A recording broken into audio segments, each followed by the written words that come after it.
Sign, duck, sign, sign, duck, sign.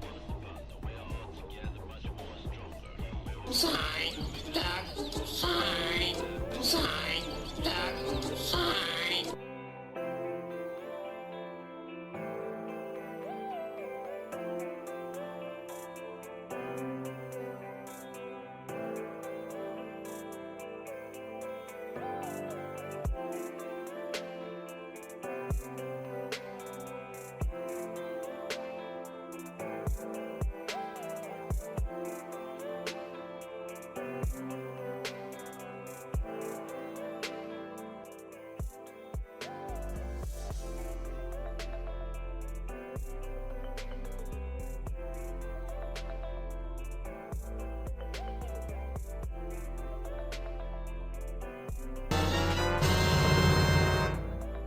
It's been a year officially.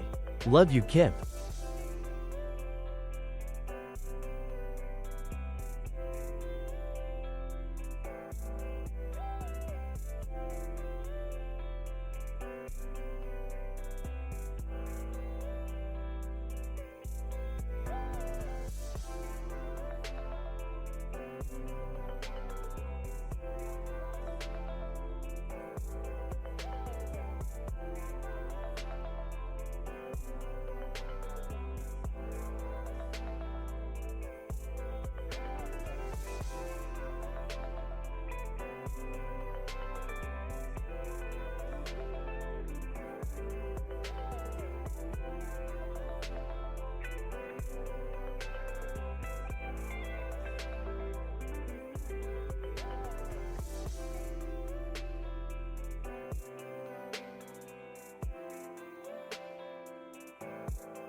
Navigate to where you haven't been.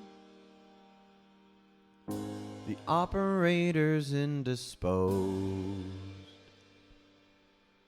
Gotta break the cycle that you're in, and the power that fate holds. The heart has come to call on you. There's only so much preparation you can do. So face the dark reflection, make a stand. Just be ready to try anything and everything you can. You're the master of your fate. Your adventure's just begun. You're the master of your fate. If your ride breaks down, just run. The beating heart of rage will follow you until it's won. The legends of this age are all subject to change.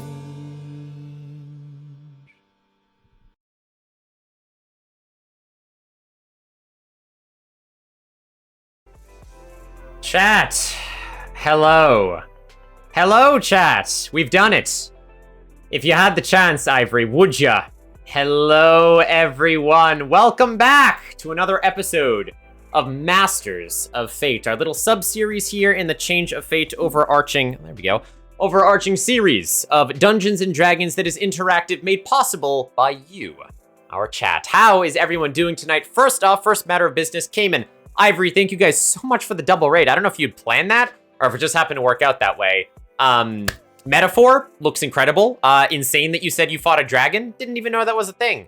And Ivory, magic is so sick. I fully agree with that. Thank you guys very much. If you are not following our lovely friends Cayman and Ivory, please consider doing so. They're fantastic members of the community, and very much deserve it. Cayman, of course, the gator-like VTuber, and Ivory, the bald flesh tuber, of course, is as well. He's in his bald arc right now, but we talked on Brain Radio. I see. All right. How's everyone doing today? Are we excited? Are we ready for another episode of Change of Fate? I am nervous, chat. I am nervous. This is the last episode for the Hero Saga in Masters of Fate. There's only one more episode after this.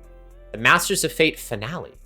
Whatever happens tonight will set in motion the events that are written into the final conclusion of the entire Change of Fate saga from beginning to now. Of course, this does not mean Change of Fate is ending by any means. We have many more that are planned for this year, but this first saga, with all these connections, it's coming to a close. So these last few episodes are incredibly important. Now, you might be thinking, Nick, it's my first time here. I was in a raid. I saw your name. I saw D&D. What is all of this? What is Change of Fate? Well, our listeners, if you are new around these parts, my name is Mudkip Ninja, and I like telling stories. In fact, more than telling stories, I like sharing stories with the people that I care about. So we created Change of Fate over here, which is basically an interactive Dungeons & Dragons tabletop setting where I come up with a convoluted story, usually on a very simple rule set. And we usually play a one-shot where you guys get to dictate the outcome. The dice rolls, the health, the enemies, the NPCs, the items, it's all up to you. The power is in your hands, and in those little things at the bottom of the channel called kips. That's right, your channel points. With your channel points, you can do lots of various things to interact with the stream that you see in front of you tonight. Think of it like an interactive theater show. I will be joined by 4 of our favorite local streamers, which we will just say hello to shortly. But if you guys want to interact, there are many ways to do it. I'm gonna go over that real quick. I'm gonna go over the story, and then we're gonna jump into the game. I'm very, very excited. Let me just catch up on everyone. There are so many lovely friends here today. I saw some new faces as well. To Monty and Olway and Virgo and Power and Aerith and Mochi and Snatty and Ace and Rose and Sue, Ivory, Cayman, Hanami. So many. Hi, this is Francis. Welcome in. I also saw Dusisi. Hello. It's good to see you. I recognize you. Also, a big hello to Joy, of course. And a big hey to Virgo, if I didn't say it. V, I saw up there as well. Hello, V. Prince. Prince is our poll girl tonight because Ivy's in the game. So everyone give a big round of applause to Prince for keeping up with this wacky story in the background. He's going to be giving you all sorts of polls like the prediction that you guys have seen so far. Hey, La Vega. Hello, hello. Gemini, love your name. Hello, welcome in, friend. Welcome into the chaos. Lots of clapping. Yes, we love that intro very much. It gets me very hype. Same Mochi. Anxious, of course. Ray, thank you so much, Ray, for the 1 year, if you can believe it. Also, before we even started, V has given us our first roll of fate to Joy. So Joy, make sure you write that down. Oh my gosh, so much chat, so much chatter. Hi, Todoroki. Good to see you. I'm glad you're ready, Virgo. It's so good to have you here. Virgo, we're gonna need your puzzle solving skills tonight. Waiting for feedback from my friend for Party the Masquerade. Oh, let's go. That's awesome. VTM is so cool. Jason, I hope you're doing well. Ivy, sweet love. Hello, hello. Chat, hold me. I'm scared. There's Arsta. Hi, Arsta. Hi, Yume. Oh, so many good friends. So many good friends here tonight. Well, chat, I'm so excited to see you all and share in this story with you. Again, if you haven't seen Change of Fate before, that is okay. You don't have to watch the previous ones to know what's going on. Basically, I set it up like a whole bunch of disconnected one-shots with some Easter eggs if people like to watch all of them. They are all up on YouTube as of today. Every past episode of Change of Fate is up on our Change of Fate socials YouTube if you ever want to go and get caught up on the story. Trust me, it's worth it. There's some real gems, some tears, some laughter, incredible stuff in there. But in case you don't know anything, that is all right. We're going to have a little recap. And this kind of serves as a standalone episode anyway, as these 4 characters have never played in a game together. And this world, although we have seen it in a previous game, will pose brand new threats, challenges, and adventure tonight. You don't have to have any previous knowledge to enjoy the session tonight. So buckle up, prepare yourselves, and how can you get involved in the story? Well, a couple of different ways. The first way, as you've already seen, is there will be a plethora of polls and predictions. Try saying that 5 times fast. Down in the chat below, given to us by our very best poll girl, the Undying Prince, or my BFF, Yona. Predictions will help you net channel points. If you vote correctly based on what other people vote on, you actually earn their channel points if you win. You lose channel points if you lose. Polls will be popping up like the one Yona is about to put, or has actually, wow, he's already put it in chat. There you go. How much honey, chat, do the bears still have? A meat freezer full? Like 5 honey? Or they've ate it all, man. They ate it all. Go ahead and spend your channel points to vote on those polls. They're very cheap. You can vote multiple times. And that will help dictate the course of the story. Sometimes smaller actions like the scenery in the world around you, and sometimes larger ones like what moves allies or bosses will attack with, which is very exciting. In addition to that, if you go down to the channel point redeems, you'll see that there's a whole slew of purple redeems in there, and they are all ones that have to do with tonight's story. Some of them are going to do things like granting health to our heroes. Some of them will be damaging our heroes. Some of them will be adding to dice rolls, subtracting from dice rolls, giving re-rolls, and a couple more still, thank you, Kashi. A couple more still will interact with this game in a very specific way. As you see, this is based on a previous game that we played called HoneyHeist, where everyone was bear-oriented. One of the redeems you will see tonight, I do want to explain this. We have 2 bears in our party. We have Mulgrit the honey badger, and we have Igadubu the panda bear. Because it's based on the HoneyHeist rules, how this works is at any point you guys can redeem the Ursafia Sends Its Regards redeem and ask Joy or Kashi to lean more on their alignment towards criminal or towards bear. And those have very different mechanical appositions. But if you would like to learn more about the rules, it is a homebrew rule setting that I have come up with myself by mashing together a whole bunch of one-shots that we played on the channel before. Type !MOF and you'll be brought to a PDF of the rules if you'd like to make your own Masters of Fate character or play along. That is what you can do there. So, the other channel point redeem is cover something or someone in honey, but we'll skim over that. The premium redeems, the third way that you guys can interact with chat tonight, is our premium redemption section. If you would like to support the stream, you're feeling a little generous and it is within your means to do so, chat. Never spend outside of your means. It greatly helps us over here at the Change of Fate team make bigger and better stories for you all to watch, like the animation you saw at the beginning and some of the stuff you'll see towards the end of tonight. If you would like to, you can donate money or biddies using any of the donate links below. You can go to !donate COF, click on the link there to learn a little bit more. But the premium actions tonight, and as always, are as follows. For 100 biddies, or $1, you can gift any hero of your choice a random beneficial magical item of your design. Now, obviously, keep it in reason. You can't just gift them a I win button or a pocket black hole that sucks up the entire universe. We like to keep it fun over here, like a stick of dynamite that seems to stick to everything it touches. Or perhaps a void shell that is full of bees and also no bees at the same time. Let's see how they come across that one. For $3 or 300 biddies, a new item for tonight's story is the flashback effect. What the flashback effect is going to let you guys do is essentially, just like any heist movie, if the players are in a conundrum or they have forgotten something, you guys can redeem 300 biddies, $3, and that will allow them to have an Ocean's 8 style flashback where they beat-a-boo-doo, oh my gosh, you know what we should plan for this heist? We should bring a grappling hook. Good idea, Joy. And now, all of a sudden, they plan for needing a grappling hook. It's an incredible plot device, so use it wisely. You guys can really dictate the course of the story there. Honestly, I would love to see a flashback in a flashback. I don't know if we'll get it. I think that would be hilarious, but we'll see. After that, of course, for $5, the big ticket item that everyone loves, or 500 biddies, is you guys actually can get in on the action.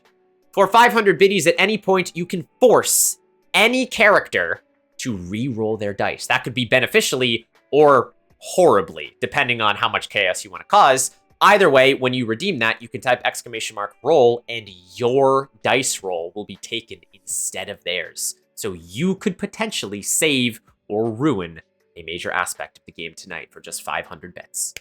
After that, if you would like to be a part of the back end of the game and save me some work, then you can spend 1,000 biddies or $10 to be the assistant DM for the night, and you can concoct your own Change of Fate NPC that I will introduce into the story at the earliest convenience. Now, of course, I don't need a 10-page backstory on why this character is super important. Just a fun, quirky character with your own design. I can generate some art of them. We'll plop them in the story. Maybe they'll give the players a quest or a problem to solve or something like that, and they will be on their merry way. But it is a chance for you guys to insert a character of your design into the game, which I think is pretty cool.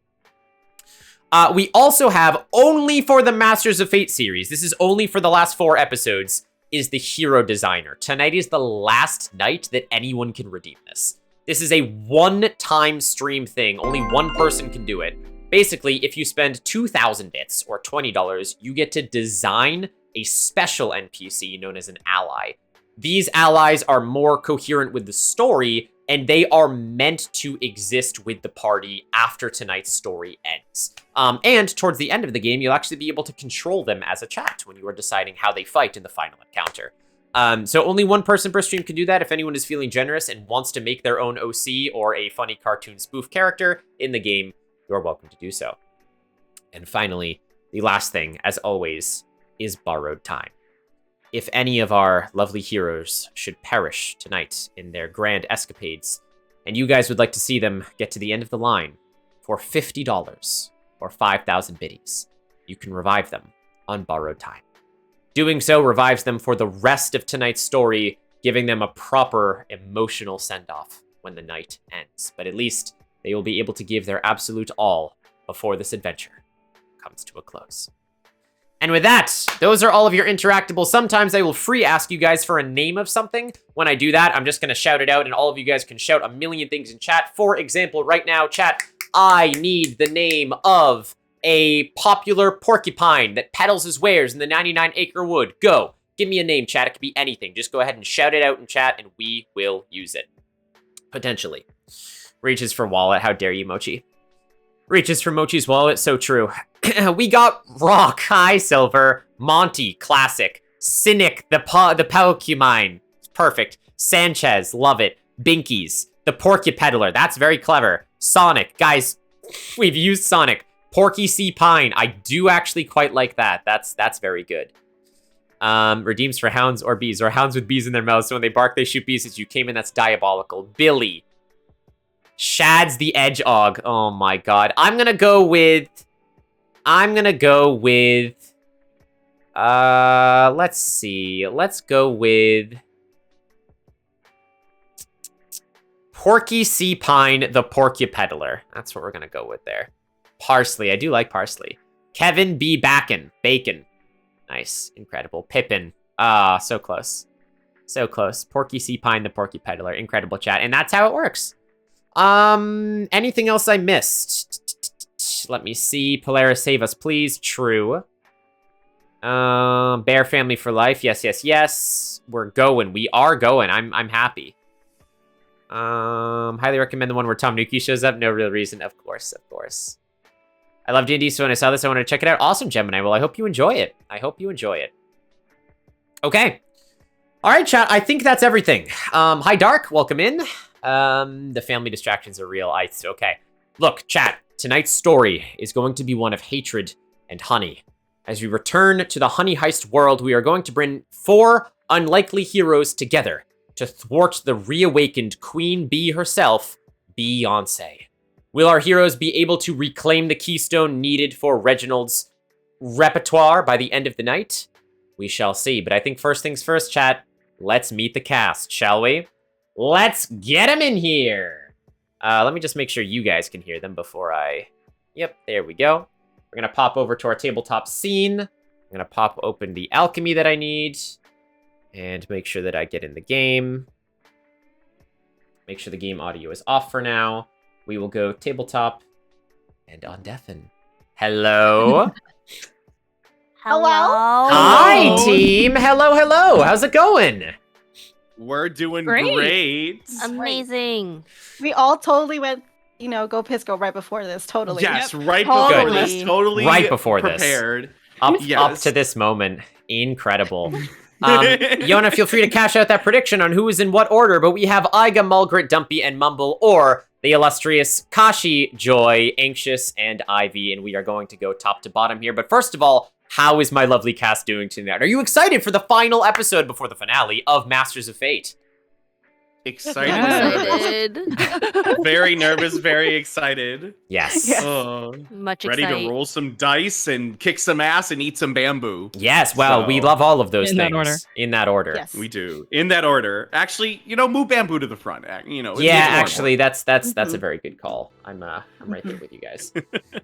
Well, chat, we are joined by 4 lovely streamers tonight. You know them, you love them, and if you don't, make sure you're following them. Their names are in the title. We, of course, first at the very top, reprising his role as Aigadubu, the lovable panda bear. We start with the illustrious Kursin Kakashi. Kashi, how you doing tonight?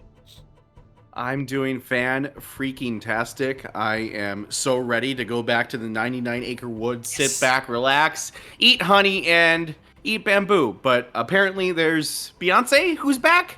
She's back. So I am ready to kick her ass again and go back to the lazy life of a panda bear. Heck yeah. So We love to hear it.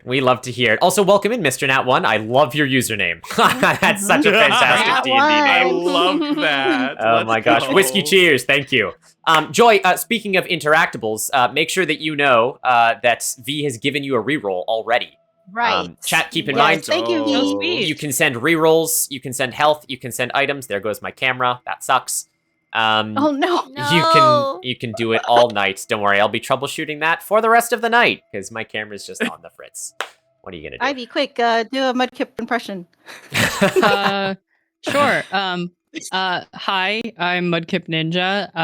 I like long walks on the beach. Oh shit. I smell really, really good. I don't Oh. sweat at all, which is really weird. And that is a little weird. I've got great hair. What are some of your favorite F words, Nick? I love fishing and Friends. and friendship. Yep. What about and farming? You love farming? Oh, farming and Hell yeah. fooking, which is cooking but with an F. I see. Definitely nothing else. Very, very clever. Incredible. While I troubleshoot this, the show must go on. We will continue after Kashi. Thank you so much. Joy, Yes. our Yeah. Joy Best mod, Cozy with Joy. How are you doing tonight, Joy? I'm doing good. I am excited to be bringing back Mulgrit tonight. In celebration, I have a little honey badger on my head, if y'all can tell. A very tiny. You little do. creature. You Yes. properly do. I know that's adorable. Thank you, thank you. But yes, I'm excited. I was rewatching the HoneyHeist VOD, and I was like, "Oh, how did I do those growls before?" Yeah, it was very words are impressive. wild. Yeah. I don't know if I can bring that back, chat, but it was. I'm excited to bring her back for sure. Yes, as are we. Thank you, Joy, for reprising your role as Mulgrit. Is there anything chat should know about Mulgrit before we jump in tonight? Mulgrit is a muscular honey badger, so a tiny buff joy, as some of you know. That's Oh my god. That's very true. Yes, indeedy. And of course, moving right along down the list, we have Anxious One. Hello, Anxious. How are you doing tonight? I'm doing great. Hello. Hello, hello. You are also reprising your role, not from a previous Honey Heist, but from Groobles and Goblins. You are playing a little Dumpy tonight, who is a wonderful caked-up goblin. Yes. Which we are all very excited for. Are you ready for another foray with your goblin friend here, Anxious? Oh, absolutely. And I'm very excited to introduce everyone to Crack. Yes. Yeah. Who? What is that again? Do you remember what that stands for? I do. I have it written go. down. It is the cherished rear ascension of celestial kinship. Wow. Wow. That's incredible. I love that. Yes. Here's to wooden ships and steel ships and ships that sail the sea, but the best ships are friendships, and may they always be. I love that Aw, chant. That's such a good That's one. so cute. It's very true as well. Mhm. I'm just wrestling over here. Okay. Anxious, thank you very much. And last, but certainly not least, as we've seen her through the ether, Ivy. Welcome back, reprising one of your 3 Triforce characters at this point. Tonight is Mumble. Yeah. How are you doing, honey? I'm doing great. A little nervous because I have found that notoriously Mumble is a very hard character to play. But I'm excited to have her come back. Heck yeah. And Nat, thank you so much for the follow. We are very excited as well. Of course, Mumble being first introduced in the holiday game, Christmas Catastrophe, that we played not this past Christmas, but the Christmas before. Which was very, very exciting. Mhm. I love it. I love it. Amazing. Well, we are here for episode 4 of Masters of Fate. How much have you guys seen so far of the Masters of Fate saga? I think personally I've seen almost every single one. I think I missed like the majority of one of them, but other than that I've seen most of them. So I've worked all of them. yeah. That you have. You have been a fantastic pole girl all throughout. Yes. And we could not do it without you. Yes. So Big claps to Ivy. big claps to Ivy. It's very true. I've watched the beginning of most of them and then had to sleep. Mudkip20 yes. love. Yes, understandably, Joy. Well, tonight we shall see if Eep finds us as we jump in. Also, Britt, thank you so much. Thank you so much for the 16 months. I really appreciate that. This is made possible with all of your support, guys. So we really appreciate it. Giving off Dave Grohl vibes is actually not the first time I've got that. Funnily enough, that is a funny one. He's much better than Dave Grohl though. Wow, I don't know about that. Thank you guys. Well, without further ado, is there anything that you guys want to ask of or tell chat before we jump into our story for tonight? Prince is asking, how is everyone on a scale from mumble to goat mumble? I'm at the top. I'm the biggest bitch around, so Hey, that's yo. where Ike is at. Yeah. Mhm. below the goat, below Ivy. I mean, mumble. But you are the goat. Huh? How many times are we gonna make that joke today? I think all of the time. All the time. Yeah. Oh, Are on the we- scale of anxiety. I Oh. see. Never mind. Oh, anxiety. Okay. I'm with the anxious one. So Yeah. Yeah. No, I have all the anxiety. you just give it to her. That's her secret. She's That always is the anxious. secret. I am. Whiskey Jesus, we love it. Are we gonna be doing the true ending challenge? Oh, I didn't run that, did I? no, No, so that's you why didn't. I'm asking. So I just want to make Wow. sure. Yeah. Scary. true ending I doesn't exist. Well, Shirani doesn't exist. We all live happy ever there's, after. I mean, there's a reason for that. But I Okay. will. Oh. Yeah, I don't need your points tonight. I will say Okay. that. So Oh. cool. All right. We're excited. All right, chat. Well, Points. without further I'm ado, nervous. let us jump into this story based in the Change of Fate universe, one of friendships, portals of hatred, and honey. And as our story begins, we zoom in to the in media res scene, of course, where all good Masters of Fate episodes begin. A wizard named Reginald has requested heroes from across previous realms to gather together to fight back against the reawakened menace across 4 tethered realms. Tonight's big bad being Beeyonce, the queen herself, who was previously captured by Iga, Malgrit, Polaris, and Franklin in the last episode of HoneyHeist. She has since been revived by a dark entity known only as the Master and his eternal, the Dark Heart, which you can see a visage of on the screen here. As Reginald has requested, he has sent his apprentice, Ivy, around to the many realms to coalesce the heroes and to bring them together so that they might advance and reclaim keystones, which are artifacts that will be described soon, but are needed to visit and defeat the Master once and for all. As you have all been brought to the hub world where Reginald resides in the Sexy Battle Wizards universe, you all find yourselves waiting around in a large hall-like area for something to happen, as there's a whole bunch of you gathered. And I will say, Malgrit and Iga, as you guys are staying very close to each other right now, you do also look around, but on the other side of the room, you can see Polaris, who appears to be with a different group of people. It actually looks like maybe a couple of raccoons right now, but Polaris is standing off in the side. They seem to notice you and give you a little wave. But other than that, you are standing close to the goblin and the timid girl that Ivy has originally grouped you guys with as you wait for this wizard to give his spiel. Yeah, what are you guys doing? What are you thinking as you're standing around with lots of other people of all walks of life right now? Malgrit, I see Polaris over there. This might, I don't know, I think we were all brought here. Some kind of mission? What kind of bears are those next to Polaris? I don't recognize them. Oh, they're too big for me. They got these stripes like me. Maybe they're my biological family.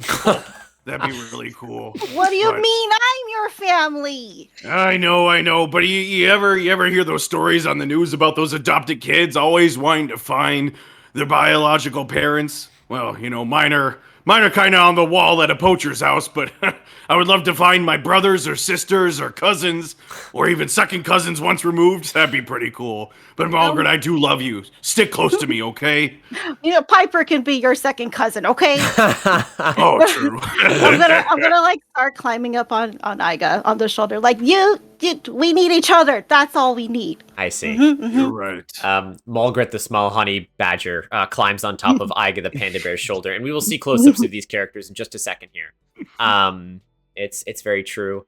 Yes, as you guys are waiting, I see Nat said a little about me, started playing D&D kind of later in life as a garbage player, love to disrupt the DM and challenge everything they have planned. Then you'll fit in well over here, because that's everything about Change of Fate is for. Head down to those channel 100%. redeems and just cause as much chaos as you can. Oh my gosh, I love it. All right, as you guys are chatting, I'm going to give just a quick moment here. Dumpy and Mumble, you are witnessing both Iga and Malgrit sort of make these claims about family, and they seem very familiar with each other. What are you guys feeling in this moment? What would you like to say? You want to go first? Sure. I will say Mumble's probably a little distracted, probably a little small in herself. But as soon as she hears about family, I think her eyes are gonna just kind of drift towards Bingle, who's about. And she won't say anything, but she'll look for that safety in someone who's familial. That's very sweet, and you do. And Bingle's eyes meet yours for but a moment, until you notice, as Ayla has redeemed this, and this works perfectly, You look over, and as soon as your eyes lock with Bingle, you see one of the raccoons standing nearby, just absolutely lathered in what looks like maybe some beard oil, but it smells like honey. And it's impossible to tell as they go sliding across the floor. Margaret, you know what I smell? I smell honey. It's over there. Kip, with Gramps? how long has it been since Iga and Margaret have had some fucking honey? I would say before Ivy pulled you into this world, you guys both grabbed a jar. I would dare say that you have some on you right now. I knowing you guys like storing up for a trip, you have honey. Okay, all right. So Iga's gonna just quickly look over at that raccoon and be like, "Oh, is that on him? Well, we got our own. Let's break it open and eat some to calm our nerves." So he pulls it out of his bag and What if we want to save it? There's free honey right there. All right, I think it's time for another heist. And so Iga's slowly gonna start inching towards the raccoon, tap him on the shoulder, and asks him, "Hey, you gonna eat any of that?" The raccoon turns to you wearing nothing but a tutu and covered in honey. And as she does, she goes, "Excuse me, this is for my fur. I'll have you know. I would, and she sort of looks at you as you sort of like begin sniffing, and she goes, This isn't honey. It's honey-scented beard oil." But you said the word honey, so it must be honey something, right? I got a honey token with your name on it. If you'll give me a little lick. You hear behind you, this is a wonderful moment. You hear behind you someone go, "Did someone say honey?" And you look to see a blonde-haired woman with a midriff and purple sort of outfit look down. She's sort of holding a selfie stick, and she goes, "I love honey. Are we going to take turns licking it off of that raccoon?" At which point you see Tutu kind of like recoil a little bit. And it is at this moment, Dumpy, you and Mumble are just kind of looking back and forth at each other. Is there anything you'd like to think, do, or say here? Look at Bingle. I will look at Dumpy and say, do you think this happens often at their gatherings? I think so, and I'm kind of like, just my eyes are actually very wide.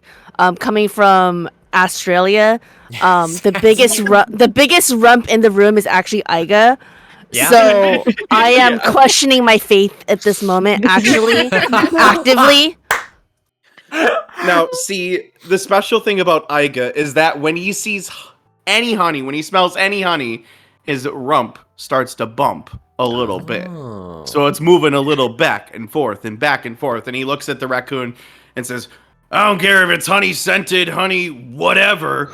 I've got a real nasty honey badger here who won't take no for an answer." And he looks at Margaret and gives her a wink. At this point, you see Ivy, the character, come over to both of you, and she sort of shouts to the room, but she says, "All right, everyone, listen up. Reginald is about to speak." And as she sort of pulls you two to the side, you see this wizard step forward. He has a long, wispy white beard that billows over a very ornate blue and gold adorned cloak. As he sort of makes his way to the center of the room, you see some people that recognize him seem to give him some reverence, and some of the more colorful creatures do begin to pipe down as well. As he slowly rests his gaze on either side, he opens his mouth to speak. Welcome, heroes from across the realms. My name is Reginald, and I had my apprentice Ivy bring you all here today for a matter most dire. Is it to find Stumpy's lost meatball? It has been missing for weeks, and Stumpy is very hungry. Meatball? Why not some tasty bamboo instead? I'm afraid it's even more serious than your meatball, Stumpy. To keep it short, there is a dark force tampering with the very flow of nature as we know it. A being known as the Master. He has harnessed the power of the Dark Heart, an Eternal, to fuel his dark machinations, including reviving powerful foes from many of your worlds. Revive?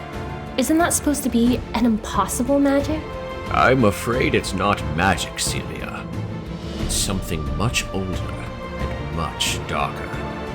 And it has already invaded this realm and many others. Then what can we do? That sounds like a job for some sort of god or superhero to defend. Well, that's exactly why I've had Ivy assemble you all here today. You're all more connected than you realize.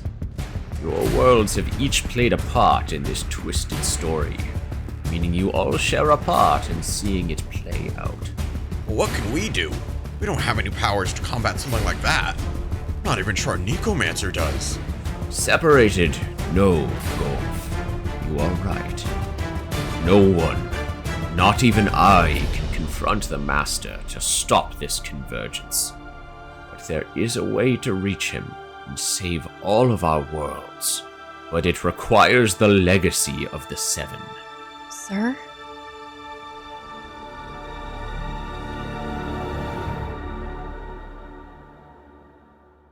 There are 7 keystones split from an ancient artifact that, when fused together, allow passage between realms.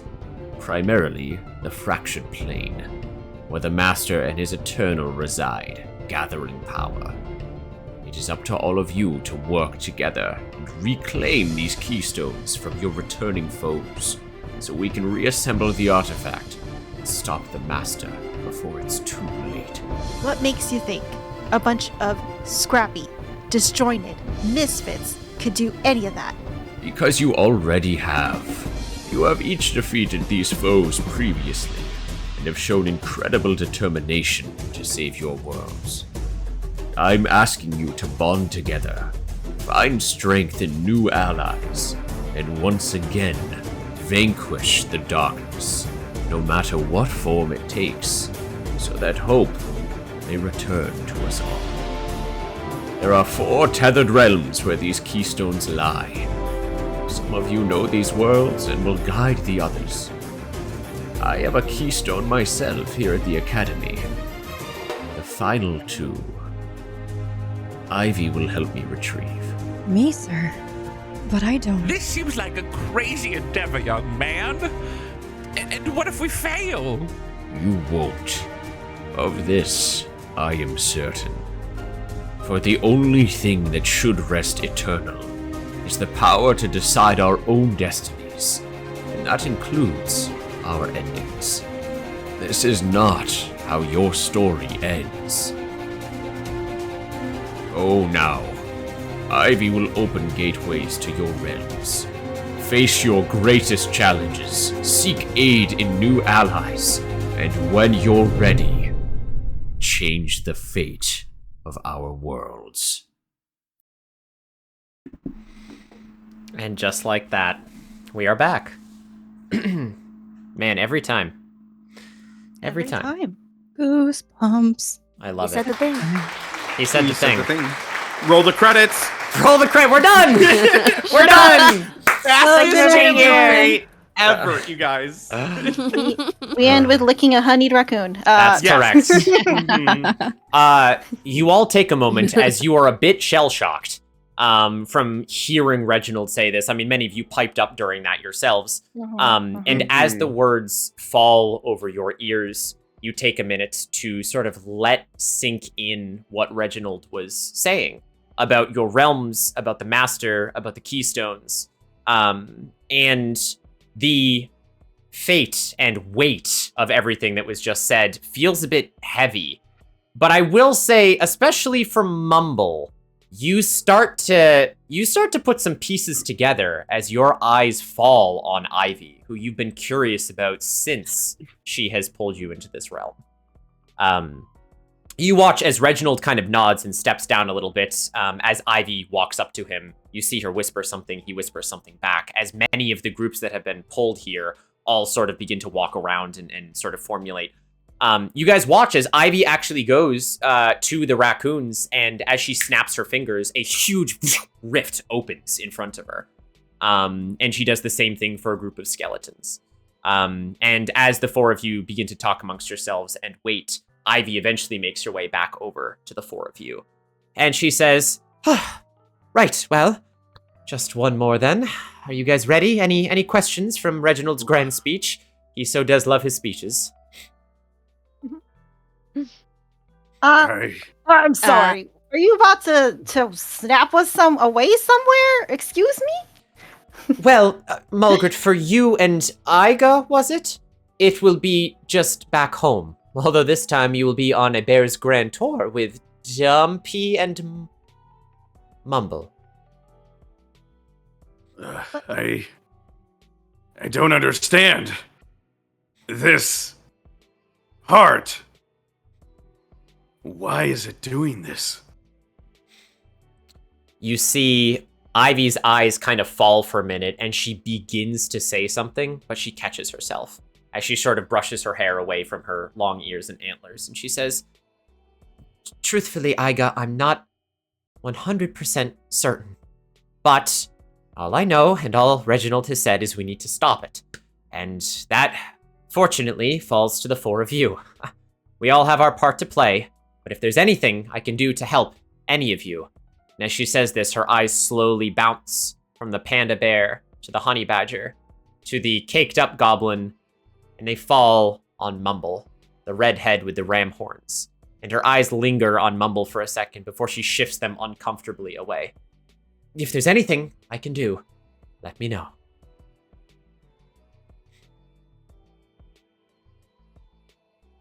What? Wait, they're coming with us? Why, yes, and I'm Mulgret. pointing at Mumble and Dumpy. Yes, as strong as you are, as you have beaten Beeyonce before, it is relevant that you have more help, otherworldly help. And as far as I read, and you watch as Ivy, she snaps her fingers, and a manila folder appears in her hand.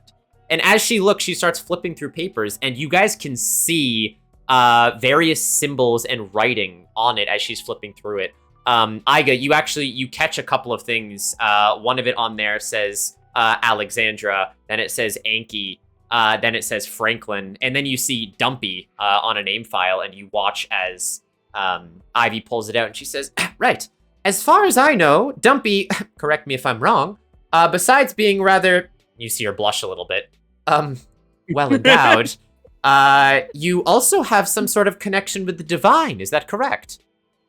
That is correct. I serve my lord, and I try to spread the word of crack. Sorry? You see her, she kind of goes back to reading, and then she breaks for a second. I'm sorry, I thought you just said spread crack? Yes, it stands for cherished rear ascensions of celestial kinship. You see her kind of like, right. She sort of pulls the paper up. Australia. Yep, that makes sense. Okay. She says, well, and beyond that, Mumble, and she pulls a piece of paper out, and she starts reading, and she says, Mumble, I believe you have been crowned a holiday hero. Is that correct? Hero? Yes. Me and my friends, we saved Christmas. Right. We've established that we don't know what Christmas is in this world. She continues to read down, and she says, and you have the ability to transform, is that correct? Well, yes. Controlling it is a bit... and she's doing like the finger thing because she's a bit shy. Controlling it is a bit hard, but we'll be all right. Yeah. I think Mr. Nat won't like that. Yeah, real quick, Yeah, honey. I think so too. Thank you so much for the 5 gift subs, Mr. Nat. That is our goal of 150. Thank you so much. Thank you so much. That helps the Goes stream directly, a lot. Yes. Thank you. It goes right back into it. I really appreciate that, friend. It goes right into the production fund. Thank you, thank you. Let's go. Enjoy your subs, chat. Enjoy it, and enjoy that badge, you. Mr. Nat. Yes. She sort of looks you up and down, and she says, well, it says here you Ant-Manned a robotic Santa like it was Thanos' asshole? Who wrote this? She... I may have infiltrated the inside of a giant mech, yes. Right. Well, I'm sure the four of you will work just wonders together. And she says, is there anything you need before we are off? And she snaps her fingers, and there's a big orange rift that appears in front of you, crackling with arcane energy. Was it Ivy, was it? Yes. I'm shell-shocked here. What? Why me? Why Margaret? I don't... Are you working with Amber? Are you one of Amber's friends? Because I'm a little confused. I'm just a panda. I'm not familiar with this Amber, but I am familiar with your work, Iga, and Margaret as well. And she pulls a clipped file together, and she says, from one of the tethered realms, the four HoneyHeisters, in all of their bravery, overcame all odds, successfully stole and infiltrated HoneyCon 2023, and also managed to... Does this say romance a German crime syndicate over to their side, and also take down the queen of a tech conglomerate, part bee, part woman, Beeyonce? We just wanted some honey, right, Margaret? I pulled on hair. She puts the file away and she says, regardless of your intentions, you two have dealt with Beeyonce specifically. As far as we know, she's wreaking havoc in your realm once again. She has a keystone, one of the 7 that Reginald mentioned. If you are able to retrieve it and make it back in one piece, our world, no, the fate of the universe, thanks you. So, no pressure. Oh, I don't think it's gonna be a... Yeah, do we get honey? She kind of, like, sighs for a minute, and she goes, I'm certain wherever you are, there will be honey involved. Well, I'm sure it's not gonna be as black and white as me, but I think we'll be able to pull it off. Right, Margaret? And we do a little cute fist bump because Margaret's on my shoulder. I just reach up with my left hand, and Margaret, boom, right in there. I love and it. I pretend she packs a punch, and I go, whoa, that's a lot. So. I would also like to pretend to whisper to Iga, but obviously everyone can hear me because Margaret doesn't know how to stay quiet. Do you think Gramps would get mad if they stayed in the den with us? I don't know. I think we've got a red panda and whatever the hell that green thing is. We'll figure it out. Okay. I think we're ready, Madam Ivy. Mr. Nat. She comes up, and she nods, and she looks to Dumpy and Mumble, and she says, anything for the two of you? I realize this is not your home dimension, but both of you have dealt with arcane before. I believe that my god will guide me, and in his name, or Asclepius, we will proceed. I like you, she says. Mumble's gonna look at Ivy and say, are you coming with us? At least for a little. She says, unfortunately, no. Reginald has some pressing matters for me to attend to. I will guide you into the realm, and once I am certain you are safe, I must make a hasty retreat. There are still 2 keystones that remain. Right. She nods. You get the sense that she's holding on to something, Mumble. And she has a hard time meeting you in the eye. And for a moment, she motions Iga, Dumpy, and Mulgret through the portal. And as she does, you watch as the 3 of them exit in front of you, and you begin to step into the portal. But before you do, she holds her arm out in front of you, and she stops you. And without looking at you, looking down at the ground, she goes, Mumble, you feel it too, right?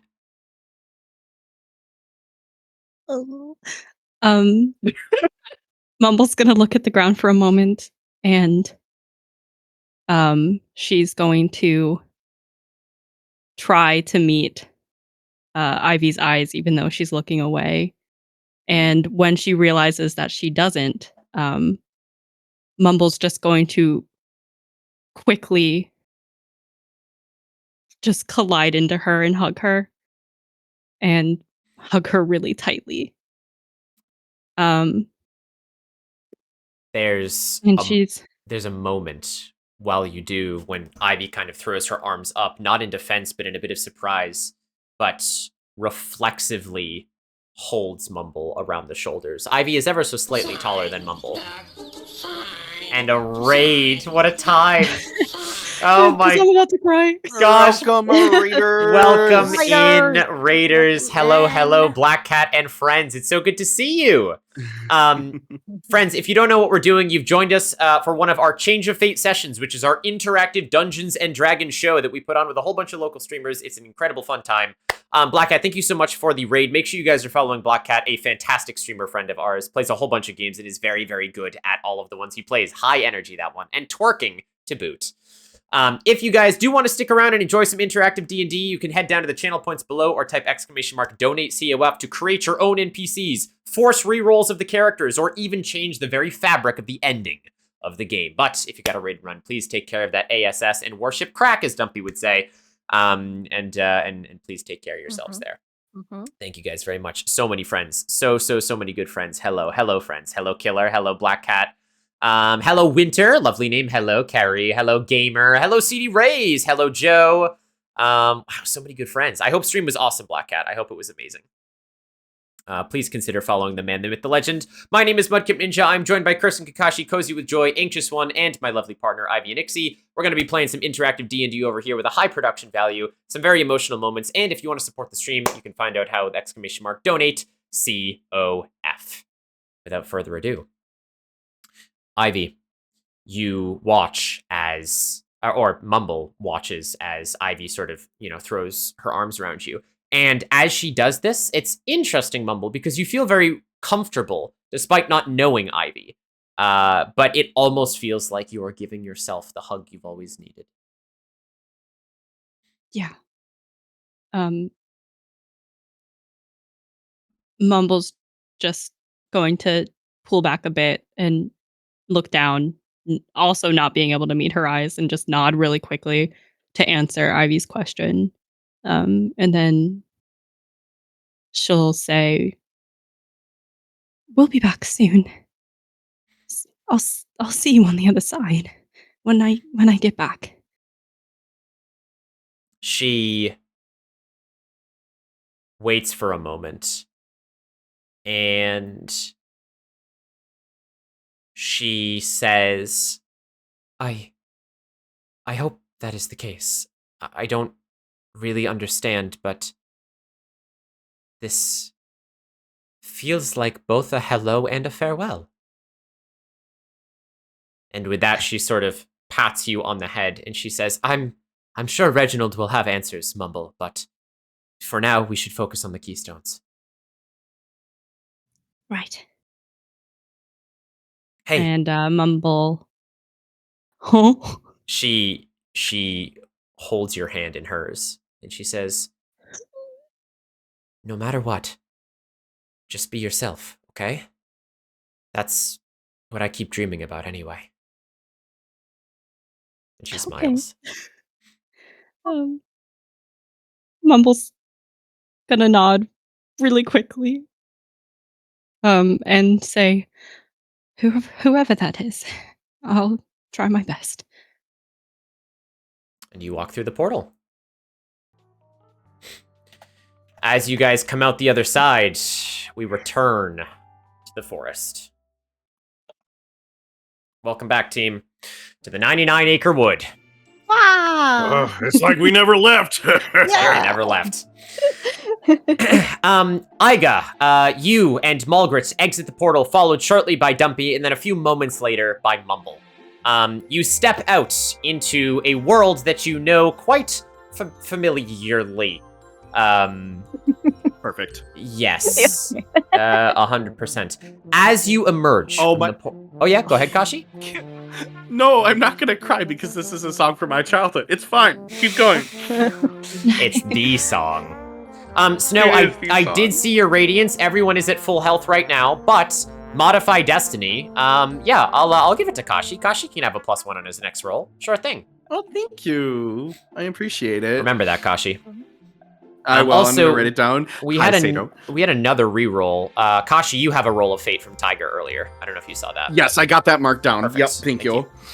Next roll is +1. Got it. All right, we're good. Thank you, gamer.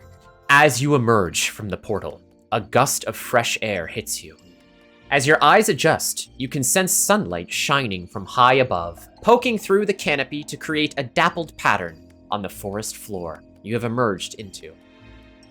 It seems a bright place, and there is natural flora around. You think you can even hear the chirping of birds. If not for Reginald's brief about the 4 tethered realms, you wouldn't imagine any immediate danger to be consuming this one. It seems like a normal day in the 99-acre wood. But with a grittier expression, both Mulgrit and Iga turn toward each other and nod, and motion for their new companions to follow. You begin to hike deeper into the woods and away from the tree line and the sounds of cars that rush behind you. You start to discuss the current situation and let Dumpy and Dumpy and Mumble, to know exactly what to expect in your world. As you begin to walk away from the portal, Ivy looks at the 4 of you and she says, "Remember, all you need to do is get the keystone from Beeyonce by any means necessary. The first thing you're going to want to do is procure a strong enough ally to help you fight against someone who is eternal touched. I don't know anyone in this realm that might be. I'm sure you have some intelligence that you'll be able to look into, or perhaps even some friends you could ask yourselves. After that, you will need the means to go up against someone who has been revived by an eternal. That is not something any mere mortal can do. In order to do this, you must find what is known as an Eternia shard. They reflect differently in every world, but a general rule of thumb is it manifests as an incredibly powerful artifact that may be well known in your world, locked away or hidden for one reason or another. If you are able to absorb that, then your third and final challenge is to confront Beeyonce, take her down once and for all, and retrieve her keystone. Once you do, I will know. Come back to this meeting point, and I will usher all of you back to the college sluts."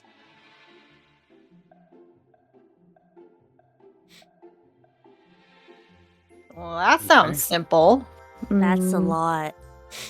I mean, it's fine. We've got this. We got this. I mean, it's been probably quite a bit since we battled Beeyonce. We're probably all rested up and good to go. I think we're going to be okay. Well, it's so funny you say that, because chat has decided for the first poll that it has been a few days since the battle with Beeyonce.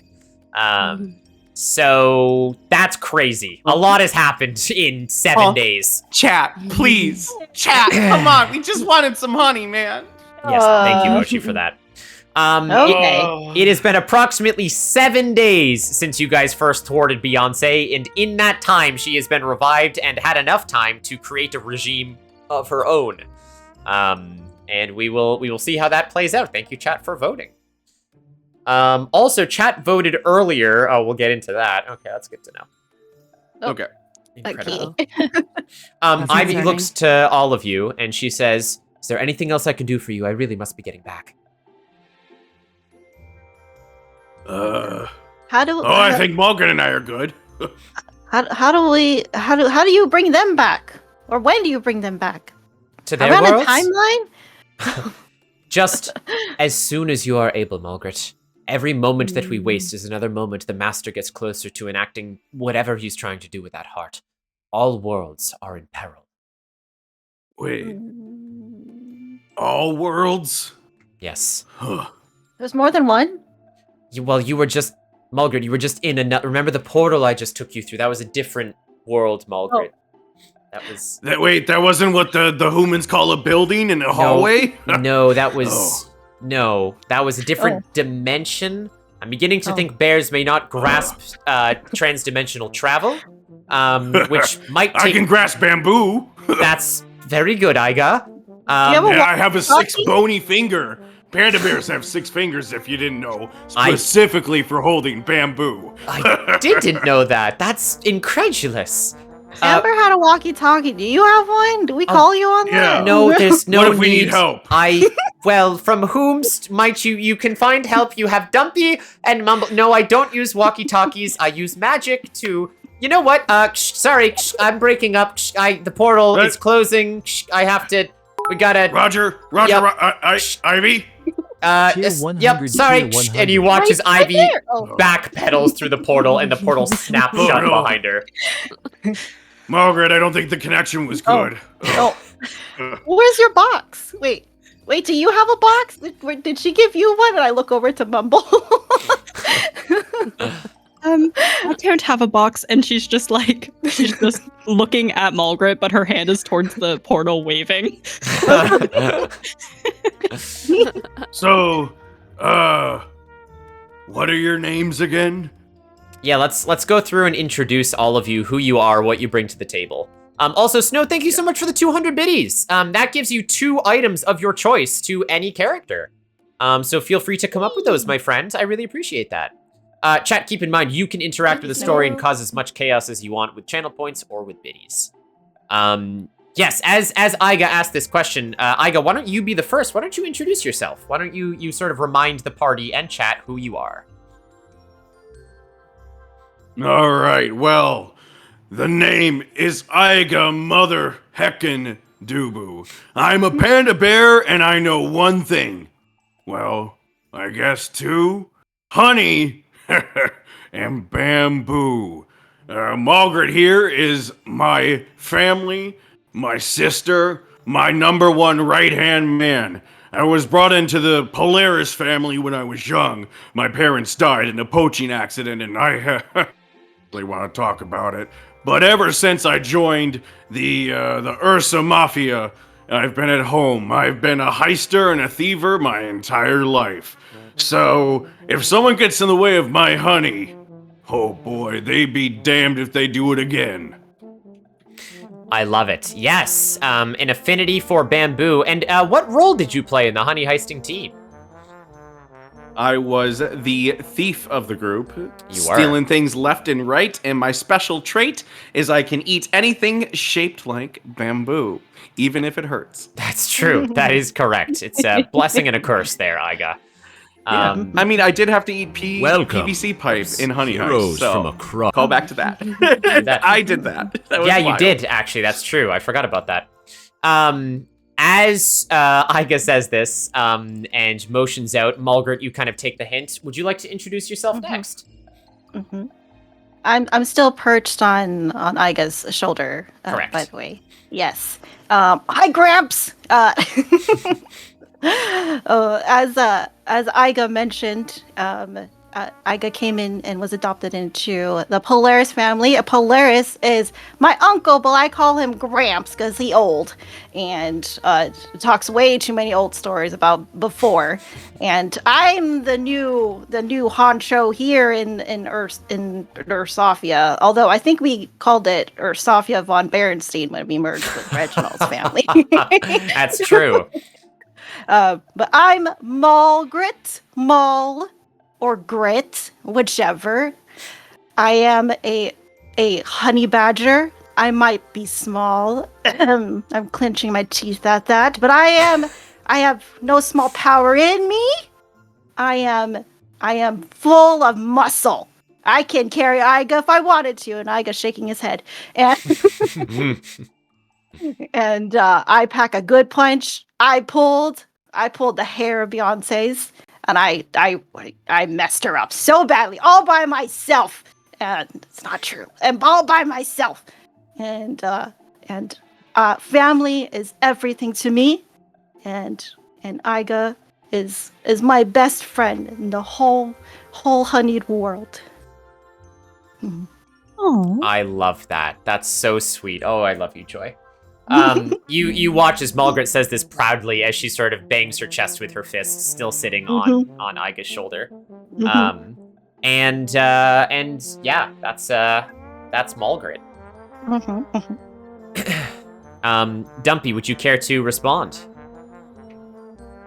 That is very beautiful. Family is very important. I myself am Dumpy. I come from a realm called well, the realm itself is not Australia, but I live in Australia.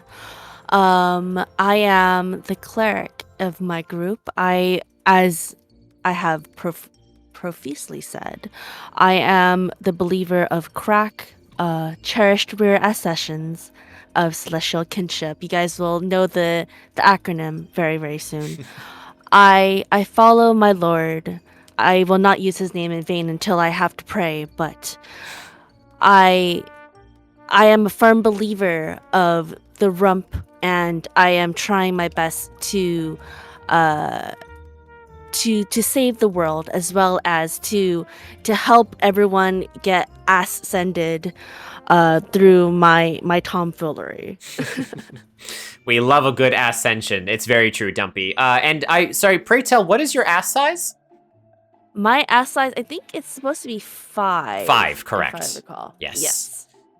You got a big old Dumpy back there. I do. Although I am eyeing Aiga, and as I said, I think that he is comparable to me in size.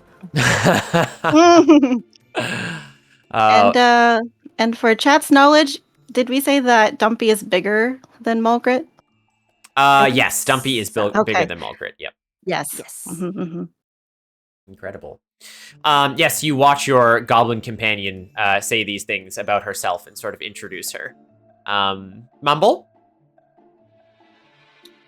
Yeah. Mumble is going to stare at her feet as she introduces herself. She says, my name is Mumble Tinselfrost. Back home, I care for the reindeers, who are kind of animals like you, but they're celebrities and they're quite magical creatures. And I have a couple friends there. Your speeches about family reminds me a lot of them. The small candy cane in that last dimension was one of them, Bingle. These, and she pulls out some little treat bags from her cloak. These are from my friend, Honey. Yes, her name is Honey, yeah, but she's not edible. Honey? And she hands them the bags and their little sugar cookies with little Christmas designs on them.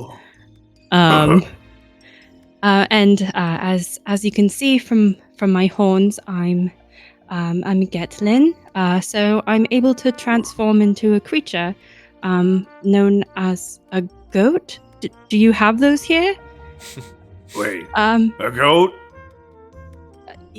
Yes, they're like deer, but smaller. Anyway, I'm going to help help this world as best as I can. It's nice to meet you all.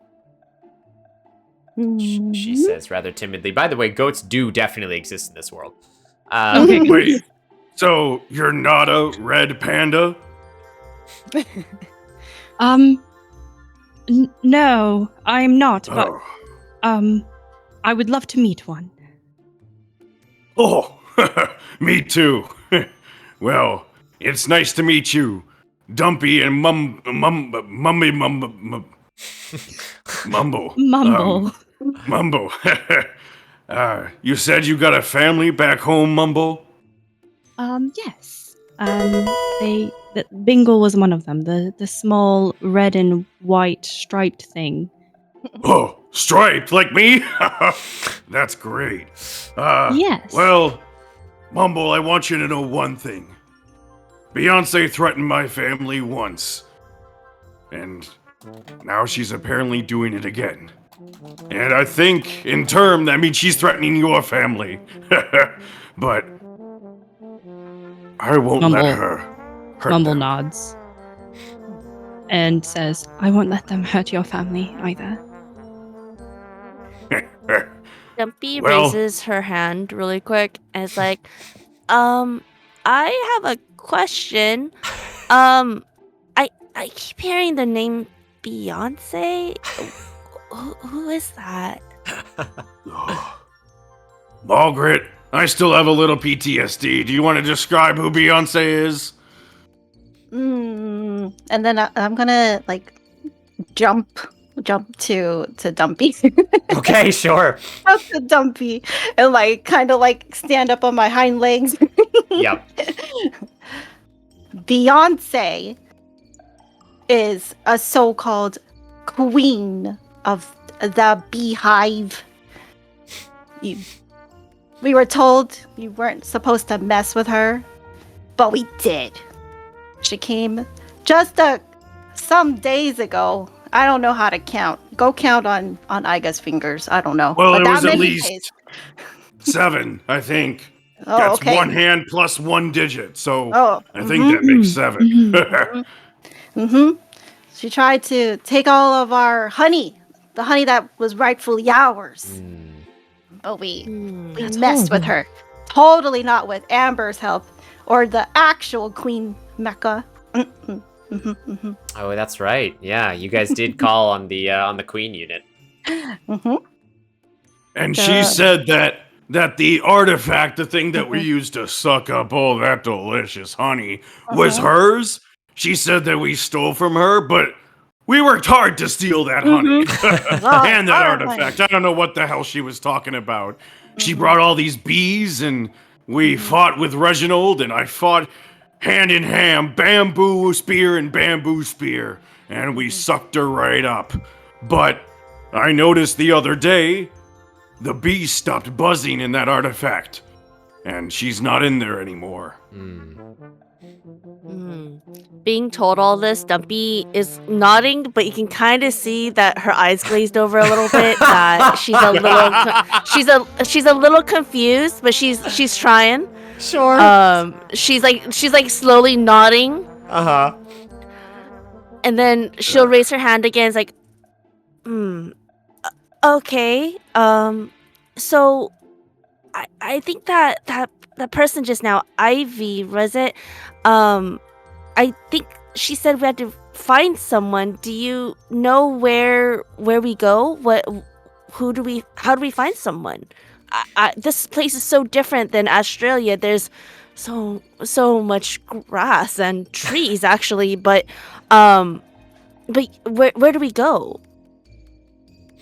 Don't worry, it'll be okay. We're gonna go back to our our hideout first. Yeah, are you okay, Dumpy? You seem a little low energy, and Iga's gonna go ahead and shuffle through his backpack, and he's got one of those like circular bottles of honey. Yep. And he'll rip off the top, and he'll start walking over to Dumpy. But Iga, he's not too good on his feet, especially after that time warp, and he accidentally trips and spills some honey on Dumpy. Onto Dumpy. Oh, gross shit! Oh no! Oh, I'm all Dumpy! sticky. I'm so sorry. I gave you that sticky. If you'll just... Oh, no. Oh no! This is honey's everywhere. Like kind of like. I'm gonna be circling Dumpy. So. Well, Dumpy, you know, we got some really great tongues. We could help you take care of that. And so Iga and I'm assuming Margaret, we both kind of get close to her and start like sticking out our tongues towards Dumpy. I didn't know this was going to be an episode of Sexy Battle Wizards, y'all. I know. So I start licking off the honey on Dumpy. And I'm going to just start giggling because it tickles. Like, yeah.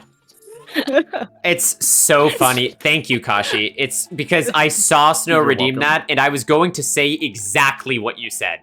And I'm so impressed that you said it first. I know. Mumble, you watch this whole scene unfold as there's like some shards on the ground of the honey jar and the honey that is covering Dumpy's cloak. And Mumble, I will say the bears haven't paid much attention, but as the cloak is kind of like stuck to Dumpy at this point, you see it's sort of done like a vacuumy effect where you kind of look, and as the bears are licking Dumpy, Dumpy's pretty thick. Like, you're not one to stare Mumble, but as the cloak is kind of like hugging her form a little bit more, you're a little surprised that a little goblin can carry all that cake. She's not going to comment on it, but instead she's going to slowly and like very secretly like reach behind her and touch her own ass just to like compare. No! And just start pouting. No! Oh my god. Mumble While so funny. While Malgrit and Iga are licking up the honey, and Dumpy's giggling, Iga doesn't know what to make sense of the situation. He's just happy to get honey, and he's gonna quickly look over at Mumble with his mouth full of honey and just say, Mumble, you want some honey too? It's free licking. I'm really okay. I've had nightmares about my tongue on very weird things. And it's kind of a weird, strange territory for me, so I'll pass. Thank you. Suit yourself. Yeah, Moshi, no Also- clip commands this stream because my computer can't handle it right now. So that's manual. But clipping. remember to clip manually, chat, please. It helps. Yes. You know, funny moments and all Mumble's that gonna stuff. clear her throat and just say, so that Amber, are we going to meet her today? As you guys have been speaking of this, you're sort of pulling Dumpy along, Mulgret saying this mouth full of honey. I love the dedication. You guys walk, and I think I have something for this, actually. Give me a sec. All right. Yeah. After walking for only a few minutes, what feels like a few hours with you four, you spot a large hill rising out of the ground to meet your trail. You see Mulgret, face full of honey, scamper ahead and run around the left side of the hill. As Iga motions for the rest of you to follow off of the trail, you begin to see a mouth to a large cave on the side of the hill, where Mulgret promptly disappears into. As you get closer, you can see that this is indeed the cave the bears had spoken about, but is more modern than you might have realized. There are various tech cables that seem to ooze out of the mouth of the cave like spaghetti, going in every which direction.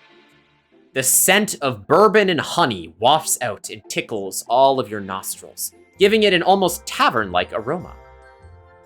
And the decoration wouldn't be too far off either, as you can see a wooden bar with stools on the right side of the cave as your eyes adjust to the dimly lit interior. Various poker tables lay scattered around, though no cards seem to be strewn about in a friendly manner. A few coat and hat racks dot the entrance where a few large leather jackets are hung, along with a single red scarf. In fact, if it weren't for Mulgret and Iga running in and treating it like their home immediately, you would think that this is a vacant speakeasy sitting in the middle of the forest in the 1920s. Well, save for the massive computer screen with various whirring machines at the back of the cave, where a girl wearing a huge pair of high-tech headphones sits. She looks up as the four of you enter, a huge smile passing over her face as she brushes some of her curly hair back past her bronze-skinned face.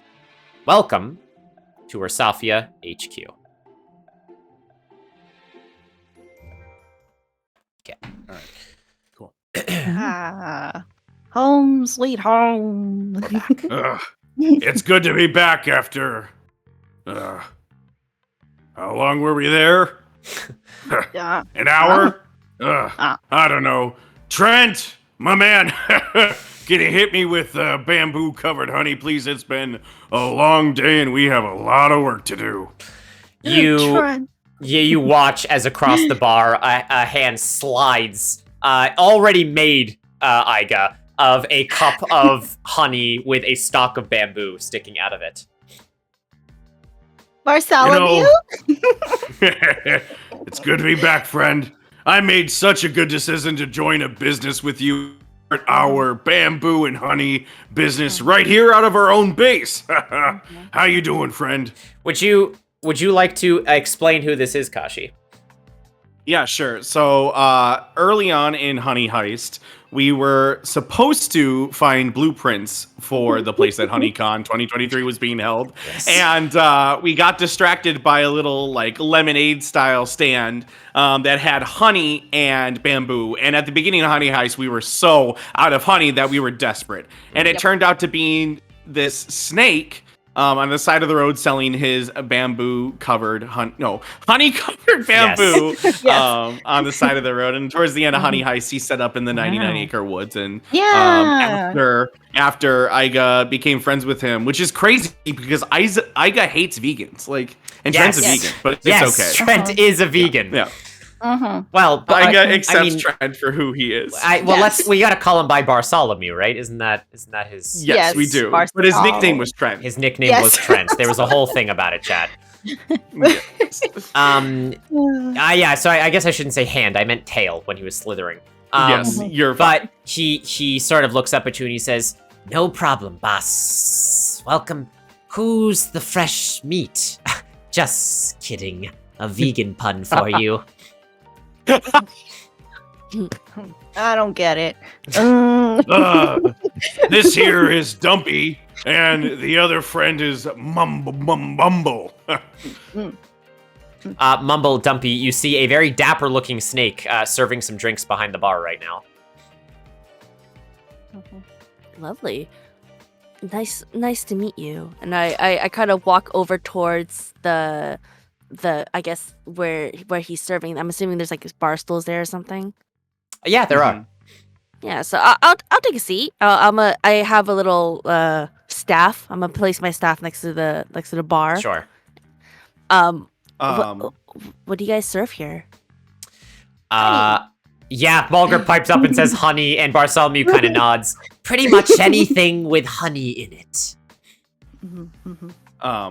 As soon as he hops up on the stool, I'm assuming it's gonna be like right in front of Iga.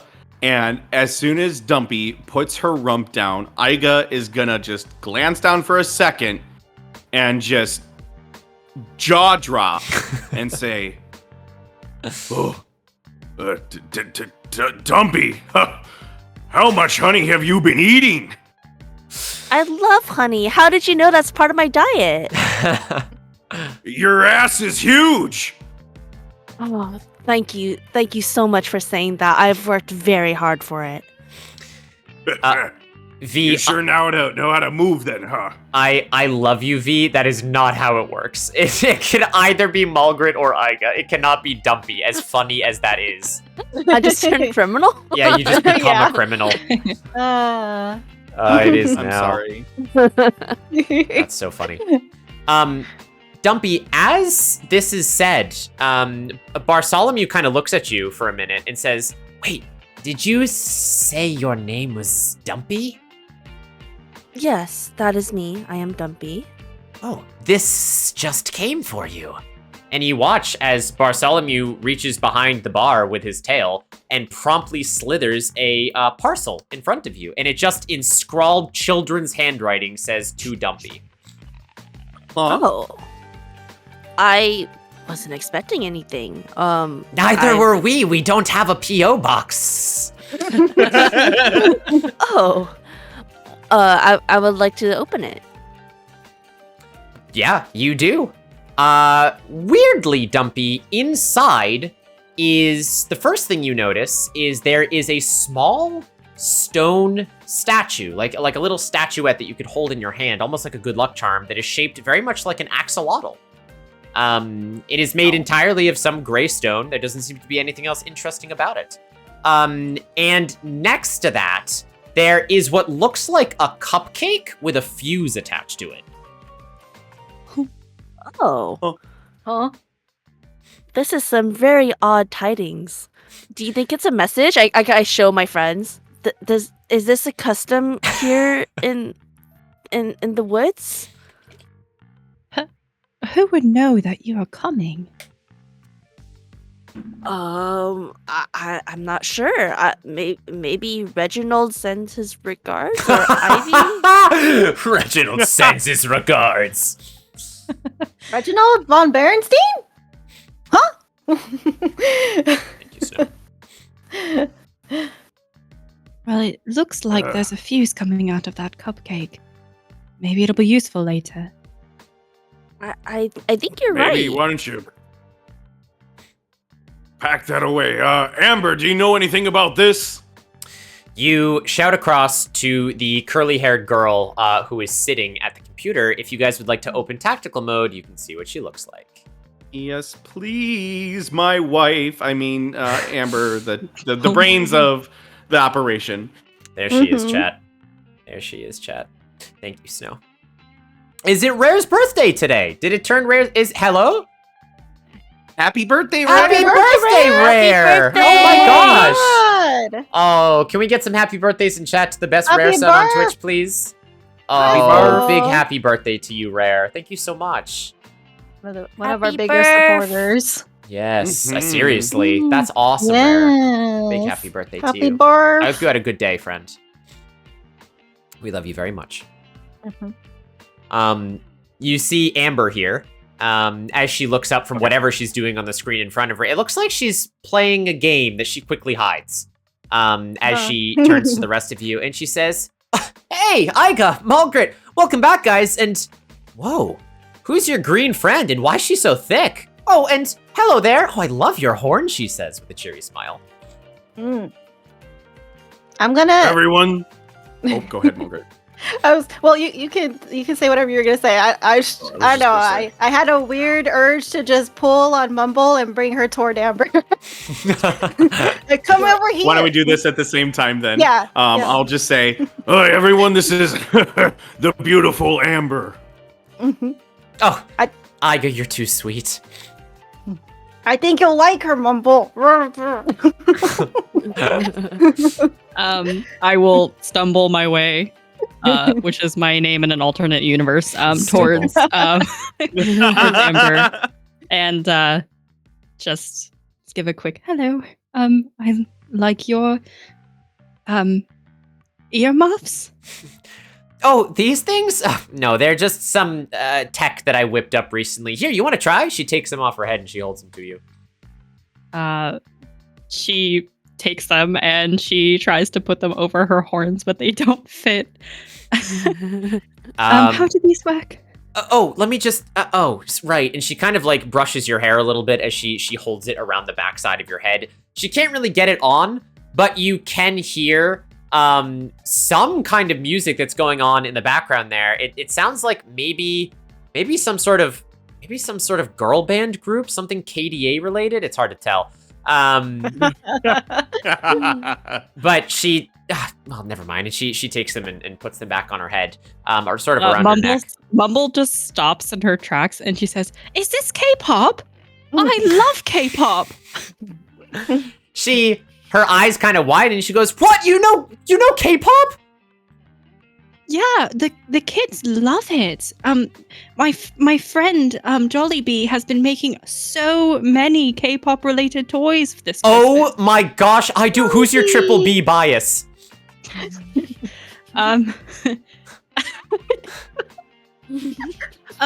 She does the finger thing and she's like, "I really love Collie from KDA." She kind of nods and she goes, "What? She's my favorite too." Mumble just squeals.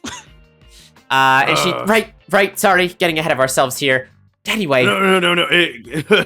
K-pop, is that a honey pop made by Special K? not quite. I'll remind me to show you sometime. I think I have a spare set of headphones for you. We can listen to some together sometime. Oh, okay. So, do you know what this convoluted muffin with a string in it is? She looks down at Dumpy. Are you still holding this cupcake?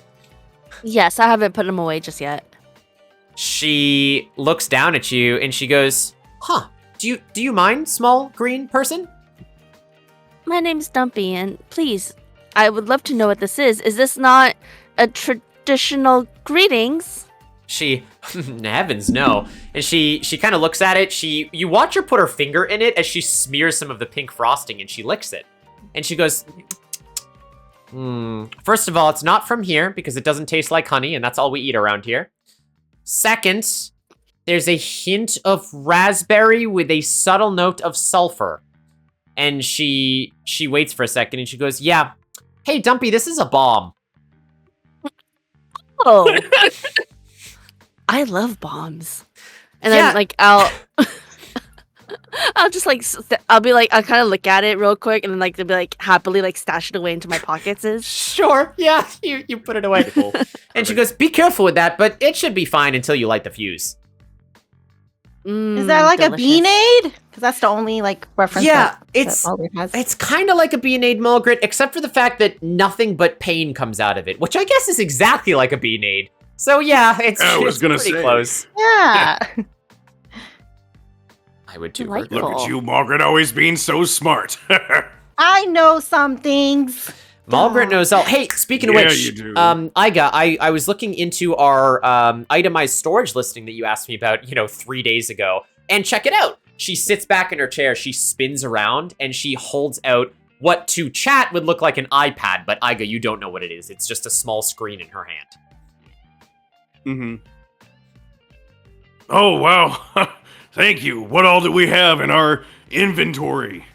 She kind of like nuzzles up next to you and she sort of swipes on the iPad a couple times. And she goes, so I took the liberty of basically creating a pressurized weight system in the sector of the cave that used to be the hot springs. That's now our whole itemized section for the honey because of the draft would have been cool. Anyway, so I did this whole thing. We have a couple of our honey sensors in there right now that are establishing connections with our main database. Essentially, Igo, what we're now able to do is anytime anyone puts honey in or out of that room, we will know exactly how much honey is in there. That's so what cool. was that? Can you say that in panda terms? Right. Well, since HoneyHeist 7 days ago, you guys are currently sitting at 5 metric tons of honey in that room. Yeah, we are. That's a lot of honey. That is Iga is going to faint. Just completely like eyes back, and he never thought, even when he was a little cub, he never thought he would hear the day of such a big number that goes beyond his 2 paws of 6 digits each. Yeah. That they would have that much honey, and he just boom hits the floor. Are you actually like passed out? Oh, he faints for like a little bit, and then it'll come to him and be like a second. Yeah. Okay. Okay. I must smack his belly. Get a hold of yourself. Is this what animal caretaking is like in this world? Huh? Oh my god. Margaret, help me up. Oh, I can't feel my legs. As Iga comes to, my character was just about to start twerking as a way of like healing. Sure. Dumpy starts to throw it back before she sees Iga sort of recover, and she readjusts herself. And Amber says, "Whoa there, big guy. I know it's a lot, but it's all yours. You guys can do whatever you want with it. You can eat it, you can peddle it, you can infuse it into your concoctions. But we are officially a success." And as she throws her arms up, she spins in her chair. And as she comes back around, she says, except for the fact that Beeyonce is back and ruining everything once again. So that does suck. Yeah. Yeah. I guess you could say it's bad news bears. Bad news bears indeed. By the way, did you still want that status report? Yeah. Hit us with it. All right. She sort of cracks her fingers and you watch her screen whir to life, which basically just starts to show a bunch of caricatures of your friends, blueprints of where you guys currently are, like a path through the woods, just a bunch of techie stuff. And she says, okay, well, here's everything we know. Approximately 7 days ago, you guys stopped Beeyonce, the head of Hive, from wherever she was headquartering, and you trapped her inside of the artifact, and you see the artifact that you trapped her in appear on the screen. And she says, in some indeterminate amount of time, we presume 6 days ago, the life signatures from inside of that artifact became null, which is strange because I didn't catch any sensors of anyone opening it. It seemed like Beeyonce just up and vanished, which was a problem. Franklin went out to investigate right away, but it was shortly after that Beeyonce reappeared in our world, and she seemed to have some sort of strange purple energy. And at this, on her screen flashes in front of you, you see a visage of Beeyonce, but you see some strange tendrils like sticking out of her back. And you see, she has like a heartbeat, but it turns purple. And she says, we're still not quite sure how or why that Beeyonce has returned, but what we do know is within the next day, and she clicks a button, and you start to see surveillance footage of what was the von Berenstein's castle. And she says, it only took her a day, but they took it. And as she scrubs forward in the footage, you watch as Beeyonce, with her new power and her hive swarm, completely overrun the von Berenstein castle. All of the bears are displaced, including Reginald, wherever he was at the time. And the castle now stands completely redone and textured by hive standards in a short amount of time, where Beeyonce now currently resides. Wait. Poor Amber. Frankie. Franklin, where's Franklin? She looks at both of you and she goes, I don't know. I thought maybe he was summoned to the transdimensional portal excavation that you two and Polaris had been. I haven't heard from him since his investigation. He was living with Reginald. They were... Oh no. Mumble. Wait. Mumble. She took our Franklin. Our brother. Mumble's gonna go over and start petting Aiga's back, which she knows calms down Blitzen when he's going into a frenzy. Sure. And she says, "It's okay. We'll get him back. We'll get all of your friends back. Cheer 100. Your family's cheer 100 safe. Half We'll of the make Best sure of Friends it." Forever necklace for Aga, and the other half of the Best Friends Forever necklace for You've Malgrit. dealt with this heart before. I don't know. Beyonce didn't have this kind of power when she fought us before. She was just this mechanical bee thing, and now she has all this mysterious power. I don't know if we can handle it. Aiga says, looking dejected.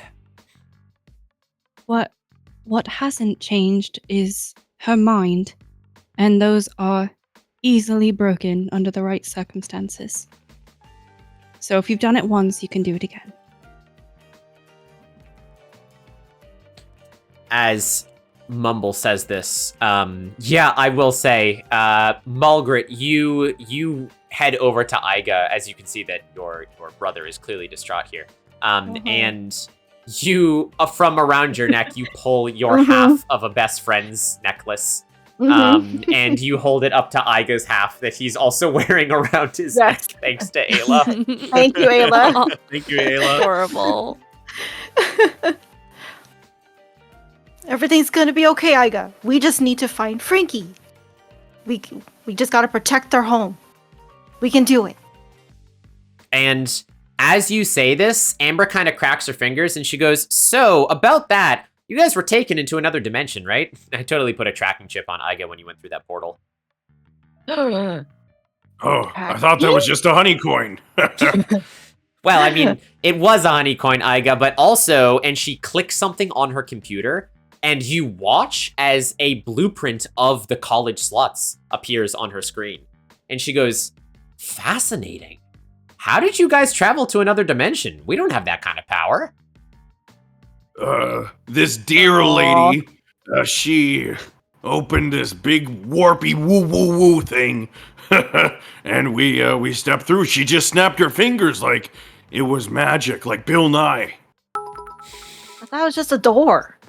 Thank you, Snow. Yeah, I don't know. Dumpy Mumble, do you know how they were able to bring us there? I agree. I was just at the temple doing my prayers when, kind of like what you said, a giant woo appeared, and that person, that Ivy person, appeared before me, asking for my assistance. So I heard the calling and I joined her.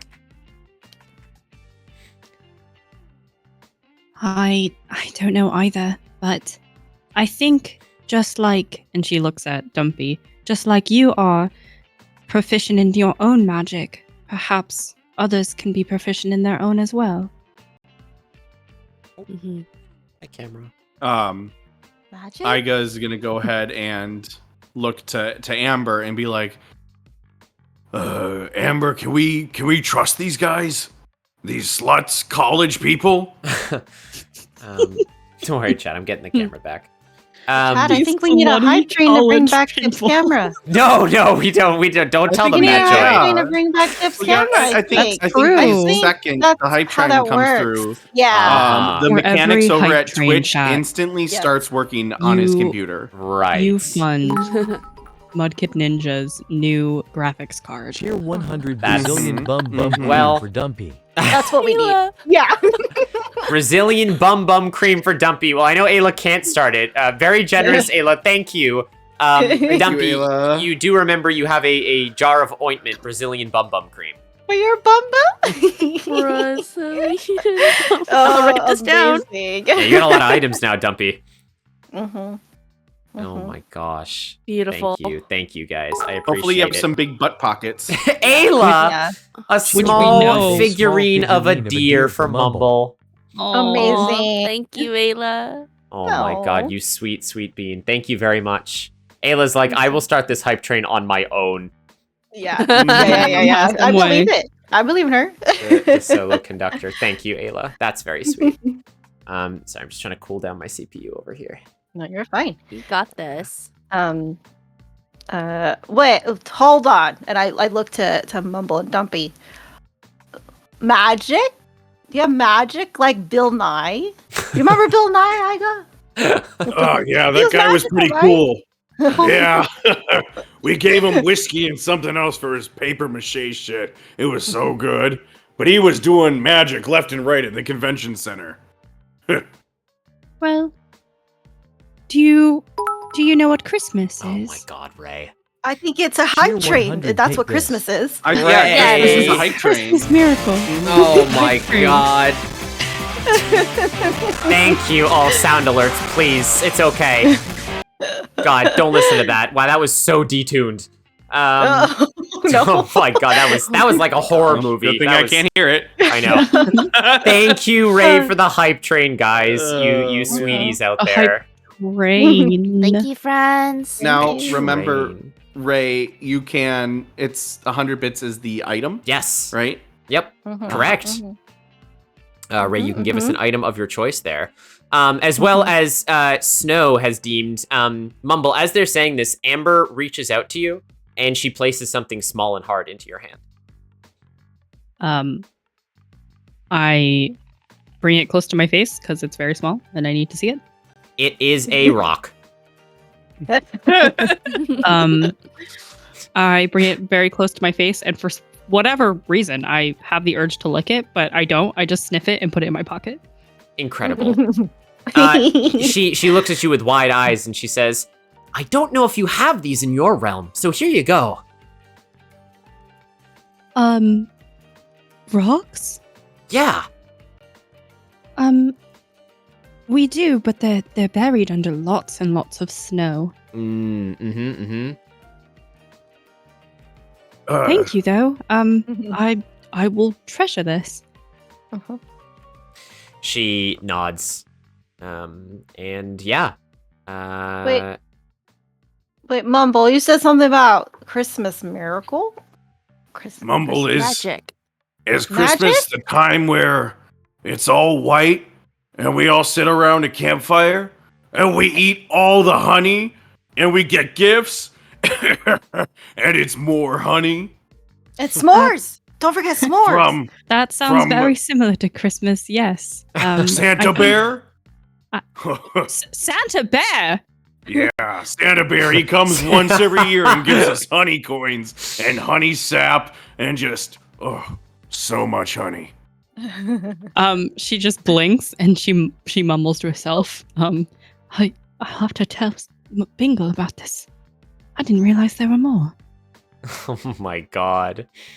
I did think I saw Santa Bear once. He was out in the field. He's very hairy. But you know, every bear's very hairy. Santa is notoriously more hairy than most. That is true. It sounds like Christmas, though, which is a very magical time of the year, wouldn't you agree? I mean, it's always magical with honey. That's true.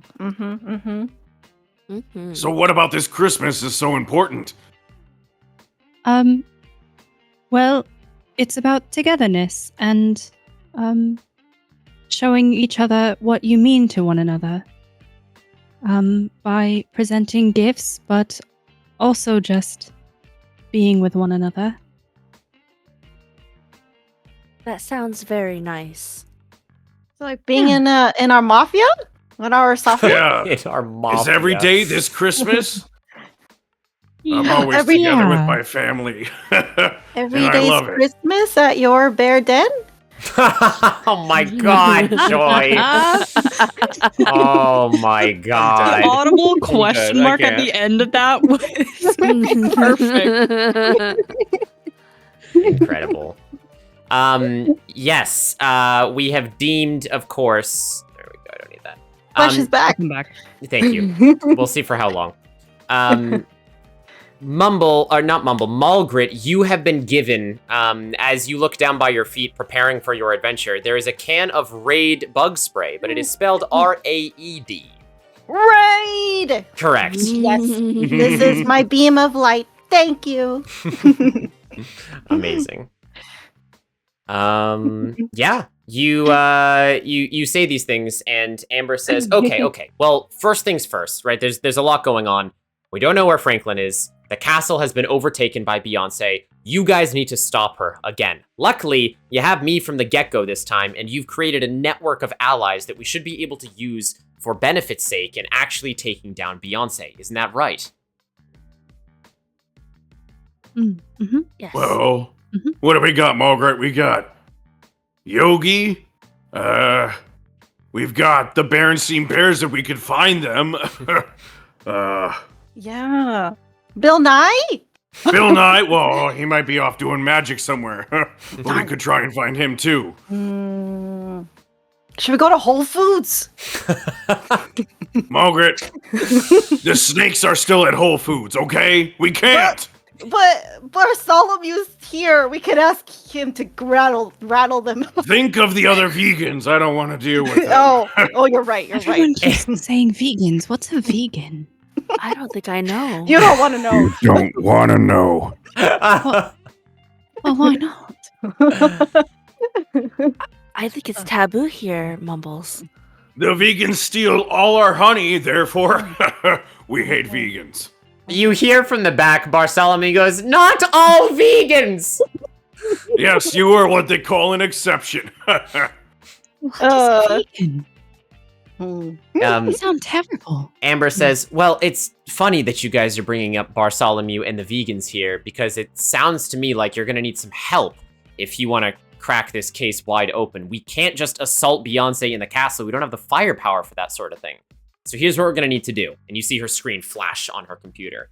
And you see some steps and to-do lists being drawn out in front of her. She goes, okay, in order to get me reinstated into some of the hive technology that is now taking up into the von Berenstein's castle, I'm going to need a backdoor in. The only person that's going to know anything about that is Reginald von Berenstein. But since Beeyonce took over the castle, we haven't heard from him or Franklin. But I'll tell you what we have... Oh, yeah? Go ahead. If anyone knows about backdoors, it's Dumpy. That is true, but I don't think I know what you're talking about. And you see the glazed lick come across her face a Dumpy's little bit never again. been here, I got. I'm sorry. Oh, you're right.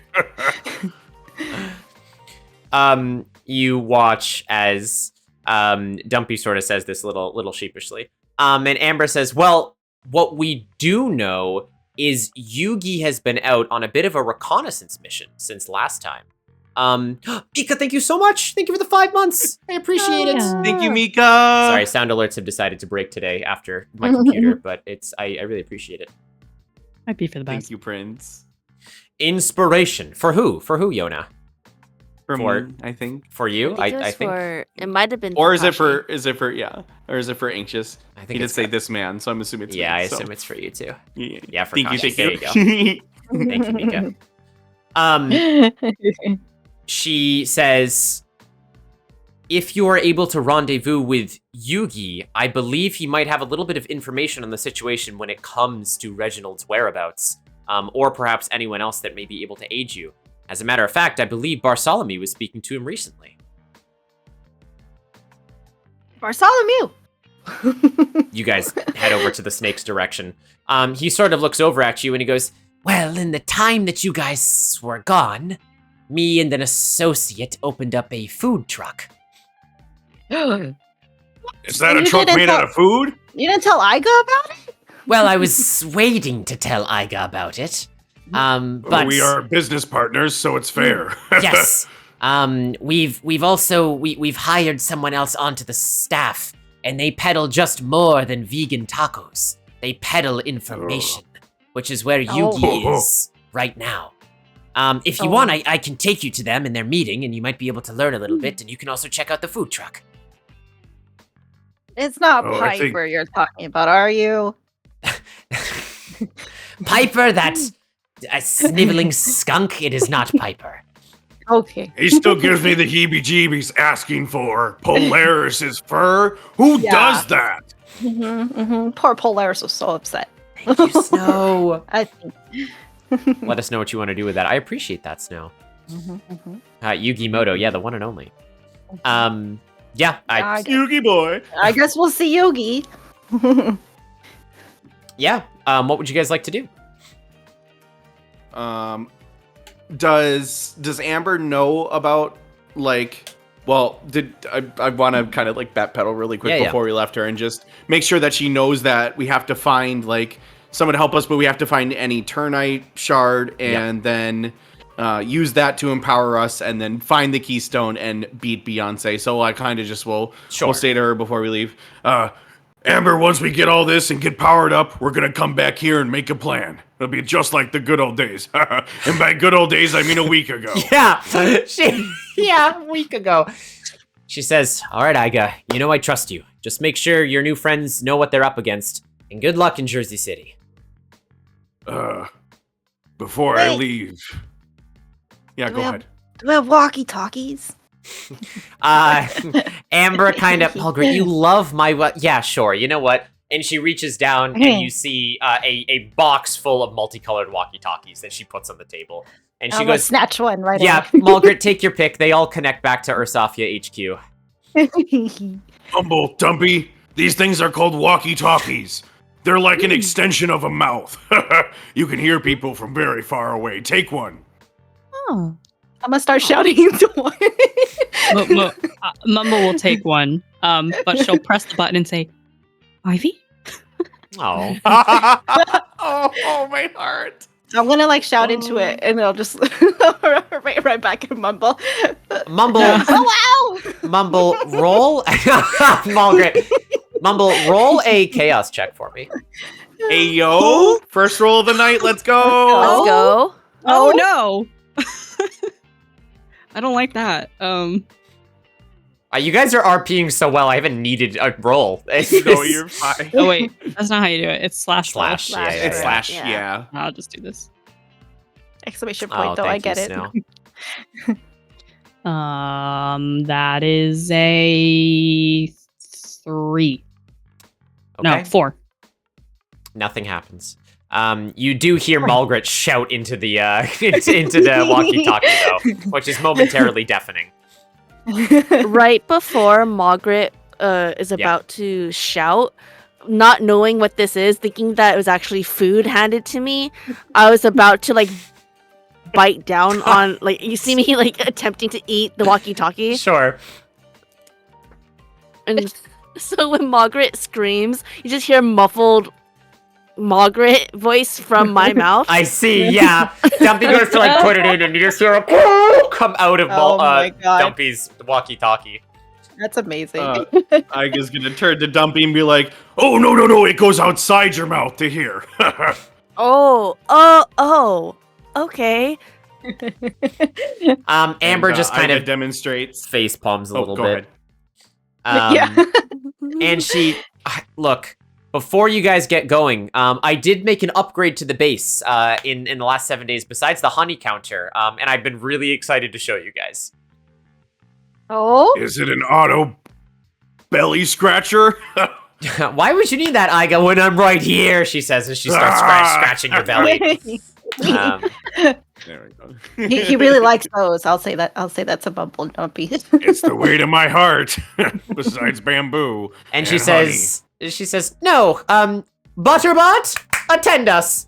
And she claps. And you guys watch from the other side of the cave a small, like, mechanical snail-looking thing, like, crawl its way over to you guys, holding a stick of rasterized butter.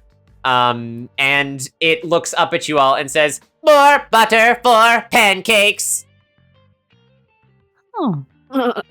I'm gonna go up to it and sniff it. I mean, it smells like butter and metal. Yeah. That's not funny. Is it like a snail? You said it's like a snail? It's kind of like a little crawly snail thing, yeah. Does it have appendages to crawl? Yeah. Okay. Can I be like a cat and like start smacking? Sure. Yeah. Mulgrit, you kind of like start batting it as it does this. It drops the butter and goes, please, am just a butter bot, not made for playing with cats. Okay, hold on. Amber, what the fuck is this? Why, that's a butter bot. Iga, you said we needed something to spice up our morning breakfast, so I decided what better than a butler butter robot. I said our morning breakfast. Meaning me and you? Right, yeah, so I got us a butter bot. You see the butter bot kind of like run away from Mulgrit, reach back, grab the butter, and hold it above its head again and says, "Who wants butter?" I do? The butter bot like starts stretching its arms, but it's got like 2 inches of movement and goes, Iga Dubu, could you please lower your arms or mouth or appendages to take Butterbot's butter? Iga's gonna slop over there and grab the butter. You do. You grab it from Butterbot. All right. Iga pulls out some honey, puts honey on the butter, and then eats it. And then he turns to Amber and says, "Wow, this is spicy." Amber goes, "I'm not sure it should, well, anyway." And she goes, "Good job, Butterbot." And Butterbot goes, "Was that my intended purpose, master?" And Amber goes, "Oh, well, yeah. I mean, you grab the butter. I mean, we can maybe work out the whole speed thing, but..." And the Butterbot goes, "I have fulfilled my purpose. Farewell!" And it explodes. Okay. Wait, I was right next to it. It's a very small. Or not Mulgrit. I'm still gonna jump on it. I'm still gonna jump on it to protect Mulgrit. Sure. It's a very small contained explosion, but you jump over it, and Amber goes, "What? I didn't tell it to do that." Amber, we're gonna have a long talk about spicy and what it means after we get back. I'm gonna have to look into Butterbot 2.0. All right, you guys should get going. I have a lot to do. Can you name it Butters? She looks at you and she goes, "Sure, Mulgrit." Okay. Where are we going? I'm going to Yugi? meet your friends. Yes. Yugi. Bartholomew says, "If the 4 of you would follow me, I will take you to the food trucks." Oh, okay. You Okay. wanna be on Iga's shoulder? You asking the snake or Dumpy? Bartholomew. He looks at the 4 of you and "I will slither just fine, thank you." Oh, okay. Okay, suit yourself. Before we go, I'm gonna look back at Amber and just quietly ask, "What's a vegan?" She smiles and she says, "You'll find out soon enough." Oh, fair enough. While that happens, can I go up to Margaret and just be like, kind of like tap and be like, "Hey, what's a taco truck?" It's food, and the thing that's like a shell, but it looks like a leaf, and there's veggies on it, I think. Something like that. I don't know. And there's no honey on it, so I don't care about it. Oh. Oh, and a truck's a big thing. It's big. Truck and it big, moves. yeah. Yeah, It's a it moves. big And Gramps thing. usually drives it, but I guess we're looking for Yuki. I don't know. You might like tacos, though. The humans say it tastes pretty good. I do love foodies. And you just see Dumpy's eyes kind of go a little bit wide. It's just like, ooh, food. But they always complain afterwards and spend some time in something called a bathroom. I don't know. It's always smelly, too. Yeah. Oh my god, they don't use bathrooms. Is that what it's called? We just go out in the grass over there. We'll make Mom a and Pop hole. taught me. Make a hole, yeah. The world is your bathroom, as best. Yes, it is. Yeah, don't go over to one of the mounds out there. Oh, we'll show you. There's signs up. Don't worry. Oh my god. Okay, Bartholomew, lead us. As Yes. the five of you start walking out, Mumble, you come across a package that was hastily left in the entrance of the cave. For brevity's sake, scrawled in children's handwriting, says to Mumbo.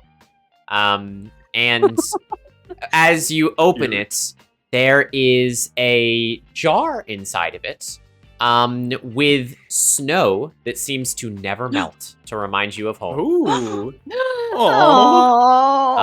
I hug it. That's so cute. Next to it, there is also another jar with a smiley face on it full of mud that is blue, and we are getting raided. You're about to say flowers and potatoes. Yes, I know. Oh my gosh. Hello, Silva. Speaking of the masters themselves, welcome in. La Fish for Life, thank you so much for the follow. Raiders, sound alerts are super broken, but you catch us playing an interactive Dungeons & Dragons called Change of Fate tonight. Silva, thank you so much for bringing your lovely community over here. We got a shout out for Silva. Perfect. An incredible person with an incredible voice. Please consider following Silva. He's a great guy. Listen, Raiders, if you like interactive Dungeons & Dragons and want to be a part of the story, then consider sticking around for a little bit. I am joined by the lovely Cursing Kakashi, Cozy with Joy, Anxious Wand, and my lovely partner, Ivy Nixie. We are just jumping into their first task for the night, as we are playing a homebrewed game here, but you guys can control all of the chaos with channel points or biddies down below by gifting bits and donations and all that crazy stuff. You can create your own NPCs and change the mere fabric of Fate itself. Silva, if you got to get some after-stream self-care, please go take care of your ass, my friend. If you guys want to stick around, then please enjoy the show. So, honey, to reiterate, a jar of snow that cannot melt and a jar of blue mud, both of them have a smiley face scrawled on in crayon. Oh. You little shit. This is very kind. Silva has given darkness to Kashi. Kashi -1 health. Oh, From that explosion. Yeah, from the explosion. It's okay. So true. It's okay. Yeah, true. From Butterbot. Thank you, Silva. I hope your stream went well, friend. Yes. There's the Silva command. Legendary Gaku himself. Yeah, there he is. Some of my favorite characters are back. It's a good one. Thank you, Ace. Incredible. All right. Yeah, as you guys head out there, and a modified destiny, there you go, Kashi, a +1 on your next roll. Oh. Also from Silva. Thank you. Oh. Do those stack? Yeah, they stack. Okay. We Thank you, are Silva. going to take a quick break here, chat, to give my players some time to GPG. We can get some snacks. And we'll be back in 5 of your D&D minutes as we continue onwards into Jersey City. So get those voting fingers ready. Enjoy some of the tunes in the background, and we will see you all in just a minute. Say BRB, team. BRB. BG.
Fine, duck, fine, fine, duck, fine.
Cheer 1000, I'm starting shit.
being introduced to the world.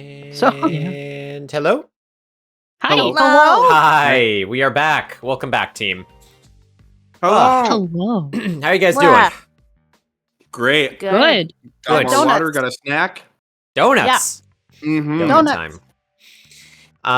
Hello. We love you all. Chat, thank you so much. We got another raid in there. JB, thank you so much for raiding over here, friend. It's Let's good to see go. you. Thank you, JB. Raid. I hope your stream was Raid. fantastic. I know we already got a shout out, so thank you, mods. Consider following JB. He's got a great personality. He's a really good dude. I really appreciate him. And Very sweet. Quartz with the 1,000 biddies with the only words Let's are go. I'm starting shit. Quartz, as always, thank you so much. Chat, if you would like to, 1,000 biddies or $10 gets you an NPC in this game, which is pretty incredible. So, Quartz, feel free to DM me or Yona about that, and we will get your NPC in post haste, which is very exciting. So, very, very excited. Awesome. Is my team ready to continue then? After having, well, I guess we'll do a little recap here. We have been brought into the world of HoneyHeist once more. The 99-acre woods, as Iga, Mulgrit, joined now by Dumpy and Mumble of their various respective games, have come back to the world only 7 days after HoneyHeist to learn that Beeyonce has taken over the Von Berenstein's castle. Franklin and Reginald are nowhere to be found. And Amber has briefed them and done the best that she could, but says if they're going to take down Beeyonce again, and they have to recruit some powerful allies. And of course, the team knows they also need to find an Eternia shard somewhere along the way. Luckily, apparently Bartholomew has started a food truck business now that he's been business partners with Iga. Tacos. He's hired a new associate who is apparently discussing the info that they've been peddling with Yugi out in Jersey City right now, which is currently where Bartholomew the Snake is taking them. I think that's about it. How are my players doing so far? Great. Good. So Ready to meet up with these people and get going. Let's Rawr. beat Beyonce. Let's fucking do it. Good. I just gotta... Quartz. Thank you, All right. Fauci. Quartz You're has welcome. caused a lot of chaos in these games before, and I always Yeah. expect people to try and one-up each other with how ridiculous the NPCs are. Quartz has gone for something in a very different direction that's going to break the game in a very, very different way. Oh God. That's So concerning. you're Okay. telling me. You're telling Love me. you, bestie. We love you, Quartz, for now. No, I love it's a great one. Okay, all right. But also chaotic. I hope it's better than fucking whatever Butterbot was. What's wrong with Butterbot? You don't like Butterbot? Butterbot had a singular purpose. Yeah, Okay? that's right. Butterbot had a singular fucking brain cell. Just wait for Butterspot 2.0, aka Butters. Okay, it'll be great. Butterbot is how we'll feel in about 8 hours. Yeah, true. Yes. Just exploding everywhere. Yes. Yes. Come in like a wrecking ball. Butterbot had the greatest character arc, says Ivory. Yeah. You mean Butterball? Amazing. Cool. And Oh, then good. Yona. Yeah, I know. Yeah, Yona, that's what I'm gonna do. All right, yeah. So Bartholomew takes you guys into Jersey City. We have some new polls coming up, chat. Let's head over to Jersey City. Are we exiting tactical mode? Yeah, you can exit tactical mode. If you're not. I like the title. Music! Music! Yep. All right, chat. As you leave the safety of the tree line behind for something more urbanized, you immediately are hit with the sound of rushing cars, a slightly colder breeze, and paved streets, as the softness of the grass disappears beneath your feet as you follow Bartholomew into Jersey City. A place of commerce, science, and a distinct lack of Whole Foods. Iga and Thank Mulgrit God. have roamed these streets before, and have even had some fur-raising chases led by Polaris after their last HoneyHeist. But now, it was time to search for allies. People willing to fight against the oppression of Beeyonce. And according to Amber, the bear's old pal Yugi might have some sort of lead about some like-minded heroes just waiting to be roused into action. The only trouble now finding that environmentally conscious bear in the dankness that is Jersey City. You all continue onward, hoping that the familiar locations the bears had frequented would provide a good starting point for Yugi and this mysterious intel. Now, chat, I've got a free ask for you, so I just want you to shout out. I need some chat engagement here. Chat, tell me, what does Jersey City smell like? Ooh. What are remember, some smells? Margaret and Iga both have very sensitive noses, so be Please nice. say donuts. Please say donuts. Please say donuts. Let's see, chat. There's also a vote going on right now, chat, that you don't want to miss. Amen. Donuts and coffee, please. Guys, please. Oh my god. Sadness and know. broken dreams, sewage. Hey, UK. Whole Smells like Whole Foods. Foods. That's great. That's good. Oh my goodness. That's a good one. Holy moly. Oh It my smells like what it's lacking. yeah, Oh my god. that's so true. Oh my Non-vegan, vegan cake. That's in the poll. That's in the poll. Oh, I see. Mochi's pushing for the poll. Wet I was like, leaves what? and gasoline. That's too accurate, Ray. That's Ray. That's like right on the money. Man. Yeah, you know what? I'll go with it. Yeah. Jersey City smells like wet leaves and gasoline, maybe with the hint of Amazon industrialization, Whole Foods somewhere. Also, So, chat, thank you Polaris' for car. voting in that poll. Yeah, like Polaris' car. Chat, thank you guys very much. Oh my god, chat. All right, see how this plays out. Okay, radish Okay. bastard. All right, Hmm. you guys continue. Also, chat, make sure the music is a good volume. Let me know if I need to change it at all. I hope you guys are digging the persona back there. Oh I yeah. know. Hi, Dizzy. Persona. Very good. Bartholomew leads you guys down a couple of streets, and not too long. You guys are chatting. I'm going to give you guys a little bit of RP here as Dumpy and Mumble. This is the first time you guys have been to Jersey City. This is the first time I've been to any city. That's, well, kind of, yeah. I mean, I guess everything else you've been in, Dumpy, was urbanized by other creatures. This is more humanistic, but yeah. Welcome to Jersey City, Dumpy and Mumble, where it smells like Polaris' car. Huh. Oh, I miss Polaris. Huh. I hope Gramps is okay. Have you guys been to anything like this? Not quite. It smells very peculiar. Usually things just smell like sweets where I'm from. Like honey? Like honey? Sometimes. Yeah.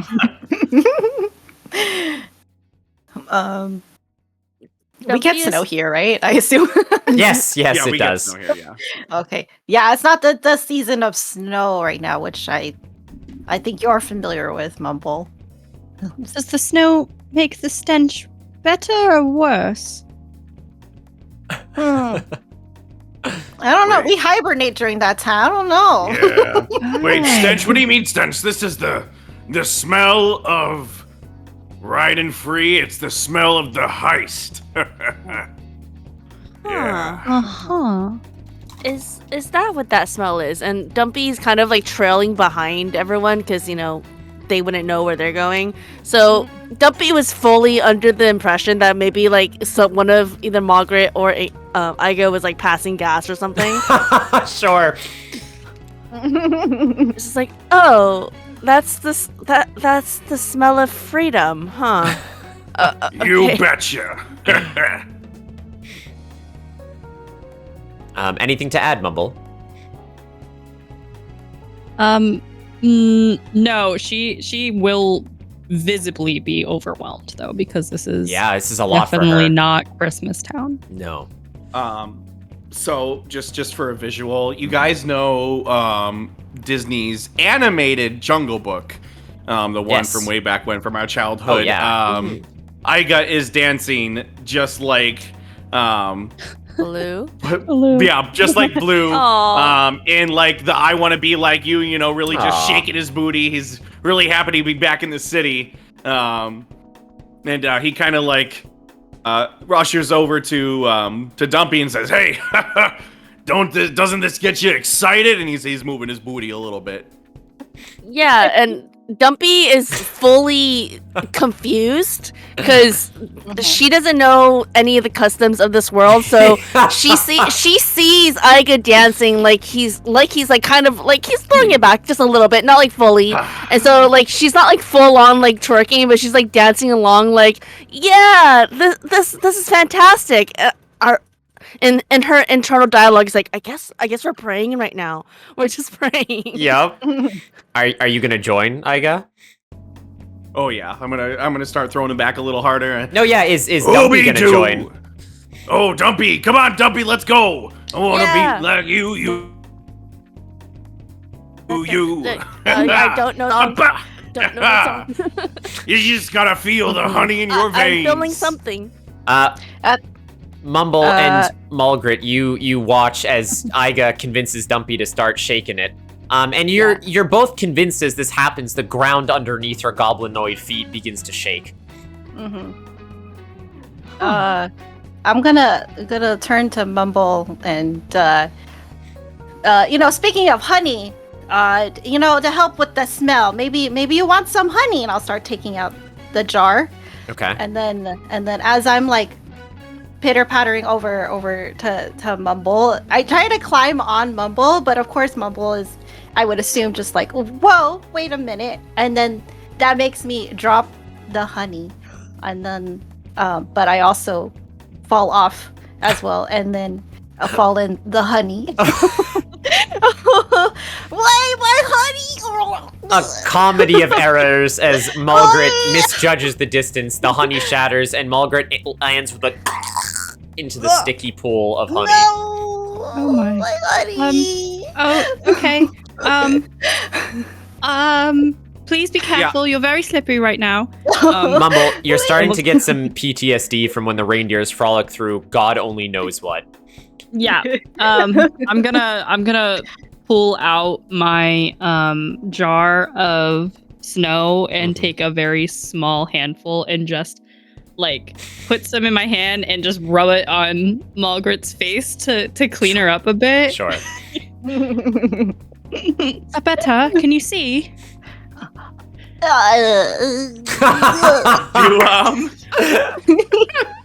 Do Iga and Dumpy notice this happening, or are they too busy are we throwing it noticing back? this? Yeah, absolutely you can notice, yeah. Okay, all right. Chat, don't forget to clip.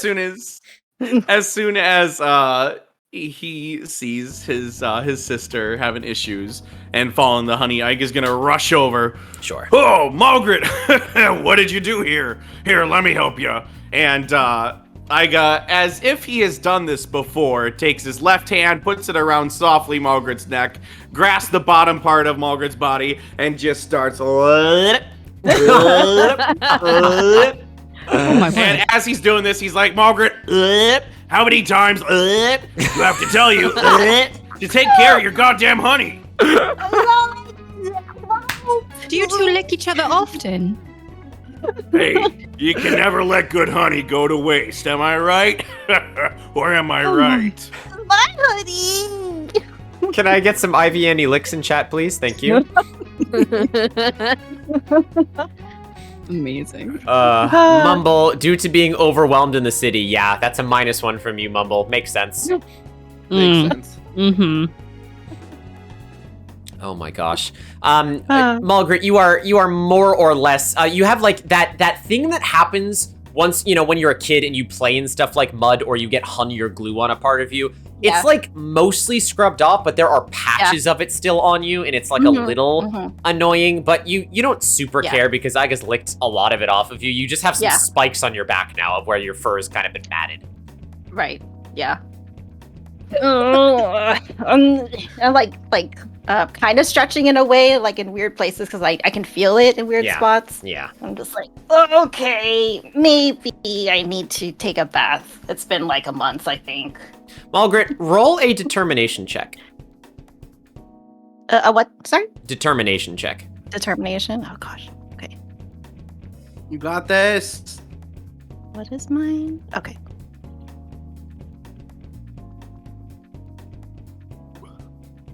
And then I add mine. So 4? Is it 4 total?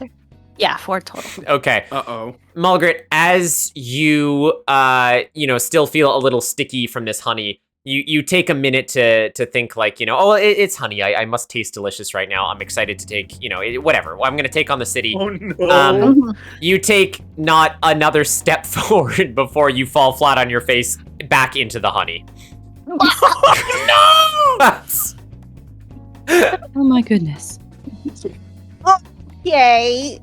You see me just out of habit and animal instinct just start rolling. No! Oh no! Margaret, what did we just get over saying?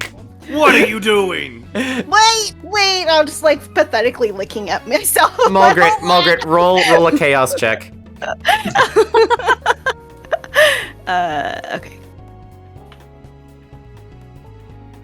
That is oh my god. 9. Nice. 9! Nice. Yeah. Oh, Let's Mulgret, go. in a flash of genius, as you're rolling around in this honey, you decide you must have been covered in honey for a reason. And you think that last time you were in Jersey City, people captured you. But now you're gonna be too sticky for them to do anything about it. Oh So my god. you look around at your friends and you defiantly keep your foot in the honey as you are going to wear the honey for the rest of this endeavor. Mm-hmm. I do the full on like Superman pose. Yep, you do. This is my suit of honeyed armor. I'm ready. You see Mulgret do this as the sun shines on her glistened fur, as a couple of honey drops just blick onto the floor next to her. We have the can of Raid sitting on my belt. Yep.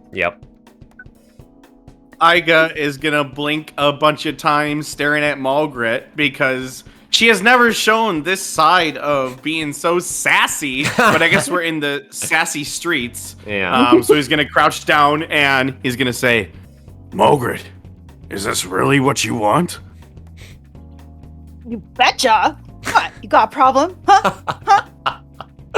No. I'm just proud of you.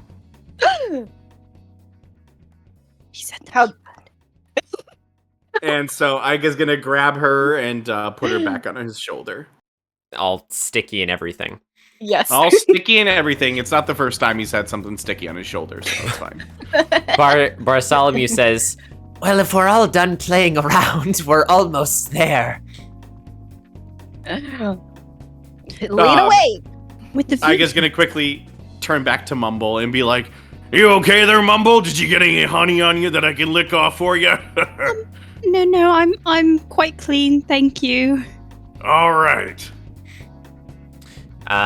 You guys continue a little ways down until you see a very vibrant looking food truck on the street that you are currently walking down.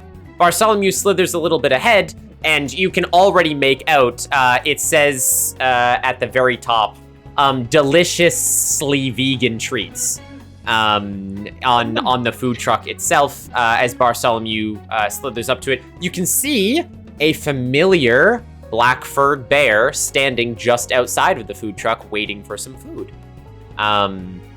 You, of course, recognize this as Yugi Bear. If you open tactical mode, there he is. Yugi.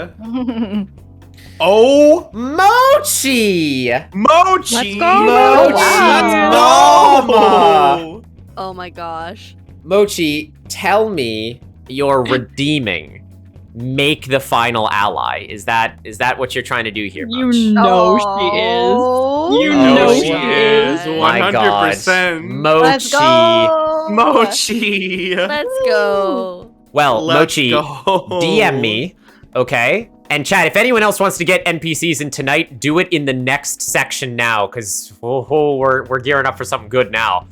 I will say, Mochi, please DM me the ally, the incredibly important NPC that the heroes will have to recruit, and then you guys can control as a chat. Thank you very much, Mochi. That's incredibly generous, and we love you so much. Love you, Mochi. I will stand by what I said last few times. Mochi has created an ally That means, of course, that the team here is going to recruit Mochi's ally for her generosity and for changing fate in their favor. However, thank you, Quartz. Thank you. Okay. 44. Thanks. This is I just so I appreciate don't have it. an awkward number Thanks. of bits left. Quartz, what item do you want to give have someone? Three. Oh, I love you. I was gonna say that is an item, Quartz, so it's not random. Just If- the 44 part is. If by the time that the party meets and saves Mochi's ally, if by that time we get at least a level 5 hype train, they can recruit all of the allies. Just like we did in the original Masters of Fate episode 1, when we had that hype train and we got Nevafol and Calibri, and the Carlotte. What was the buff? It was Carlotte. It was just Yeah. Carlotte? Yeah, okay, that's what I thought. You look like Carlock from Yes. Baldur's Gate. Carlock. Have a good one, okay? Oh, Carl, I see. Yes, with a K, thank you. Quartz item from you, Mochi, thank you so much. Please DM me. Sweet pumpkin. I would like Mumble to have a candy cane sharpened into a prison shank. Yum. Okay. Oh God. Mumble, I will Can say, I sharpen it? yeah, in addition to the toy you have around your neck, in your inside cloak pocket, it dawns on you that in case of emergency, Bingle has given you a little piece of himself, in case you need it to defend yourself. There's a little bit of Bingle in every twist. And you have slowly been whittling it into a weapon of mass destruction. Suddenly I don't want to lick it. No. Oh Wonderful. my gosh. Thank you guys so much. Thank you. Yeah, seriously. Just have to read Mochi's message real quick. Oh, dude. Oh, God. Well, first of all, Mochi, you're going to make me cry. Second of all, oh, God, I don't... That's so meta. All right, sure. Sure. It's like... Quartz did something that was meta. Mochi did something that was like, Nick, I wrote Change of Fate. So I don't... Yeah. Oh, wow. Okay. Again! I can try. Oh, nice. I can try. I Confused. can try. I'm worried now. I don't Yeah. I don't know if I have art for this. I'll see if I do. No.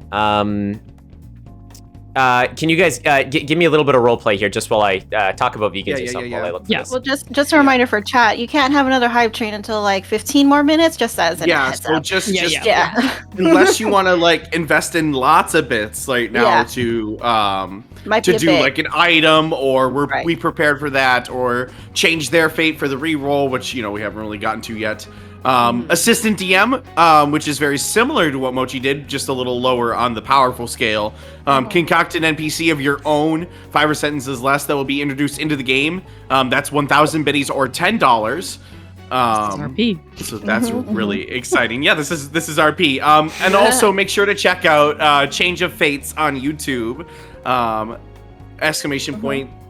COF? Yes. Yeah. Where you can check out all the past episodes. What's really cool about Change of Fate is not only do we have stuff before, this Masters of Fate series we're having now, we have the individual episodes like HoneyHeist, like Love Dyland, like Sexy Battle Wizards, and everyone's fan favorite, The Dark Carnival. And then we mashed them all together. Now we have this big series here, Masters of Fate, where these masters, these big babegs, the big bad evil guy, they've been revived through the dark heart. Yeah. And they're coming at us and going to destroy us, and that's kind of what we're trying to stop right now. So. Yeah. Thank you. Thank you, Kashi. Yeah, that was incredible, my guy. Yeah, I should record you for the sales pitch, not me. That was great. Heck yeah. Okay, I think I know what I'm gonna do for that. Mechanically, Mochi, I'm pretty good at improv, but you've really thrown a wrench in my plans here. Gosh. I will do my best. I will do my best. I'm excited.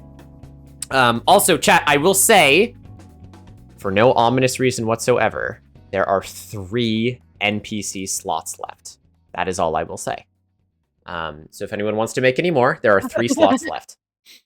And remember, it's only $10 or 1,000 biddies. So that's right. To connect an NPC. It supports the stream a whole lot, guys. It really, really does. That's like it does. That's like 3 to 5 tacos at a taco truck. Okay. Yes. Yeah. Inflation nowadays. Yeah.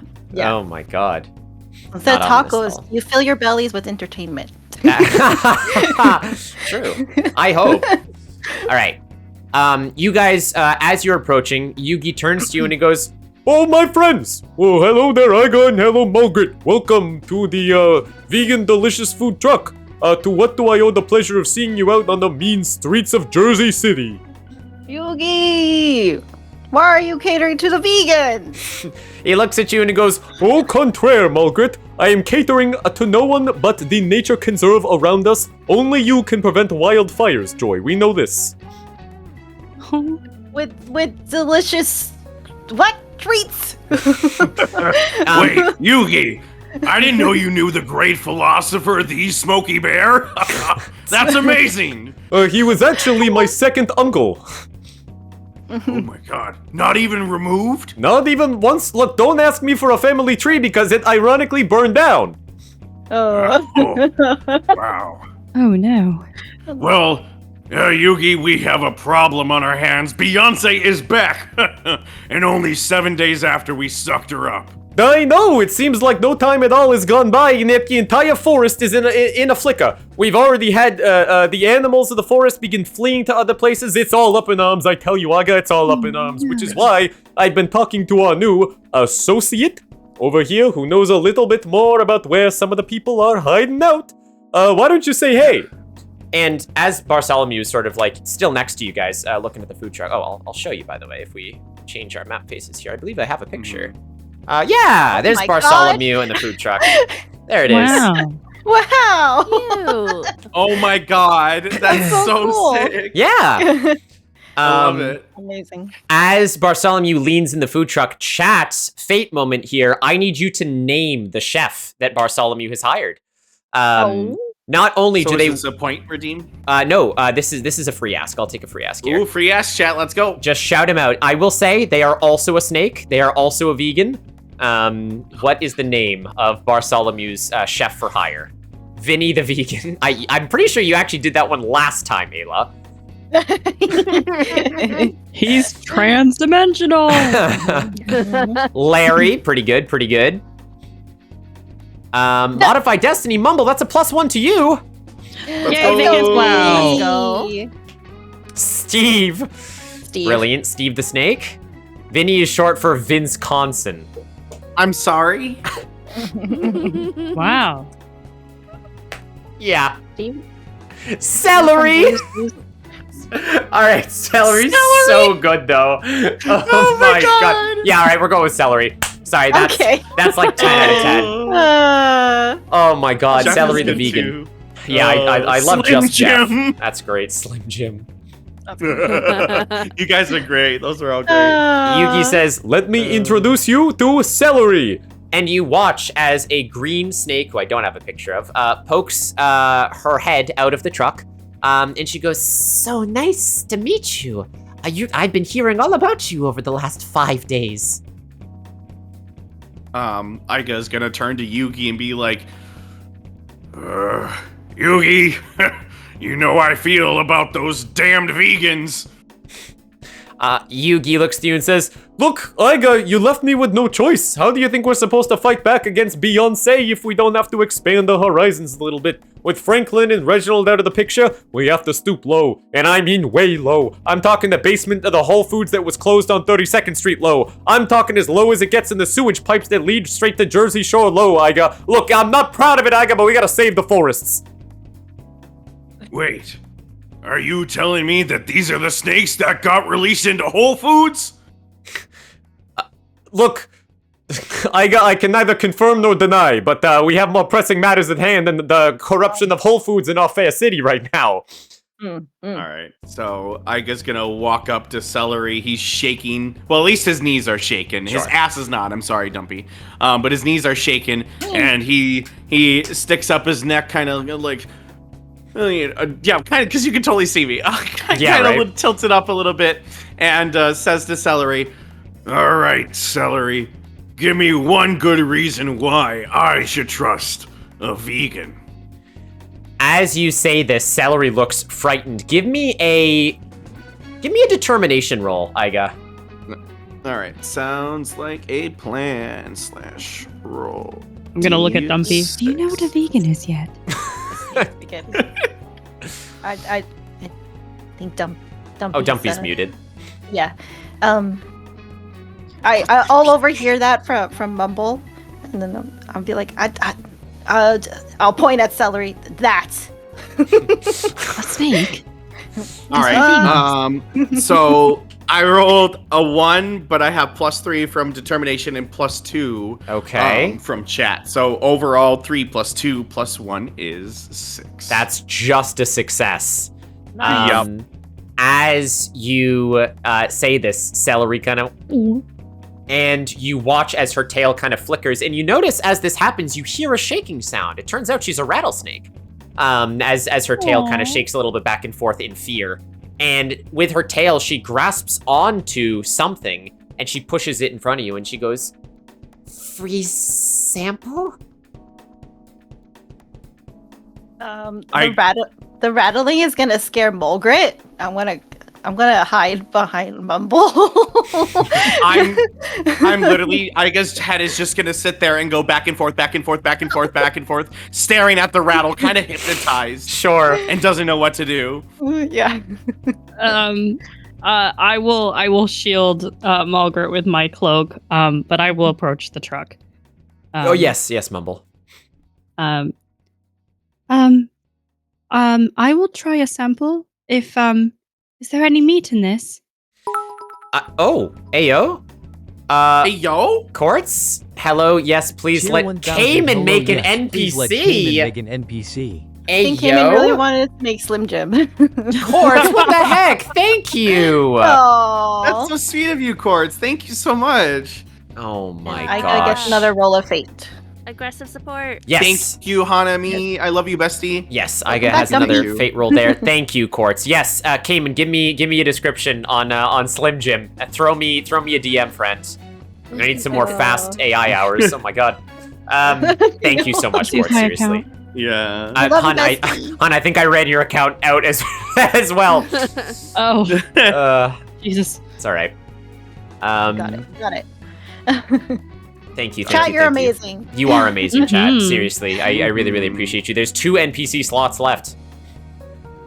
It doesn't have to be Slim Jim Cayman. Just send me a DM or Yona. Yes, Mumble, you approach, and Celery looks up at you, and she's pushed this plate of, thanks to chat, it is a bowl of cream, but inside of the cream, there appears to be more cream. Huh? What? Is this soup? Is there meat in this? Meat? No, all of our products, mostly, almost kind of 98% of the 100% of the time, are vegan fully. Right. Celery, what's a vegan? A vegan is someone that doesn't eat bear. Oh.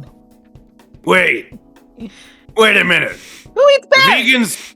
No, vegans are the ones who are eating all our honey. That's why we hate vegans. They're honey eaters. Bartholomew kind of looks to you and goes, "There's a time and a place, Iga." Mumble's gonna look at the cream and then look at Celery and say very, very quietly, "I think I'm a vegan." She's gonna eat it. You're gonna eat the vegan ever-filled cream? Yeah. Okay. Sure. Roll me a determination check. Okay.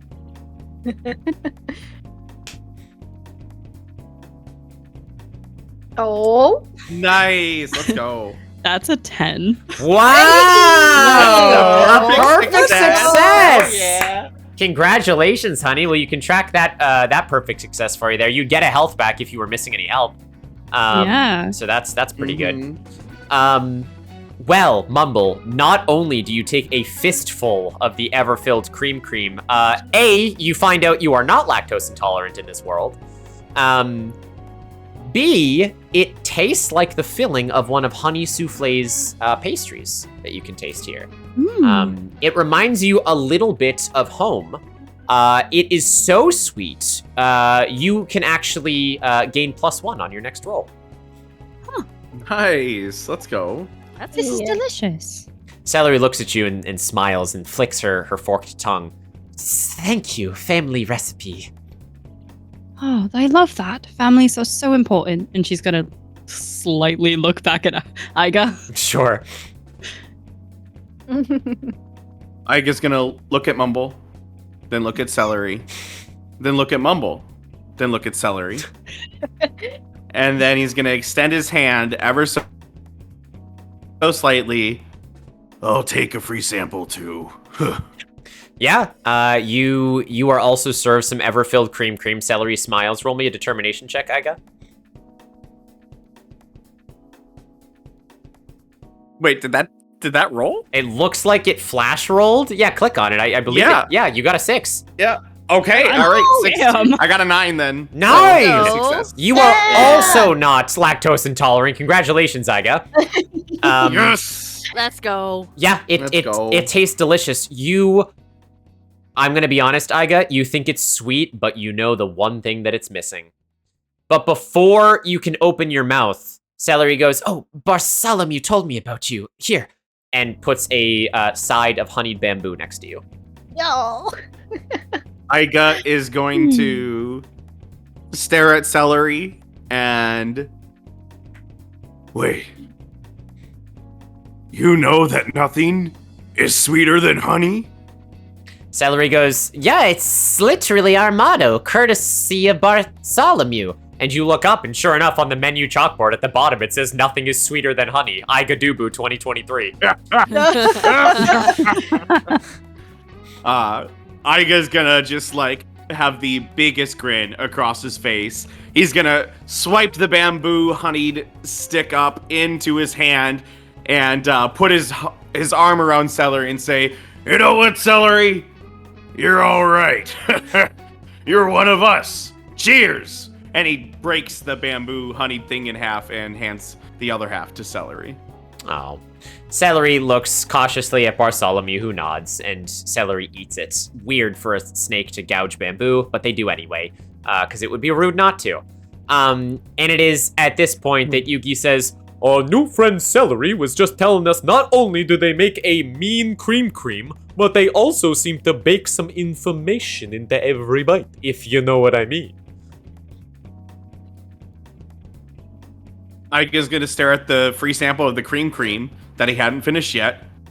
Lick it. I don't hear anything. It's not telling me anything. Is this one of these walkie-talkies? Hello? Hello? Give me information, please? And Celery goes, or Yugi goes, "It was a matter of speech, Iga. I don't... look, Celery has a bit of information on the whereabouts of a certain von Berenstein." They know where Reggie is? Reggie? Celery kind of nods and goes, "You see, Bartholomew had the genius idea of setting up this food truck so we could peddle our food to both our allies and our enemies. And one of the locations we've delivered to is an outpost just outside of a hive prison. And in a recent transaction, I have learned that a bear matching your friend's description was recently captured and placed in a cell, along with many other powerful resistance fighters against Beeyonce." That sounds exactly what we're looking for. Mm-hmm.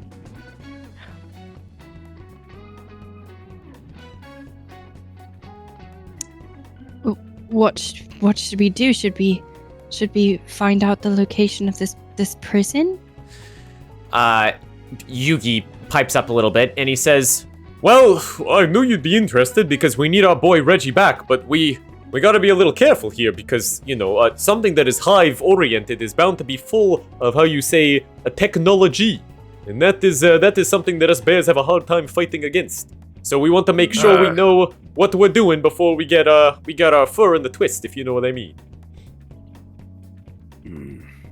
Yeah, Yugi, did you... Oh. Technology? Yeah. Dumpy's You got it, very Dumpy. confused. You got it, yeah, technology. Is that another word for magic? I think it's so. like science, which isn't very. Oh! Like Bill Nye. Yeah. They take... Mulgrit, -1 on your next roll. Mumble, +1 on your next roll. Okay. Thanks, Snow. Thanks, chat. They take metal and other things and mix them all together, and then boom, something else happens. I think Amber, that big flashy screen she had, that's technology. It's stuff to help us do other things, Dumpy. That's what I was these. That sounds amazing. It sounds just like magic. I think so. I think together. Just steps, yeah. Oh. Yeah. I think I can handle that. We have to go to like prison? Go to prison? Celery looks at you all and says, "You want to go save your friend, yes?" Yeah. Yeah. Is it just Reggie that might be there? Or is Yugi? Well, they've got Franklin too, we think. Yugi shrugs and goes, "Honestly, it could be the case, Aga. We only know that Franklin, as a bear that matches our friend's description, is probably stuck in that prison. But there's a number of other people that are also trapped there, and I hear there might be 3 empty slots still around. So it could be the case. But we will have to wait and see." And those slots can be filled with 1,000 biddies or $10. So I've heard, Aga. So I've heard. I don't know what that means, though. Celery mumbles, "What's a biddy?" I think it's something similar to. She looks to the side a little sheepishly. Something similar to your rump. Oh. And Dumpy's like just nods very enthusiastically. Sure. I'm pretty sure if you get enough of these biddies, you can bounce them off your booty. Dumpy is very, very enthusiastic and happy to hear this. Oh my god. Celery says, "If that's the case, then follow me around back." And Celery nods as she heads to the back of the food truck and leads the 4 of you. The doors of the food truck swing open. And as they do, you see Celery press a button with her tail, and all of a sudden, all of the fryers and refrigerators and everything in the food truck flip into the walls. And you you witness as a whole bunch of desks, blueprints, planning tables, and CRT monitors pop up in their stead. It looks like a classic like tech truck that has now spawned here. We just changed the. Perfect. I think Amber, was magic. Did Amber do this for you? That was magic. Celery goes, "Yes, Amber had a hand in this design." And you watch as Celery leads you over to the nearby desk and says, "Okay, so here's everything we know." And then in a very montage sort of section here, you watch as Celery places a huge blueprint with a whole bunch of words on it in front of all of you for all of you to read, which basically details everything that Celery has picked up in her travels about the prison. Chat, it's time to plan a heist. If you guys go to the handout section, there is a place called Prison Overview. You can go ahead and you can click on View on that, and it will bring up the Prison Overview. That's a flashbang. Right. Oh god. Okay, I'm gonna look at this on my phone, I think. Yeah. If that's okay with the DM. Absolutely. You can look at it wherever you need to. I'm going to just quickly say, while all of the cool flipping of cabinets and fridge and storages were flipped around. Yep.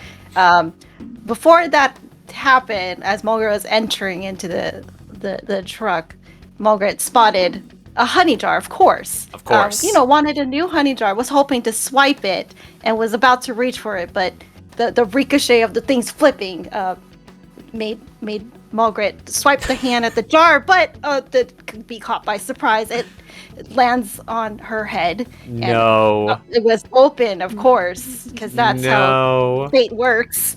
And my honeyed armor gets reinforced. That's what's happening. Oh my god. She's now Can extra we- sticky. Yes, anxious. Uh-huh. Can we add a new stat for Joy? Just a degree of stickiness. Yes, honestly, I feel like you need a sticky meter at this point. Well, actually, anxious. It's funny you say that because Joy, I'm gonna need for the last 2 events. You are 2 pips towards bear right now. Okay, that's fair. Yeah. Okay. Aren't you full bear then? Because we start in the middle, or are you 1 away? Yeah. If you were right in the middle, 2 to the left is full bear, right? Yeah. Right, Mulgrit? Yeah. Mm-hmm. All right. Go. I'm a bear. You watch as Mulgrit, reinforcing her honey armor, kind of gets over enthused by the honey. As Mulgrit steps outside, covered in honey, and Mulgrit, what do you shout to Jersey City? What's your war cry? Maul and conquer! Mulgrit shouts this, and the 3 of you watch as Mulgrit disappears into the sunset. You hear the sounds of ferocity in the distance, and not 5 minutes later, Mulgrit comes rushing back. Now, no honey left on her, but you hear car alarms and fire departments in the background of Jersey City now. What did you do? Aiga's gonna put his hand on Mumble's shoulder and just say, "Bear." Okay. like I know what that means. Yeah, sure. Joy, you do know this as it resets. You don't have any bonuses anyway, but you do get that D4 to give to anyone else's force roll now. Right. Okay. So keep Do I track have to choose of that. now? No. Okay. Okay. And that, of course, resets. Mm-hmm. Amazing. Really quick. Yep. You said does the pips reset Yep. or no? Yep. She goes back to the middle. Okay. All right. So yeah, she doesn't get that bonus unless she's got it. Yeah. Okay. Yep. Correct. But but it's because like I don't know if you saw earlier, V gave me that Oh, criminal. So it did. Oh, gotcha. So you have -1 force, +1 cunning. Okay. Yep. Gotcha. I have to remember that. Oh, speaking of, Mulgrit, okay, Cayman has pushed Mulgrit now that she's come back from her session towards criminal. Oh shit, okay. You watch Mulgrit step back into the truck as she pulls out a cigarette, and she looks down at the table, and she goes, "What do we got, boys?" Yep. That's me. Oh my god. The duality of this. What'd you say, honey? The duality. Yes. It really is. It's a candy cigarette, by the way. Okay, Aiga's gonna do a Asking double that. take anyways, and Aiga's gonna quickly grab it out of Mulgrit's mouth. Sure. Look at it, realize that it's a candy cigarette, grab some honey, put some honey on it, and give it back to her. Oh, okay. I love it. I love the heist commando now.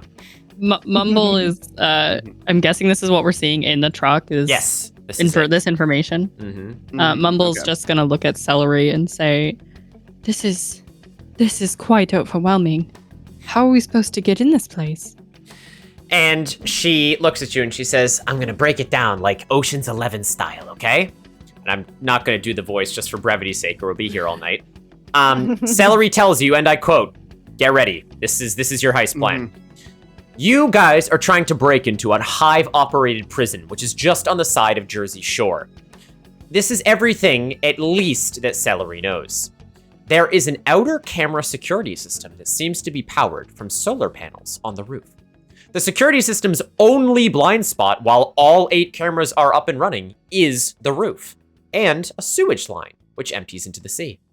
There's about 12 Hive guards at any given time, and there are 4 mechanical drones that fly around the perimeter outside, but they do stop to recharge in shifts of 2 every 4 hours. The overseer, or the warden of the prison, no one really knows who it is a bionic bee warrior that rarely, if ever, will leave his main office. Inside that office, he or any guards in there can see all of the security footage. There is a manual override in the main office that can lock down all entrances and exits. The main ventilation shaft that runs from the roof and the sewer line are exempt. There's another manual override in the main office that can force every cell door open or closed at the same time. It's not a large prison. There are only 8 cells. In a large main area with a metallic stairwell that connects them all on just 2 floors.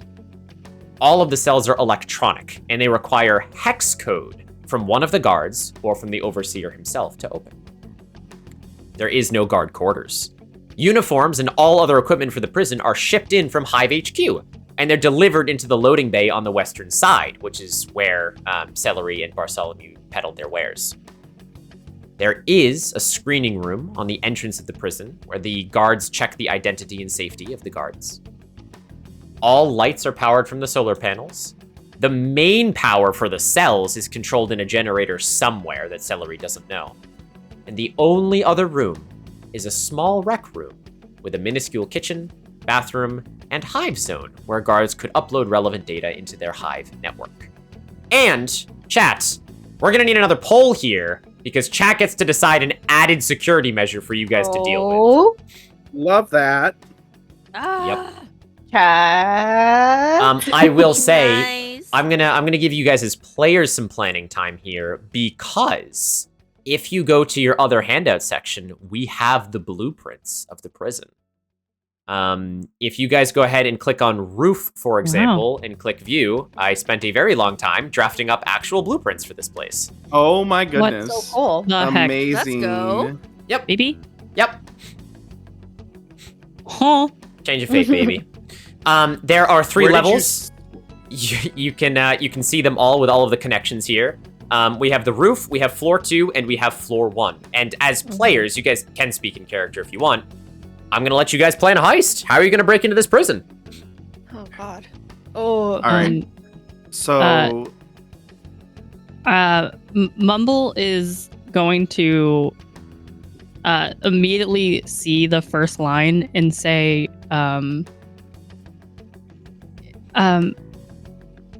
something that goats are really good at is climbing.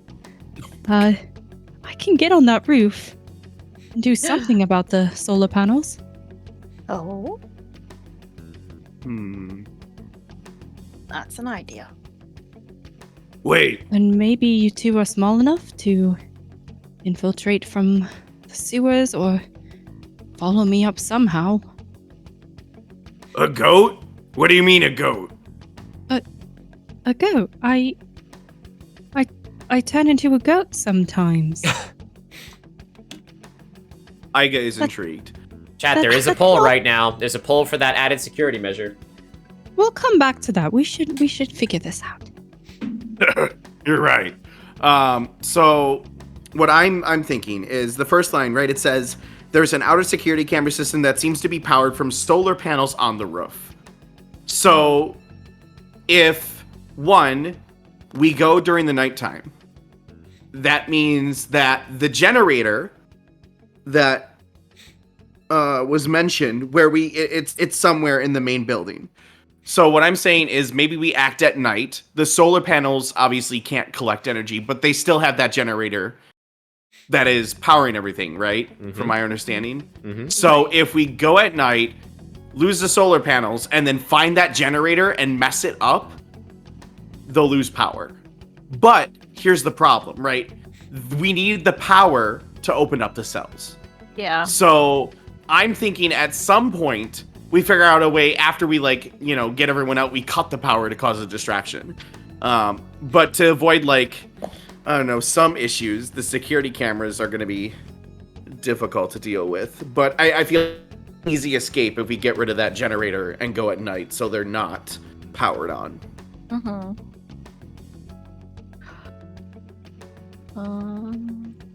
Those are my initial thoughts. I think we're really going to be splitting up here. Yeah. Yeah. I was thinking too. Oh, we're gonna split the party. Chat, feel free to offer as many suggestions as you want. We have all of the blueprints here. We have walkie-talkies, though. You do have walkie-talkies and many items that chat has given you. Right. Right. Yeah. Do we know where the generator is? No, We that is the don't. It one says- thing that Celery doesn't know is there is Yeah. a generator that powers everything else somewhere in the main building. Somewhere in the main building. So that's floor 1 or 2, correct, Kip? Correct. That is correct. Okay. All right. I have a And question. I have a question for Kip, I guess. Yeah. Because of the item I got, with the bomb, like, how sizable of an explosion is that going to be? Like a small one or like a... You know what, decent one? Anxious? It depends on your chaos roll. Ooh. Okay. Yeah, okay. Oh, hi. All right. That's pretty good. Okay. Yeah. We'll take that. Some other things to that I kind of like collected is, there's different places where you can crawl in and hide and go from, but maybe like half of us pretend to be guards and go into the loading zone while because we're all gonna go in like the food truck and we'll use Yugi and Celery to kind of distract them, and then we'll find some uniforms, put those uniforms on. And then I can like swipe an ID card from someone or some shit, because I'm very thievery, and then we can get in and become guards and go from there. Food truck Because at I think night? Oh. That's pretty smart. Yeah. Yeah, we love food That's not trucks at night. suspicious at all. Yeah. I mean, That I've sounds seen pretty food trucks normal at in night. Jersey City. I don't know. I've seen True. food trucks at night, you guys. Yeah. I don't know what cities you're living in. But I think our main goal should be to flip that switch that can open everything at once. And then as soon as we do that, we cut the power and it's chaos or something. Yeah. I think the biggest concern is that the switches is in the overseer's office, right? So, Correct. And there's Mhm. supposedly some sort of guard there that never leaves. The main warrior, yeah. Yeah. Kip, the dotted lines on floor 2, is that indicating something, or is that it just like are That those is a are the measurement shafts something? or sewage? Floor Or- 2. The dotted lines just indicate that the buttons in the office, that's what they control. The cell doors. Oh, and stuff thank like you. that. Okay. Okay. Okay. Okay. This is hard. The Why did I little think this was gonna be easy? The little fan things are air ducts. That's why they have the arrows next to them. So the air ducts go Okay. into all of those little fan zones. The cameras Okay. are obviously the cameras, and then you have the 4 drones which circle the outside of the perimeter and recharge at the top of the roof. Got it. Oh, those are cameras. Duh. Okay. If chat wants to give us any heist like items Yeah. that would help in our heist, just 100 biddies, that'd be pretty cool. But it's fine. We'll figure it out. If there's prisoners on both of the floors, floor 1 and floor 2, there's a pretty good chance that the generator's either on the roof, or my guess would be in that break room, like the hive break room, because like everything else Tier would be, 100. or the loading zone would be so prison facing that I don't see why they would put it there. It wouldn't really be safe. Okay. So I would say if we're gonna go either route, roof is probably our safest bet, or the sewer, or both. Okay. And what did we say about the sewer again? It was. It is the only thing that is not controlled by anything in the prison. The power can't shut it off. It can't turn it on. Yeah. It cannot be closed And they're off. blind spots. Yes, the sewer is a blind spot. Okay. The sewer and the roof are the only blind spots, but you'd have to get past the cameras one way or another. Yeah. Right. So, hear me out. I love this. I love this already. I mean, like with the honey that y'all seem to perpetually have, like how? I mean, can you try like quote unquote blinding the cameras with the honey? Would that be a possibility? I mean, we could. The issue is them like realizing that they can't see security footage and knowing something's up. That's my issue with like covering up the cameras, because as soon as they see, oh my god, I can't see any of the cameras, I'm sure the robot in the main office will be like, oh my gosh, something's going on, that kind of thing. So that might be a good idea, and it might buy us some time, but that's the only like issue I see with that idea, if that makes sense. I have another dumb idea. I never said it was dumb. I never said it was dumb. All of my ideas are dumb. I'm just gonna propose that right now. It's D&D. There's no dumb ideas. Yeah. There's no dumb ideas. Yeah. Another idea I had was like it would be really silly, but if like someone like drew like caricature like trees and stuff and attached it to the cameras, so that's you know what I mean. No, I do know what you mean. Oh my god. You know what? That's a good idea. Let's we'll go. You said, Ivy, you think the roof is the best part, or both? We could Cheer 100 a disco ball grenade that makes people in a 9 feet radius. Oh, we're almost at a hype train, chat. Chat, I'm gonna tell you this. If we hit a level 5 hype train, we get a prison break where they'll recruit all of the NPCs. Cheer 100 and old. Already Oh used my ticket God. stub from a carnival Oh that my had been in God. Jersey City at some point in the past. Oh my for god, Mumble. Ayla. Wow. Oh my god. Ayla dropping the lore. let's go. An old already used ticket stub from a carnival. That's so cool. Oh, that's The fact lovely. that it was in Thank you, Jersey chat. City. Yeah, Ayla, I'm Yeah. very proud of you for that one. As you guys are planning this, Bartholomew slithers into the back and he goes, I don't mean to interrupt this genius, but you might be able to use these. And Bartholomew pushes a grappling hook, a disco ball grenade, and a used ticket stub from an old carnival. I love the fact that we have a boogie bomb from Fortnite. Yep. Beautiful. Right? Thank you, chat. Oh. Okay. So where help me find the sewers on the blueprints. Where are Yeah, the sewers I was gonna on the ask about that. blueprints? Floor 1. Or one. At the very Loading back, zone? there is a pipe. Is it the one by the break? Oh, that's what that is. Okay. Okay. Break room. And Hive Break, what was the Hive Break room for? That is the only room that has presumably a bathroom, maybe a utility closet, and they can actually, the guards can stop for a second, eat, and upload their data into the Hive network. There's computers to interface with in there. Did Celery say the guards are humans or are they robots? They are, well, so they're all, because it's Hive, they're all like mecha hornets. They're not actual, they're like cyborgs. Imagine like Sonic style, they're hornets with robot armor. That's their whole deal. They're also Okay. the size of people. Mm-hmm. Okay. And they have uniforms though? Yes, they do. Okay. They also have key cards, as it said in the briefing. Every guard has a hex code to a Right. cell. Right. Yeah. So the question is, do we want a big prison break where we release everyone at once? Or do we want to this is so Focus on hard. like some. Focus on Well- individual cells as we go through? Like, this is going to be so hard to do. Yeah. Two and a we half don't minutes need- left to get that hype We don't. train Oh up there. god. Oh, I was Oh, like, God. what? Oh, God. Well, I mean, you guys, we'll do as quick as we can, please. Right, yes, right, but right. get Yeah, your- we're trying. yeah, I know you're This doing is a great. lot, though. You would spend way too much time checking individual cells for the person. Yeah, we are you're looking right. Yeah.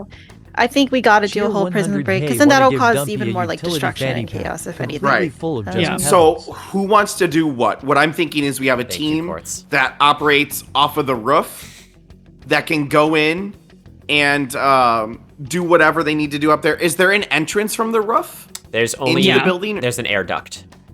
Yeah, Okay. so it would have to be people who are small So enough. it would Yeah. have to be Dumpy and Malgrit. So what I'm thinking is they take the grappling hook, they get up there, they do whatever they have to do with the cameras, maybe throw the tree things in there, and then Mumble and I will tackle floor 1 through the sewer, maybe choke out some guards, not in a fun way, and take their uniforms and key cards, and then cause a distraction somehow, find the generator. Yeah. And it would be up to Malgrit and Dumpy to break into the second floor, go to the main office, avoid the cameras somehow. But if we find the generator, I guess we can. This is so hard. Well, get I into the mean- office and release everyone. That's going to The be chances their role. of the generator being in both of the places we're entering is pretty high. If not, Yeah. if you and I are going through the sewer, it's right there, that loading zone. That's what I'm Right. thinking. Is it's either the hive break, the loading zone, or the roof is where the generator is. Mm-hmm. So I think we just go and we're like, we find it real fast. Yes, Chad, I did say if it's a level 5 hype train or higher, you will recruit all of the allies for this and future sessions, which there are 6 of them locked in this prison currently. Wait, did you say Unfortunately, we future only have sessions? 40 Maybe. seconds. Who knows? Oh boy. So- Oh my gosh. Huh? Who knows? Huh? Okay. We'll see.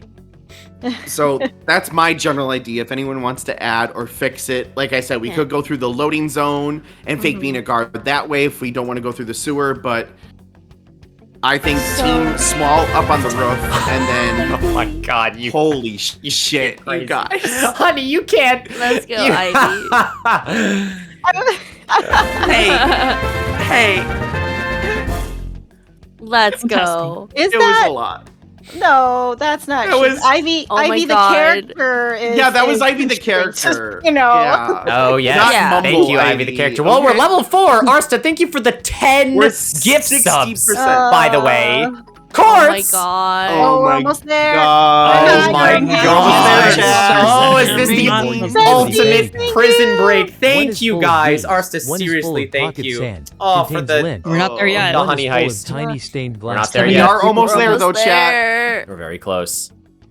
Okay. All right. Uh. So that's my just. Please add to it because I'm sweating. So wait, Kosh. So you wanted us to break up into one going through the roof and one going through the sewers, correct?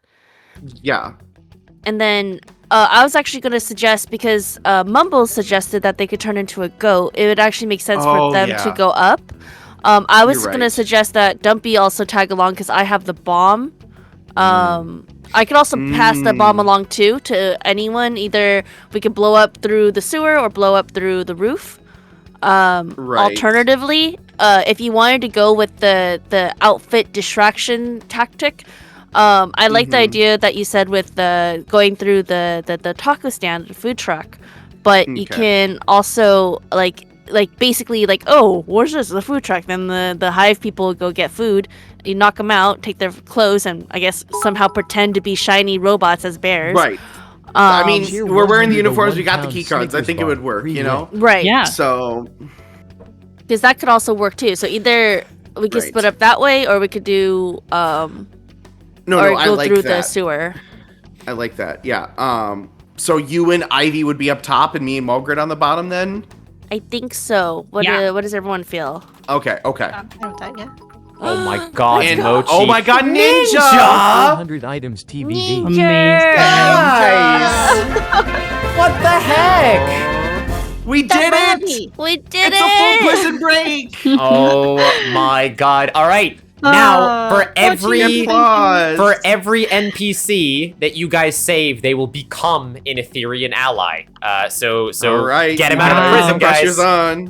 It's we're trying. we break everyone out. Oh shit! Everyone's Everyone coming up. with us. This is Okay. getting exciting, Ninja. Thank you so much, Mochi. You too. Items All right, TBD. I'm gonna start writing this down really quick. Okay. Yeah. So roof. Please. Yeah. Roof, Roof is Ivy- Dumpy Ivy- and me. Mm-hmm. Okay. So Yes. Ivy, and you're gonna be in goat form. Yeah. Yes. Well, Okay. specific. Yeah, we'll talk about that. Dumpy. Okay. And then let's do the loading zone. You think, Joy? Do you Yeah. think we'll be able to? Okay. I alright, think we'll so. do the loading Yeah. zone. Yeah. Almost Yeah. We finished can to do level it. 5. That's crazy. And then if like for some Kip, Yeah.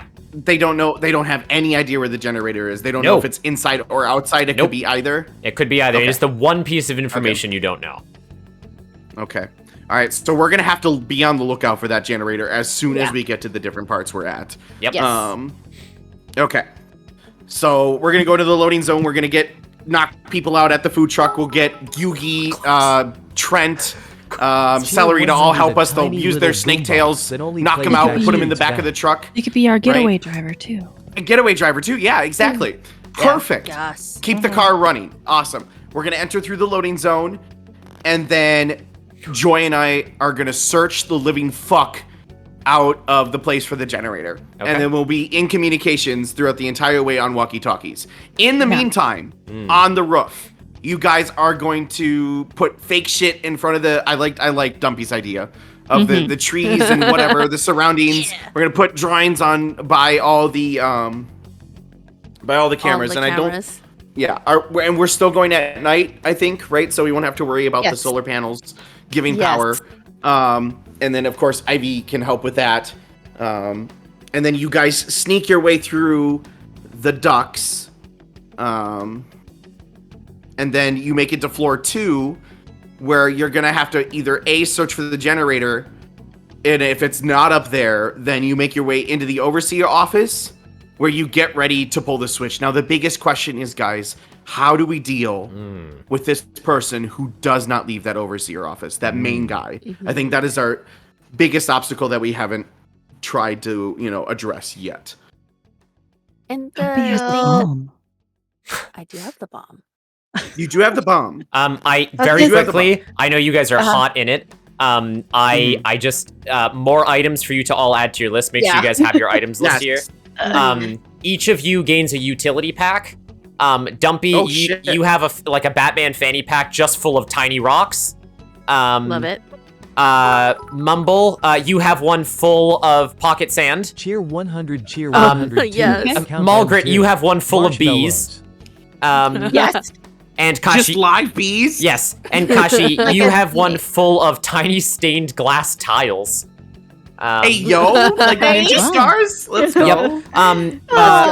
Yep. Mumble, you get a 1 pound pre-licked Snickers bar. Pre-licked by you know who. Mochi's still giving us items there. Dumpy, you have a tiny boombox that blasts Backstreet's Back. Let's go, Dumpy. And of course, I just read a message. Count them 2 marshmallows. Yes, Iga and Mumble both get a marshmallow. Let's go. All right. Beautiful. So write it all down, and Mochi still has items coming in. Oh my god. Right. Oh my god. All right, so utility pack that's full of tiny glass tiles. I need a new notes page for all these. Good job, Chad. Good job. Isn't it also a Mochi, you can utility save pack it. of rocks too on top of the other? Anxious has the rocks one. The rocks. I have the rock one. Just kidding. Okay. I have bees. Got it. Okay. Yes, you are I have full of tiny bees. glass tiles. I am full of Mumble, bees. don't forget about your the honey. carnival ticket stub as well. Or I don't know who wants the disco grenade. I feel like maybe Dumpy should just have all the explosives. Yeah. I think so too. Yeah. I think so too. not? All right, Dumpy, take the grenades, and I don't know who wanted Arce's grappling hook, but Give it to either Dumpy or Mumble. Yeah. oh, true. Whoever wants it. Yeah, whichever one he wants it. Mumble. To Mumble. Mumble. Oh. We're just giving it to I you, feel Ivy. like- Sorry. Well, I feel like whoever's gonna go through the ducts maybe should have it. Well, Yeah, they have just to get 'cause on we're gonna the be high roof. up already. Yeah, both Yeah, of us but probably but you You guys have have to- Why don't Yeah, you Mumble take it, the goat. Margaret? Oh, true. Yeah, I mean, I guess Dumpy could ride on the back of Mumble. You just take the grappling hook in case you need it. You always use it as a weapon. Who knows? No, that's Yeah, it's Okay. I have Iga. Yeah, you do. You do. Okay. Question. Answer. Well, because I'm rereading the thingy, so we also still have to worry about the Hornet guards and the Right. drones and the, well, I guess the overall like cameras, right? Are the drones outside? Yes, the drones are outside. Okay. They're on the Well, roof, or just outside the perimeter. I mean. It said they basically fly around the perimeter of Yeah. the prison. Not like close to the prison, like pretty far. They're scanning for anything out of the ordinary. Oh. Okay. They're not gonna Okay. stop anyone on the prison grounds, but if they see something that Hive doesn't think Yeah. should be there, they will alert. Right. So Okay. all right. Okay. So I think, Dumpy, what we can do is there's only 4 of them. It's not Only for 4 drones, every. Yeah, only 4 drones, and they recharge in shifts of 2. Yep. So we just are gonna wait until they recharge, and then you know where the recharger thing is? On the roof. Yep. It's on the roof. So what you're gonna do is, as those 2 are recharging, you're gonna destroy them. I think is what we should do. So wait for them to recharge, dodge the other 2, destroy the 2 that are charging, and then Malgren and I won't have to deal with the drones because we're gonna be dressed in garb, right? We're just with the food truck. The food truck is familiar, We'll bring them to the back of the truck. We'll choke them out, and we'll just pop out as the guards grab food, whatever kind of deal. Beautiful. Right. So Yeah. I think that's how we're gonna deal with the drones. Does that sound okay to everyone? Okay. I think that's Yeah. something we can do. Yeah. Okay. I was Okay. also looking at the floor plans. Correct me if I'm wrong, but like, in the floor 1 as well as floor 2. I kind of noticed. So on floor 2, where cell 7 is, and floor 1, cell 3, I don't see cameras right there. So maybe that could be where we approach from. Yeah. Like you and Ivy when you come down Cheer from the ducks. 100 When we're a jar of when we're going up, 237 glow in the like, dark tiny because I'm dots. assuming we have to climb up the roof, right? Yeah. Yeah, you have to Yeah. climb up the roof. So That's why I gave you guys. If you guys are going loading zone, we'll just come with you and use that like side entrance. that mean? Yeah. Backside. Bartholomew knocks on the door, says, "Me again," and says, Uh-huh. "I was looking through my pack and figured you could definitely use this," and pushes a small jar of 237 glow-in-the-dark miniaturized ducks. Beautiful, just what we needed. I use those. I figured. We could. Sorry. I mean, everything from it is awesome. Ike's just gonna grab the jar and stick his hand in there, smell them, and then look at Bartholomew and say, "What are these?" They're ducks. They glow in the dark. They glow. They're glow in the All ducks. right. Okay. And That'd how be many important were when there? The lights are off. Yeah, that's a good idea, Mumble. I like that. There's 237. And that's I've counted them, says Quartz. divisible by 4? No. My patron has counted them very many times. All right. Well, I hand out frickin' it comes out to be like 59 point something. So Iga just like tries to divvy them out evenly, and he says, "Put these in your utility packs. We'll need them when the lights go out." Oh my god. Yay. It's the 50 craziest something ducks. fucking heist we've ever done. Yep. This really is. You could have at least made it divisible by 4, of course. I love it. No. It's true to life. 7, the 7. It's Yeah, the the 7. It is. You're right. 777. We Okay. could leave one. We could leave a few in the taco truck, right? And it'll just be decorative. Yeah, you're right. Decorative. Yep. Okay. Any are you guys ready? You feeling good to go? No, Is there we- okay. One more thing. Like I said, we need. I'm sorry. No, you're good. We still need to know what we're gonna do with that main guy. Yes. We're gonna Well, I'm blow him hoping- up. Yeah, well. You're gonna what? We're gonna blow him up. You're gonna use the bomb on the big boy? Well, it's just a suggestion. I think that maybe I have some friends back home that would probably think that's a good idea. So I'm just trying to be like them. Mumble. You're doing great, Have you- Mumble. Mumble. Have you killed before? Gets very serious. I've overtaken the AI patriarchy, if that counts. Mumble puts his arm on. No, I said Mumble. I'm sorry. Yeah, you put your arm on your own shoulder. Iga puts his arm on Mumble's shoulder. These aren't humans. They aren't friends. They aren't family. They're our enemies. And we'll go feral for our family. Oh. I've never gone feral before. I can try.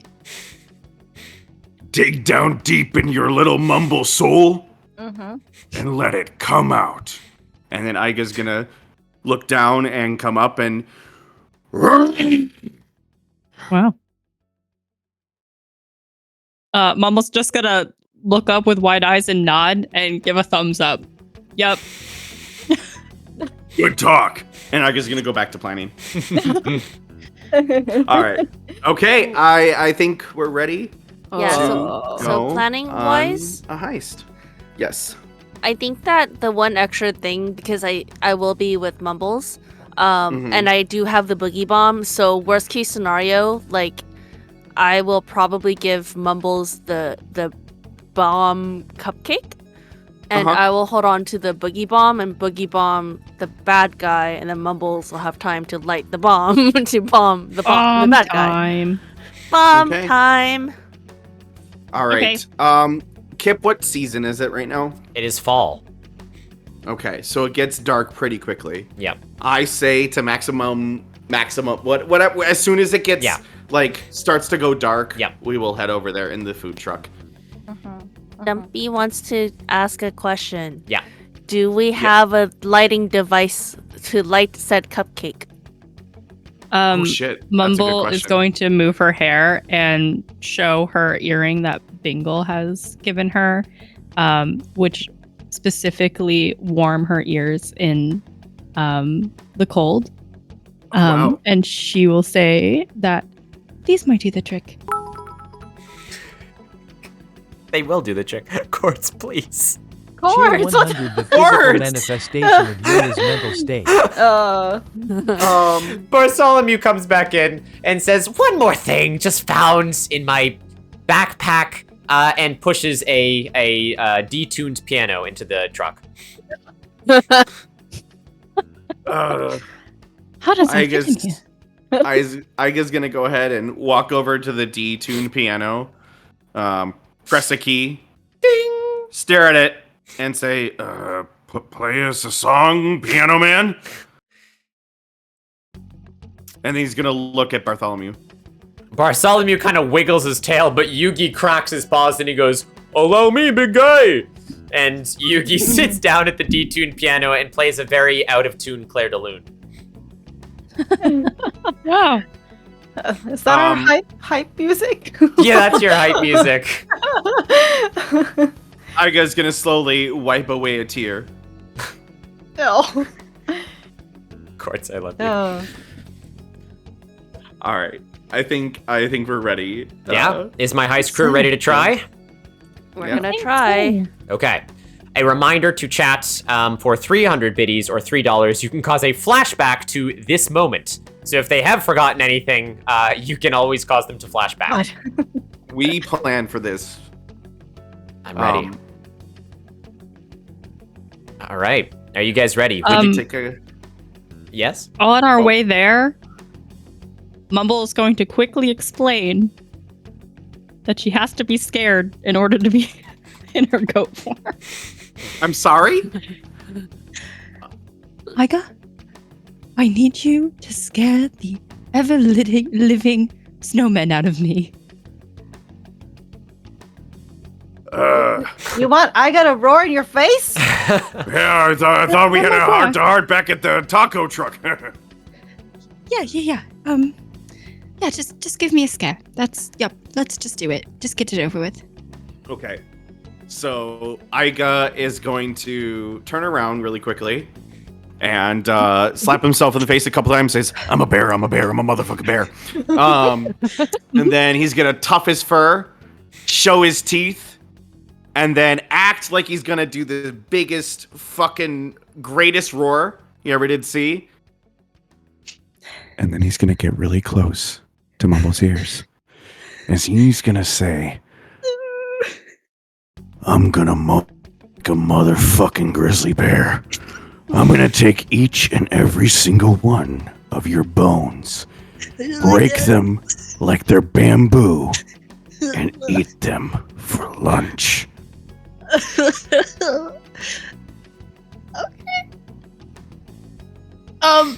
Mumble, knees shaking, quaking even, just faints.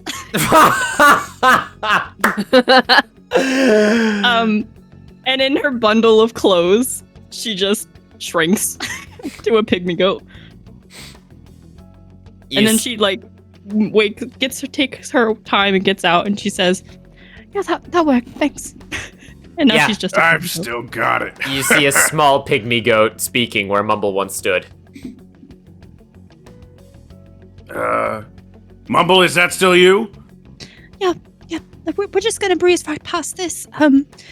I've got all my gear. Let's head out. Mm-hmm. I want Good to like little goat. circle Bumble really quick and just like start sniffing like aggressively. Yeah, Mulgrit just around Exactly. the circle. Yeah, for sure. Dumpy, Yeah, you don't even have to ask. Just you can use me as a horse. Yep. Just let's get that over with. I'm so glad. I was thinking the same thing. Again, breezing right past it. This is really embarrassing for me. Get on there, Tier Dumpy. 100 of 5 pounds. Do us proud. Rectangular pan filled with powdered are we sugar. at the location yet? Not yet. Not yet. Oh, You guys are getting ready. traveling. I was gonna say I'd like to do heist and then break, but if you guys want to take a break now, we can take one now. I'll leave it up to you guys. I want to break. Okay. Yeah, I gotta piss girl Sure. off Yeah. pretty bad, so Let's chat. I'm Prepare sorry. yourselves for the action of the heist here. Team, go take a very quick break. We'll be back in just a couple minutes. Refresh yourself on the plan and those items. Quartz, I'll get to the bag of sugar that you've just given us. Powdered sugar. When we Ooh. return. We can snuff that shit. That's Heck right. We All right. will Bye, be chat. right back. Very quick break. BRB. Thank you, chat.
Cheer 100 a Malgrit action figure, complete with honey rolling action and 5 iconic catchphrases.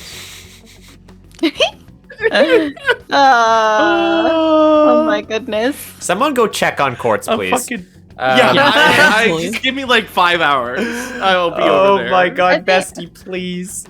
Quartz, A Malgrit we love action figure you. complete with Quartz. honey rolling action and 5 iconic catchphrases. We love you very much. Thank you. Spend your biddies responsibly, friend. I appreciate you greatly. Hey, as they always say, they budget for this. That's true. It's a That's good true. budget.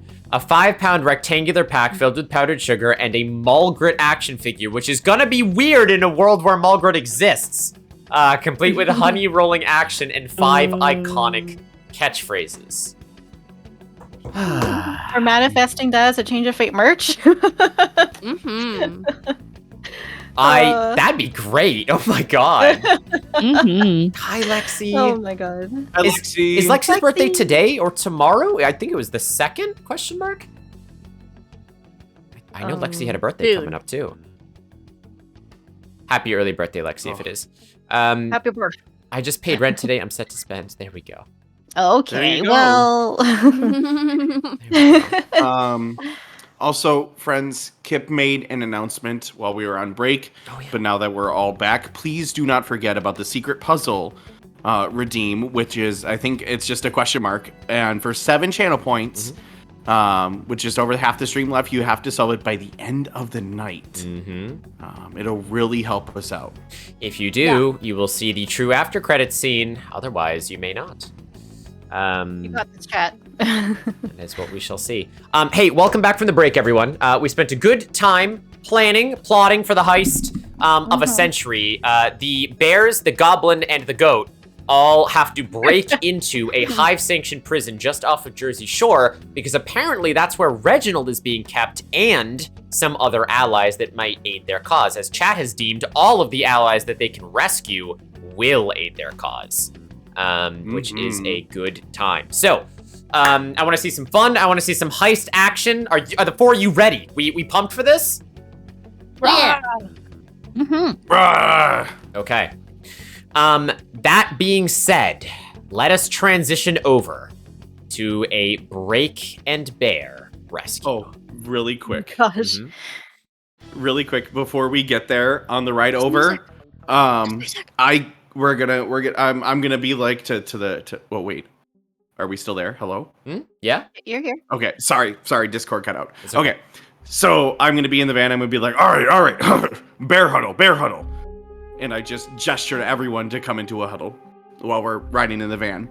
Yep. Yeah, everyone huddles around you. Yeah. Okay. And Iga says, look, I know we haven't known each other very long, and we just became friends recently, but I think between me, Malgrit, Dumpy, and Mumble, we can do this. Now, something that hypes me and Malgrit up is a roar, so it would help me a lot and give me a lot of confidence if you guys would roar with me. Or give me your best roar. I'm ready. Together or individually? Individually to raise our team spirit. I'm ready. All right. I'm gonna go first, then Malgrit, you go, then the other two. All right. It's pretty good. Roar! That's very good. You want to go, Mumbles, or shall I? Maybe you should go first. I'll go first. Yeah! Oh my gosh. Dumpy lets out an earth-shattering yell, her ass cheeks clapping when she does. Yes. It ripples. Yeah. It ripples. Yeah. Mumble is gonna go in for the roar and try. Like she really is hyping herself up, but instead she just bleeps. And what does that sound like? Can you give us a bleep? I honestly don't know if I can. Do your best, I'd say. It's like Yeah. Perfect. Yeah. Beautiful. That's incredible. Let's go. Mods, can I get a pin on the message I sent, by the way? Thank you. Cool. Let's go back. Yeah, you guys all let out some wonderful roars. And you're sort of getting hyped there. And as you do, the food truck rolls to a stop outside of a hexagonal-shaped building. I think I have something for this. Let me see. Chat has decided on your new security measure as well. Right. Great. I'm so happy to hear that. Yeah. Location. Did we? Oh, yeah, go Joy. Oh, I was gonna ask. Did we say who was getting the powdered sugar? All the stuff. And the action figure. Yeah, I think we'll save the powdered sugar and the action figure for after this part. I think you guys have plenty of items to use. Yeah. So many things. Mm-hmm. Just wanted to make A lot of sure. things. Okay. Yeah. Get creative. Location. A hive prison just on the cusp of Jersey Shore. Your mission. Infiltrate the facility, avoiding detection, and free the imprisoned targets. A heist, perhaps, but not one of honey this time. As the large mechanical structure comes into view of the truck you are in, you can't help but wonder how on earth your plans are going to go off without a hitch. Just like Bartholomew said, you can hear drones flitting by in the airspace ahead of you, around a large hexagonal-shaped metallic building. The front entrance on the south side seems guarded by a handful of hive armored hornets, and you can just about make out a supply truck on the western side of the building.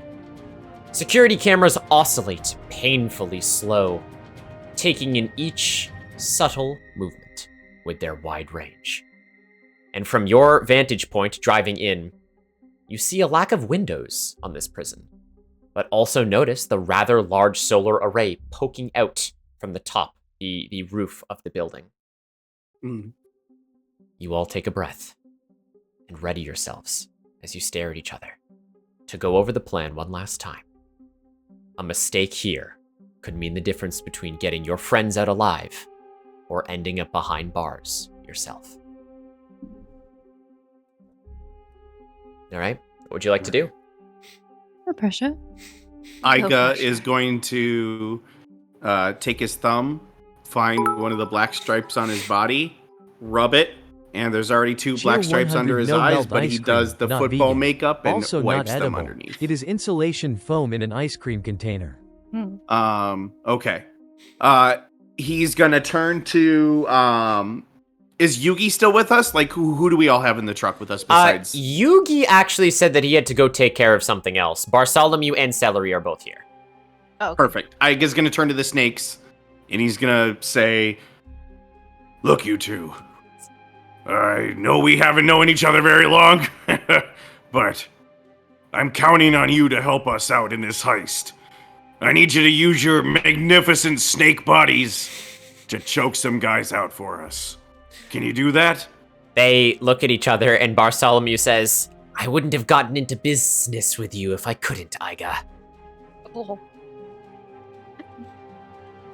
I give him a good nod, and I pat him on what would be his back. Sure. And then I turn to Celery and extend a hand. Yeah. Celery kind of like takes it with her tail, and you shake. All right. I'm gonna turn to Dumpy and Mumble. All right, you two. Once we get the uniforms, you two are gonna break out. Watch for those charging drones, and as soon as you see the two charge, you get up there, you destroy them, and we stay in contact on the radios. Any questions? Do you wanna get on me now or later? I will get on you now. Okay. And Again? Dumpy will a little awkwardly, if at best, Sure. try to get onto Ivy. Oh, sorry, Mumbles. Yes. Freudian. Because that makes a special difference here. Yeah. It does actually. Yeah, you get onto the pygmy goat's back. Honestly, Mumble, you feel like you can probably take her weight, but your small goat back was not made for this goblin's thick booty. Yeah, but you said you ate honey to get this house? Yes, honey is the way to go, sweetie. Dumpy, I haven't heard you say something so right since the beginning of this adventure. Mumble's gonna just take a few practice steps around just to get her bearing. Yeah. Give me a determination check, Mumble. Oh boy. Come on, Mumbles. you Come got on, this. Mumble. I don't know if you have any modifiers right now, but I do actually. I have 2 +1s. okay. Okay, so a +2. 5. Okay, okay. 5 plus 4 is 9. Plus my modifier would be, if I just want to Tier use one, it would be 100 training 10. wheels for Mumble. Well, you have to use them both. You can't save them. The plus Okay, ones. so an 11. Yeah. But 11 is a Let's perfect go. success. Yeah, that's another right? perfect success for you. Let's fucking go. Mumble, you feel a little unsteady at first, but your determination is paramount as Dumpy sort of wobbles back and forth, and then you remember something that Honey Souffle said once you were back in your holiday land.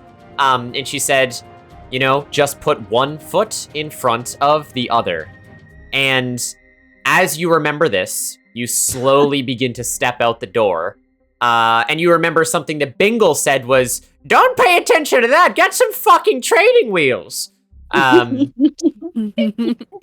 you rustle around in the back of the food truck until you find the aforementioned training wheels and you slap them onto your booty, so now you can't fall over. Amazing. Let's go. Let's go. I don't know how I'm gonna get up a vertical. You're a with goat. wheels Goats on can now, like but that's turn. fine. It's fine. It'll help you. You can turn 91 degrees or some shit like that and lick the salt. yeah. If you guys are on Tumblr for that being that was the worst. Salt. How did you know I love salt? You know what? I had a feeling. I know my condiments. All right, Mumble, Dumpy, anything else? Mm-mm. I think We're we're going. ready. I think we're ready. Can you remind me, or if either of us find the generator, are we just smashing it? Oh boy. Smashing it will completely cut the power. Mm-hmm. I think we gotta release the prisoners and then smash the generator. Yeah. Yes. So we flip the switch, smash it. Lights go out, we use the ducts, and we get the fuck out. Okay. Okay. Yeah. Aiga's gonna quickly turn to the vegan snakes, the lovely crew members that are helping, and he says, You two, keep the truck running for us as long as you can. They both kind of nod and they say, will do. all right. We're off. Okay. Aiga's gonna go ahead and tell them to try and get some 2 customers over here. And call them to the back because they have a special deal for them. And then we're gonna jump them, me, Malgrit, and the 2 snakes. Mumble and Dumpy, you guys stay back and hide. I think We're that's a hiding. good idea. Okay. Okay, cool. All right. Let's Aiga, do it.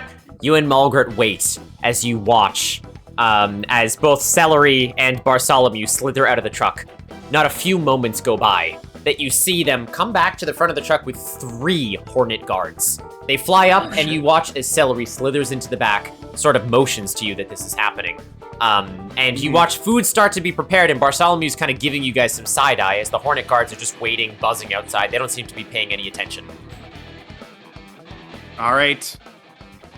I'm gonna turn to Malgrit. I'm gonna say, Malgrit, get on my. Oh, I guess I should do this here. Margaret, get on my back. Let's grab them together. And I'm gonna side-eye Bartholomew and give him a little wiggly eye, so he knows to wiggle up there and grab him with us. So we're gonna try and grab all 3 together: me, Malgrit, and Bartholomew. Okay. I need force checks from Malgrit and Aiga, please.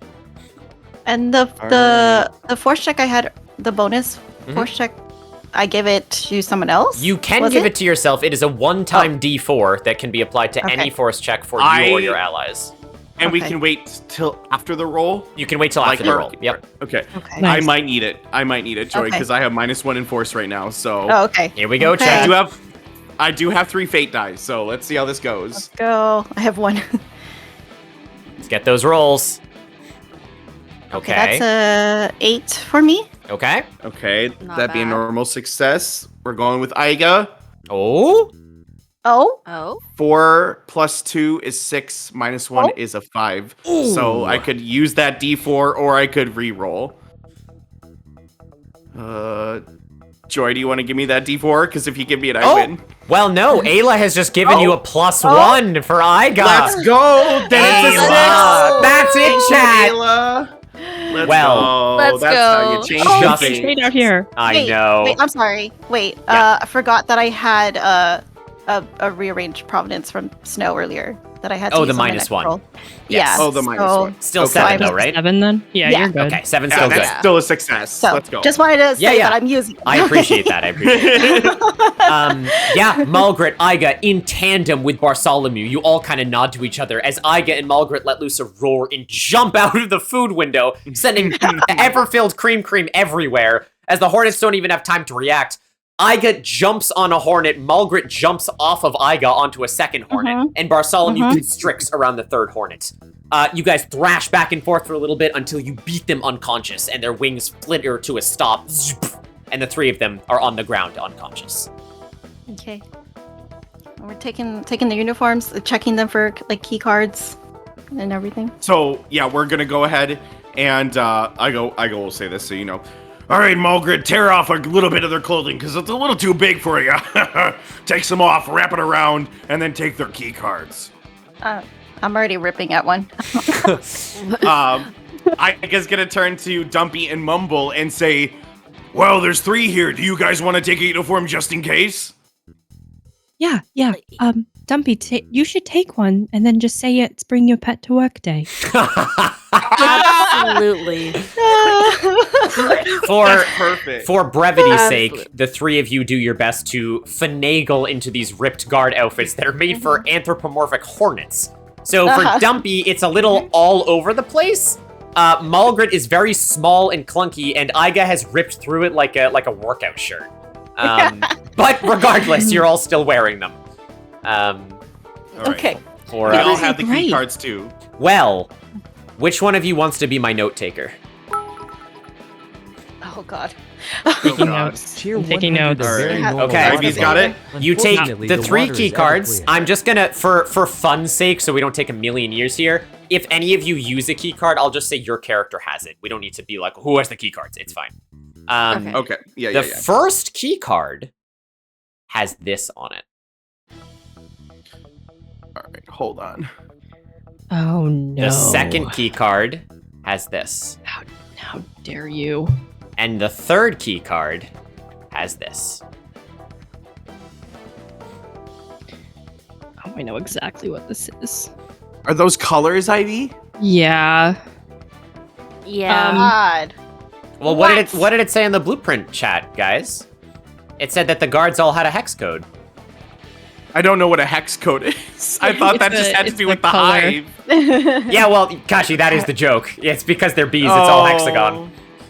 Yeah, but I didn't know a hex code referred to colors. Oh God. Okay, and that's why we have this pin message. Correct. Yeah, Well, is that way we have the pin message? I will say, perhaps chat can help you with this part while you guys are Right. doing the heist. Chat, please. Right. Chat, please. This might help the secret, whatchamacallit. Right? I don't know. The question mark down below. Yeah, you grab these 3 key cards. You Okay. have the uniforms, the guards are unconscious. Bartholomew kind of gives you a little salute, slithers back into the truck, and says, Iga, it's only a matter of time before the next guard shift and they come out where these ones were in the loading bay. You guys maybe have 10 minutes max. All right. That's enough time. Let's do this.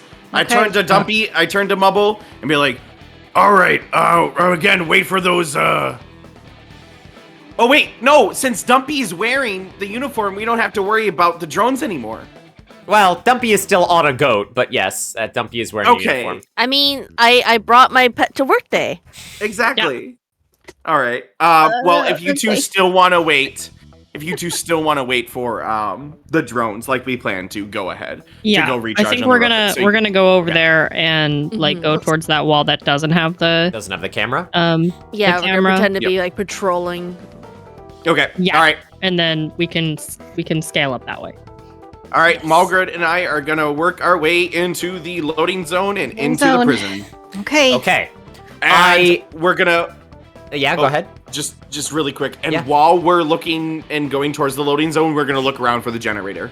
Okay.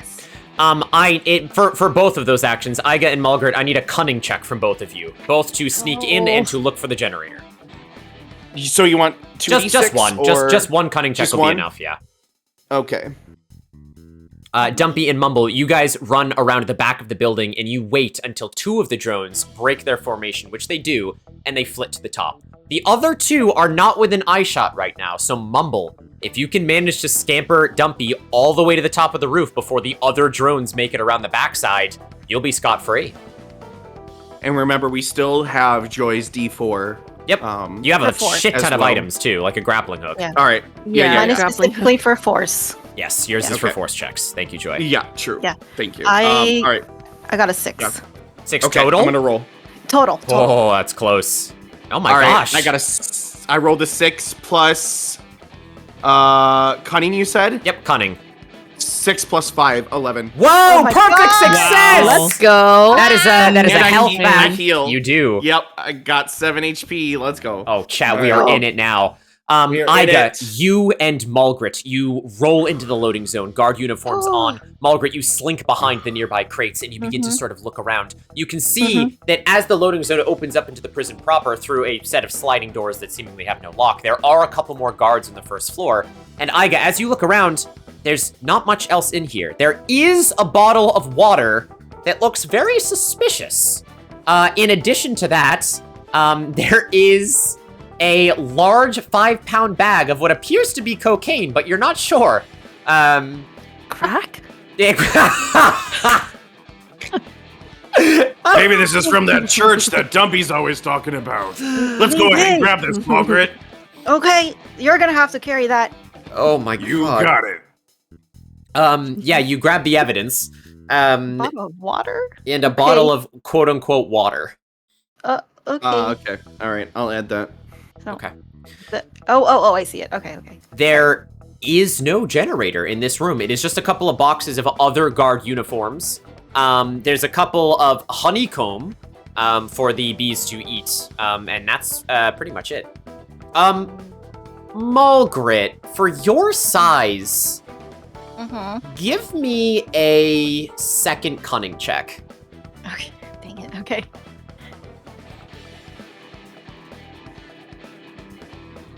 Oh, Wow. Oh my god. Fuck yes, dude. So that's a 7 total. Okay. Awesome. Mulgrit. Way to go, Mulgrit. Although Iga is looking around for the generator, you see one of the crates has been left open. And although there's no guard uniforms in this one, you kind of peer in just to see, lying, sticking out of the crate, appears to be a mechanical stinger that the Hornet guards use to tase intruders. Shit. That's perfect for you.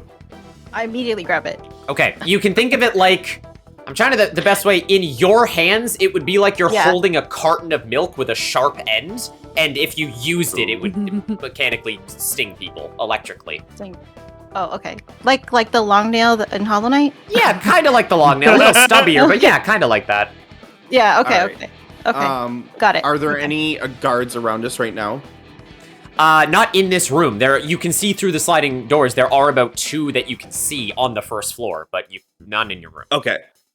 I'm going to take the time really quick then to radio Dumpy and Mubble and relay the information that we've gotten so far, that we couldn't find the generator and that we got powdered sugar and a water bottle. As we cut over to Mumble and Dumpy. Yes. Mumble, I'm gonna need, unless you and Dumpy want to say anything, I'm gonna need a determination roll from you to climb up the side of this building.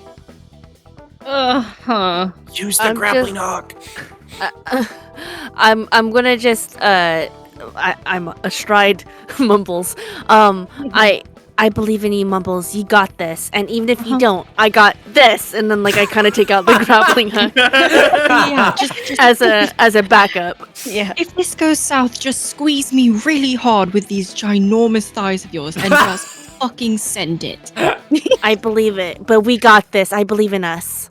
We kind of do got this because I got an 8. Nice. Heck yeah, let's go. Mumble, you wait for the perfect moment when the drones are not in shot around the back of the building where there is no cameras, and for somehow you jump from jutting out metal strut to strut on this rather sheer hexagonal building. And Dumpy, you feel like you're flying on the side of this goat as you get higher and higher and higher until Mumble lands on the otherwise flat roof, and you see many electrical cables and charging pads where 2 of the drones currently are, but it currently says they are 80% charge and counting. We've got to act fast. And there's about 6 solar panels up there as well.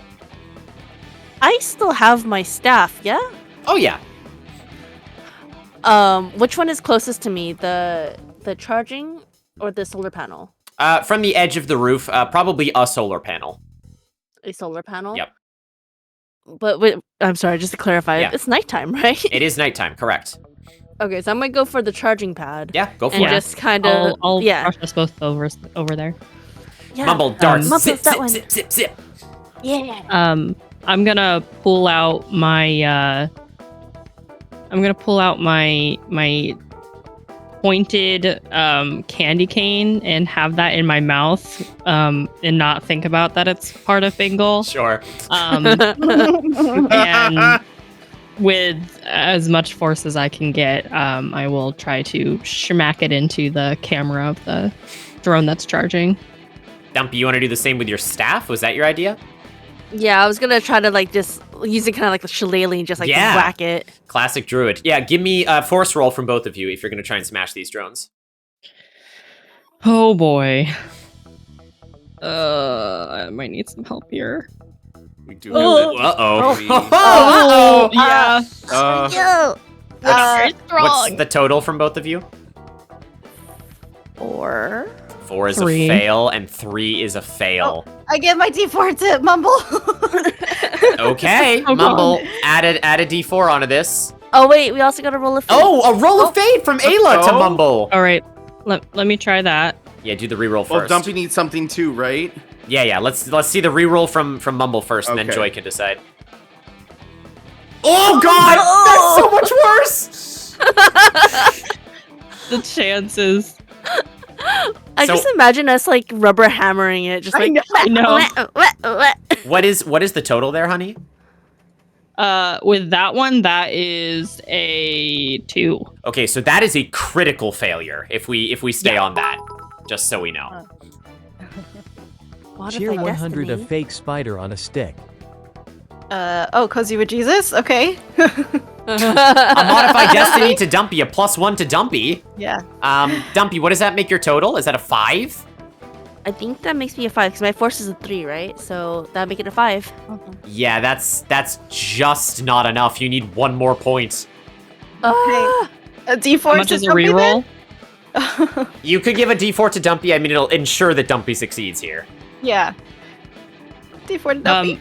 How much is a reroll for bits?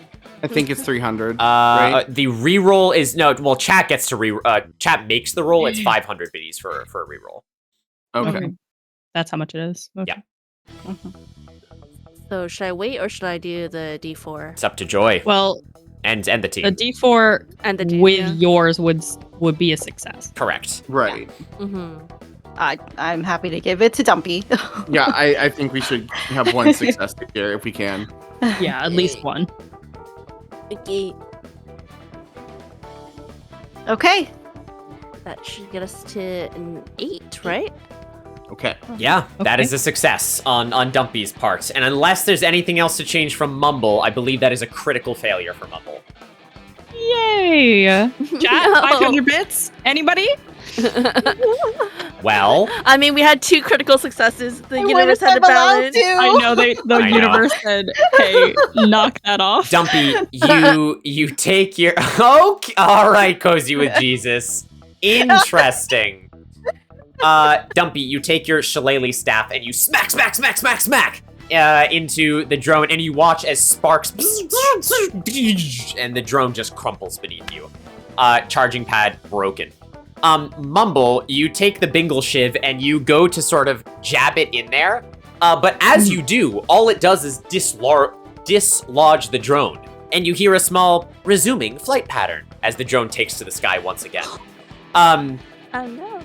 As you do this, you think quickly to what Mulgrit and Iga were doing earlier. You pull something from off of your goat side, and there is just a smearing of honey that exists all over the charge pad.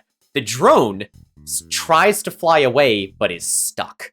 The problem is, it is now live. As the light begins scanning around, error with flight path, error, contacting Hive, as it's just trying to leave the charging pad, but it can't because of the honey. Can I try to whack it again? Yeah, give me a force check. That doesn't sound good, Dumpy. You did amazing. It's okay. Oh no. Cheer 100, cheer 100, cheer that's a 103 4. minifigurines First, I defeated, love you, each but we need increasing in rerolls realism. right now, not minifigures. I love quartz. 3 minifigures of Phoebe, each increasing in realism. Is this maybe the moment where I guess speaking into the walkie-talkie, baby? Yeah, sure. I will say it is around this time. I will keep track of those quartz, don't you worry. There's a lot of items there. Also, Mochi, I did see that. I will come back to that, don't you worry. I have a dumb idea. Okay, what's the idea? We need something. We're gonna die. It is at this point that you hear Iga's voice crackle over the walkie-talkie. At the same time, the drone goes, uploaded inconsistency to Hive network. Complete. That doesn't sound very good. I don't know what that means. Yeah, what's the status?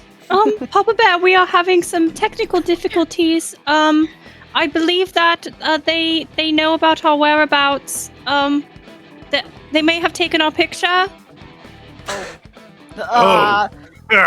Did you look good? I'm a goat. Hell yeah. Well, run. Get in the ducks now. Go. Go. Full speed. I hearing the instructions from Iga, Dumpy will quickly and hopefully not too violently jump onto Mumble's back and be like, all right, let's go. Let's. And I'm assuming I can see the vent from where we're you at. can. Yeah. It's on the southeast side of the building. So we're gonna go. I'm pointing to it, being like, okay, let's go. I'm running. I'm going. Yeah. Mumble, you dash away from the drone that has clearly detected you guys. As you rush over to the air vent. Of course, being a Hive-sealed air vent, it is almost hermetically sealed with metal. You guys are going to need some way to get into this air vent. Oh no. I've got lots of mud and snow in my pockets. And a Snickers bar. Thank you, Quartz. We will use them all. I love you so much. Have a good night, Quartz. Oh, fuck. Good Are we night, gonna have to Quartz. use the bomb here? I was hoping not to. Well, okay. I do want to ask, like, once the drone does that, Cheer what? 100 of fake Like, does mustache anything else created to fit happen? perfectly on a If we flash back to you and Kashi, I can tell you, but on the roof, nothing else happens. Okay. Okay. All right. Hit us with it. Maybe that Whenever was- you're ready. I'm looking over at Dumpy in this moment we're running and saying, maybe that'll act as a distraction. It will clear out the floors below because they're coming up here to check on us. You know, you're brilliant. We take those victories where we can, Dumpy. That is true. At this time, as Mumble and Dumpy start considering and seriously start thinking of how you're going to get in here, Mulgrit and Iga, you hear over the intercom in the interior of the prison, a voice just go, shh. This is Hive HQ. We are getting an inconsistent flight path with drone number 3 on the roof. If we could send 2 Hornet guards just to make sure that there is nothing obstructing its path, over. Shh. And Iga, you and Mulgrit quick hide to the side as from the loading dock, 2 more guards begin to flit through and fly to the outside past you guys. Really quick, I forgot to ask. Since I did the what's it called? The cunning check. Yep. Earlier, does that count towards criminal? No. Oh, well, sorry. Okay. If you are criminal aligned right now, then yes, you would have had a +1 on that criminal check. Yes, the cunning check. Okay. I do, but I mean, anyway, yeah. does it boost? Like, what changes my alignment? Doing then, changing your alignment is when you do big stuff, like floundering around in honey, or when a part of the heist goes off successfully. Then you will go either towards bear or towards criminal. So it's not small stuff like that. Got it. Okay. No, it's no. All right, got it. Cool. No, I did add that +1, but all right, cool. So the two guards already left. Like, we can't be like, oh, we got this. You can. They're flying past you in this current moment. So Aiga's gonna turn to Mulgrit, look at her, and give the okay to be the two guards to go up top to check it out. Well, they're gonna fly out. Are you gonna stop them, or are you gonna let them go? I kind of want to stop them. Yeah? So we be the guards to go up there. I see. And check it out. So you guys want to intercept these ones and try and take them out? Yeah. Mulgrit? We don't want to keep trying to look around, though? I don't know. Do you think they're going to be okay? I'm going to quickly radio. Mumble, Dumpy, you okay? But they're going to... Are you in the ducks? I'm just smacking my horns against the metal as hard as You hear on the other side of the walkie-talkie just clang, clang, clang. I think they're in the ducks. Okay. All right, so they're okay. All right. I think so. Okay, so we're gonna go inside, I guess, then. It's what? Okay, like, can we see how many other guards there are, though? Inside? Well, after these two have just flown out, there appears to be only one more guard on floor 1. You don't know how many on floor 2, but there's only one more on floor 1. Okay. All right. And sorry to just visualize. It's like separated floors, or is it like there's an opening in the middle, like that you can see upstairs or something? That's exactly it, Joy. Yes, just like the blueprint, it's not like a full floor. There's like a catwalk that takes you up to floor 2 that you can walk around, but you still see floor 1. Is that catwalk? Okay. Okay. Wait, did you say there's like a catwalk going to... What, Kashi? On the second floor? I'm sorry, could you repeat what you said about the catwalk? So basically, there are 2 sets of stairs off the main entrance, left and right. They both go up onto a catwalk that effectively is floor 2. It's not a full floor. It's just like a pathway that rings around the prison. So that second floor has a big circle opening. Yep, big hole right in the middle. Yeah, okay. Okay. Yeah. And like, if you went up to floor 2, you could look down onto floor 1? Correct. Yeah. How high up is that? I would say, for brevity's sake, you can tell it's probably about 12 feet. Okay. Okay. And then from our vantage point from the loading zone, can we like see to cell 3 or cell 4? Like. Oh, from where you are? You can see the cells, but not who's in them from how far away you are. Okay, let's enter in through the loading zone. We're gonna start looking around and see if we can find the generator anywhere. Okay. Mulgrit, you go check the break room. I'll check this area over here, and just gesture to the larger area. Boy, we're just gonna smoothly go in there like honey. Okay. Yep, like honey. You guys heading in? Let's start. Yeah, we're gonna head in, and I'll head into the main, and then I told Margaret to go into the break room. There's one guard in there though, right? Yes. I mean, we're wearing guard uniforms though. It's not like yes, as the giant bears. Okay. They don't have eye holes. Yeah.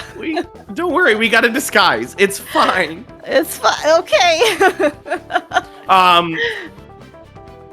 If you want me to do something about this guard, tell me now. Oh, I think you're more smooth at speaking with people than I am. I mean, what would that be? Well, all right, fine. I'm gonna run up to the guard. Okay. Fuck it. I'm gonna run up to the guard. I'm gonna be like, "It's not good out there, man. Oh my god, I'm one of the new recruits, and those 2 guys, they need backup right away." The Hornet turns to you, mechanical wings whirring, its face kind of cocks. This thing is huge. It is not pretty to look at. And it just says, well, first, roll me a cunning check here. Okay. Mulgrit, while this is going on, can you sneak into the break room? Is that possible? Is that something that Mulgrit could do? With another cunning check, she can. Okay. All right. Yeah. Cool. All right, I'm gonna make my cunning check. Oh, am I doing this right? Yeah. Yeah, I don't know what to tell. It's rolling. Okay. All right. Well, I got a 6 plus 5. Another perfect success. Let's go. I'm already full health, but still, let's go. Hold on, I gotta. When I'm criminally aligned, I add 1 to cunning, right? Yes, when you're criminally aligned, Yes. it's +1 to all cunning rolls. amazing. Sorry, chat. Give me a second. It really Alchemy's is. wigging out on me there. Okay. Okay.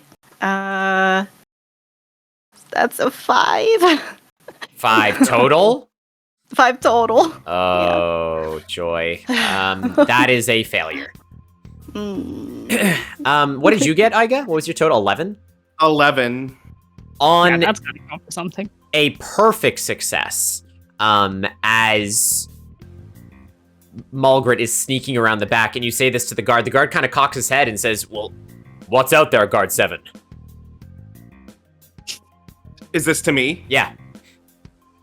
Oh, I don't know, something I've never seen before. I think something about a dangerous goat. The Hornet kind of cocks its head, and it says, wait, you don't think it's El Chupacabra, do you? I don't know, man. That thing gave me the heebie-jeebies. If you know what I mean. Those guys need help now. It's a threat to the hive. He grabs you by the arm and he says, all right, let's go. Oh no, I gotta take care of things in here. Someone's gonna watch the prisoners, right? As you say this, Joy, Mulgrit, who's looking back at you, trying to get to the break room, runs face first into a metal pole, and there's a loud clang. Well, I was gonna say Mochi redeemed Modified Destiny for me. Okay. Okay. That's be right at 6 if I'm. If Well, that's adding. I will say it's too late on that one. That one Okay. we had already determined on that. You can have a +1 on your next one. To my next one. Okay. Yeah. Okay. I can't bend all the time. That's okay. Fair. You slam into the pole, and the guard starts to turn. On Iga's perfect success, Iga, you can attempt to distract the guard before it sees Mulgrit. Fuck. Iga's gonna suddenly scream and roar in pain and grab his right shoulder. I think the chupacabra bit me. Oh no. You gotta stop it. You gotta kill it before I turn. The Hornet kind of looks back and goes, what do you mean turn? What do you turn when you get bit by a chupacabra? That doesn't work on according to the donkeys. legend. What? Oh, What legend? It's a special kind of chupacabra. What? Oh, maybe it was made by those evil bears who defeated Beeyonce once. They're out to get us. We gotta stop it. It's a threat to the queen. Okay, sure. In that case, hold on to this. And he gives you his key card. Oh, thank fucking God. And he flies out the loading dock. Another key card. Mm-hmm. Christ. Joy, you owe me. No, I'm kidding. Yeah, I do. I'm sorry. You did that so much better than I would have done, though. This key card says this, by the way. Oh my God. All right. Okay. So, Mulgrit, I'm assuming is going to continue into the break room. I'm going to look around first floor for the generator. Yes. As we flash back to Dumpy and Mulgrit on the outside. Dumpy, Mulgrit, how are things going out there? Mumble. Oh, yes, sorry. Dumpy and Mumble. Mumble is currently still like ramming into. You described it as kind of like a grate looking scenario, right? Yep, there's like a metal bolted down covering over the fan that, is the air intake. Got it. So I'm gonna Dumpy is gonna speak to Mumbles. Mumbles, hold on a sec. I have an idea. And what? So Dumpy's gonna get off of Mumbles' back, and then using the shillelagh, Dumpy would like to use it as a crowbar, like the bottom end, to try to like pry it open. But instead of using my normal arm force, I want to use my rump. You want to use your rump force? Yes, I want to use my rump force. You know what? Amazing. Roll me a force check, but add 1 to the ending thing here, because that's a brilliant idea. Oh my god, come on. More than a 1. Please. Let's see. You can do it, Dumpy. You can do it, Dumpy. 5 plus 1 is 6. And, Let's go! And plus whatever your force is, which is 3, right? It's 3, so it's 9. 9! Almost a perfect success! Let's go! Dumpy, I will say at this, you lodge the bottom in and you work and wiggle just in time for Mumble. You see 2 Hornet guards begin to fly up on the other side of the building where you guys came up as they just breach the top of the roof there. Hurry! Hurry! Dumpy, you wedge. As you do, the bottom of your staff snaps. But My staff. in doing that, the cover flies off. Just as a outside of, I guess, this moment, Yes. is my staff like how broken is it? Is it like just cleanly in half or No, just the bottom where you were wedging, it hasn't like fallen off, but it is snapped like a good, I don't know, 6 inches that are just hanging off the bottom of your staff now. Okay, I'll still hold on to it, but I'm like, oh, my staff. Yeah. Another shank. It's okay. Let's go. We have to hurry. And I'm gonna jump back onto Mumble's back. Okay. Yeah, we get in there. You do. You flunk into the air shaft. Yeah, and you start climbing through the tunnels. You find very quickly that it is quite well regulated for temperature in here, and there are many different pathways for you to go through. Just TLDR, where would you guys like to end up? Because you've seen the blueprints. I'm gonna go into the oh god. I was gonna say we should ask if they want us to go to floor 2 since they're on floor 1. Mm-hmm. What do you think, Anxious? I think That's the overseer's office. Does it show where it would? I mean, I guess it goes anywhere, right? Any little air vent symbol on the blueprints. Yeah, the deep left Got or it. deep right, those little corners. Or the overseer office. Those are the 3 air vents. I'd say we're we not, go on the maybe right. not there. Yeah, we can come out over by cell 7. So, Right? so what? Are we on the 2nd floor, right? Yes. Yeah. By I'm by gonna get on cell the 7 and walkie. 8, right? Yeah. I'm gonna get on the walkie and say, we managed to get past those guards. They're definitely on the roof right now. We're in the vents. We're gonna try to get onto the 2nd floor, where the overseer is. Are you gonna head into the office? If we can, try. but there's a really big guy here. Well, use all means necessary to get through. We're still searching for the generator. Make sure to look for it too when you're upstairs. We gotta find that so we can cut the power. All right. From Mumbles, like from behind Mumbles, because like I guess with the walkie's like in front of her face. Sure. You hear Dumpy being like, "Question: what does a generator look like?" Iga is going to radio back. Big wires, zip zap zoopy zop sounds. Okay, got it. I have no idea what that means. It goes I don't brr. either. You guys make your way through the air duct and you peer on floor 2. You can see that you would lead out onto the catwalk as described, but there are 2 Hornet guards that are still flying around up here. There currently seem to be around the Overseer's office in the center. Okay. Can we see who's in cell 7? Not from inside the vent. You would need to leave the vent and then peer in the cell. Okay. Since we're kind of taking a little peeky peek, can we see if, for example, we're trying to leave out of that right side vent. Can I kind of see where the vent would lead to the opposite end? What do you mean, Anxious? Because Anxious has an idea Okay. where Anxious has a tiny boombox that will blast music. Right. So Anxious wants to use that as sound distraction. So if we can see where, like, you know, if we're able to kind of like direct ourselves to the opposite end, I Yeah. will turn on, like, chuck it, I guess let it, like, fall and whatever, try to get Yeah. the hornets away, and then Mumbles can, like, kind of jump down type of thing. Yeah, I will say there's no, all the vents are connected. There's no problem there whatsoever. You could climb back through, take the left you didn't take, and just make it to the other side if you wanted to. Okay. Okay. So then, Or you could go directly into the office. Ooh. yeah, so as Dumpy, I'm gonna kind of like tell Mumbles kind of the game plan I just said, right? Yep, so, yep, yep. So Mumbles, I'm gonna go and cause a distraction. I'm gonna use this thingy. I'm gonna hold up, I guess, like this little boom box. Yep. I think it makes music, and I'm gonna create a distraction. And I think I already handed Mumbles the cupcake, but just in case, I'm gonna make sure Mumbles has the cupcake. I got it.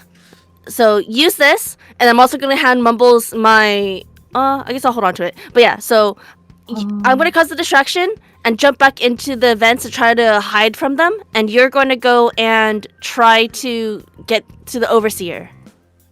Sound good? You want me to deliver the bomb as a goat to the big enemy at the overseer office? Yes. Right. Okay. I'll do that. Go ahead. I believe in you. And like I kind of like I look at Mumbles very earnestly with my big old goblin eyes, and like they kind of like dilate bigger. Yeah. I believe in you. You got this. May the God and Lord Savior Gluteus DC Maximus watch over you. You got this. That's quite a name. Yes. Yeah. I'll twerk you proud. Yes. Oh, D&D. Word. All right, Dumpy, for brevity's sake, you crawl back through the vents and you go to the left one. I'm going to need you to roll me a chaos check to see how well this works. Aye, Captain. Come on, Dumpy. I believe. I believe. I'm using all 2 brain cells for this. Okay. Yep. You're doing great. We got 3 plus my chaos is 4, so that's a 7. 7 is his normal let's success. go. All right. Oof. Dumpy leaves the boombox on the left side of the air vent. And obviously we can't play it for copyright reasons, but back streets back. All right. All right. Thank you guys. Down.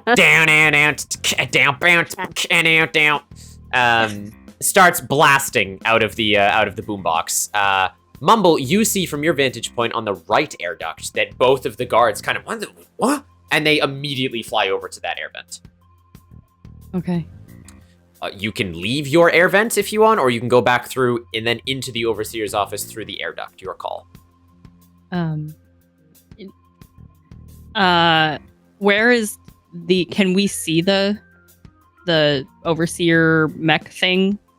No, he would be Warrior in the guy? office. He'd be in Does the office. my distraction is not big enough to draw him out? No, not that, no. Okay. Okay. Um, Who has the boogie bomb again? Is it Mumble or Dumpy? Dumpy. Dumpy has it as because I was the distraction as it's Right, my fail okay. safe. All right, Yeah. we got it. All right, sorry. Continue.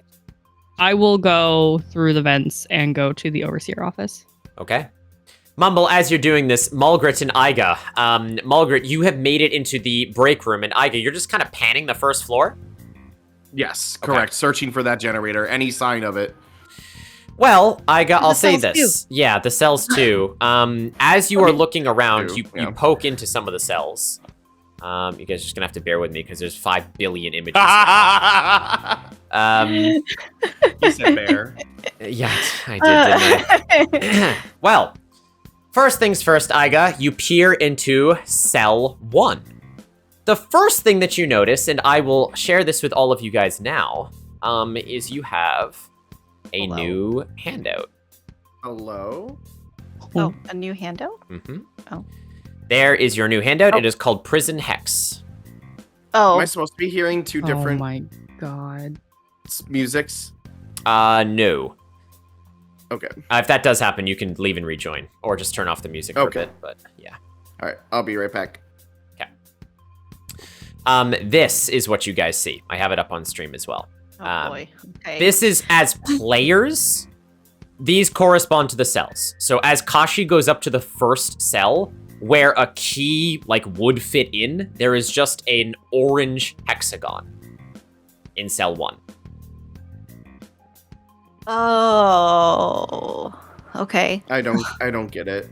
I'm sorry. So the different key cards are hex codes, and a key card would correspond to the color of the cell door. Correct. I do have these written down for you. Oh, okay. Okay. Well, Iga's gonna quickly radio to Mumble and Dumpy and ask, there's numbers? Thank goodness I have 6 fingers each, because I can only count to 12.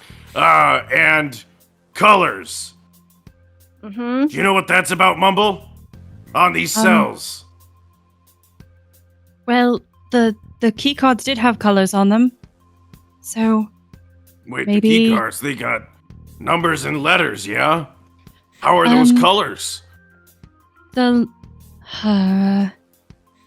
Mumble's gonna think back to some very, very distant conversation that she had with Jollibee about colors and how she makes them for her toys.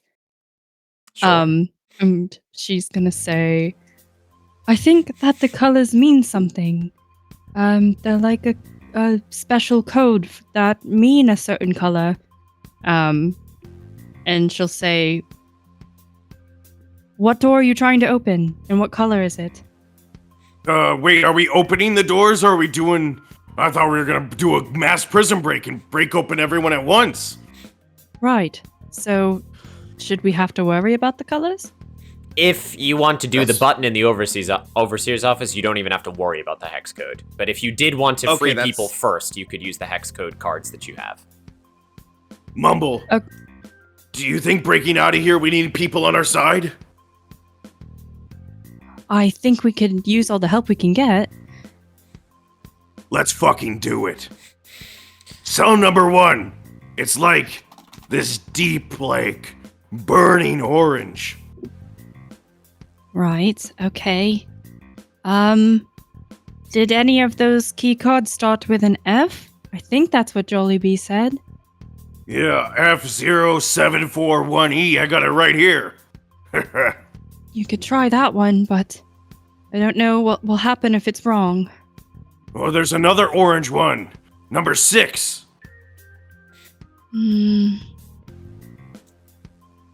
Oh, it looks like chat is helping us, yeah? I hope so, chat. Apparently, according to Ayla, the codes we have are 1, 3, and 4. Okay. All right. Yep. Well, we have another key card to Ayla, so there should be 4. Yeah. Yeah, the there should be last 4 total. one. There's an orange one. We have a light green, a golden yellow, and a yellow green. Yeah. Oh wait. Mochi says the B1 is for 4. Okay. Mochi said... Yeah, I got that one too. Okay. Yeah. And then Okay, Dabu 1. is for 5. Yeah. Dabu is for 5? Dabu is for 5. Well, which one is for 1? This is where we test if we're Yeah, which one is for 1? Yeah, I know, Anxious, right? That's what I was thinking. Number 1 is either going to be 1 or 6. Yeah. Let me just check it. Why is writing in hex codes so hard? It's a deep orange. It's like pure orange. So I would say it would be 1. It looks more like 1 in my opinion too. I think it looks like 1. Yeah? Well, And chat agrees? They seem to. Iga, you do have the key card. Okay. All right, Mumble. I'm gonna do it. I'm gonna put the key card in number 1, the one that starts with an F. Said. Okay. Good luck. Iga. Right, so Iga Yeah, you do. takes the card and inserts it. You take the card, you wait for a second. Choo-choo. And yeah, sure enough, the bars slide open. Inside, if you open tactical mode, you see a very handsome-looking man asleep on the floor. Mm-hmm. Sleepy boy. Sleepy boy. Is that Okay. the Cassidy? It's high noon somewhere in the world, but right now it's nap noon. Yeah, he's just sleeping. Okay. Shit. Okay, Iga's gonna be like, Hey, I'm busting you out. Nothing. No response. Yeah. Iga's gonna scooch closer to him. Thank you, Johnny. Do I sense a pulse? Yeah, he's snoring. Okay. Okay. All right. Iga is gonna grab some honey from his back pocket and dip it into his snoring mouth. His mouth open. As you put some honey into his mouth, he sputters and awakes, and he, what mission are we? Huh? And he looks around and You he looks know up what's at you. sweeter? Go. Oh, you know what's sweeter than honey? Nothing.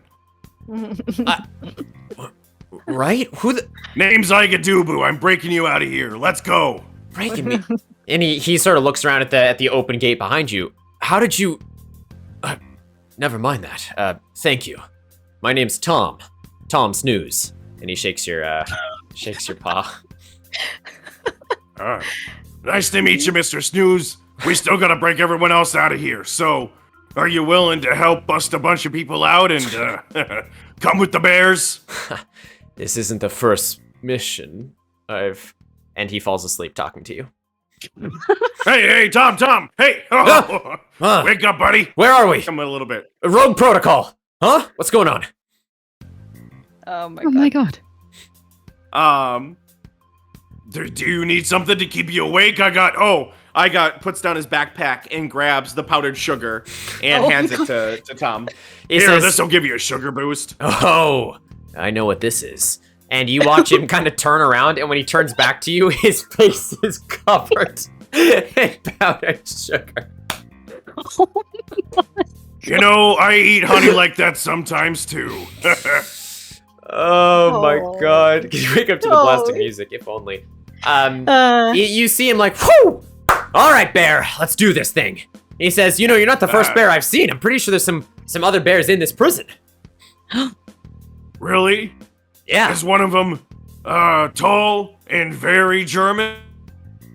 Yeah, he wouldn't stop talking about the Von Baron means or something.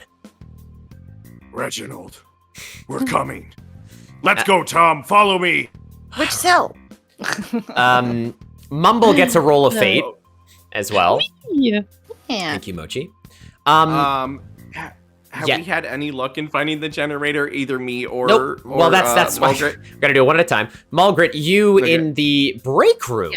Yeah. You are looking around. There are no more guards here right now. You do see the bathroom. And you also see a utility closet. Your curiosity gets the better of you, especially what Iga was saying, and as you open it, sure enough, there is a huge metallic whirring box that seems to be glowing with light. Thank fucking God. Okay. All right. You gonna radio over to me?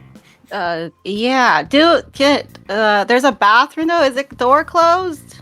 It is closed currently. Do I smell a human? I mean, not human. Hornet. Yeah, I'll say you do. Okay. Yeah, I will radio over to Iga. Iga, there's a box here. It's loud. It's loud in the break room. That must be the generator. That's what we're gonna have to break after we release all the prisoners. Oh. No. Wait. Mulgrit's standing above it with the EMP. Oh, okay. I Hold think there's another guard in here too, in the bathroom. Margaret, you lace that ground with honey, lace the doorknob with honey so it doesn't turn. You keep that guard in that bathroom. My honey. We literally have metric tons back at home. It's okay. What is mine? Okay. Kashi, I'll take care of it. I will say, by the way, you freeing Tom has given you one more criminal point. Okay, perfect. Well, I'm max criminal then, son. Okay. Let's fucking go. At that point, Iga, I will say, as you are leading Tom around, you start doing a whole bunch of combat rolls. And from behind you, Tom just starts going dun dun dun dun dun dun dun dun dun. Oh my god. You sidle up to the cells, you great. put your back against them, you're looking in between the cages. In a moment of just absolute criminality here. You're looking at entrances, you're looking at exits, you are throwing globs of honey where you have been. And yeah, you get a D4 to give to someone on a cunning check. All right. Let's And, go. and you reset your pips. Yes, sir. Hi, Robo. Thank you for my bardic inspiration. Yes. All right. I Are these walkie-talkies? They're in the same channel, so Dumpy Yeah. and Mumble can hear us. Yes, was correct. about to ask the same question. Yes. So go ahead and if you guys want to respond to us finding Yeah. the generator and that kind of thing. I will say that I'm close to the overseer's office. I'm gonna be honest though. I don't know how far I can throw this thing from inside the ducts. Mumble? Yeah. Remember what we talked about? Inner bear and going feral. I believe in you. You can do this. Okay. Yep. Yeah. Yeah. Sure thing, Papa Bear. I've got this. And Mumble's gonna get to the overseer office through the vents. Okay, you do. What do I see? Poking through the vent, you can see into the side of the overseer's office right now. Iga, you have a -1 from chat on your next roll, Smooth Talker. All right. Mumble, as you are peering through, you can see a large mechanized hornet wielding a huge lance sitting in a chair. On his back, emblazoned, it says the Hive Knight. You can see that there is a whole bunch of CRT monitors in front of him. He appears to be scratching at his chin and just looking at all of them. On his desk are 2 bright red buttons. That's pretty much it. That's kind of all that's in the room. Are the buttons Okay. labeled? Yeah. Nope. He has buttons on his back. On the desk. Oh, I'm okay, assuming one button is going to be close all the cells and one button's going to be open all the cells.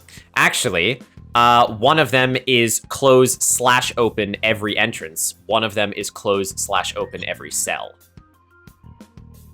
Ivy. Oh. Yeah. Sorry, go ahead. No. Go ahead. You first. Oh, I was just going to say, we're going to have to hit both of them. Yep. I will. I'll take care of that after Big Boy. All right. So I'm gonna take my my cupcake Mm-hmm. out of my my little goat pockets. Mhm. How are the walls looking in this room? Very metallic. Okay, any jutting things that I could sidle on Sure. as a goat? Sure. Okay. I'd like very much to sneak around this guy to Oh my god. maybe a blind spot to where he's not looking and give the bomb a toss towards him. While you're in the room. How big is the explosion? It depends on your chaos roll. Oh, Jesus. Oh my god. Well, my chaos is 1, so, or no, 2. So I don't have high hopes of it being too high. You have a +1 from Mochi. Okay, I have a reroll too. Yeah, let's do it in the room. Okay. Well, if you want to sneak around him so you are unseen, I'll need a cunning check first. Would me throwing it from the vents require me to take a force roll? No. Then why would I even go in the room? Up to you. Yeah, I'll just throw it from the vent then. Whatever. You said a chaos roll? Yeah. What if the buttons get destroyed in the process? Yeah, look at oh that. my God. Mumble. That is a 9. Oh my God. Oh my god. Damn. Oh I'm really glad I no. wasn't in the room, chat. Well, Yup. okay, now this is interesting. Here is Yeah. what happens. I'll mute the music for stream for just a second. Mumble, you take a deep breath, and as you do, you, with your earring, light the cupcake. We don't need to get into semantics. And as you do, there's a small little happy birthday that comes out of the cupcake. And you toss it from the vent. You watch, almost in slow motion, as the little cupcake bomb with the wick now dwindling down lands at the feet of this hive knight. He notices as he looks down at the ground and has just enough time to cock his head before you hear a sprinkles, and the room bursts into flame. I will say, for everyone else, all of you can feel this explosion throughout the Oh my throughout god. the prison right now. Oh no. Oh god. Mumble, from within the vent with a 9, you take 2 points of Solux damage. The Good thing you were in the vent. the entire prison shakes as everyone's just sort of feels that for a second. And the hive knight collapses to the floor. The desk is completely obliterated. As it was destroyed, as the wiring was cut, both of the binary switches changed. So, all of the prison doors open, all of the exits close. All right. Okay. I immediately. No, immediately get it on actually the, it contained the explosion as like the building, but I immediately get on the walkie-talkie and say, first a little singed, big guy is down. That it doesn't look good in here. I think we need to take the sewers out. Okay. Yep. Mumble says this, and all of a sudden, alarms start blaring. The prison is still powered. There's some sort of failsafe here. The Hive Knight seems to be subdued, but you can see him stirring, Mumble, even from your position in the vent. Okay. Aiga's gonna get on the call. Yep. And he's also gonna go. Oh Jesus fuck! He's gonna go on the walkie-talkie and say, "Margaret, kill the generator now." I'm on it. All right, Margaret, what are you gonna do to the generator? I'm going to. You have so many things you could use. You could. Yeah, I was double checking what I got. Can I taser it? Yeah. With this stinger taser? I'll say Margaret style. You'd probably have to like slam it into this thing. Yeah, But yeah, that's you what I do. absolutely could. I turn it on and double hand it and smash it through. No roll required, Margaret. Amazing. As you do this, you slam it in as all of the electricity discharges from this stinger, and there's a small explosion as the generator pops. All of a sudden, especially because it is nighttime, all of the lights go off and all of the power goes out in the prison because there is no solar power and the generator has been killed. But we have so many glowing ducks. We have so many. Aiga. The same thing. Aiga is going to get back on the radio. Dumpy, Mumble, put ducks on the ground as you come down. And then deep down inside, he's gonna come and link up with his most feral bear and scream to everyone in the prison, "I am Aiga Dubu of the Bears. I'm here to break you out, take vengeance from the Queen, and save you all. Reggie, I'm here." And then he roars, "Follow me if you want to live." Very well done, Kashi. Yeah. Heck yeah. Amazing. Applause in chat. I would say make a determination roll, but I don't even want to detract that from you. That was perfect. Yeah. You Hell yeah. roar out into the middle of the prison. Yeah, big applause. As you do this, Tom kind of takes a couple steps back and goes, I think we're under attack. It must be a rogue nation. And then he falls over on the ground asleep. Micah is just gonna look at Tom and kick him in the fucking chest. I'm awake. Where's the list? Tom. Yes. You gotta clinch up, buddy. We gotta do this now. Right. It's ride or die. Yes, ride or die. Okay. You still got any of that sugar left? Yeah, I do. Okay. Some spilt in the bag, and I grab it and I throw it at him, and then I have one marshmallow. I'm like, here, make a s'mores or something, and I throw that at him too. It hits him square in the forehead, and he falls back on the ground. Damn it! He's not unconscious though. He's picking himself up. Okay. As all of this chaos is ensuing, the rest of you from your vantage points see all of these doors opening. I will say there were 2 more that Dumpy that were near you and your boombox. So the other 2 Hornet guards now are flying around trying to subdue everything that is happening. The 2 that remained in the prison. Mumble, are you gonna go back through the air vents, or are you gonna try and like go through the overseer's office? I think I want to. I'm gonna get on my walkie-talkie and say like, to Dumpy, those 2 gods. Do we need to do something about them to help our friends? Yes. I reply back on the walkie. Can you clarify? Yeah. So can you repeat? Yes. Where are the guards? So they were over on the left side of floor 2 where you are in the air duct, Where because I they am. came over to the boombox. Right. And are they the only ones, or is the That's it. ones from the first floor also coming up? Nope, there's none left on the There's first floor. None. Yeah, Okay. they all went outside to the roof. Got it. So Mumble's gonna go through the doors. Okay. But on the way out, Yep.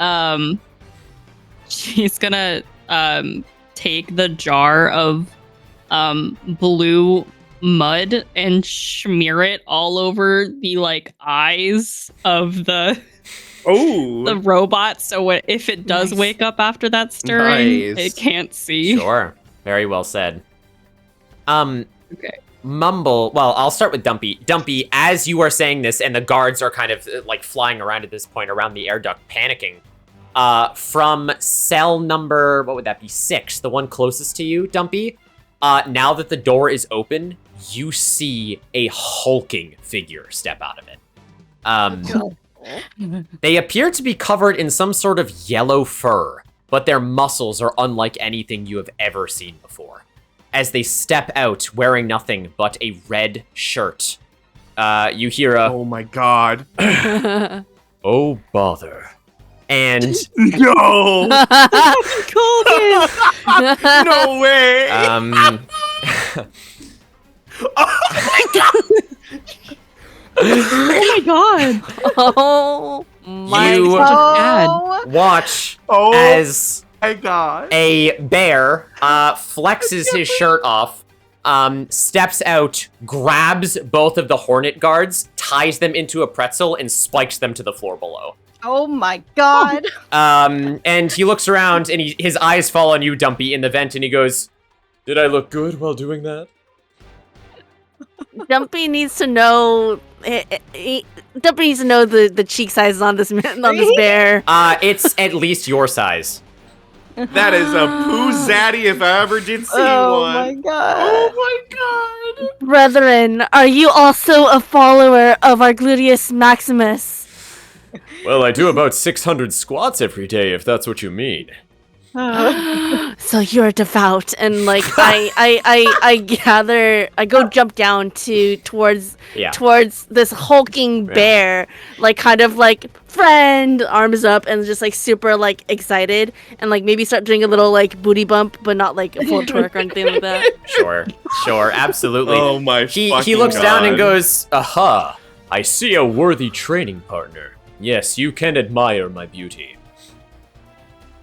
Yes, we will both pray later, but let us first get out of here. Oh my god. Oh my god. Amazing. While this is all going on too, after I got done on the radio, I wanna take out my ducks. I wanna fucking smash them. Sure. And then I wanna take the and put it on my paws, put it on my belly, and put it on my legs and start dancing like one of those freaking runway lights on a fucking airfield and directing people to go towards the sewer. Oh my god. Oh, yes. Joy, as Mulgrit, something dawns on you as all of this chaos is happening. Yeah. Iga said to honey the door, and there's still a hornet in the bathroom. Yeah. Yeah, I was gonna address that. Well, well, is there any like furniture? yeah, there's tables, chairs, all. Yeah, there's like normal stuff. I want to get a chair and like, what is it, like jam it? On the Closed? table? Jam it closed? Yeah, jam it closed. That's what I'd want to do, and then hopefully that locks them in. Right. I'm assuming that's a doorknob there, Well, and then yo, keep going. Okay.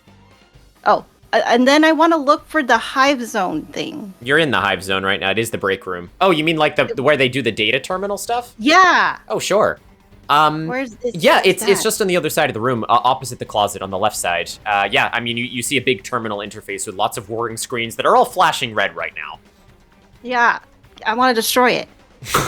Wait, is it still powered even though we took down the generator? Oh, I guess that's a good point. Yeah, no, it's not flashing anymore. Yeah, you can destroy it though if you want. Yes. All right. Destroy it. Give me a force check. Okay. I forgot that I am criminally aligned, so. Oh no, that means you have Lexi, for 1,000 biddies, you can be. Force.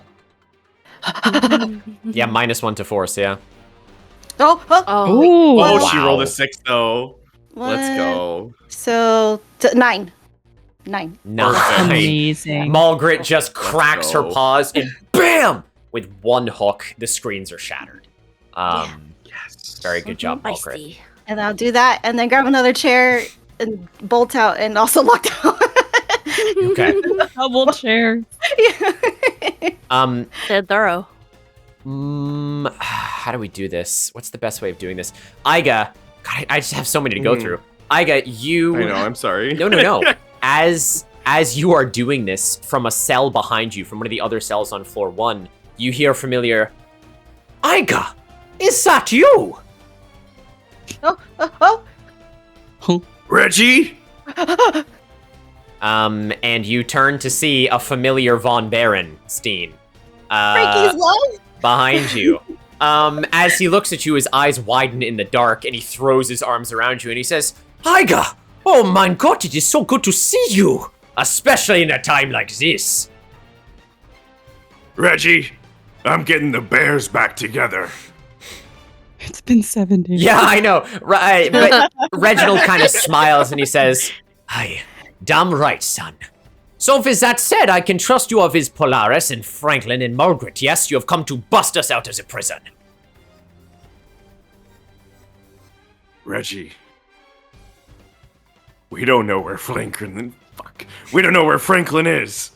And Reginald goes, What? I thought he was with you. No, he got... I thought he was with you. No, he's not in this prison, trust me. I'd fight tooth and nail for that bear. He is my honeysuckle. As would I. Let's get out of here and figure this out together. We'll get Franklin back. You mean your honey souffle? Anyway.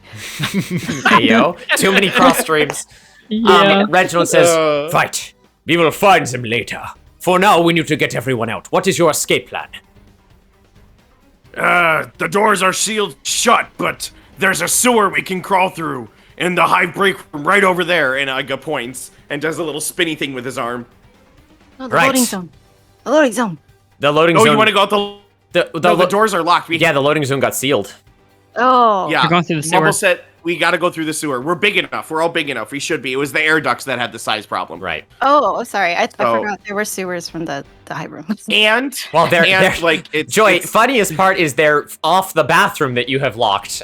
So. Okay. Well, it's fine. Then back up. It's fine. Okay. Got it. Yeah. Reginald says, Aye, okay. And you watch Reginald pick up Tom Snooze and says, Aye, there you go, Tom. And he just carries him and brings him into the break. All right, cool. Mulgrit, Someone else steps out on one of the first floor cells from the other side. All right, this is weird. Okay, I'm just gonna say this now. Mulgrit, you see someone step into the break room, and it's a girl, shorter in stature, and she goes, excuse me, what's going on right now?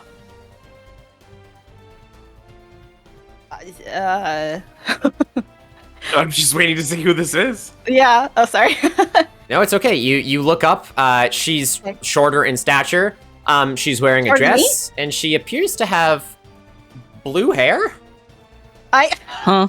Huh? Is she Joy? How dare you? Oh my god. Is she actually Joy? It is Joy. You're gonna do this. I'm gonna give you a different Oh one. my god! It's Joy! Are you kidding me? We got the Joy! God. Oh my god! It's all coming together, chat. It's all coming Oh my together. god. Mulgrit, she looks at you and she says, I don't think this was the way to the Meyer song. Were you in a prison cell? And she kind of nods. Why? We're breaking you out. Get over here. And she goes, wow, thank you. Oh my god. You were going to the Meyer song anyway. Getting you out. She just kind of sits there politely and waits. Oh my god. I'm gonna like circle like around her feet. Like what is happening? What is happening? Why is there a girl here? Do I see anyone else though? Like as far as like Iga or Yeah. Oh yeah. It's an open section. You see Iga Yeah, and okay. Reginald and all of them. They're coming towards you. Okay. Are you okay? You say to the girl. Yeah. She says, I think so. Are you okay going through the sewers? And she says, I have to be strong for my friends and family. Okay. Okay. Aw. Stay by me. Okay. We gotta get with the others. My name's Joy, by the way. Like the emotion. My heart's stopping. Well, we gotta keep Joy close, don't we? She says, you gotta find your spark. Oh my god. Please tell me you glow. And she goes, she reaches down to something on her sash, and you see her midsection begin to glow. Is there a globe on there? Yeah, there is. Oh. I think you're my new favorite human. She looks down at you, and she goes, and you're my new favorite Okay, let's go. cat? I start pushing her toward Iga. I guess in Iga's direction. Yeah. Oh, wait, Chad, it gets weirder. Well, it better not get any more. I'm already crying. I don't understand how. I want to know more, but I'm gonna. Well, you can thank Quartz for this one. okay. I'm gonna turn off music. I'm gonna put on different music through my browser for this one, just so you guys know. This is too better. Have we gotten to Mochis yet? Now you know how we're about I to. feel, Joy. Yeah, I think so. This isn't even happening to me, and I'm fucking crying. Mumble. As you are What? upstairs and you come out of the overseer's office, you see Winnie the Perfect. And yeah. And Dumpy. And you look to your left to cell 7. And you can see that the door has swung open. And there seems to be someone who hasn't moved quite yet. They are leaning back against the wall, which strikes you as odd given the urgency of the situation. I will go towards the cell and say, the door's open. You can leave. We're busting everyone out. Standing against the back of the cell is a young adult male human with dark, messy hair, a long cloak of sorts, and he seems to be playing with gold string in his fingers. Shut the fuck up. Hmm? Shut the fuck up. As you say this, he kind of looks to you and he says, "Leaving so soon? This wasn't on the docket." Oh my god. You had a plan for this, did you? He looks you up and down and goes, "Plan? No. A story, maybe."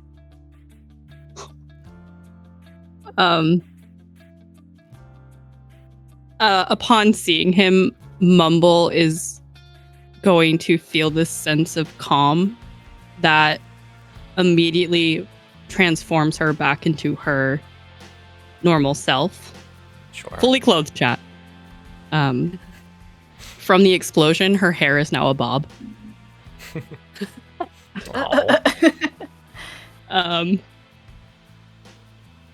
And she says, "I don't know what you have in store here or what brought you here, but I think you should come with us." He looks down at his hands, pulling at the threads, and he says, "I'm not really supposed to intervene."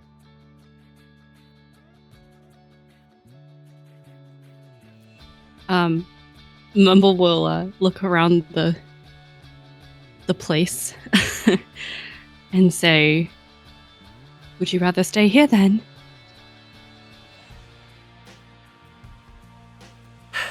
"I suppose not, Mumble." "How do you know my name?" He smiles. There's a shiver that goes down your spine when he does. And he sort of motions with his hand around you. And he says, "I can see them, you know." "See what?" "Your threads." "My threads?" "You are bound to more than you think. But that is neither here nor there. Your friends need you right now, Mumble." "Neither here or there? You mean not in this dimension?" "One of your threads I long for very badly to see again."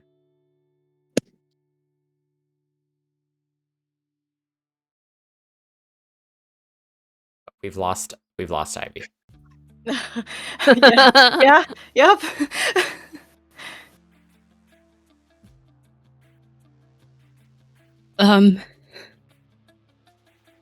Sorry guys, I'm like freaking out. Valid. Mumble is gonna look away and she's gonna have a bit of a blush, not really understanding why, and say, not knowing why she has the urge to say it, but she longs for you too, and I'll tell her so when I get home. Not this time, Mumble. This time it has to come from my lips.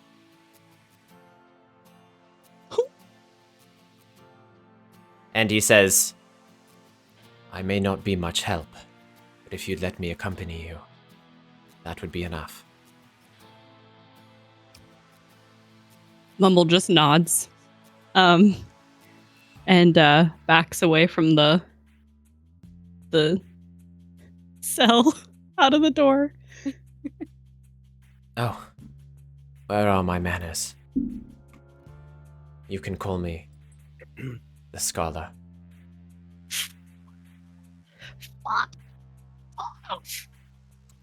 And with that, we will flash back to Dumpy and Winnie the Perfect.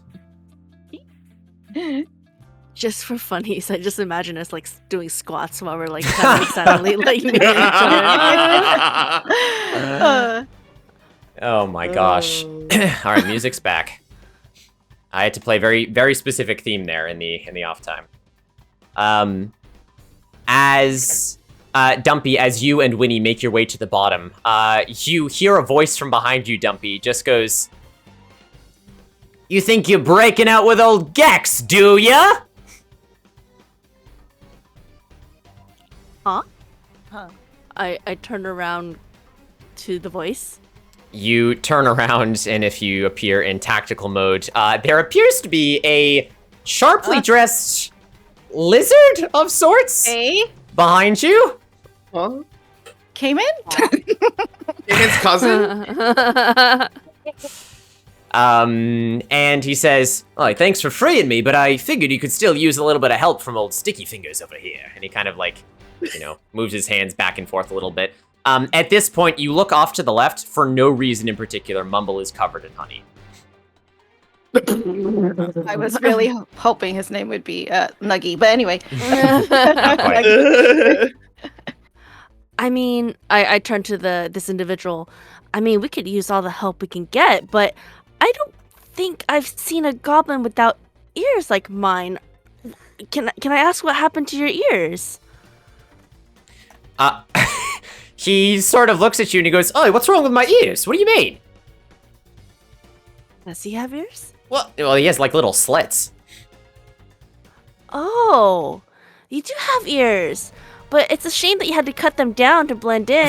But it's okay. You're still a brethren of mine, and we accept Hold on. all. What do you take me for? A goblin? Not unless you're goblin these nuts. Got him! Oh, you. And I kind of just like play off his. I just I just like pat him on the back and like kind of like walk him with me and Winnie the Perfect, I suppose. Mm-hmm. And I turn and I see Mumbles covered in honey, and I kind of like walked over to them. It's like, Mumbles, what happened? I can't even explain it, but a lot of very weird oozy stuff happened when I did that explosion. I think that thing was actually running off of honey. Oh no! And like I kind of noticed like Yeah. Mumbles Bob, Mumbles a little bit like a little worse for wear. Yeah. Can I do my healy heals? Oh, yeah, if you'd like to use your ass ability, Dumpy. Yeah, we haven't seen it yet. Yeah. All right, Dumpy, if you'd like to do this, yeah, well, give us a prayer, of course, a prayer to crack. And then you just have to roll a 5 or lower on a d8, and you will heal Mumble. A 5 or lower? Yes. Okay. So my prayer is so I'm assuming is Mumbles, are you standing or kind of like on the floor right now? I'm standing, I think. You're standing? Okay. So like, Dumpy's gonna walk over and just like kind of like assess Mumbles, and then like you'll see Dumpy like clap her hands, and then like with one hand kind of raised up, kind of like evangelical, and you'll hear Dumpy be like, "Oh God, Gluteus Declapius Maximus, please hear your humble servant Dumpy." And you'll see like as Dumpy is saying this, Dumpy is slowly starting to like twerk a little bit, and it's just like, "You will be healed by the power of Gluteus D Maximus in the name of his Clopagus." And like, I'm going to try healing Mumble with my twerking powers. Yeah, go for it. Roll a d8. Also, Hanami, who is the bestie? I'm assuming it's me. But... Yeah. I was gonna assume Kashi too. Let's see. Under 5? 5 or lower. Ooh.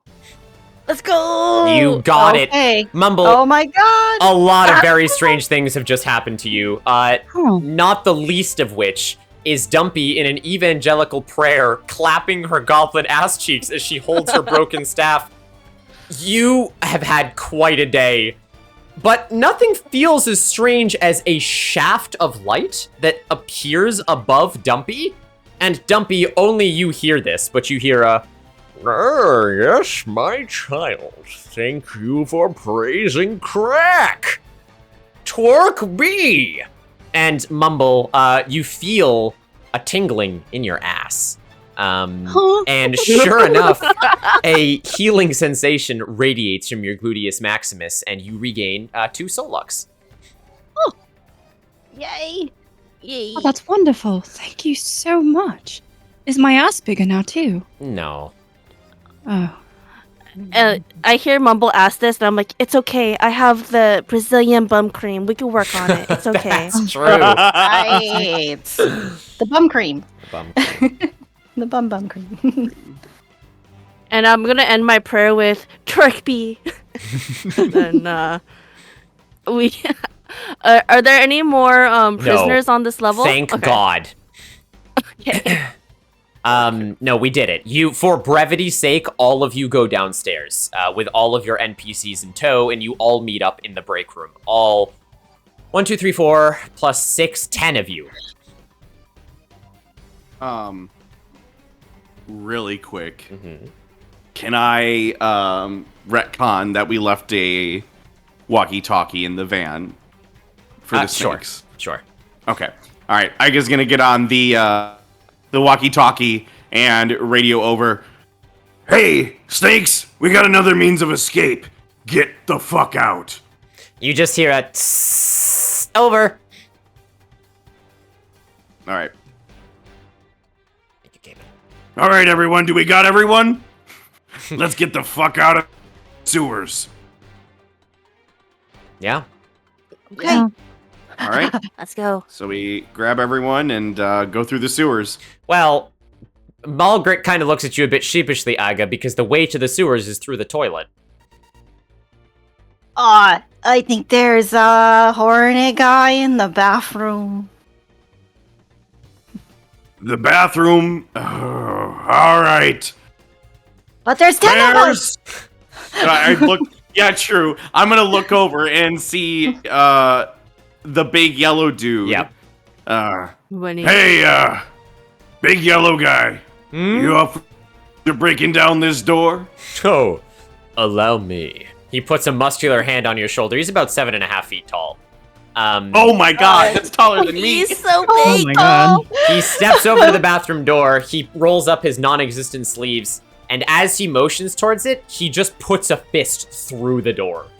Oh my god. On the other side, grabs the hornet, rips off the door with the hornet, and says, "Sorry, you were in our way." And One Punch Man hurls him across the prison until he splats against the other side and explodes. Oh my god, you guys, why did you give us someone so OP? Oh, gee. Oh my Iga butts. just That was amazing. stares. Yeah. I'm also admiring. Yeah, Now that's some muscle. You see, he appears to like really like flexing. I'll put him back on the screen for chat. As he just sort of poses and he's like, "Thank you. I work out." Hell yeah. Really come to my dojo sometime. Oh, what? You have a dojo, little one? I'm the big one there. So I see. And he looks at you and goes, "Little one, when we are back, I challenge you to an arm wrestling competition." I wouldn't miss it. Let's go. Iga's just gonna stare at Margaret like she's crazy. Yeah. Reginald, holding Tom Snooze, just says, "All right, I think that's everyone. Let us get into the sewers and back to HQ." We're going back to HQ. But not before we get raided. Welcome, Raider. Don't look at the Winnie the Pooh. Don't look at the Winnie the Pooh on Don't screen. look at him. Everyone Don't look at him. No. Don't get worry rid of about him. him. He's so perfect. Winnie the Perfect and his Don't just perfect look at him, that shit. admire him, and grovel at his feet. No. Yeah. Doc, thank you so much for the raid. Oh my gosh, hello Raiders. Oh, we love Doc so much. Thank you so much for bringing your lovely community over here, Doc. My name is Mudkip Ninja. We are currently playing some interactive streamer-based Dungeons & Dragons. If you like RPGs and tabletops, that is what we are doing tonight, where all of you guys in chat actually get to write the outcome of the story by spending some channel points, spending some bits, whatever it is that you want to do. And you can help dictate, including make NPCs like the one you see on screen here. I am joined by the lovely Kirsten Kakashi, Cozy with Joy, Anxious One, and my lovely partner, Ivy Anixie. Doc, if you got a raid and run, absolutely no worries. You have some fantastic streams. We love your community very much. Thank you for bringing them over here. If you guys want to stick around, you can enjoy some D&D madness over here. And you can be a part of the story, which is what it is all about. So thank you, Doc. And if you guys aren't following Doc, I don't know what you're doing. He's a VTuber Dr. Kitten with like the kindest disposition ever. So yes, 100%. We share a love for gacha games, and he's just such a pleasant individual. Seriously, very. He very does so many different games. Many different games. Honestly, he has a great community. I love watching Doc play Genshin, especially. Yes. So. Yeah, absolutely. Mercy, thank you so much for the follow, Mistress Mercy. Let's go. Sapphire, it's good to see you again. Thank you, Doc. Are we good with the color code? Can I? Yeah, you're all good. You're all good. I think so. Brandub, thank you so much. Welcome in, welcome in. I hope you guys had a fan. What were you playing? What was tonight? Does anyone know? It's been a while, Sapphire. I love Mistress Mercy. That's such a cool name. That's it a reminds great me name. Great name. If like Overwatch was like, yeah, oh, it's me, Mistress Mercy. Yep. Chat, if you don't know what's going on, don't worry, neither do we. We are joining our two bears, Kashi playing a panda bear, Joy playing a honey badger, a caked up thick goblin with a big old green booty played by Anxious, and the incredibly sweet girl who can turn into a goat, Mumble, played by Ivy. We are currently breaking a whole bunch of NPCs out of a Hive Security Max prison, only to attain eternal power and defeat the Queen Bee herself, Beeyonce, by the end of stream. So kick back, relax, enjoy some time. Doc, thank you so much again. I'm glad that you stopped by. And it looks like Doc was playing TCG. Oh, there you go. Oh, yeah, TCG Card Shop. Thank you, Joy. Nice, friends, let's go. We've done a lot of that one recently. I love that. I love that. Incredible. I think Doc was playing card game. Thank you, Lexi, as well. Beyonce is the end boss. Beyonce. Double E. B, thinking B. Yes, well, for brevity's sake, you guys take... Let's just go through the list, just so we know everyone's here. Iga, you ferry... Oh, God. You ferry Tom Snooze, who's on a rogue mission right now. You ferry Winnie the Perfect. You ferry Reginald von Berenstein, the German bear. You ferry Cozy with Joy in the Change of Fate universe. Oh, God. You ferry Gex from hit acclaimed game Gex. And you also ferry the Scholar. Cheer 1000. Hey, yo, Snatty. Snatty? Snatty, there was one more NPC in that prison cell. Oh. There was. Who was the last one? I don't know, Snatty. Give me that hot DM. Thank you so much. Thank you, friend. They just come running. You forgot about me. You forgot. Wait, I was here the whole time, please. Oh my God. Oh wait, did we get Slim Jim? I sent Prince the DM. Gotcha. Yeah, Slim Jim was Gex. That was Cayman. Okay, that's what I thought. Oh my okay, God. all right, cool. Yeah. How do you spell that, by the way? Well, a Slim Jim works, or Gex, which is Gex. Okay. G-E-X. Oh, I put GECKS. If V was here, V would know. It's a really old game reference, and I'm glad that Cayman made it. I will wait for Princes then. Yeah, you guys ferry in everyone into the sewer system. Iga, you are left with just you and your 3 compatriots. Is there anything you'd like to say or do as you wait to end this heist?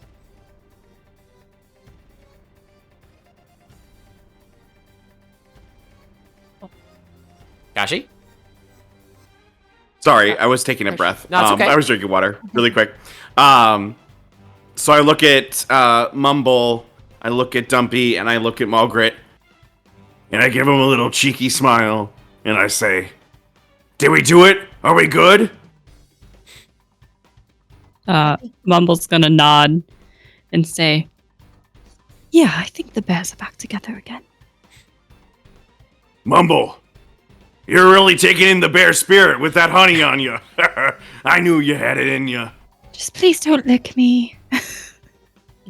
Understood.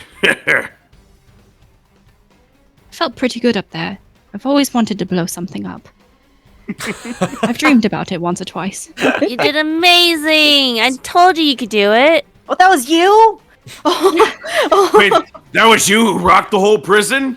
Holy shit! I think I might have even roared while I did it, but I kind of blacked out, I'm not gonna lie. Mumble's a bear! Mumble found her roar, let's go! You did it. We did it. Yeah. We did it. Roar! All right. You guys make your way through the sewer system and eventually find your way back towards the 99-acre wood for the next segment, which we will get back to after a very short break because myself and the cast need a quick GPG break. You guys are doing fantastic. Sorry. That was maybe the most high-octane thing we've ever done in Change of Fate.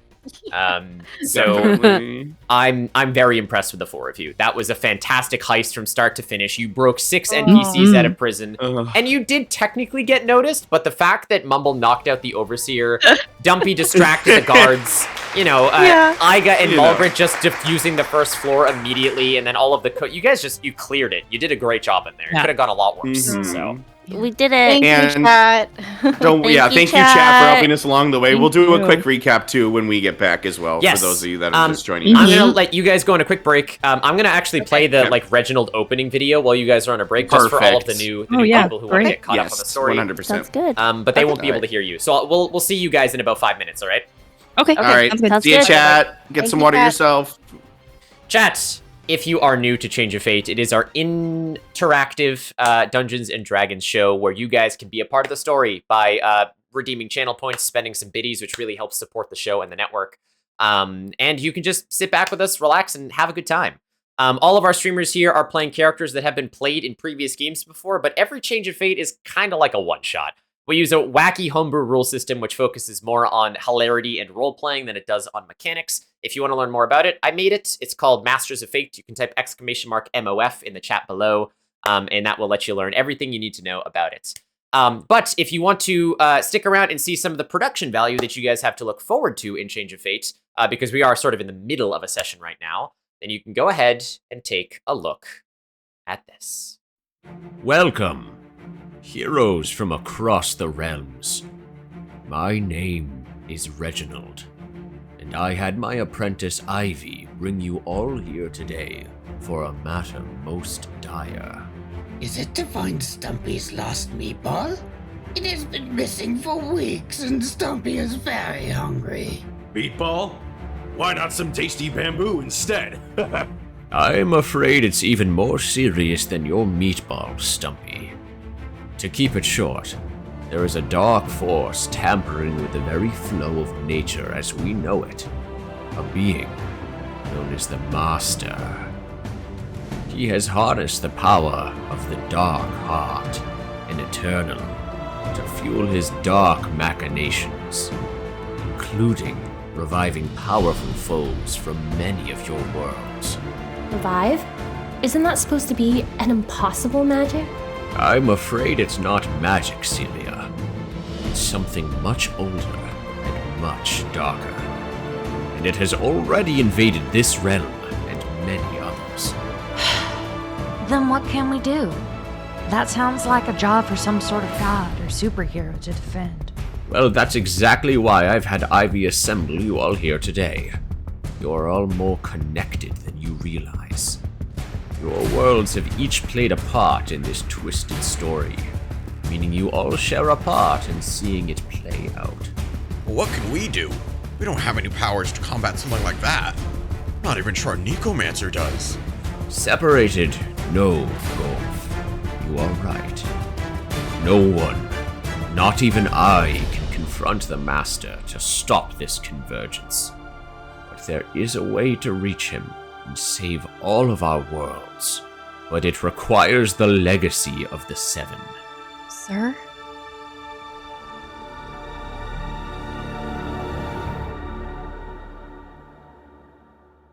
There are 7 keystones split from an ancient artifact that, when fused together, allow passage between realms.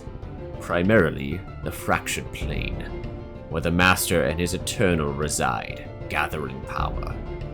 It is up to all of you to work together and reclaim these keystones from your returning foes, so we can reassemble the artifact and stop the Master before it's too late. What makes you think a bunch of scrappy, disjointed misfits could do any of that? Because you already have. You have each defeated these foes previously, and have shown incredible determination to save your worlds. I'm asking you to bond together, find strength in new allies, and once again, vanquish the darkness, no matter what form it takes, so that hope may return to us all. There are 4 tethered realms where these keystones lie. Some of you know these worlds and will guide the others. I have a keystone myself here at the Academy. The final 2, Ivy will help me retrieve. Me, sir? But I don't... This seems like a crazy endeavor, young man. And what if we fail? You won't. Of this, I am certain. For the only thing that should rest eternal is the power to decide our own destinies, and that includes our endings. This is not how your story ends. Oh, now. Ivy will open gateways to your realms. Face your greatest challenges, seek aid in new allies, and when you're ready, change the fate of our worlds.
Okay. Are we back? We're back. We're back. Can the friends hear me? Yeah, back. Hello. Yeah. Yes, we can hear you. Hello. Welcome back. Chat, nice. Backstreet's back. Oh my god. Careful, we'll sing it too well and get struck. Oh, right. Yeah, you're right. Chat, I hope you enjoyed that little Reginald teaser at the beginning, which is what we show at the beginning of every Masters of Fate, which is where the production value goes into all the lovely voice acting and animation, everything that we can do. Which is sort of where the story is today. This is one of those tethered realms. We have Aigadubu, played by the amazing Kursen Kakashi. We have Malgrit, played by the amazing Cozy with Joy. Dumpy, played by the incredible Anxious One. And Mumble, played by the lovely Ivy and Nixie. It's a great time. They are trying to save Aiga and Malgrit's world, the HoneyHeist world. And they are doing their absolute bestest to be able to do so. They have to stop Beeyonce, the queen bee at the end of it all, who is taking up a reign of terror on the 99-acre wood. So yeah, hope you enjoy. Opal, thank you so much for popping in. It's so good to see you. Mumble, you are once again covered in honey, thanks to Snow. Great. Hi, Limpa, a classic Limpa. Tiger says, Malgrit, you have another reroll. Yay, So enjoy thank that. Enjoy that. Okay, I have two now. You guys have made your way out of the Hive prison with many NPCs in tow. How are the four of you feeling after that? on a high. On a character level or a personal level? Oh, give me both real quick. Good both ways.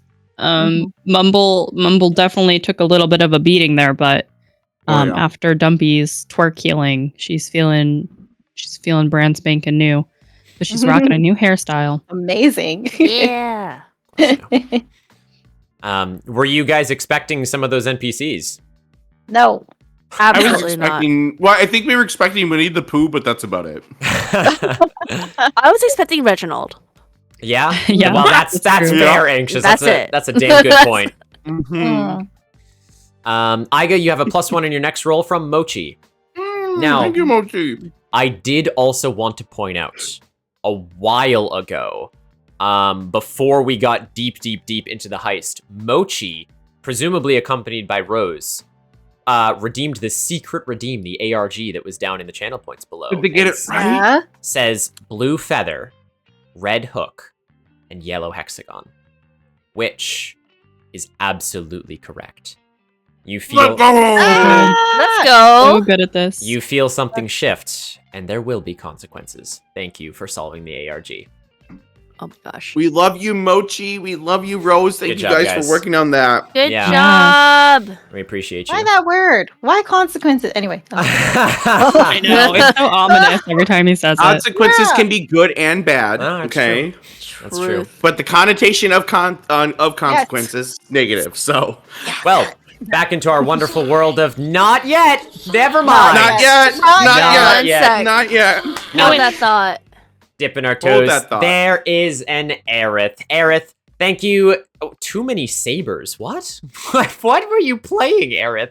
Jedi. Oh, Jedi. Survivor. Yeah. Did I?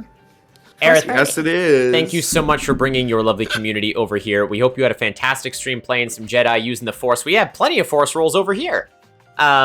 Thank you so much, Aerith. Look, if you got a raid and run, I know it's late. If you want to stick around for the D&D shenanigans, you and your community are welcome to do so. But otherwise, you guys should be following Aerith. He's one of my closest friends.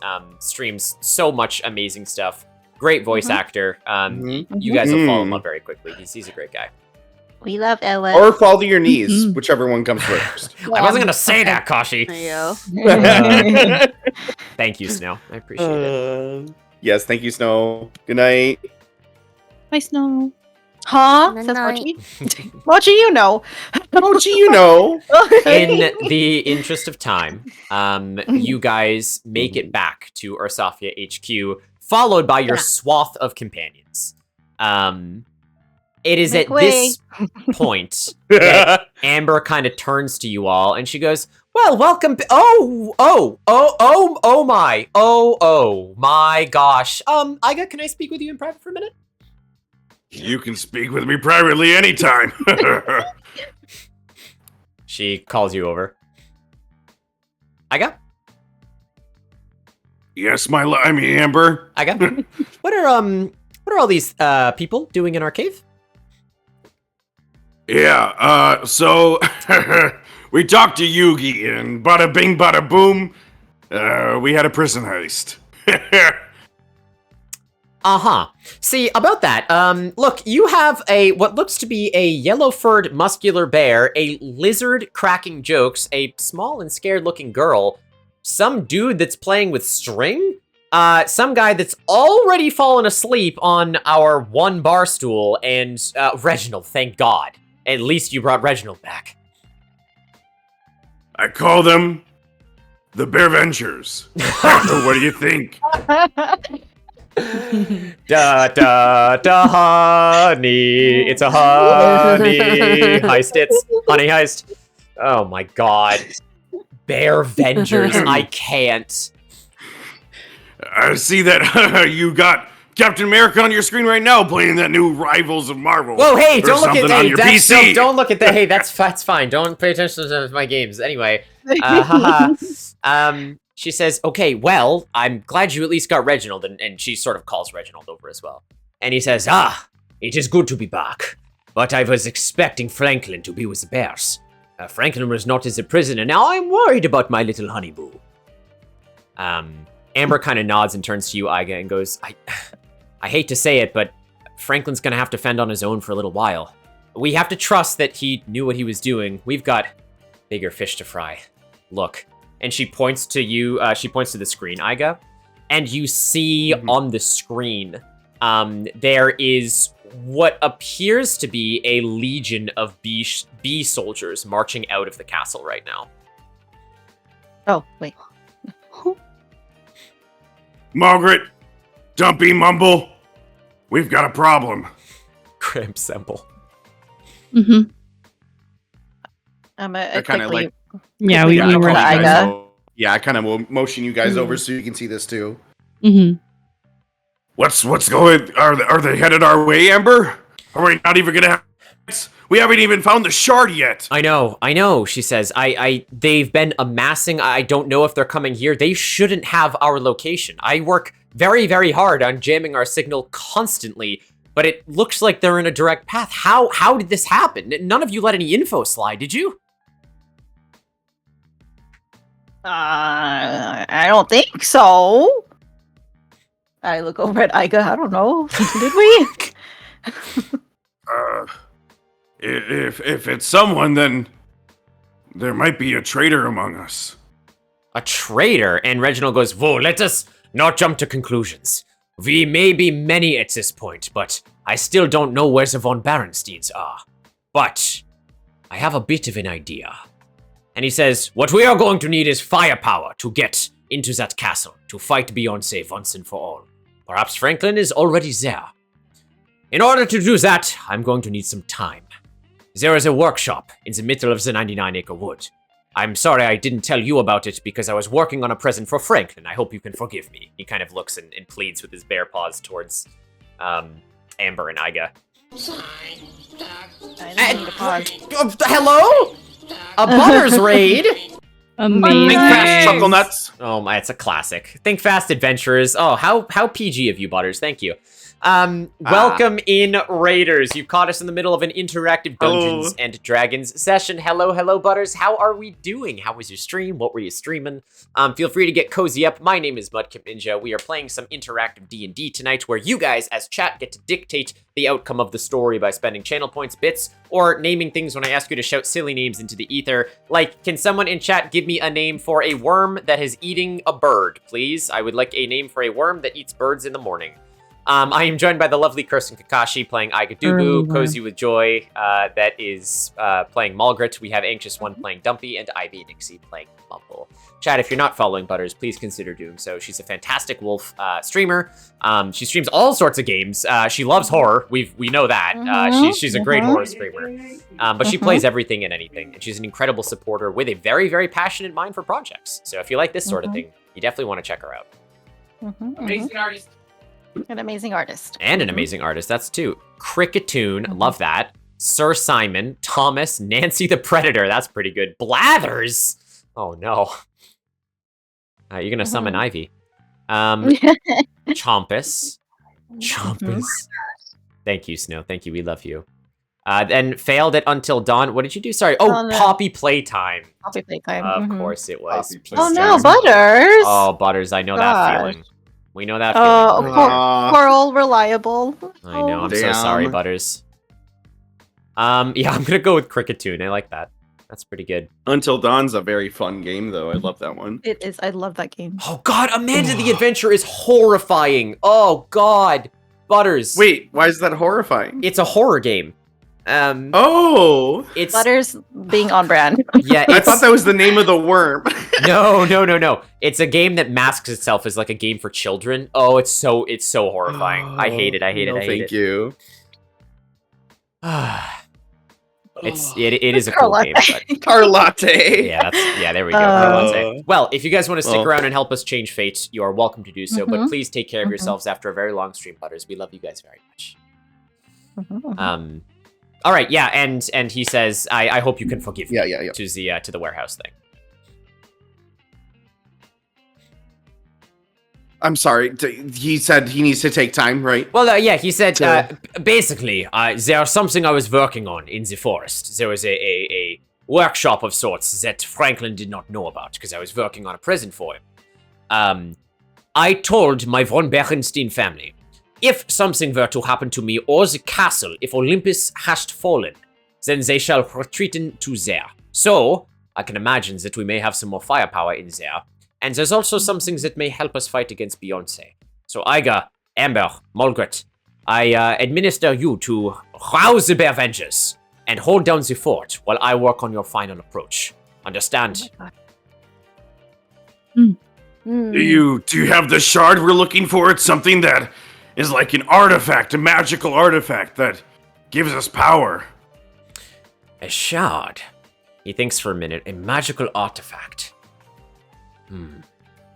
Well, I don't know if there's anything specific, but you do know that Beeyonce, as part of Hive, has a very advanced technical building called the Vault, which is shaped like a giant beehive. Within that is said to be the source of Beeyonce's very power. And at this, Amber kind of pipes up and her eyes grow wide, and she goes, "The Vault? Yeah, I knew about it, but only in rumors when I used to work for Hive. They said it was some top secret, completely concealed containment facility for some of the most dangerous weapons Hive was researching, sometimes cross-dimensional stuff." Well, I think if the Eternal Shard is gonna be anywhere, it's gotta be that vault. I can see why you're thinking that, Iga, says Amber. She kind of nods a little bit, and she goes, "But Reginald, I mean, it's a myth. Do you have any idea where it is?" And Reginald scratches his German bear beard for a minute, and he goes, "I don't, but there is someone who does." He kind of leans over to Amber, and Amber's eyes grow wide as he whispers something into her ear. And she goes, "Seriously? Him?" And Reginald nods. And he goes, "And with that, I must be off. I will prepare your final approach, and we will take back the von Berenstein Castle one way or another. Iga, Mulgret, new friends, Godspeed. I wish you the best of luck." Iga's gonna grab onto Reggie's shoulder. Love you, Butters. Look him in the eye. Reggie, I lost my parents once. I don't want to lose my family again. We gotta find Franklin. And we gotta save this world. He nods, and he clasps your shoulder and says, "We will, Iga, one step at a time. If we were able to beat Beeyonce United before, I'm confident we can do it again." Iga gives him a hug and sends him on his way. He hugs you back. The four of you are left with Amber and all of your new companions. All right. Well, everyone, I think the next step is we find this vault and we get the source of Beeyonce's power for our own.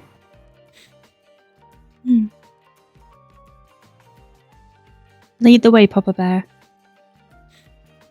We're going in by force? I mean, we're gonna have to find a way in. Dumpy, are you with us? I am. But Dumpy's kind of gonna hold out her little broken staff and be like, but can we do something about this?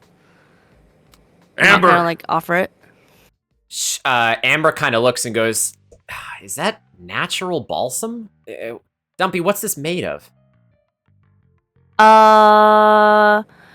This might be a rare type of tree that is native to Australia.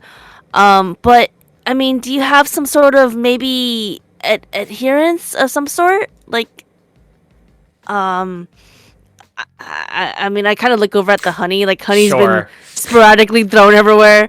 Yeah. I have marshmallow. I have one marshmallow and a pre-lit Snickers bar. Honey and marshmallow is a dangerous combo. What's a Snickers? I don't know. It just says Snickers on it. What dimension is that one from? Dumpy, you have been given +1 health, but I believe you are maxed out right now. Yes. Okay. Thank you, though, Neo. I appreciate it. Also, hi, Neo. As you guys are having this conversation about what edible adhesives to use on Dumpy's staff, you hear a voice from behind say, I'm sorry, I couldn't help but overhear something about a broken branch. Is that true? And you turn to see the scholar standing there with golden strings wrapped around his wrist. Yeah, I broke my stick when we were trying to break into the prison earlier. And I kind of offer it to him. I show him the broken limp stick. He looks down and he says, that is quite a break. Well, I'm not sure I have your native wood from Australia, as you put it, Dumpy, but I may know a way of mending. And he reaches into his pocket and he pulls out a small branch. And he places it on the side of your staff. And as he does, he takes some of his golden thread and he slowly wraps it around and around, very methodical with his hands slowly. There's no rush. He does it over and over again until the branch seems to fuse with the staff and you have a new handle at the base of it. He cuts the base of the thread and he hands it out to you. It is now glowing at the bottom. My eyes are super wide. It's like, that is so cool! This must be the magic or science or technology that I keep hearing about. Dumpy, it is none of those things. A wise person once told me the art of kintsugi is stronger than the rest. Wow. Well, thanks, glowy string boy. I appreciate it. You're welcome, Iga. I feel good. Who are you? Who are you?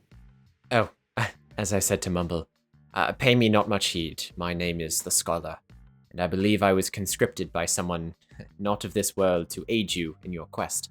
Despite me not really having the ability to do so, it puts me as a storyteller in quite a bind, if you catch my drift.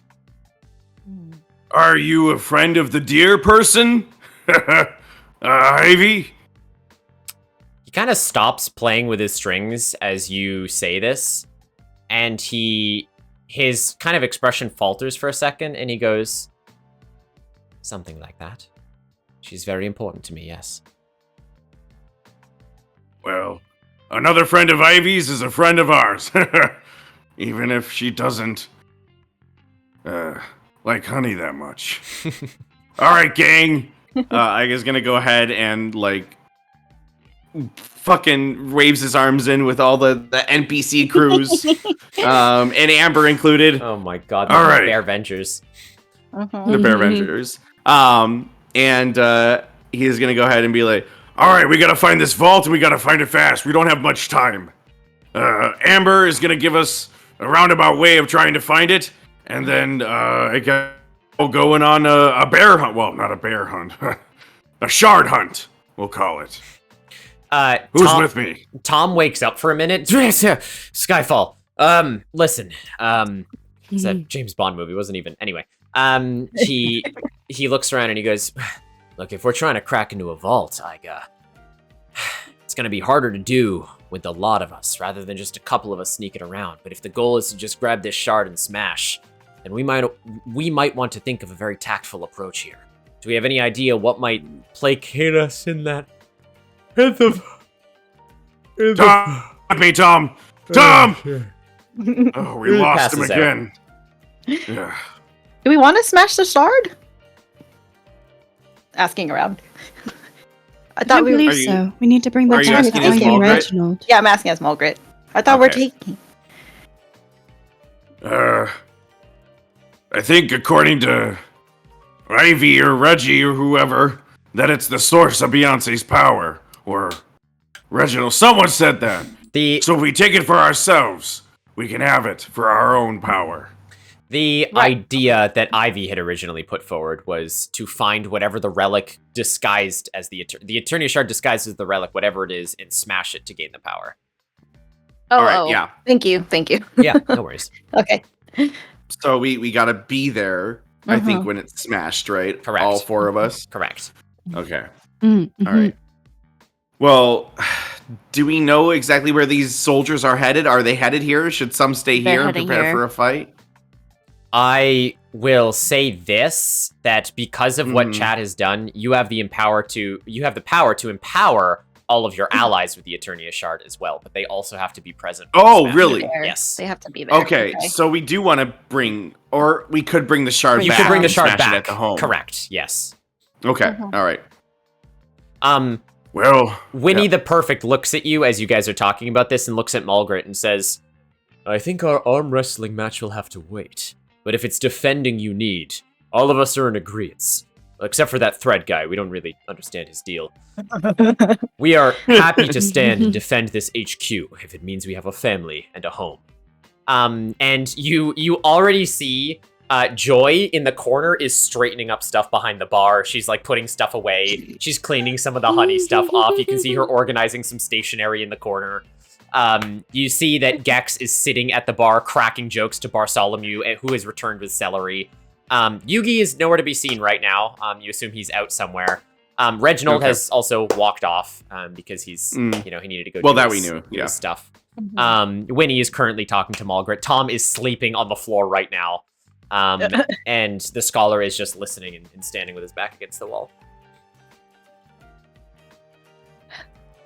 Wow. I think Dumpy's gonna kind of chime in. Please. I think that Tom has a good idea. I think that maybe a few of us goes to go get the shard thingy, and then the rest of them kind of defend because we have the enemies coming towards us, right? Mm-hmm. And I kind of point back to like what Amber was like, the screen where Amber was. Yep. Well, we think they're coming here. Dummy, that's a bright idea. All right. Who should we send out and who should stay here? Oh boy. The four of us should go.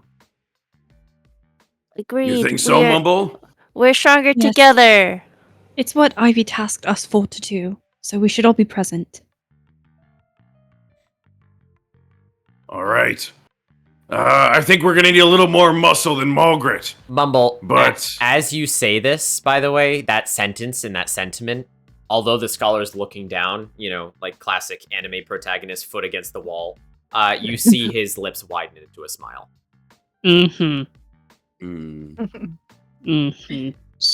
Gold string What? boy.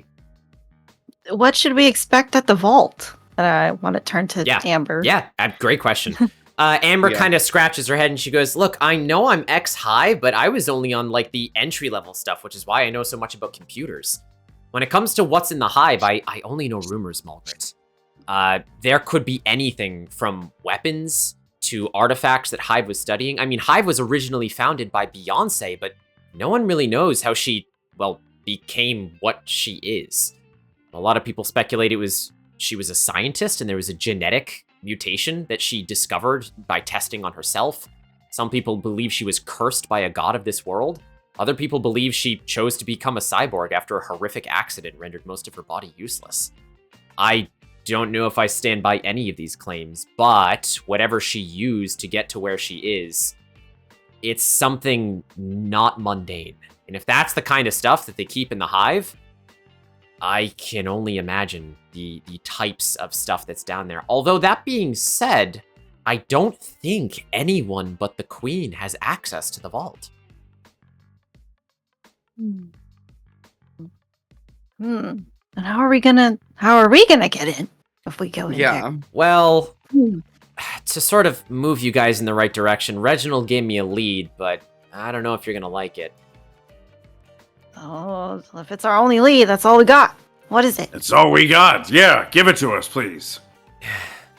Come with me. We've had a new expansion to the base while you've been gone. Bigger den? She leads you outside past all of your allies, who seem to be taking your home in stride at this point. I hope Gramps is okay with it. Yes. You walk past the food truck, the Vegan Delights, and you see that there is a small ramshackle wooden stand that appears to be set up on the trail just behind Ursafia HQ. Standing behind it is a creature of a diminutive figure with skin similar to Dumpy's. Oh.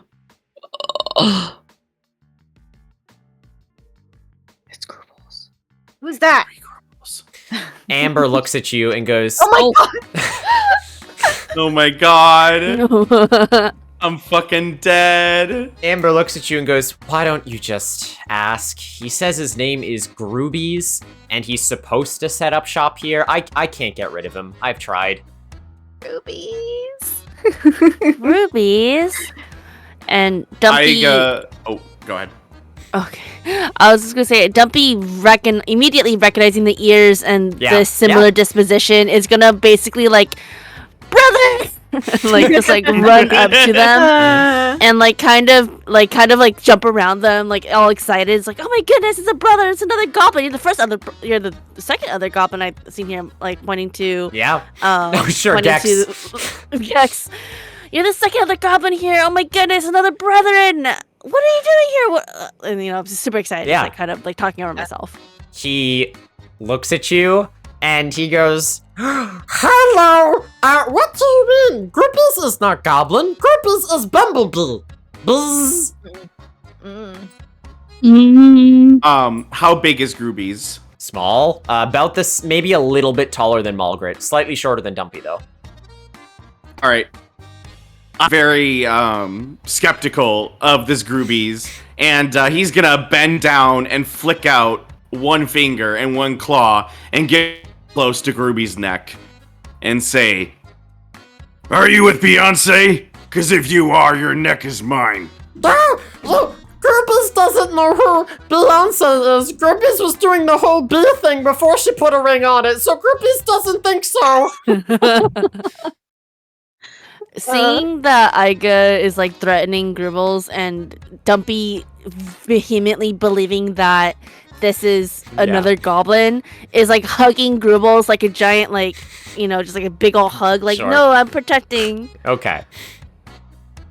Also, Dumpy, you have a +1 on your next roll, and Mumble, you have that reroll. Thank you. Yay! Dumpy, you vouch for this creature? Squeezing, All right. squeezing the I've been living life out of him. Just like, yes. All right, do you have wares if we have coin? The Groupies has many things to sell, and also information on the big, scary orange building that the stuff is kept inside of. Mm-hmm. Well, Groobies, let's hear it, friend. All right, chat, this is Groobies, the Evergoblin, who is a trans-dimensional being that doesn't ever remember anything. Chat, there's a list of things that Groobies is selling today, but I need you guys to give me something that Groobies is selling. Just shout it out in chat. What should Groobies be selling today? And like while this is happening, like Dumpy's just kind of like his group is like big old like eyes and stuff. So like Dumpy's just like kind of like smooshing its face because like she thinks that he's adorable. Yeah. Just like Absolutely. I'm gonna start sniffing around his shop. Sure. Yeah. Groobies sees this and Groobies is like, Groobies is not used to so much attention from someone. As Groobies looks towards Dumpy, and Groobies kind of like pets you on the shoulder a little bit, Dumpy, and Groobies goes, "Wow, how do you have such a big badonkadonk?" Thank you so much for asking. And I go on like a whole tirade about crack and about our Lord and Savior Gluteus Maximus, and I basically go into, I don't know if you want me to RP it or not, but like into a long tirade about it. Yeah, so it's just like, like, oh, thank you so much for asking. Sure. And I just like go off about like Gluteus Maximus, and like I start making Grubbles start doing squats and stuff. And up, down, up, down, up, down. Yeah, as you guys are sniffing and looking around, Groovy sees your eyes and he goes, "Oh, this is Groovy's favorite part. Okay, welcome to Groovy's honey shop, where Grooby sells things that you need till you pop. Groovy's loves bees and Groovy's loves trees, so make sure you shop till you, no, that's you got not it, little it. dude. Spit it out. Flop? No, that's not it either. Groovy's thinking. Shake your booty. No. Work it. Groovy's. Work it. Groovy's. Until you gallop. Oh, gallop. I gallop? used to do a lot of that You in mean my day. gallop? No, like a horse. Like horses go gallop. That's gallop. I that's got you. Gallop. Right. Dumpy So- claps at Grubbles. Wait, with your hands or your... Both. With your hands or your ass. What a sentence. Groobies is selling one Solux potion to feel better inside, an action cookie to make you stronger. Groobies is also selling this haunted nose of a clown. Honk honk. Don't know where that came from. Groobies is selling a grappling hook, but this one's cooler than yours. Groobies is selling a beanie. There's lots of buzzing in here. Groobies likes to shake it on a good day. Groobies is also selling an EMB. Groobies is selling a lion's femur. Groobies is selling one virus. Moving right along. Groobies is selling Wait. Did you say a virus? a lion femur was Groobies was selling. No, Yeah, like after the lion It's femur. like a leg of a lion that has decayed and become bone. a virus is in No, I know. sickness. Yeah, virus. Oh, has the a grappling sickness or hook? Yeah, computer this one Groobies painted purple. So we buy the virus, right? I think we Yes, I inject think the virus into the vault. Right. Oh, Yep, this okay, we thing, got it. and the virus is like truly like a cyberpunk hacking like jammer thing. Oh shit. And Groobies is like, Groobies, Groobies has been told by some scary people when he first saw the vault that this thing could get Groobies into anywhere and should be destroyed immediately. Groobies wasn't sure why they trusted him with such a powerful artifact. He thinks it was something I had with my hair that day. Groobles is bald. So I'm just thinking, it's if you guys want it, it's on the menu. Anyway, we have some cool stuff. We have this bucket of shadow. That's pretty cool. It's a bucket full of shadow. So figure that one out, Bill Nye. There's also an electric toothbrush. See? Bzzz. Shiny clean. According to chat, Groobles is also selling my bagged lunch from last week. Lasagna. Socks that are yellow and black striped like bees. A allergy medication for when Groobles gets allergic to things. Jesus. Which is every Wednesday.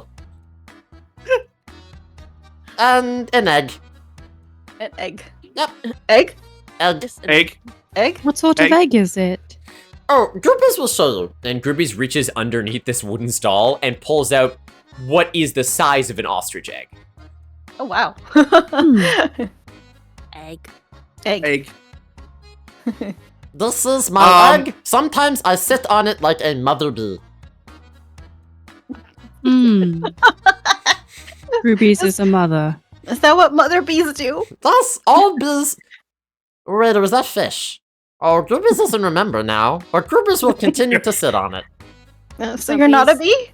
No, wait, Grubis is a bee. Well, Boaro, thank you for the follow. Dumpy's like, you are a mother! Oh my goodness! Well, not that. Grubis has to wait for the egg to hatch, and then it has to go through college, and then, there's this whole thing about, that's just a whole ordeal. The idea you don't become a parent until they go through college is wild. Oh, Grubis also forgot. Grubis is joined by his sales associate today. Oh. Who's that? Snadius, attend Grubis. And you look off Snadius to the side, and if you open tactical mode. Okay. Oh my god. You see a small blue axolotl on the ground that is dragging a jar of honey by a string. Oh. I'm sorry, what's your name again? My name is Snadius. Snadius? That's right. Are you for... Oh. Kashi, you cut out there? Oh, sorry. Can you hear me? Yeah. Yeah. Okay. Are you for sale? No, but you can buy my jar of honey. I'm trying to support my family. Aww. What if I give you 2 honey coins? Aika. He's supporting his family. How about your family can live with us? Yeah, you can come live with us. This is a meta point, but you guys seem really gung-ho about adopting everything that comes your way. Some of us have happy families at home with really supportive networks that we would really not want to leave. What's Natty? But you're goddamn adorable. Oh my god. Dumpy seeing Snadius is immediately enthralled and remembers something that was given to them at the beginning of the day and pulls out the little axolotl rock and is like, this reminds me of you. You can have this. Axolotl rock, oh my god. Mazda, thank you so much for the raid. Mazda! Welcome in, Raiders, our favorite racing mobile car streamer. Thank you very much, Mazda. Welcome into some interactive Dungeons & Dragons. Hey, I hope your stream was awesome. Chat, consider following Mazda. They stream a whole bunch of racing games. They know everything when it comes to cars and racing stuff of the like. Orson, thank you so much for the follow as well. I appreciate it. Mazda, I hope you had a fantastic stream. If you want to stick around and help us change fate in this interactive Dungeons & Dragons story, you guys are more than welcome to do so. I'm joined by the lovely Cozy with Joy, Kirsten Kakashi, Anxious One, and Ivy Anixie, as they are trying to currently converse with a goblin not goblin named Groobies to buy some of his stock. Thank you very much, Mazda. We appreciate you big time. Thank you, Mazda. He takes the stone axolotl in his little axolotl hands and he goes, "This is my son now," and puts it on his back. It's so cute. Oh my god, I could have died. I can't. I'm too tired for this. Jet powered car. Damn, that's awesome, Mazda. Damn. Okay. So, do we get the jar of honey for trading that? Oh. I wasn't planning or is on it trading. just a gift? It's just a gift. I don't want to make him lose out on his honey for his family. Rapidly approaching kobold. Oh my god. 150 kilometers at all times. I mean, rapidly approaching for a kobold, though. It's gotta be like... Damn. Roll initiative. Yeah. All right, well, team... Oh, go ahead. Snadius, do you know how we can... Is Groovy selling the virus? Grooby's selling the virus, How? Well, for what?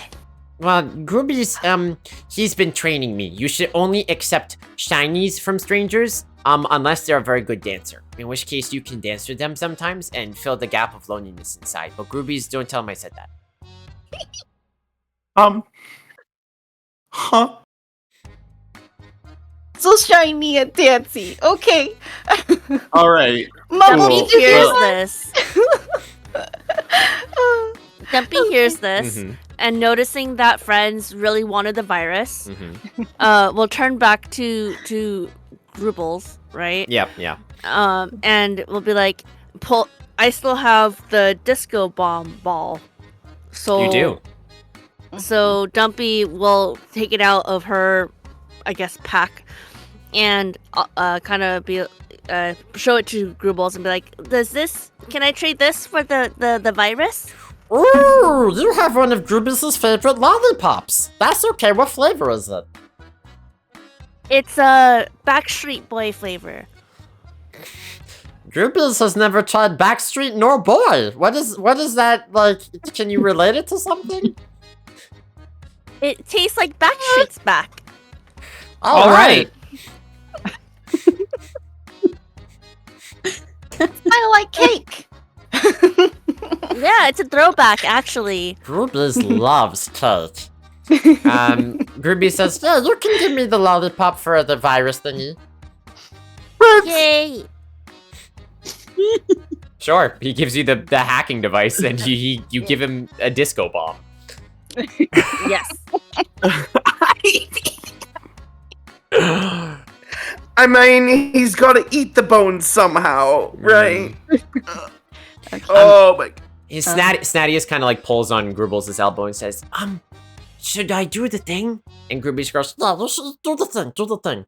And Snattius goes, can you please buy some of my honey? And then opens his eyes to really big puppy dog eyes in front of you guys. Oh my god.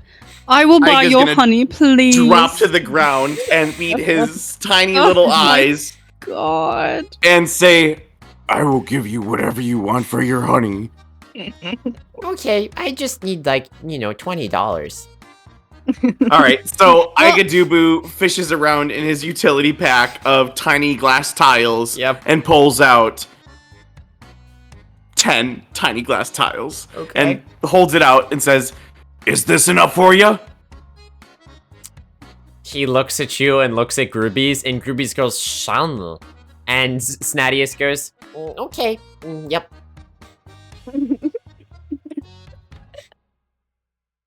And then I take the honey and I put it in my pocket. Thank you for feeding my family. And he just like with his little axolotl hands, like brings them towards him, and then he sits on top of them. Oh my god.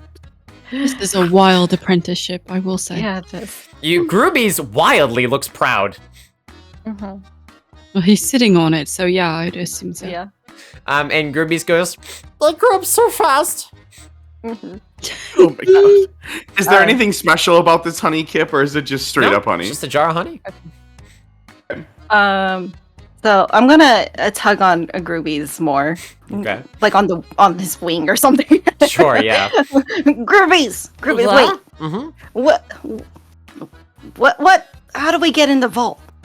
Oh, the vault. Right. Okay. So Yeah. back when Groobies was accosted by those people, it was on the west side of the forest. You have to go inside of a tree, and when you come out the other side, you'll be there. Groobies didn't really understand it at the time. He was just looking for his lost nickel. And just stumbled upon the giant vault, and then they let Groobies in, because Groobies is a bee. Groobies. And then, there's a lot of scary stuff in there, though. You gotta be careful. What? Scary stuff? Scarier than me? Much scarier than you, yes. What's in there?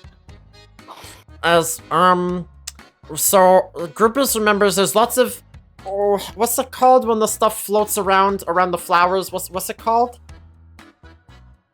Pollen? Pollen. Oh. Groobies was sneezing for roots. Mm-hmm. Oh.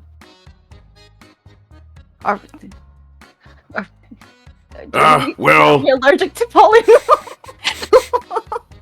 I don't know what No, pollen we're is, I'm bears. gonna be honest. Like, right? Okay. 82 kilometers. Pollen is when the flowers are trying to riz each other up. Groobies, can I buy the bee socks, the strength potion? Sure, that was 2 shinies. Oh, 2? Alright. So, Oh no. I'm out of shinies. Can I dance for you, Groobies? With a high enough determination check.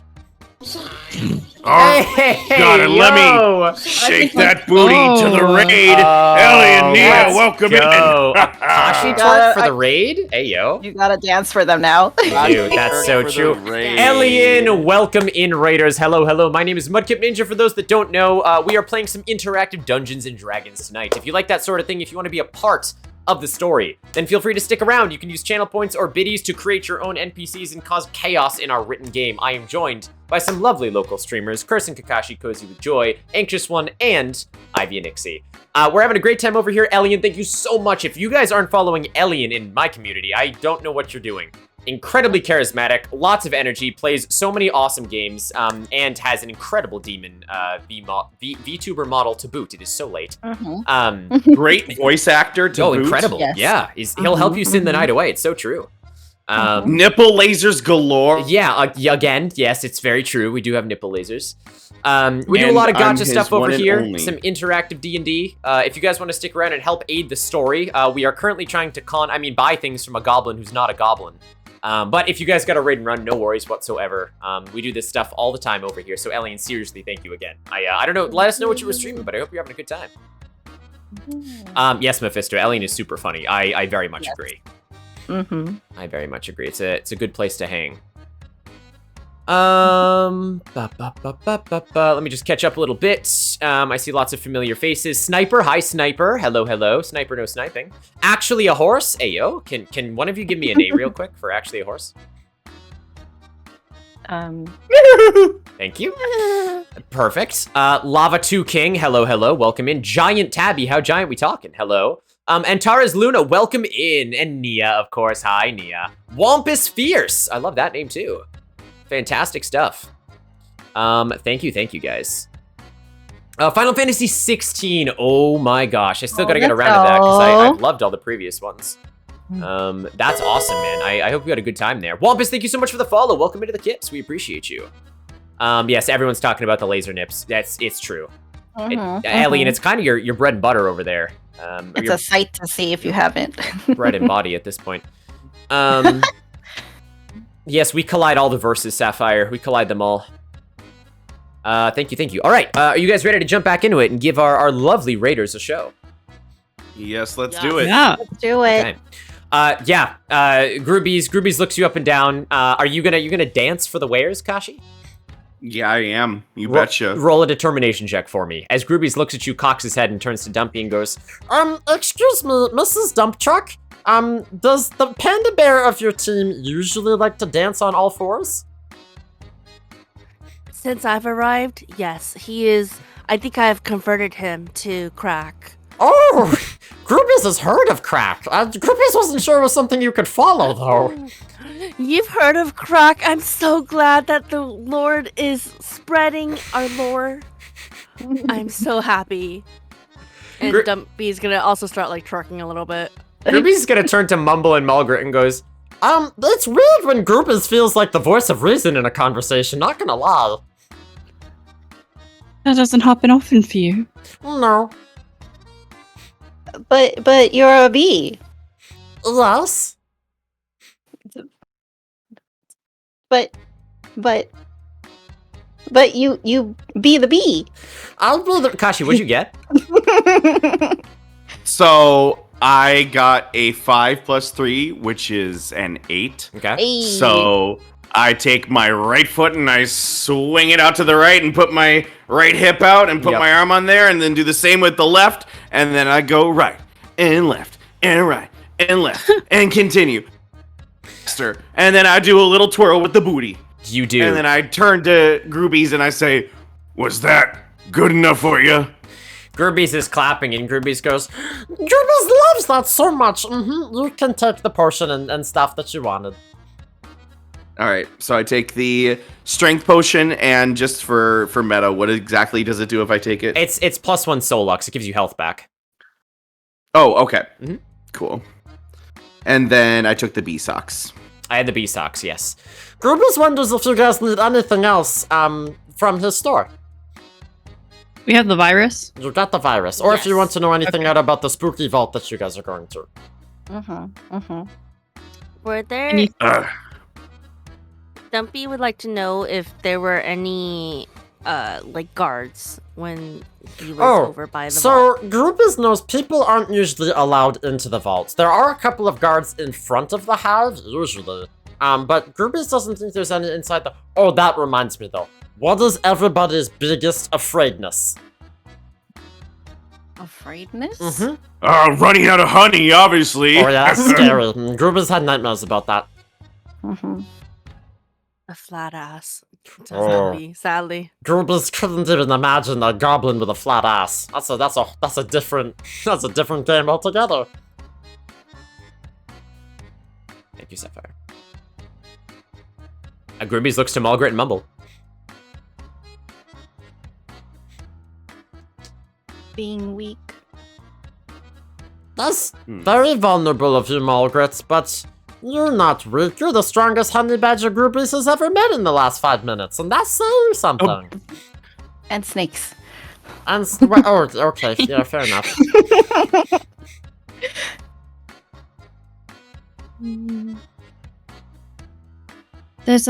I think there's a lot that I'm afraid of.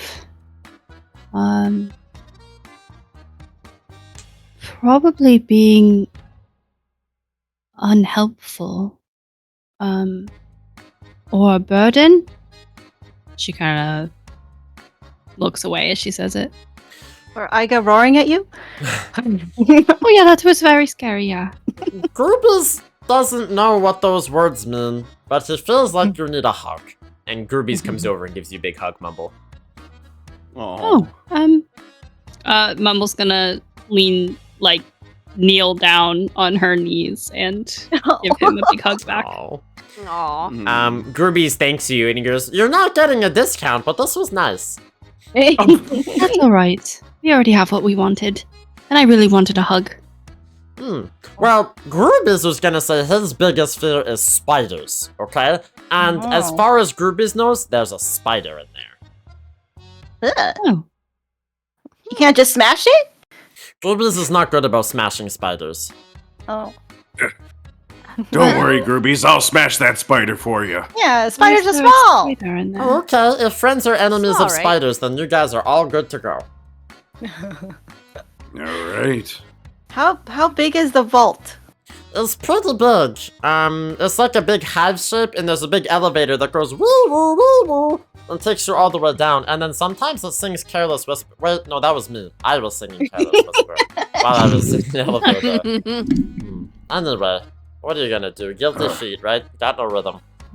So it's Okay. pretty big though. It's pretty big on the inside. Dumpy had a thought. This is just asking Kip. Yeah. Does Gribble sell anything that could be used as like bee disguises? Besides the bee socks that Kashi bought, no. Yeah, I bought the bee socks. What do you mean? Okay, just wondering. Yeah, that's it. Oh, do you have a map to the vault or a way? Do you know how to get there? Indiana Jones style, he will lead you there in the interest of time. Like on a map, Alright. he will basically show you where you have to Perfect. All right. You guys ready? I think so. As ready as we can be. go. Okay. Let's go. Let's go. You guys say goodbye to Grubis and Snadius waves a little axolotl hand farewell. Nice, Thaddeus. I'll never forget you. Loved you. Oh, bye. Chop again soon. And Grubis bids you farewell as well. You guys make your way through the 99-acre wood until you get to... You do everything Gruby says. You go through a tree, you make your way to the west side of the forest, and you make your way to a large golden metal hive, which seemingly appears out of nowhere. Unlike this picture, for events unforeseen, there are no guards in front of it. Okay. Really quick, I wanted to ask, did we gain a criminal since the heist was a Correct. success? Yes, or no? you and Okay, Joy would alright. both get a criminal there. It's a good call. I wanted to confirm that. Yeah. Are you full criminal then because of that? I'm almost there. Okay. Oh wait, you said it's only 1 through 5? Yep. Right? Yeah, it's 1 through 5. Oh, So I'm you should there. be there, yeah? Okay. Yeah. Malgrits, in a moment of criminal, you'll get your Bardic inspiration for another cunning die here. You snatch the hacking device away from Dumpy. You start Mission Impossible rolling up to the vault. You make sure that no one can see you, and you slam the hacking device into the door. Let's go. As you do this, you all just kind of watch dumbfounded as Malgrit is just rolling around on the ground trying to hack her way into these devices. But a couple of moments later, you hear a click, and the door opens. Wow. Oh. Great job, Mulgret. Molly, you good? Oh. Where's my candy sink?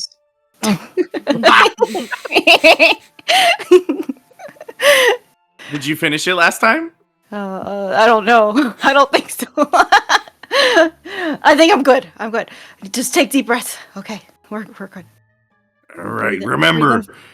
Yeah, what we taught in the den. He, who. He, who.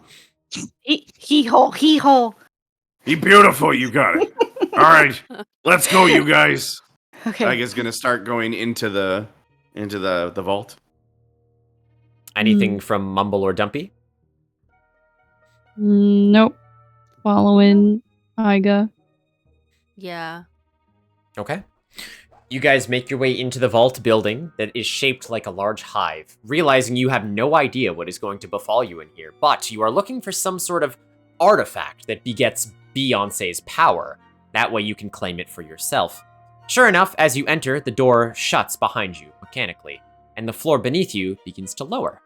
Just as Gruby stated, an elevator system, although sadly there is no Careless Whisper that is playing over the elevator. Oh. Iga, while we're going down the elevator, he's gonna slowly bring out the beast socks, look at them, and put it over his head slowly. Okay. Sure. How pretty socks. There is a poll in chat if you would like to give the team something harder to deal with here. Or you could just not. How about we don't? We've been through a lot already. I think we deserve a break. What do you guys think? Yeah. The elevator takes you down for what feels like a long, long time. And eventually, you hear a ding and a mechanical voice that says, "Elevator unlocked. Welcome, Queen." And the door swings open in front of you.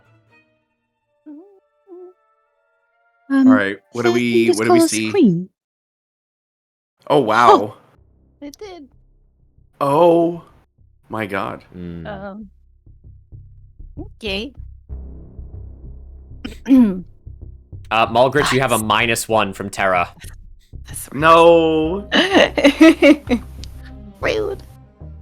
You guys step out of the elevator, and as you look around, you see honeycombed walls and what appear to be like hex vaults. These lockers that are hexagonal in shape and appear to be locked by some sort of laser grid.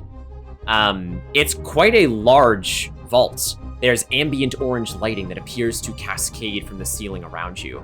You are indeed alone, as far as you can tell.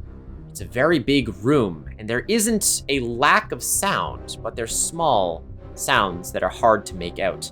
And just like Gruby said, there is, in fact, a thick air of pollen around all of you.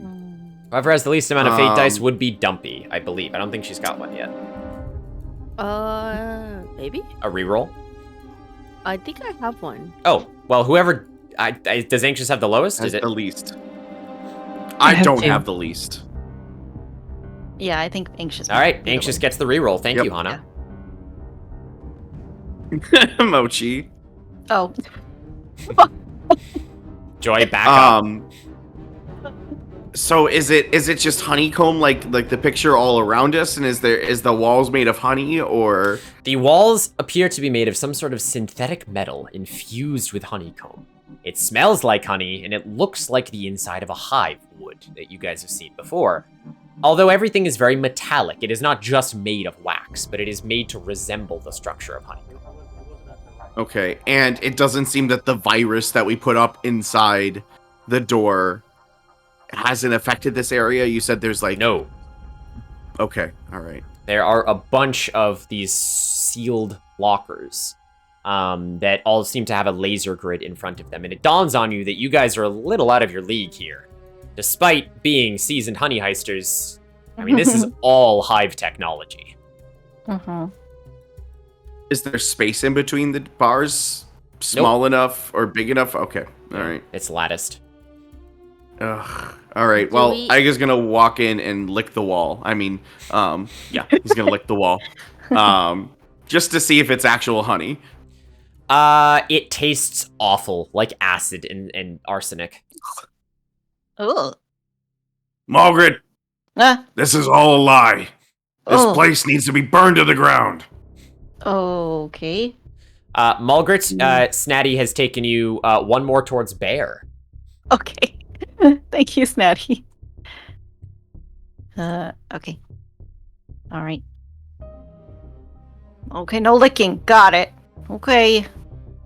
What would the four of you... I'll start down up. Mumble, what would you like to do?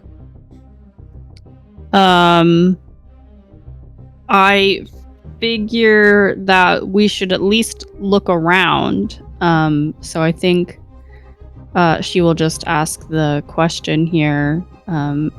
So where do we start? Yeah, I don't know. Where are we supposed to go? Should we go deeper in? Look around? I'm worried about the spider that they were speaking about. Don't worry, Mumble. I've crushed plenty of spider in my day. I've got your back. I would like everyone to roll me a cunning check. Great. Uh-oh. Well, poor Joy has -1 cunning. That's true.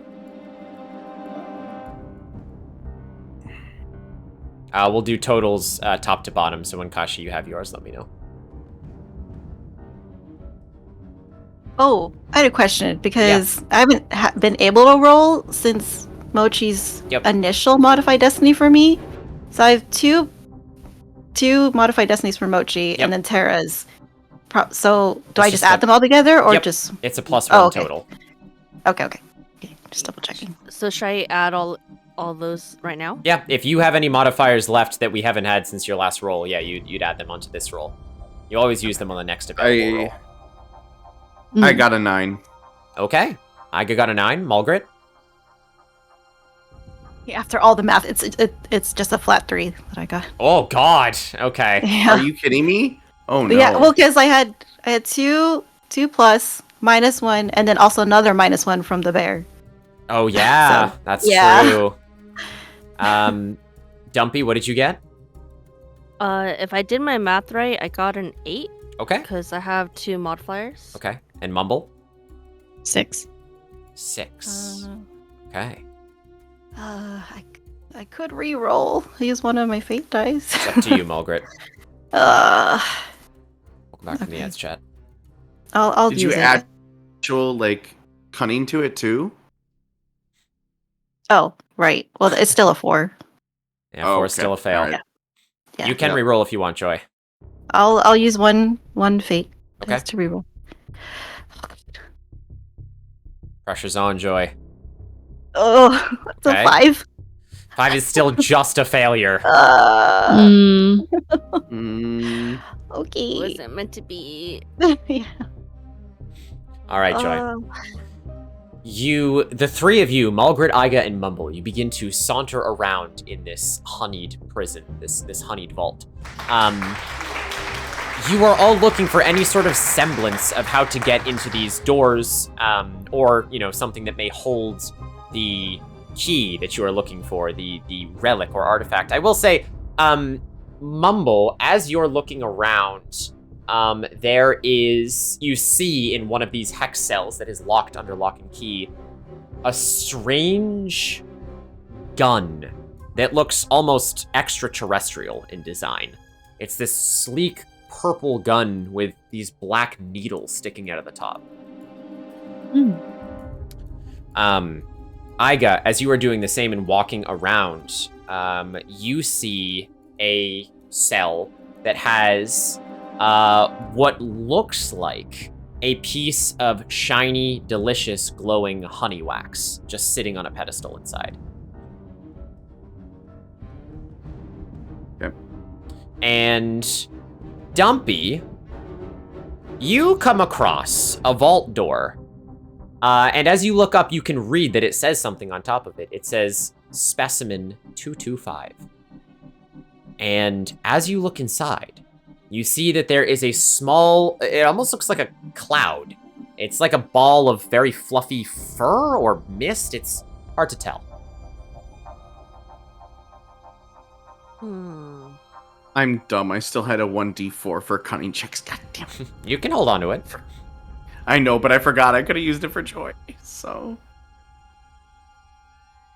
Not gonna lie, I forgot too. I could have used it for myself, but we're already past it, so.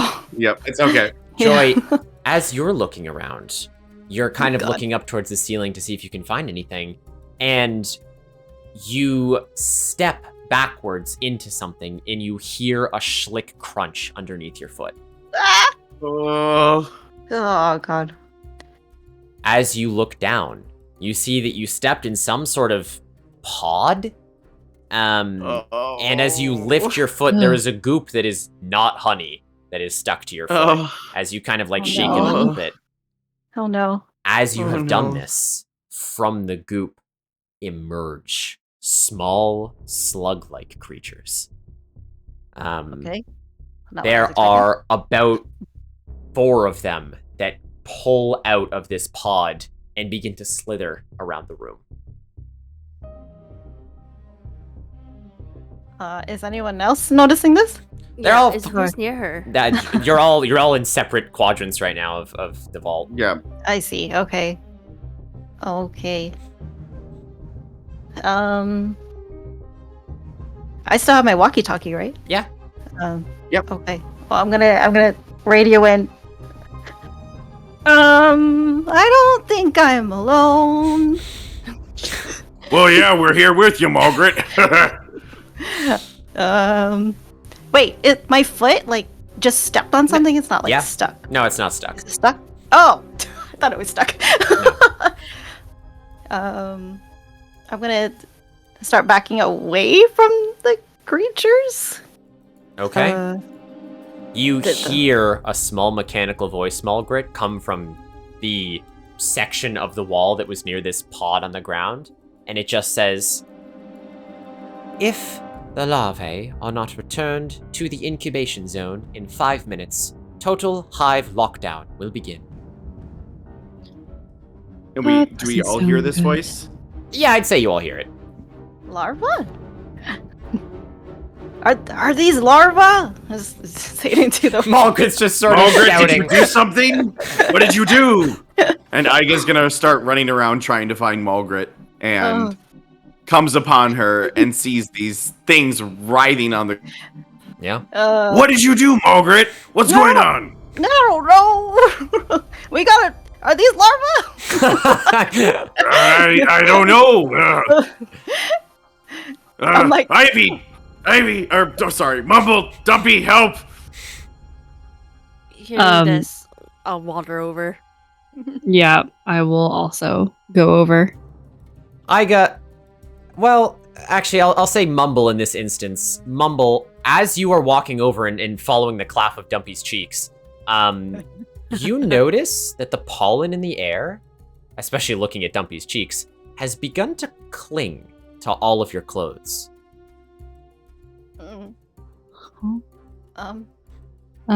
Is this pollen? What do we do? Guys, I think that the stuff in this air is starting to stick to us. It's kind of concerning. I'm gonna try to go up to Dumpy and just try to brush it off of her cloak. Oh, you guys are saved by the bell. Holy crap. Oh no. Okay. Wow. On me. Iga's gonna go ahead and grab Mulgrit and start like shaking her out. Yeah. You pull Mulgrit out, I mean, easily. She's not very stuck. Mumble, as you do this, the pollen... Yeah, I mean, you can brush it off Dumpy, but it seems to stick to your hands when you do. I don't like that. Well, This stuff is really sticky. I don't feel very safe with it here. Oh no. Well, I think we have to get these little worm things back in the incubation thing. That's what the voice said? I don't really remember. Right. I'm gonna take off my cloak and go towards them, and without my... I'm being very caretaking in the way that I'm going to handle them. I'll scoop them into my cloak. Okay. And kind of like keep them in there. Well, they're all like slithering off in separate directions, but you can do that to one of them. Okay, I will do that to one of them.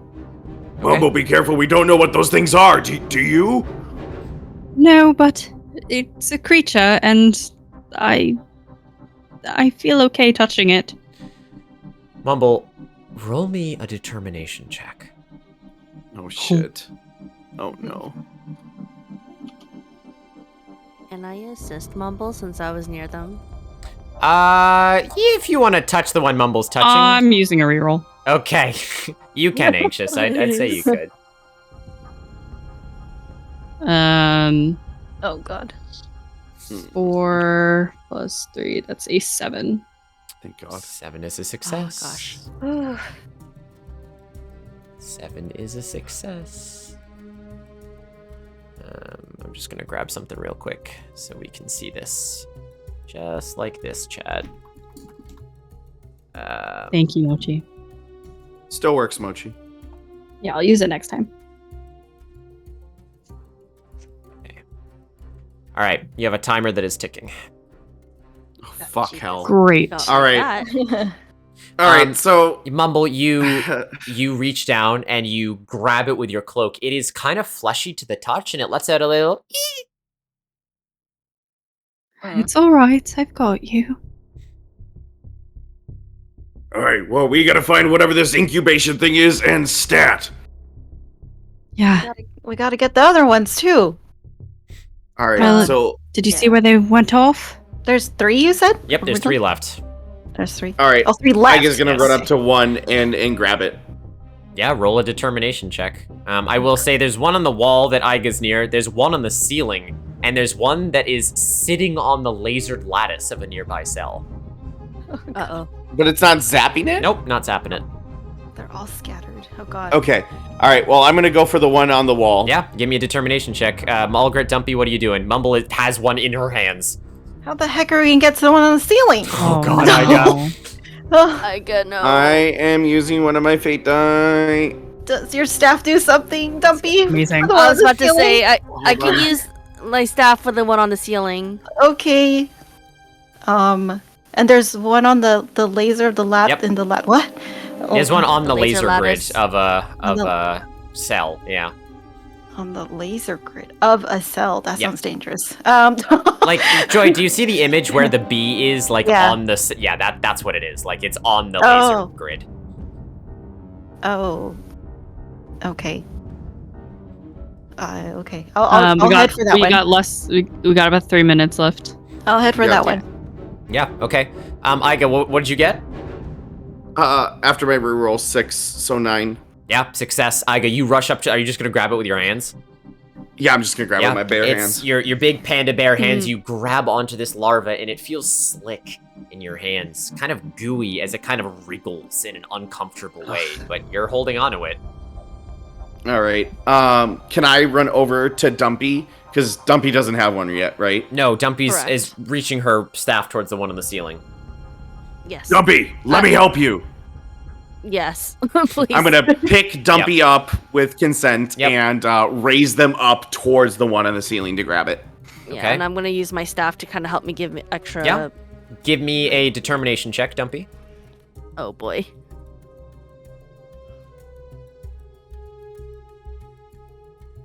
Great. 4 plus 1 is 5.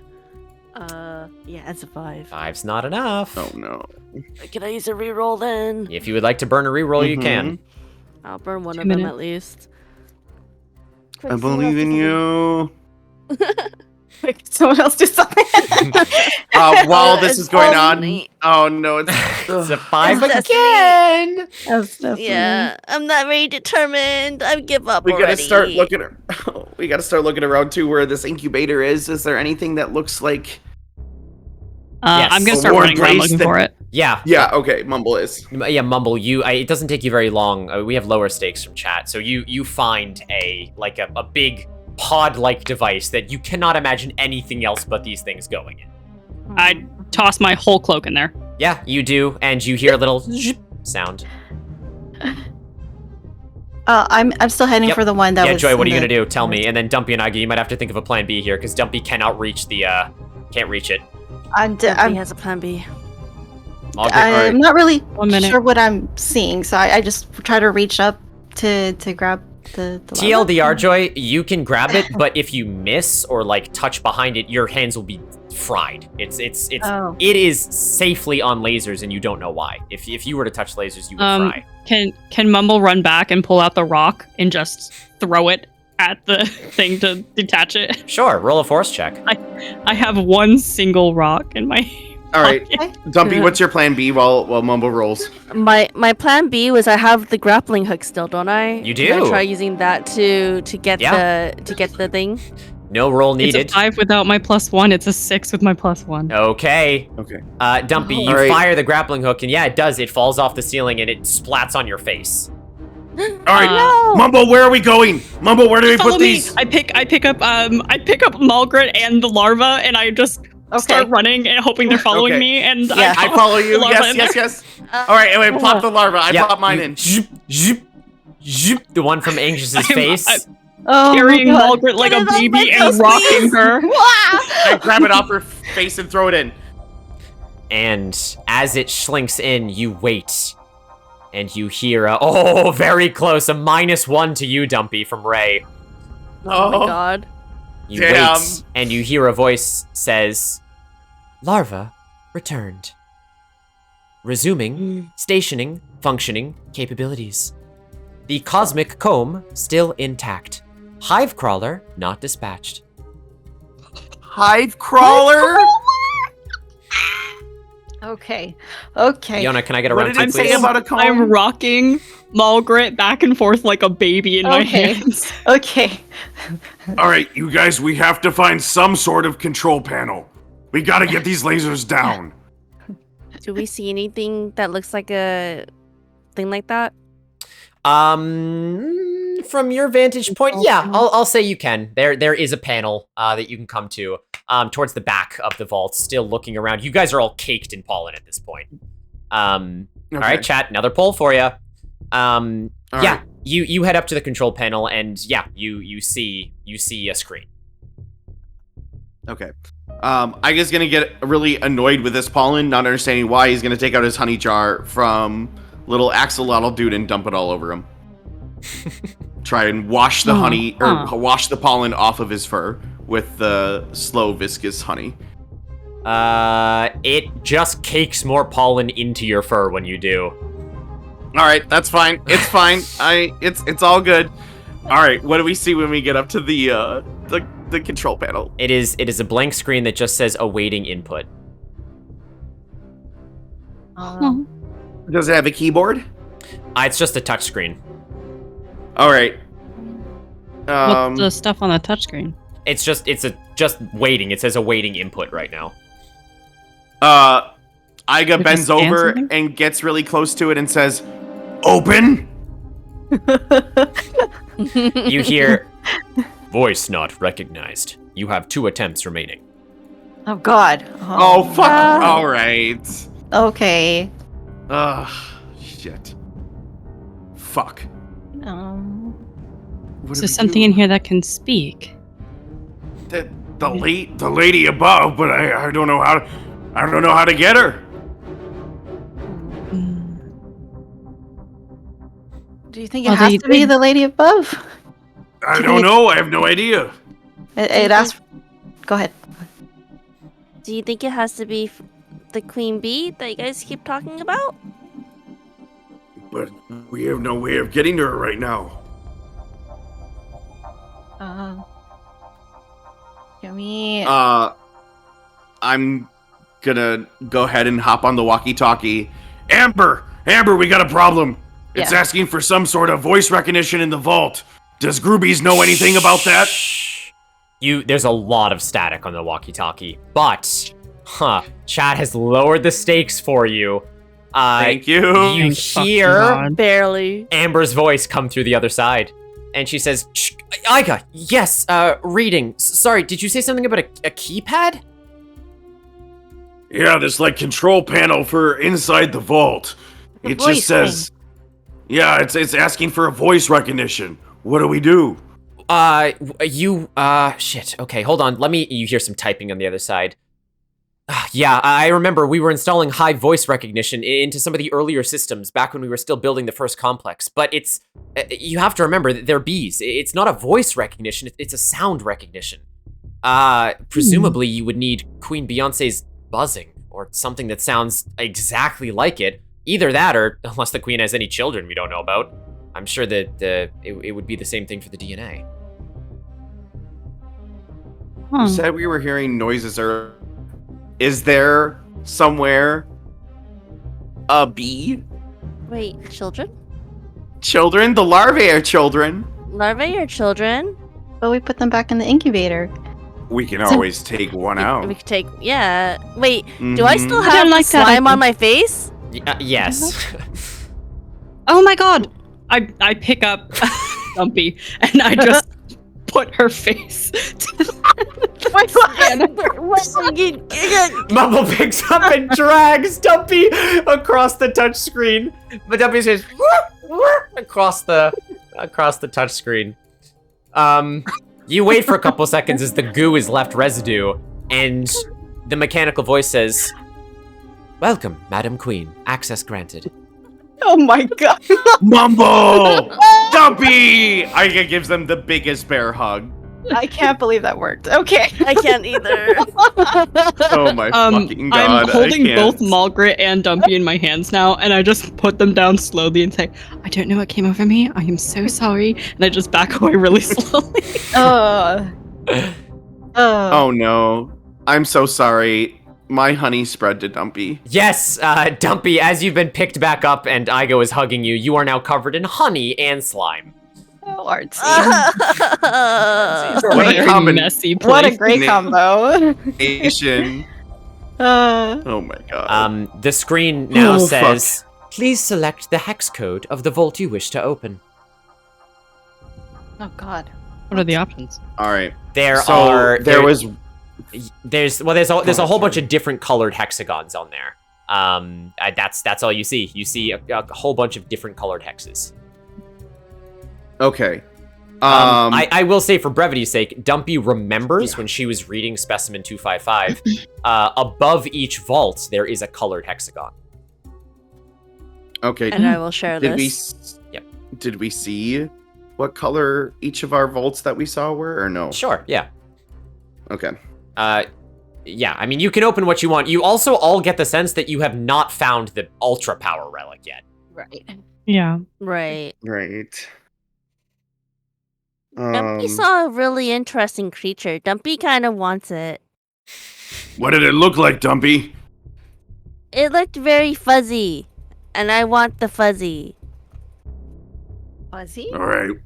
Fuzzy. Well, I saw a shiny honey wax. I'd like to open that one. I saw a gun. You wait a couple seconds, and the input says, "Still awaiting input. If you would like master override on all of the cells, please press yes." I feel like do if we we know do where- that, that's going to. What about that hive crawler thing? Yeah, we don't know where that is. Dumpy, wait, is the hive crawler your specimen? I don't think so. Dumpy, we gotta be sure about this. How about you guys?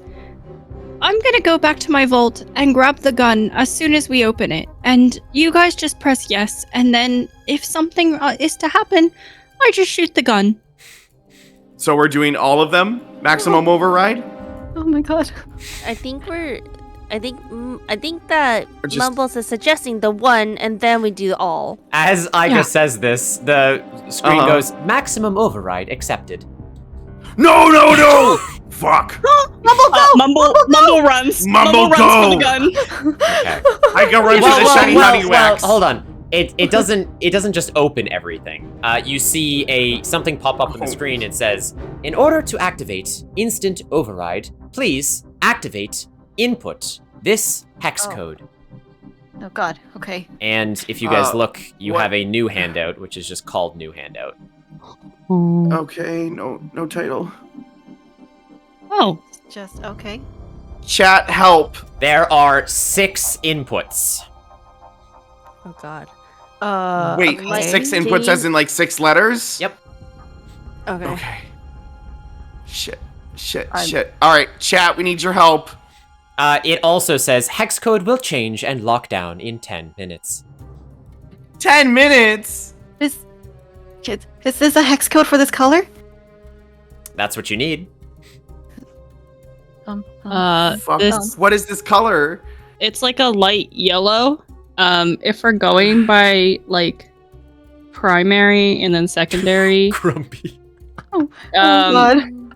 That is 6 Can- inputs.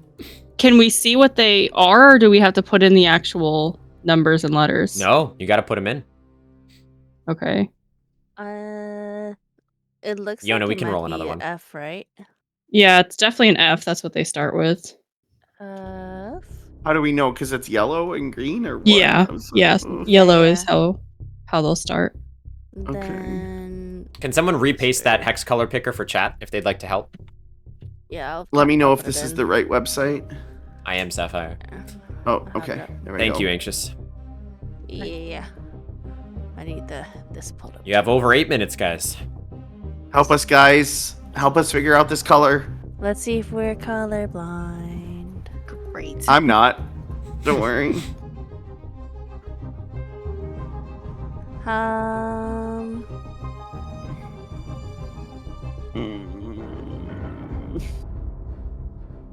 This is hard. This is I so don't know hard. if I'm Yeah. close or not. I will say, as most of the team is scanning, and you guys can keep doing this, Amber's voice picks up on the walkie-talkie, and she says, Shh, what's the status? You guys get in? We're trying to open everything. We got in, but we need a hex code. And it's a yellow, creamy banana color. That doesn't... Right. A hex code? Well, it figures as much, but they change every 10 minutes, right? That was standard high protocol. Yeah, we have to figure it out. We got 7 minutes and 15 seconds. We know it starts with an F. Okay. I don't know how to go from there. Well, if you can't figure it out by inputs and knowing the color, I mean, they're bees. There must be some clue or something that they leave around just in case they forgot it and didn't want the queen to find out. All right. Yeah. Iga's gonna go ahead and start looking around for anything that could give him a hint. What the F or some sort of hint. Joy put in a thing here. I don't know. Oh, what's it? Just throw it in the chat. Joy has put FFFD8A. Hanami has put F8F3BC. There's so many guesses. Ayla's looks really good. So different too. Sapphire put FFC300. Ayla put FDFC8E. So hear me out as Ivy, not Mumble. F plus 8 with words is just fate. Yeah. Oh. So wait, what do you mean? if Like you F, put F, the F, letter 8, 8, 8? F in front of the word 8, it says fate.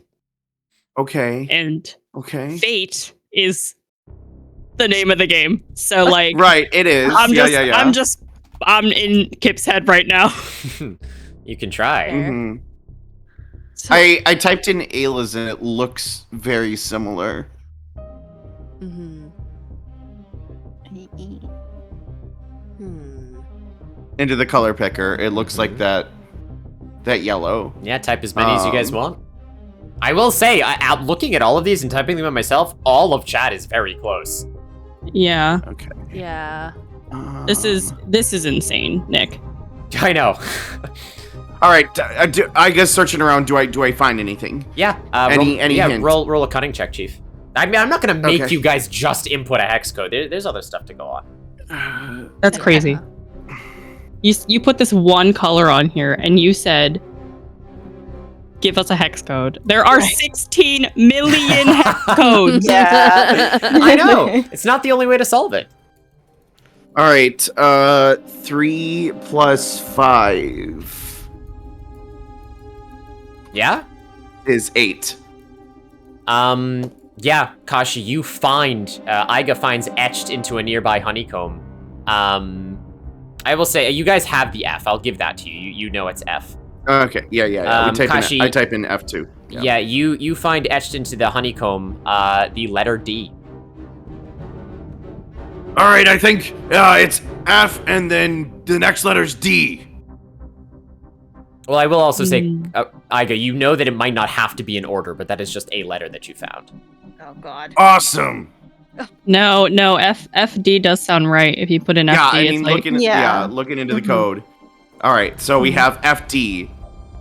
Okay, that helps narrow, I guess.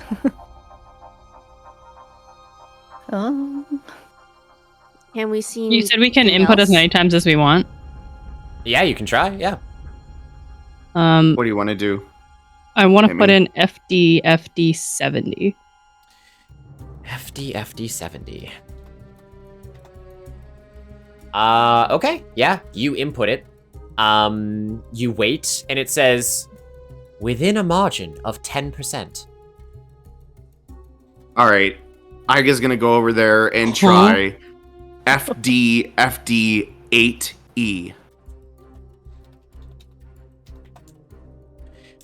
Within a margin of 2%. Fucking hell! This code is acceptable, unless you would like to input the real thing.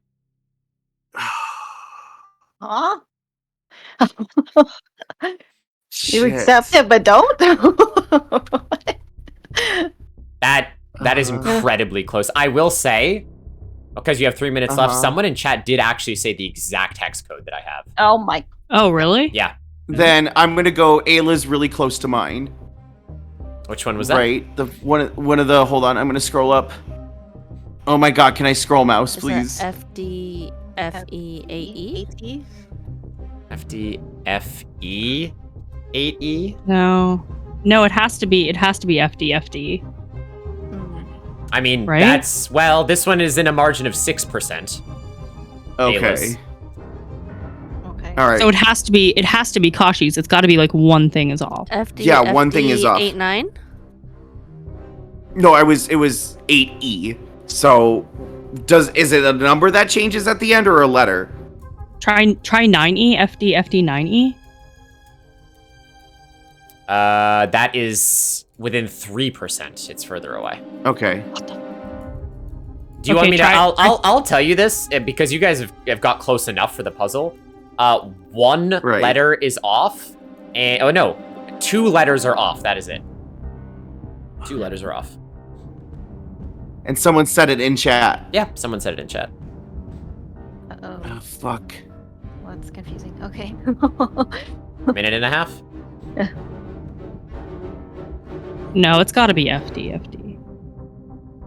But he said 2 letters were off. It could be the last 2. Oh, Try wait. FD. Did we say 9E already? I don't know. I can't remember. You My did. brain You is did say scrambled. 90. You did. Yeah. 1 Okay. minute remaining. FD. God, I'm just going through this fucking color picker. I know. 9-0. Further away. Further away. 7-9. 7-7. Closer. FD 7-7. It's a lot closer, but it is not it. I'm gonna lose my fucking mind. It's not 69, right? No, it's not. I will tell you that. And it's not 89. Yeah, wait. Is it not 89? It's not 89. That's no. Okay. Your FD 8E was still, or 8A you said? 8E was still the closest. 8E. FD 8E. Yeah. That was your closest. 10 seconds, guys. What are you going to do? FDFE 8E? Is that it? FDFE 8E. That's further away. But still pretty Damn. close. Well, we tried. I think I that's think it. I Loki's think we're gonna right. we have to stay with that one. Yeah, Yeah, you we'll guys go going to with that stick one. with the, okay. Yeah. The one that's still close. I will say I saw a couple people say it. It was actually the first thing that Joy posted. Oh my Which god. was what? Oh, Joy, you had what was it. you posted, It Joy? was triple F. FFFD. Oh my 8A. god. Oh my god. I would have given it to you within 5%. You guys fucking crushed that. So that was Okay. great. Thank you, chat. You guys are great. Hard. Good Tip job. applause for chat. Wait, that it was so hard. it was triple F, triple Yep. 8? FFFD8A, not triple A. Oh, okay. Yeah, There yeah, you go. Okay.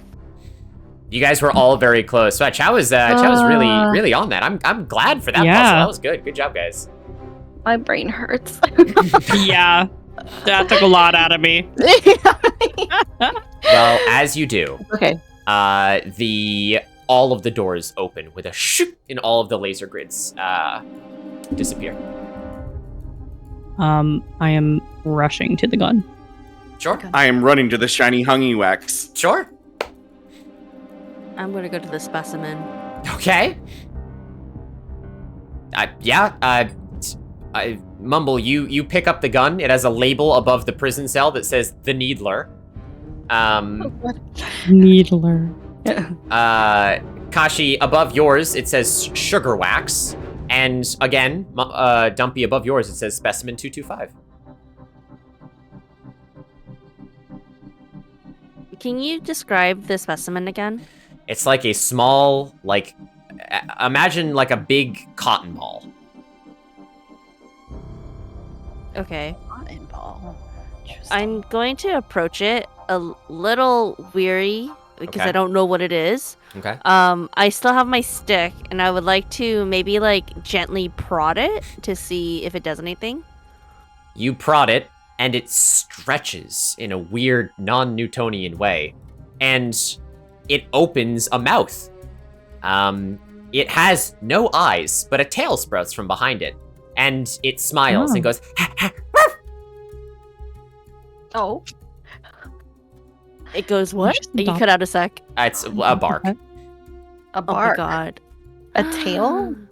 Oh my goodness. I mean, do I get the impression that it is aggressive at all? It looks quite friendly. I will I'll approach it a little closer and maybe hesitantly try to pet it. Okay. Yeah, you do. You pet it, and it sidles up to your hand as you pet it. It starts to drool a little bit. And then as Dumpy's like, oh my god, I love it. And I'm gonna in seeing that it didn't try to bite me or do anything, I'm gonna kind of start kind of similar to what Dumpy did to Groobles. I'm gonna be like, oh my goodness, and kind of pet it and maybe see if it'll come with me. As you do, and some of the pollen gets on it. Thank you, Snow. Cheer I will 100 get give to Mumble that. the biggest gun you Okay. can. As you do this, it looks at the pollen and it begins to and then it sneezes. Oh no. Oh no. As it sneezes, there's a globule of some sort of red materia that excretes from it. It shoots Ew. past you into the wall behind you, and it burns away the wall. Huh? The red secretion did? Yep. Lovely. All right. My goodness. Dumpy is surprisingly calm about this and just uses her sleeve to kind of wipe away its a little snot. And I was like, oh, well, bless you, child. And Very quickly, a fate roll to anyone who doesn't have a +1 saved. Do any of you have a +1 saved? I don't think you do. I've already used mine. yeah. I'll throw it at Mulgret there. Mulgret, you can have the fate die. Thank you, Snads. Also, Mulgret, you do have a plus. Oh, all right. You know what, Mulgret? Hold on. You get the +1, Mulgret. I'll give the fate die to Mumble. Yeah. The fate die? I already have a reroll. I think everyone has at least one. Oh. You can have more than one. Did you buy the I know, allergy meds? I wanted that to go to someone who didn't have one. Oh, that was all have Snatty's. one. Yeah. I think, everyone's got one. Yeah, so you can have another one. It's fine. And Mumble, are you grabbing the gun? Yeah. You grab it, and immediately your hand is locked into place. Oh no. As this happens, the purple interior of the gun begins to meld to your arm. Oh no. And before you are able to stop, the gun stretches in almost a living fashion until it is a gauntlet stretching from your wrist all the way to your shoulder as more needles grow out of the back of it. Huh. Oh. I say from my little pod, and it echoes back to them. I shouldn't have touched this thing. It's growing on me. It's attached to me. Oh, I guess that she likes it. I thought it was a gun. What? I come back into the hall. Bumbles now? Oh my god. All right. I sniff the shiny honey wax and I grab it. You do. I gloss over the fact that I am just a I'm gonna run over an to alien Mumble. now. Well, I'm not there yet, so don't worry. Yeah. We'll be over there. As I'm running over to interpreted. Mumble. Yeah. As all of you do, a voice comes over the speaker system again and says, "Hive crawler dispatching. Thank you for your input." No! What? We called that. We knew that. Yeah. Aiga's gonna run back over to the console and say, Stop the crawler! Stop the crawler now! Manual override on offsite location. No, of course it is. Okay. Where's the artifact?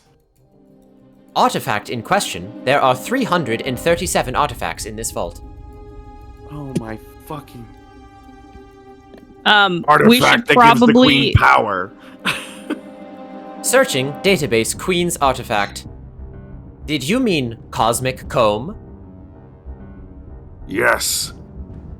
Cosmic comb is in cell 777.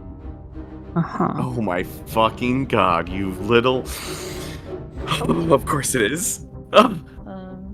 Do we see What do cell we do? 777? Yeah, is there, like... Okay, we do. Yeah. Awesome. Okay. Let's I'm all gonna go to... I'm gonna go over to Mumble. Uh-huh. Mumble, what's happening? I don't know. I touched the gun and now it's attached to my arm, which is new. Is it hurting you? I don't know. Is it hurting me? Yeah, is it still growing on her? It's not growing anymore. It's not hurting, but it does feel tight and weird. Is that a gun? I'm like staring at it. Like, does it like? I'm not really sure how to use it. I just know that when I reached for it, it just started to attach to me, and now it's my whole arm. Yeah, like when I'm staring at it, does it look like a gun shape or Yeah, what? Like, it looks like a gun. what- How does this affect me when I'm a goat? Oh. Mumble, do you I want guess to we'll become a find out. goat again? No. I think there's a big scary thing coming our way. Did you hear what that computer said? Yeah, we have to go to 777. Are you gonna be okay to continue? Yeah, we'll find a way. Okay. Well, as long as it stopped growing, I guess. Okay. All right. So I quickly find 777 and I go inside. Well, while Aiga's doing that, do we hear anything? Do we You feel hear- anything? Do we smell anything? Tippy tappies. If you would like to try, roll a determination check if you would like to sense anything. Oh, God. Okay. Yeah. Well, she's No. rolling. Can Dumpy just be like, look what I found? Yes, and Dumpy has a small, I will say it is specimen 255, but colloquially it is known as a poth. Like what okay. I found. It's so Do fluffy. Do you tell us what happened with the snot or no? Yes. So I'll just be like, I think it has allergies. We should have gotten that medicine. But you see that hole? And I kind of point to it behind me. Yeah, this little thing sneezed that. Iga gives a confused look and says, "Huh. Maybe we can use that to our advantage." But Iga isn't gonna try to sense anything. He's gonna be too focused on the vault. Yeah. Did anyone do the determination or no? I did. I did. So I'll do one got. too. I did. Or I got a 6 with all the math, Okay. Okay. Oh, Mumble. including our Stasia's roll. Mumble. Is that a let's perfect go. success? Determination. Oh, Yeah. Yeah. okay. Yeah. I believe that's a Christmas Let's wish. go. Let's go. Oh. I have 3 perfect successes. Yeah, you do. You're doing great. Dang. I'm gonna be honest, Malgrit. You think something has changed in the vault around you, but you can't sense anything. Only Mumble with a perfect success hears the small, almost gentle footsteps of something with 8 legs. Oh god. Oh god. Coming from where? Flashbacks from Hollow Knight. Mm-hmm. Oh. I will say that to the rest of the group. That crawler that they were talking about. I think I hear it, and it seems to have many legs, and it's coming our way. Do we know which direction it's coming from? No. All right.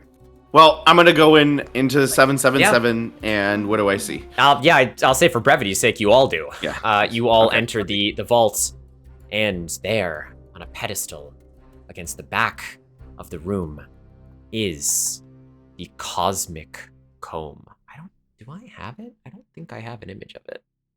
I couldn't remember if I got one. I don't. You see a large pedestal with a shimmering, resplendent honeycomb. A perfect honeycomb in all of its hexagonal design. It seems to ooze starlight. As you stare at it, it glows, and you all can feel it radiating power. Oh. Well, We should take that, right? Can we just grab it? I. That looks suspicious. Mumble, what do you think we should do? Should we just grab it? Well, grabbing things has been a little weird for me today. But maybe we can grab it together? Yeah. Together. Can we take like a quick look? Is this literally the only thing we see, or is Yeah, there? it's the like, only if thing we in look here. up, or okay. Okay. All right. If you guys want to grab it together, I'm down. Sure. Okay. So we all reach in with our hands slowly and grasp the comb at the same time. Yeah. You all do. And as you do, you feel cold. Doesn't feel like you thought it would. And Iga, you can notice there's a small lattice of paper-thin aluminum filament that seems to stretch over the front of the comb, almost like a cage around it. And no sooner do you guys grab it than the lattice laser wall reactivates. Fuck. If we put it back, does the lattice? Oh god! I hate that. Oh. Arachnophobia warning. Arachnophobia warning. warning. There is a slow thrumming as you hear something begin to get closer and closer.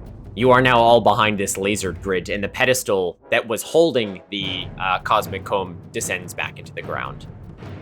You stare out from the lasered lattice as you watch a large mechanical leg slam down in front of the cage.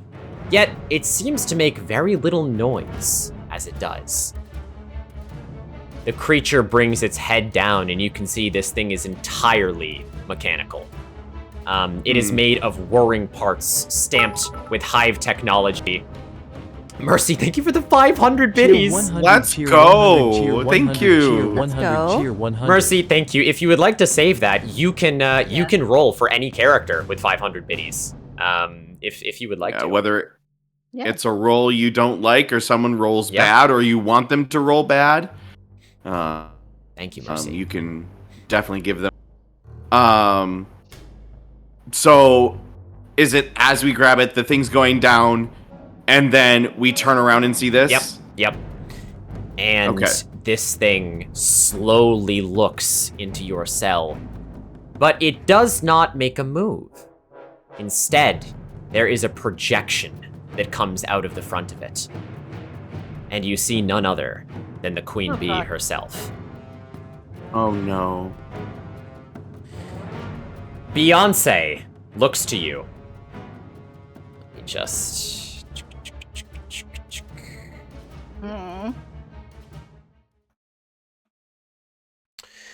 It is a hologram form of Beeyonce that stares at you from the other side.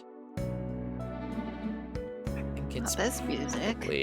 This Betrayal? Yes, this one first. Her hologram turns to you and she says, "Well, my subjects, caught in a spider's web, are we?" I guess gonna bare his teeth and growl.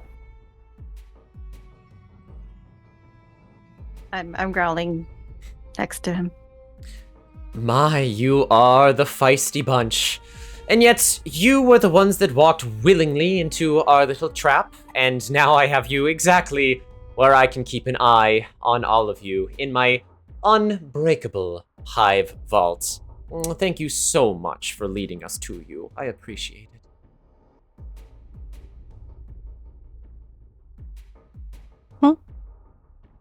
You can't keep us for forever. Yeah, we'll bust a way out. I invite you to try. I do not intend to keep you in there forever, just long enough for me to come down there and deal with you personally. And don't worry, my hive crawler will keep you very good company. Iga's gonna turn to Dumpy and mumble, "This is the bitch we were talking about. This is Beeyonce." You should speak with more reverence in your tone, Iga. I am about to I will do no such thing! She glares at you.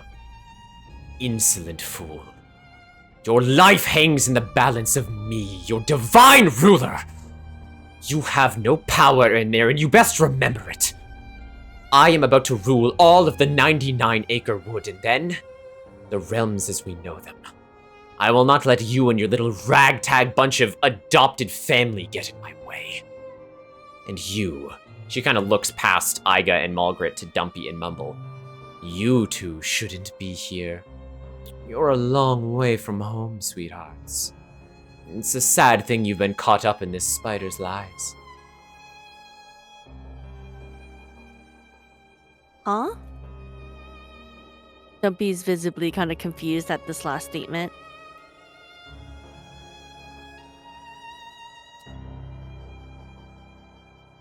You know. Oh, go ahead, Iga. I bow to no bee and never will. No, Iga, you have made that quite clear during our first encounter, which is why I am coming down there to kill you personally. I know I will not be able to subjugate you. Not by normal means, anyway, but I do happen to know a little bit more about you and your family, as you put it. After all, who do you think let me know you'd be going to the hive? And what exactly do you mean by that? Perhaps I have overstayed my little speech. I'll let him tell it. I'll see you soon. And you watch as the hologram of Beeyonce dissipates. Instead, a new hologram takes its place. And it is one you recognize. Standing there before you in hologram form is none other. Hello, game? Oh, give me a second. I have to do the reveal. It's got to be on the page. Hold on, let me just re-add it. I got very angry there. I swear to God. Please hold. I swear to The Please suspense. Yeah, there it is. Wait for that to pop in.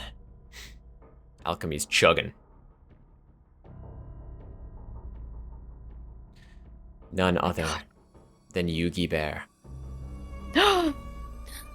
Okay, not who I was originally thinking, but that's still bad. We will get over all the stats. There's been a lot of stats that chat has done. Yugi stands looking dejected on the other side of the hologram, and he cannot meet any of your gaze. Yugi! It was you? Hi there, Margaret. Don't you dare say her name! You traitor! How could you fucking do this? Yugi! He winces when you say it, and I wasn't left with much of a choice. It was either let things go the way they're going, and Beeyonce would stop at nothing to destroy the entirety of the 99-acre wood, or strike a bargain with her, and she would stop at our cave. I did what I had to do, I'm sorry. No! You don't get to say sorry. You always have a choice, Yugi. Your family is your choice.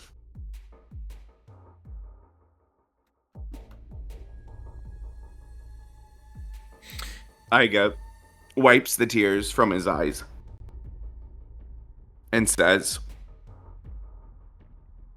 Look, I know I haven't always been the best to you.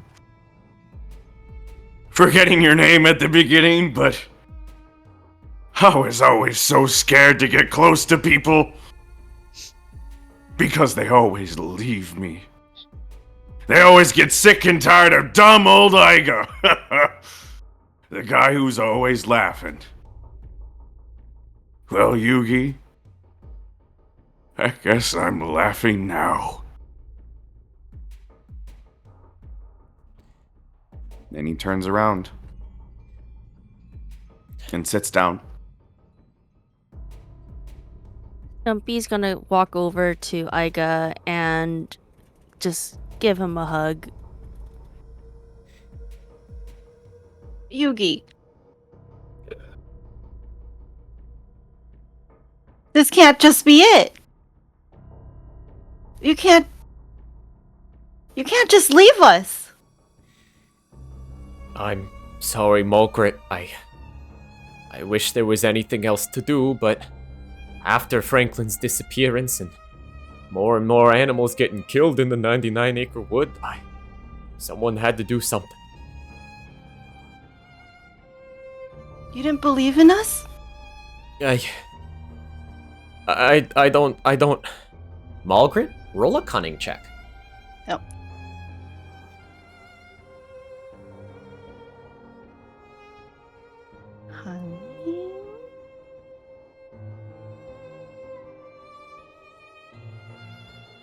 Oh God. You have a reroll, otherwise I can toss you my D4. I have one reroll. Do you want to use it Do here? you want to use it? Yeah, I'll use it here.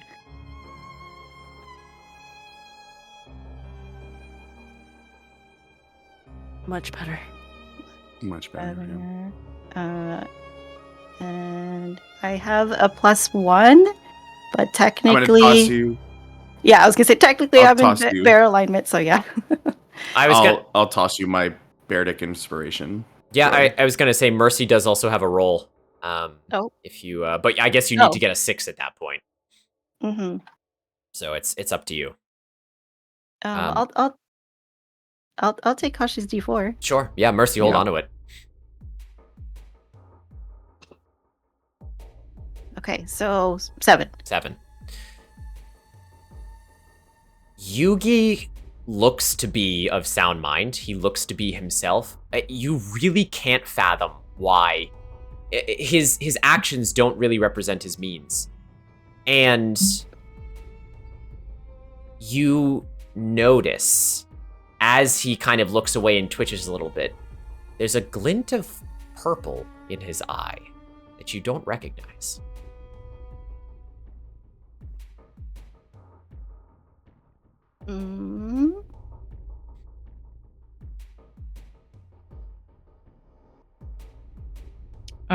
Mumble's gonna put a hand on Malgret's shoulder, and say, "If he's truly your family, would he really act like this?"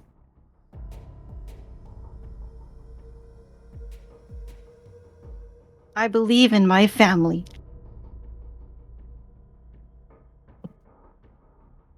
There's got to be something going on. I believe you.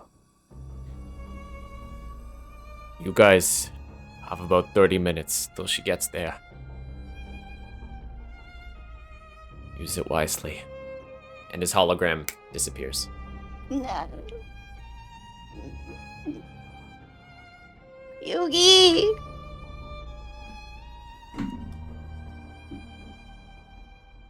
The four of you are left alone, imprisoned in a honey vault, with the comb at your side, locked in some sort of metallic cage, with the hive crawler standing just outside, and Beeyonce on her way to end the four of you. Outside. It doesn't look good.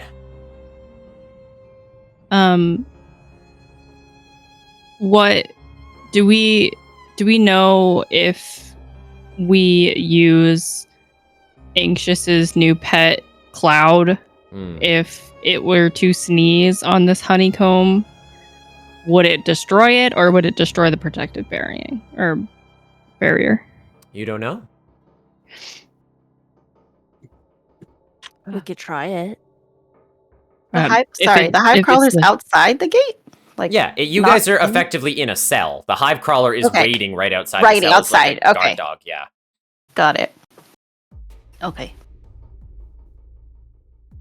And just to kind of grasp the environment, so the cell itself, I'm assuming there isn't anything else minus the cell and the door. Yep. And then outside of it is the space that we saw earlier, correct? Yep. Okay. Basically, you were quote-unquote tricked into an artifact holding vault, and then they reactivated the bars that you had deactivated. That's all. So you guys are just in one of the vaults that you had opened. Do we still have our walkie-talkies on us? You do. Oh yeah. Can we contact Amber about doing anything with these bars that we could get out? Yeah. You activate the walkie-talkie, and you begin to say Amber's name, but there's nothing but radio. Jesus. Mumble, have you figured out how to fire that thing? I point into your arm. No, I haven't. I've never actually fired a gun before. You but just I pull will a thingy. She lifts her hand and she says, "There's nothing to pull. My arm is inside of it."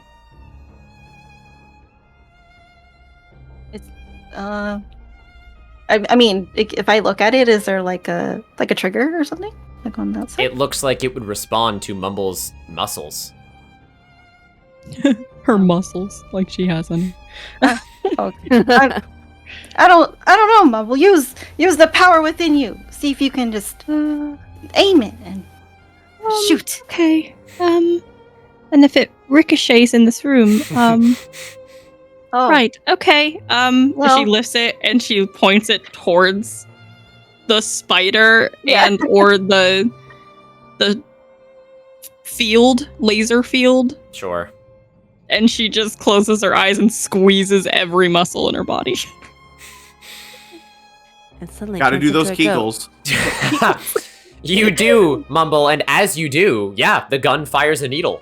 It fires upwards, but before it can go to too many places, you watch as it bends in the air. And as it faces towards Iga, it shink right into Iga's rump. Huh? Iga, you take 1 point of Soul Lux damage. Yo! Iga, no. Oh, I'm sorry, Iga. Did that have homing on it? I don't know Where what did it that go? means. Why did it go straight to him? I don't know. Iga, are you alright, my friend? Just get it out of my ass, please.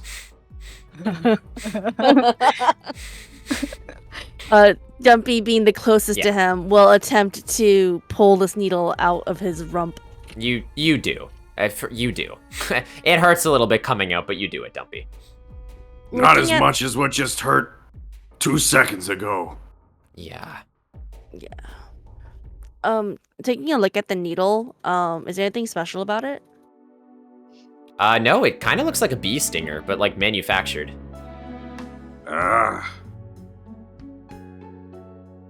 Is Iga still covered in honey? Yeah.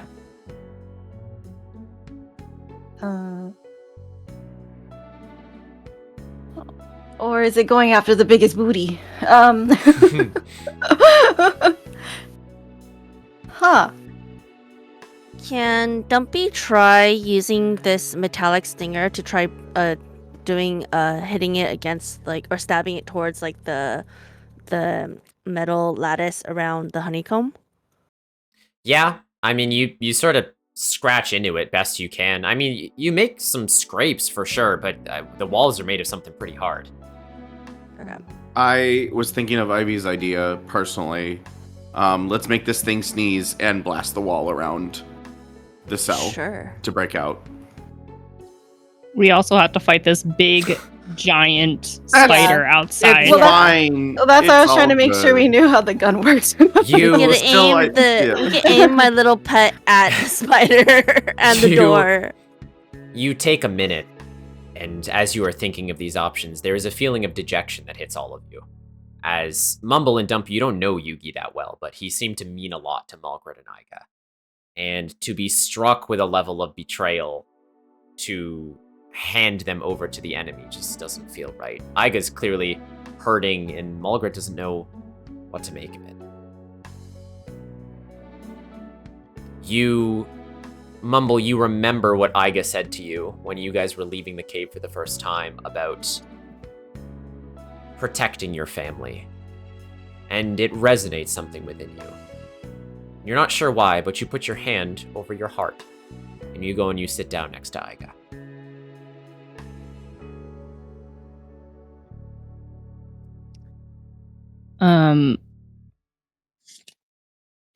Mumble will just put her not gun hand from her heart and put it on Igo's head and give him a pet. And say, I think that Mulgrit's right. He wasn't himself in that hologram. And I think that we should do whatever it takes to get him back. I think that he's not proud of what he's done. Or worse, he can't control what he's done. So we got to go save him. Because he's family.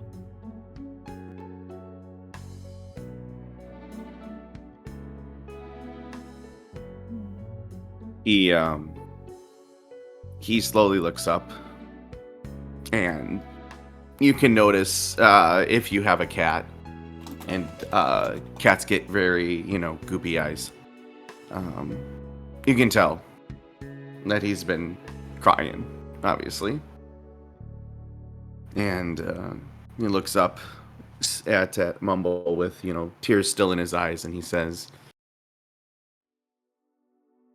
It's it's not that I don't want to save Yugi from whatever this is. It's just...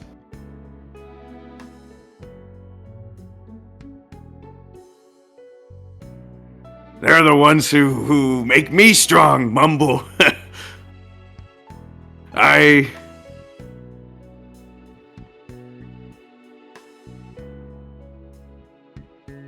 never been the strong one myself.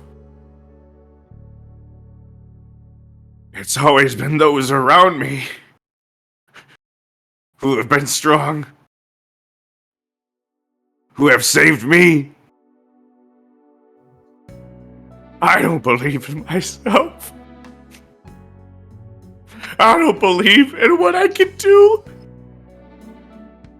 I've built this family on love, but I'm not strong enough to hold it together. Yes, you are. I've been with you for mere hours and I know that. I see it in every single moment that Mulgrit looks at you. And the way that you rallied 10 of us to your little home in a hill. I see the way that Amber looks at you too. They all look at you with such reverence. They love you because you're you and because you're so strong. If you look up at the sky on a clear night in my town, you can see a very, very bright star. And that is always guiding you home no matter where you are. And that's what you are to these bears. Mumble's gonna throw her arm question mark around Iga and then kind of beckon the other two to come hug him as well. Dumpy will do that. I'm gonna come over and hearing all those words. And I'm gonna stand in front of Iga, and I'm tearing up as well. And with my two front paws, I'm going to actually like kind of pounce on his belly. It doesn't do anything to him, but I will do it. And I would say, I've only gotten this far because of you.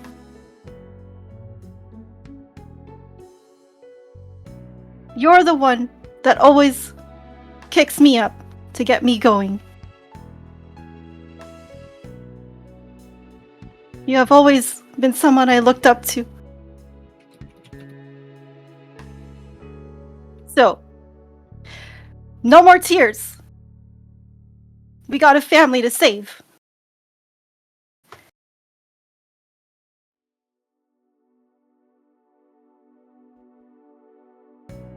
Iga's gonna grab the tiny little paws that are Mulgrit's.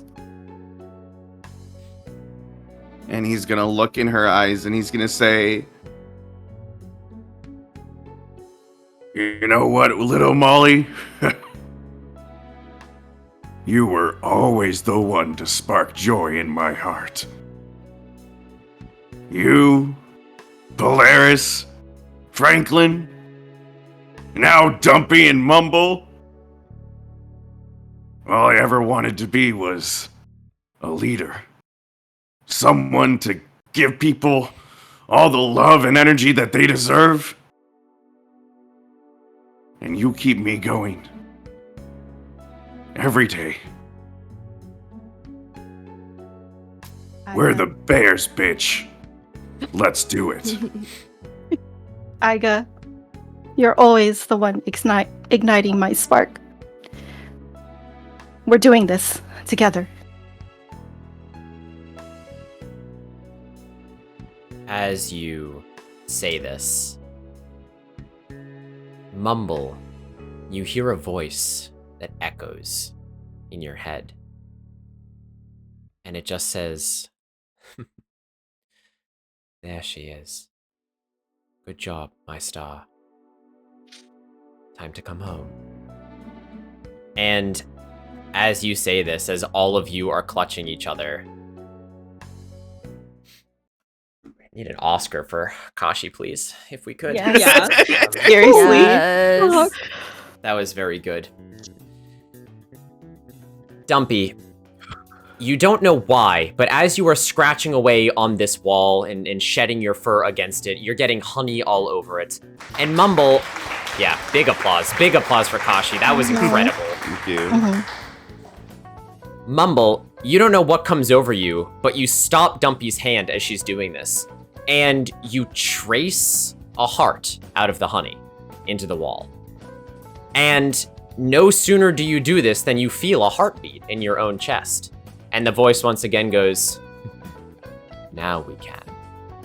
And not a moment later, the walkie-talkie picks back up on Aiga's shoulder and says, Aiga, hear me? Amber, is that you? We've been trapped in a cell. Aiga, I know. Trust me. On your left. And as she says this, you guys look within the cell on your left. Out of the heart, there is a smattering of golden threads that seem to explode onto the floor around you. And not a moment later, they seem to whir together to create some sort of helical, almost Ouroboros shape. And there's a puff, and you guys are staring at Amber and the Scholar on the other side of this window. I turn Hello? to Dumpy, mouth agape. Magic? Magic. You see the Scholar kind of nod and chuckle and say, what are you waiting for? Get your asses over here. I grab Malgrit, Dumpy, and Mumble's hand because Malgrit and Dumpy can fit on my shoulders. And I say, let's go home. And I hop through the portal. Huh. Yeah. You guys all make it through? Yeah. I hope so. Let's do it. I hope so. I grab them. I grab them all. So, hopefully with consent here. Yeah. You make your way through to the other side, back to the Ursafia HQ. There is a debriefing. There's a lot of crying. There's a lot of hugging. For brevity's sake, the NPCs tell you that the bees did come by, but they were able to sort of defend your cave, but it's not going to last for very long. The Scholar kind of rushes up to you, Mumble, and pats you on the head and says, I knew you could do it, darling. I appreciate it very much. Thank you for using your magic to get us through. Well, as Dumpy knows, magic is the key to one's heart. And all I really needed was a strong enough connection. You see that? And he points towards Dumpy's staff that was mended by the Kintsugi earlier. And he says, that allowed Amber to trace your location. Once I gave her a bit of fate fabric, of course. After that, we just needed a strong enough connection to the fates. And wouldn't you know it, Mumble, per usual, was the one to spark that. And then the rest of you jumped on board, and there was such a strong desire for family that it overwhelmed any blocking that the Queen had in that place, and we were able to find you and rift you back here.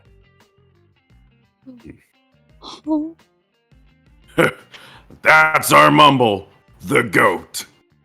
Oh my god. Or goat. In all the celebration of being back, the tears, the hugs, Aiga grabs some more honey from the vault and just dumps it on himself. Of course. In celebration, obviously. You see Amber so giddy, just sparking joy about all of these portals. She's like, you don't understand. Like, he put thread together, and then we combined it with some of my technology to track you, Mumble. And then there was this whole thing with a heart, and I don't know how he knew that's what you were going to do, but it was like telling a story, and then all of a sudden, oh my god, we have to combine this with our we could have portals all over the place. Amber, in due right now, we have a bee to squash. Right, yes, squashing the bee. Oh, that's right. She still thinks you're in there. So, well, we gotta go. Well, we got this comb. I don't think it's for my fur. I think what? We crush this now, Mr. Twine Dude? He kind of shrugs and goes, I don't know. What would you do? So Aiga's gonna gather all the NPCs that we have going into battle with us because we got to a level 5 hype train. Yes. And he's gonna say, all right, I know you guys have been only with us for a short while, but this is the moment that makes the bear. We're gonna go in, we're gonna destroy Beeyonce, and we are gonna get the keystone. Everyone sort of rallies around you and raise their arm. And just like we're gonna do this together, we're gonna crush this stone together. So Aiga goes ahead and Mumble's gonna raise her hand in the back of the crowd. Papa Bear, I have a question. Mumble, as always, speak freely. Well, get over here. Don't go back there. Yeah. She just scampers up, the gun arm like dragging on the floor behind her. She says, "May I?" And she just holds out her hand to take it for a moment. Oh, I'd be delighted. And Aiga tosses the gem to Mumble. Okay. She takes it and she kind of like hides a bit from the rest of the crowd and just like looks at all three of them and says, "I don't know why I want to do this, but I'm going to." And she just licks it. Mumble, you lick it, and it's like the universe is opening up before you. You can see genetic code as the matrix unravels around you. There's a moment that you realize you are in a tabletop game, Mumble. As you look around, and the friends that you have made are nothing more than icons on a screen, as you feel yourself puppeteered by someone who puts so much of their heart into you, and also at the same time, it tastes a little like cotton candy. Are we supposed to lick it? Universe. Oh my god. I pull back. I just blink a couple times and I put it back into Aiga's hand. And I just back away slowly and said, "That didn't work. Good to know." Huh? Well, if you were gonna lick it, I wish you would have told me. I would have put honey on it for you. All right, continue. All right. Aiga holds it in the palm of his hand, flat. And he looks at Margaret, if I could speak English, to help hold his hand up, and he says, "All right, everyone, let's crush this stone." Yeah! Rawr! Can I get a war rally from Dumpy and Mumble? Perfect. You do. You do. And no sooner do you than you are all engulfed with a blinding white light. It feels warm to the touch, and soon it spreads through all of your bodies. You aren't sure what you expected, but as it overtakes you and your vision grows white, you feel more than you were. You feel connected to something bigger. As you are all holding each other and holding this cosmic comb, you feel the power of the universe course through your veins. Hope in the darkest of dreams. It feels strong. It feels connective. It feels infinite. As you do, all of your max soul lux goes up to 10. You now have access to all of your parenthetical values, so you've all essentially leveled up in the session here.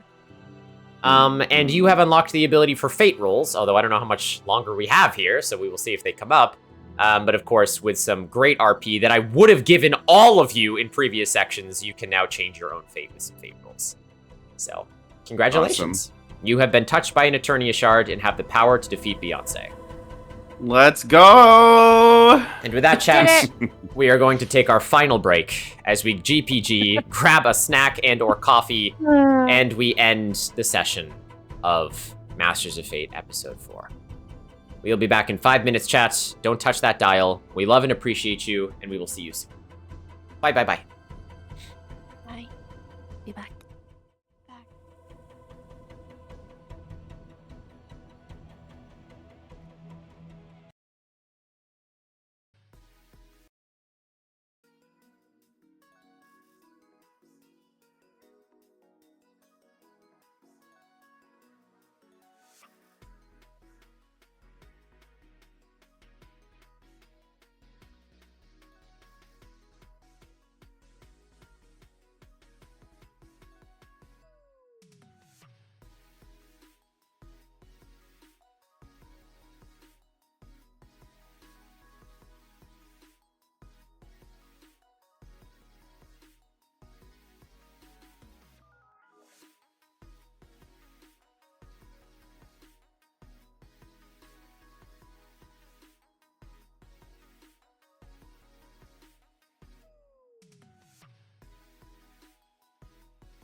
And there we are.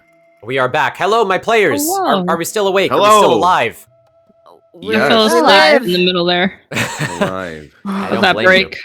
I took Yeah, a that good was- like 30-second nap. Flash sleep. Well, Yeah. we are approaching the end of episode 4 of Hatred and Honey, of our Masters of Fate session. Thank you guys for your absolute incredible performance. I know chat has been loving it to death the whole time.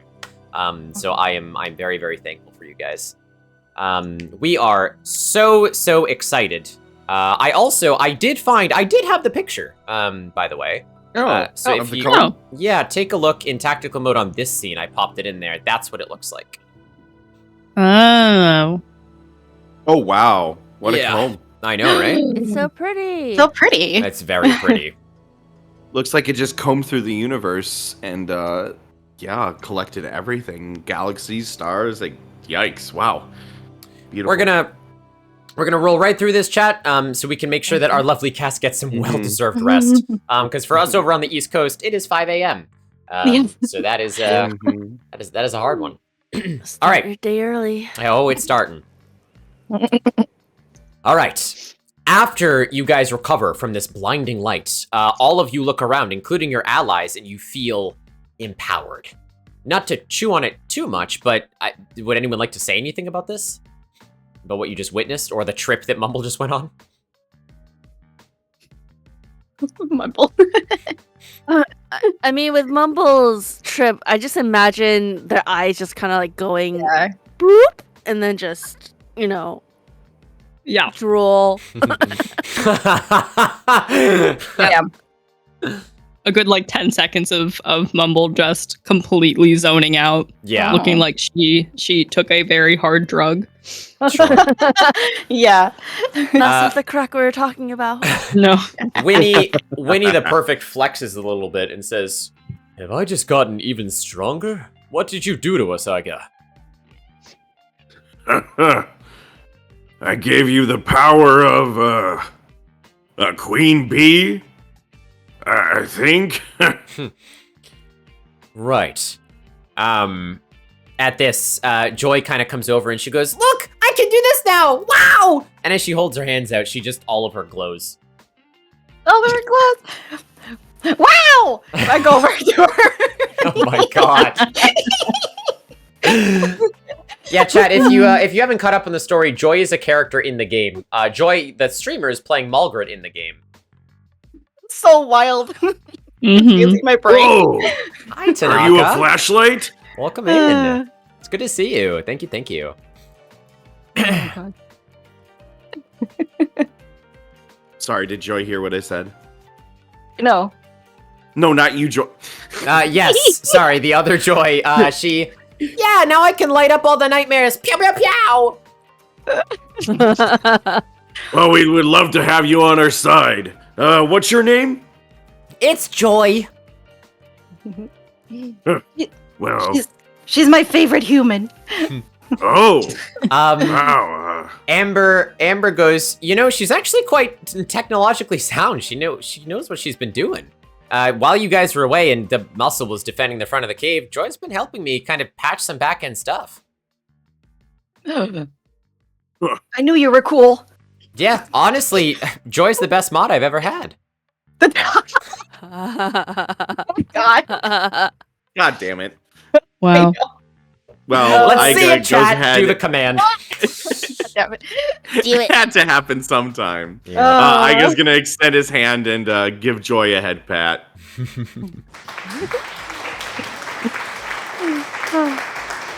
Let us not forget that during that sad encounter, Mumble got a +1. Mumble also lost 1 health. Prince has given you darkness -1 health, but Hanami gave you modified destiny for +1 to your next roll. Does our soul lux go up to 10 in alchemy? Mm-hmm. Yep, you can set your max to 10 in alchemy. You just I've type just it in. been writing on my fucking Yeah, notes. if you go into your character sheet and go to the tracker, and you could just change the 7 to 10, that'll work. Oh, I see. I'm at 9. Oh. Because I'm assuming we didn't heal when we leveled up. Correct. Okay. Mumble has been given another fate roll. Nice. Okay. I believe she also has Christmas Miracle in there. I do. I technically I have 1.5 because now I only need 2 perfect for a Christmas Let's Miracle. go. Amber And says. then Oh, go, I guess. Sorry. I just had one quick question. And then you said we unlocked fate rolls from you. Yes. Right? Yep. Okay. If you guys do some real story-heavy stuff, although we're really trying to get to the end here, you will get your own fate rolls for that. Yep. Okay, cool. Kashi, you've been healed by Hanami. Oh, thank you, Hanunu. Going into Um, battle with 100%. Amber pipes up and she says, "Unfortunately, we don't really have time to rest on our laurels here. I'm glad you guys have the strength, but we're almost out of time. Beyonce is just going to keep marching towards us. We need to take the fight to her. We have to go to the von Berenstein Castle." All right, have we had any word from Reggie himself? He said he was working on some, like, secret weapon. I see just in time, as always. And you watch Reginald come through the entrance of the cave, followed by some of the von Berensteins. And he says, "Turns out these tactless fools were in the workshops the whole time. And luckily we were able to finish my little present for Franklin. Although I suppose we are going to have to use it to take down Beeyonce once and for all." Yeah. Let's go. Oh.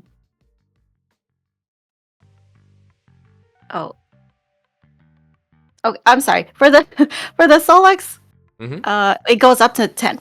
Yep. Okay. Sorry, Kashi's question confused me. So That's okay. It would just go up. Well, see, I was at 6 out of 7 right before we leveled up, so now I'm at 9 out 9 out of 10. Okay. But Okay. Hanami healed me, so now I'm 10 out of 10. Also, Got it. with all your excitement, Artsy has covered you in honey, Kashi. Oh, this egg came from the sky and I'm covered in honey from it? All right. Egg. Egg. Egg. Yeah, it's Grooby's egg. Reginald It's von baby. Berenstein looks at you all and says, "I just have one question, especially for Margaret. She straightens up. Have you ever driven a tank before?" Oh my god. No, Gramps is supposed to teach me. Sort of. Well, there is no time like the present. Welcome to the Bear Fengers Regiment. And as he pulls you outside, there are a litany of 16 tanks that are standing Holy outside of shit. your cave right now. Let's go. Huh? I'm screeching. I immediately start running toward one. There is enough for everyone to control their own, but of course you can double up as well. We need to take the fight to Beyoncé. And if that means some redecorating on our castle, so be it. Oh, you don't have to tell me twice. I'll show Polaris proud. Margaret jumps into one of these machines immediately. Mumble, Dumpy, Iga? Mumble will raise her hand again and say, "I did win a race when I became yeah, a you did. Christmas hero. That's true. I seem to be a proficient driver, so I will take this one." And goes up to one Yeah, and hops in it. amazing. I feel like Mumble is secretly excited, holding Well, it back. she has a gun arm still, so I don't... I'm gonna turn to what do we got? We got so many, y'all. Pooh Bear. Yep. The Perfect. Yep. We got Slim Jim, we got Joy, and we got Thread Dude. Yes. Who are we taking with us to fight? Or who wants to? Pretty much everyone but Amber is willing to help you guys out. Okay, so Pretty Amber much. wants to stay back. Okay. It's a lot All of right. fun. I'm gonna turn to the MP, or I'm gonna turn to the found semi-extended family. Yep. The rest of the Bear Avengers and say, Well, we're bringing the fight to them. Play to your strengths. Grab a tank if you want. We're gonna go at them. You hear the scholar chuckle to himself behind Mumble, and he just says, "Exactly as written." And everyone else seems to look around and be like, you hear Tom Snooze wake up and goes, "The tank! I do all my own stunts, Tiger." And he runs and trips into the nearest cockpit of a tank, and his legs are sticking out of the top. Yeah. Winnie the Perfect, who is an overtly buff version of Winnie the Pooh, says, "Yep, I don't know if I need a tank when I have all these guns," and flexes. Well, in this case, you are the tank. I want you to take the lead. Oh God, Iga, you say this. Roll a chaos roll for me. Okay. Oh boy. All right. Roll D6. Don't worry, I have low chaos. I rolled a 5 + 1, so it's just a 6. That's a success. You watch as Winnie the Perfect hears you and goes, "I am the tank. I am the tank. I am tank," and runs over to the nearest tank. Pries as the metal screeches the Gauss cannon that is on top of the tank and sets it onto his shoulders, kicks the treads to the side, and he looks down the trail and goes, "I am the tank." Yes, you are. All right. Oh. Reginald just lets out a, "Well, there goes another 6 hours of work." It's okay, Reggie. It's an improvement. He's gonna turn to Joy and say, Joy, was it? Why don't you hop in with Mulgrid and have some fun? That won't be confusing at all. Let's go, Honey Badger. Well, you smell nice. My favorite Hillman. Oh my gosh. I just want to take you home and I want to feed you. Can I make you coffee? Coffee? Oh, wait, what about boba? Is there honey in it? There can't be. Okay. Well, it's not confusing. It's kind of like fiction. Maybe you can be a fan of it or something and write about it. Incredible. all right. Slim Jim, what are you doing? You son of a gun. I forgot I existed. There's like 10 of us. I know. There's too many. I'm trying to keep track of them all. Put me on the front of someone's tank. I'll camouflage it if anyone sees us. Like a chameleon. I'm not a chameleon, though. All right. Why don't you go on the top of Mumble's tank, I'll say.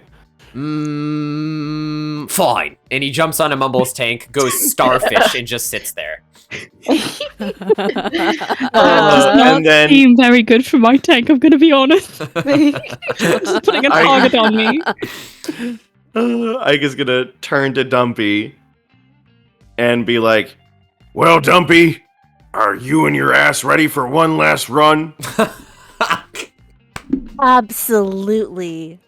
And Dumpy is in her mind actually not sure how to control a tank at all, but everyone seems very enthused about it. Yes. So Dumpy the copycat who just follows everyone is just gonna go into the tank and hope for the best.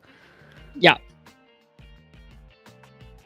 Incredible. And, yeah. Iga runs up to Amber and says, "Well, I think we're ready to bring the fight to her."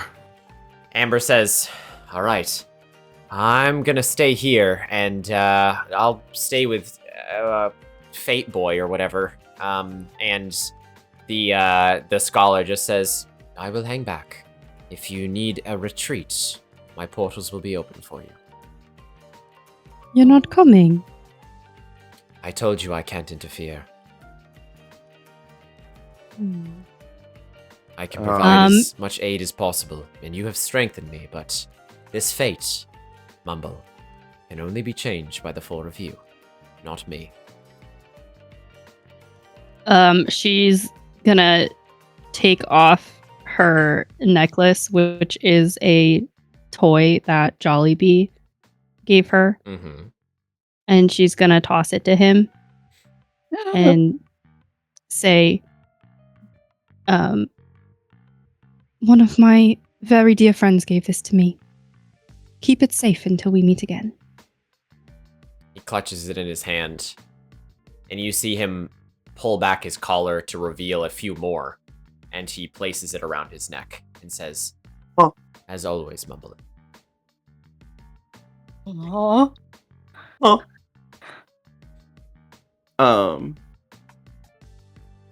As Iga gets ready to hop into his own tank,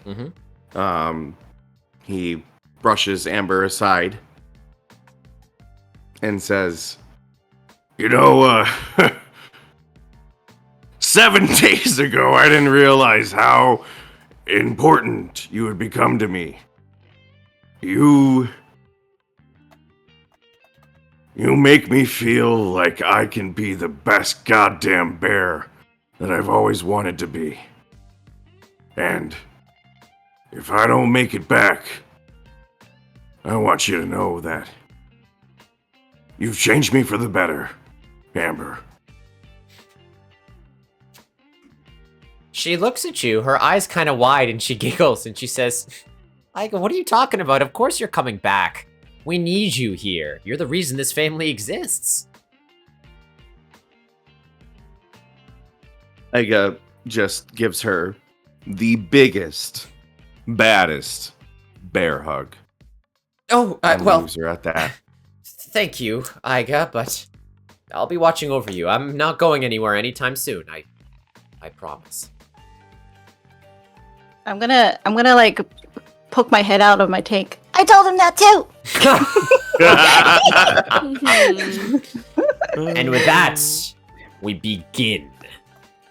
We begin the advance. Begin. Get it? Let's do it. Oh, it's 5 a.m. It's 5 a.m. I mean. It's 5 a.m. Here we Oh, go. God. Rally Let's do team. it. It's like Trash Bandits all over again. I'm cranking this music. Let's go. This is one of my favorite songs ever. I love this. You guys all get in your tanks, and you begin to jet out of the cave.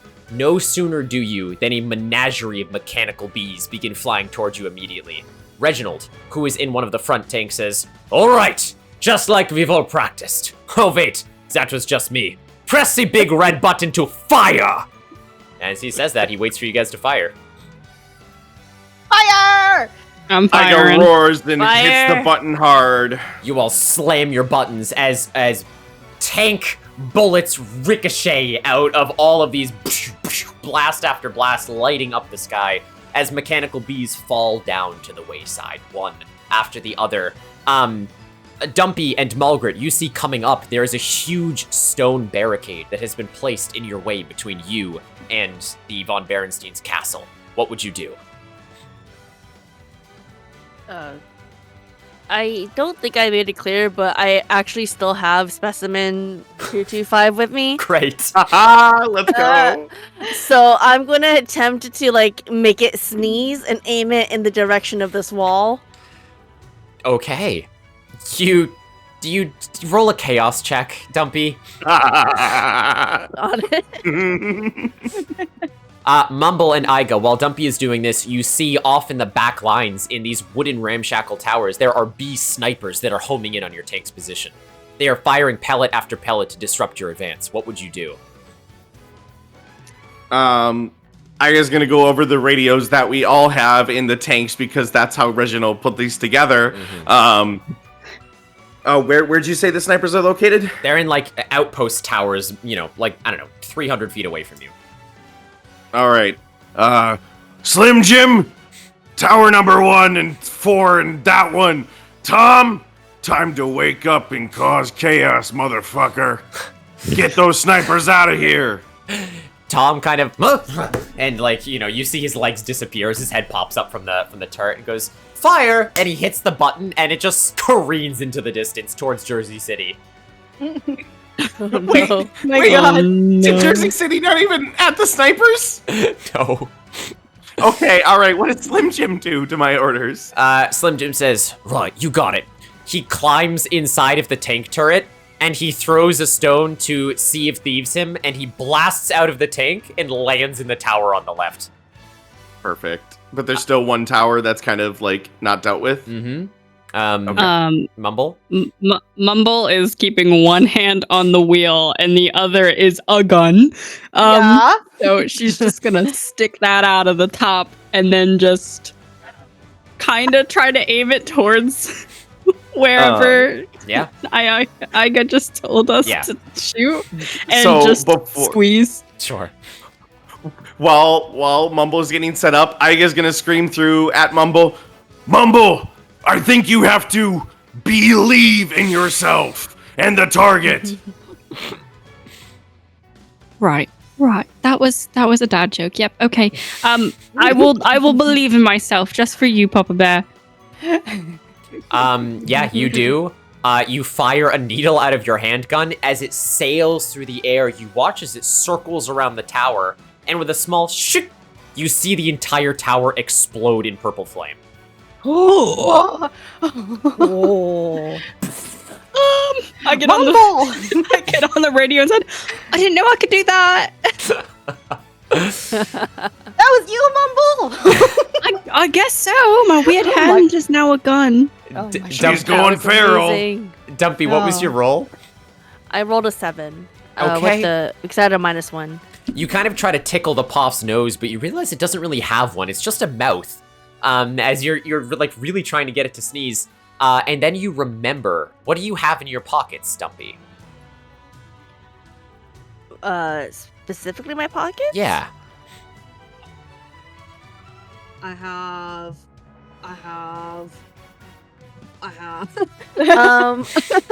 I mean, I don't have the pack with the sand. I have the pebbles. Close enough. Yeah. You take the pebbles out and wave them in front of this Poff, and it lets out a horrible sneeze as it dissolves a good chunk of the stone barricade in front of you. Good boy. And I'm like petting my little fluff ball. Good boy. Amazing. Margaret, anything to add here? Well, what do I see now after all of that? There's a partially corroded stone barricade in front of you guys, and that's pretty much it. Oh, I want to hit the big red button again. Boom! Joy looks at you and goes, "Are you sure we should be hitting it so willy-nilly?" Kaboom! Kaboom! Da-da-da! Joy says, "We're going out for donuts after this," and Margaret slams the button. Tank bullet after tank shell just eradicates the rest of the stone barricades, and you guys make it through. Reginald says, "Good directing, Iga. We can really count on you in this situation." Thank you, Reggie, but it's not over yet. No, in fact, look. And as you guys get closer to the Von Berenstein's castle, you can see an enemy tank encroaching down on your road. As a matter of fact, it is painted like a bee. It is a giant bee-colored tank, and it is racing towards you with 17 turrets on the back of it. I'm sorry. A lot. Yeah. You said 17? Yeah. All right. Iga's gonna lower his cannon, and then into the walkies, he's gonna say, "Everyone concentrate fire on that sad excuse for a tank." Everyone... Fire on my command. Roger. Roger. Roger. Badger. Badger. Roger. Mumble. All right, we go on bear. 3, 2, 1. Bear. As Iga says this, you all slam on your buttons, and a cacophony of tank shells rain down onto this B-mech tank, and it is obliterated before you, as shrapnel flies in every which direction, and the pathway to the castle is clear. But before you can say anything, Iga, you see another solitary tank shell fire and blow open the door to the castle. You look around and you see Joy with her hand on the button in front of Margaret. She goes, "Like that?" Yeah. Just like that. Yeah, you guys make it to the castle. all right. Do you want to like drive your tanks in? You want to park out front? I mean, it's going to be really hard to navigate a multi-tiered castle with your tanks, but Yeah, I'm gonna go ahead and we're gonna station out front, and I'm gonna tell Reggie. Are there other Bernstein bears with us, or is it just Reggie? Okay, all right. I'm gonna say, Reggie, you keep the forces fighting outside. You stop anybody coming into that castle. Bear Avengers, assemble. Oh my god. There's a rally cry from everyone as they throw their arms up, but Reginald looks at you and goes, "The von Berensteins can take care of it, Iga. I want to be with you for Franklin as we take this bitch down." You got it. Yeah. Alright, so I'll motion Mulgrid, Dumpy, Mumble, our crew of ass-kicking NPCs, and Reggie, and lead the charge into the blasted wall that we just made. Good. You do. You make your way through rubble, through all of the disgusting hive technology, through everything that would have been there in a shorter campaign, and you make your way towards the throne.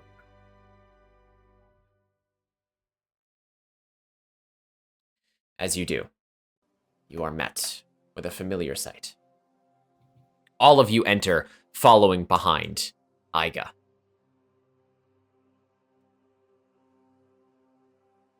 As you enter the room, you see the throne that is now a cavalcade of bees swarming all over it. What was once the von Berenstein Manor taken over by the Queen Bee herself. She stands from her throne as you enter. She says, "I suppose you escaped captivity somehow." I don't know what you mean by somehow. We did it. With our family. Spout whatever words you want. Still, it's a bit of a shame, really. The hive crawler really wanted a snack. Oh, well, it's a shame you couldn't keep us, Queen. You see her eye kind of twitch a little bit, and she, right, well, and yet here you are, still bowing down before me once again, in my throne room, delivering yourselves to me. And what is your plan, To stand against the queen of this dominion?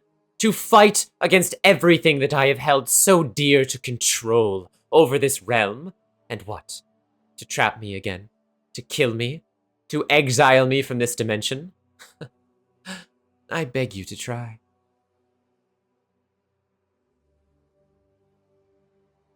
I see no kneels here.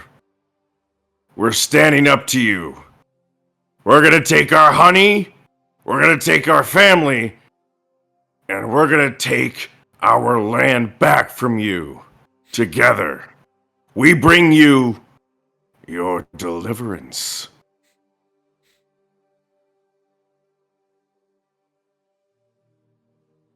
Kashi, you can have a fate die for that.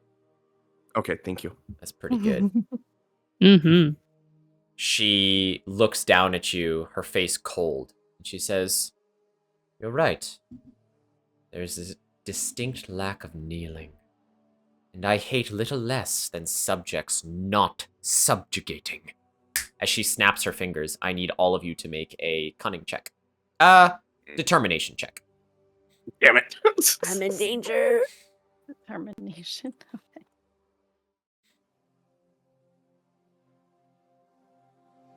Oh, there's no fucking word. Top to bottom, Iga, what'd you get? I got a 2 + 3, which is a 5. That's a fail. Malgrit? Yep. I got a 3. Fail. Dumpy, you have a +1. What is your total from Hanami here? With that, I have a 6. Okay. Ooh. And Mumble? 11. Oh my god. My god! Let's go. Another Mumble. perfect success. That means is that another Christmas wish? Yeah. All right, Artsy. Malgrit and Iga, despite your resolve and you saying this, you feel your knees buckle at her snap, almost as if an invisible force pulls them down, and you find yourselves knelt on the ground. Dumpy, Mumble, you feel a similar pull, but it doesn't pull you as strongly, as you look to see all of your allies have now fallen to the ground as well.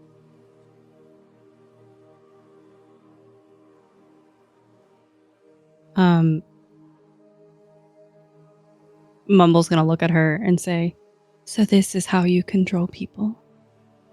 Fear." She squints at you. What is it? People are meant to be ruled, child.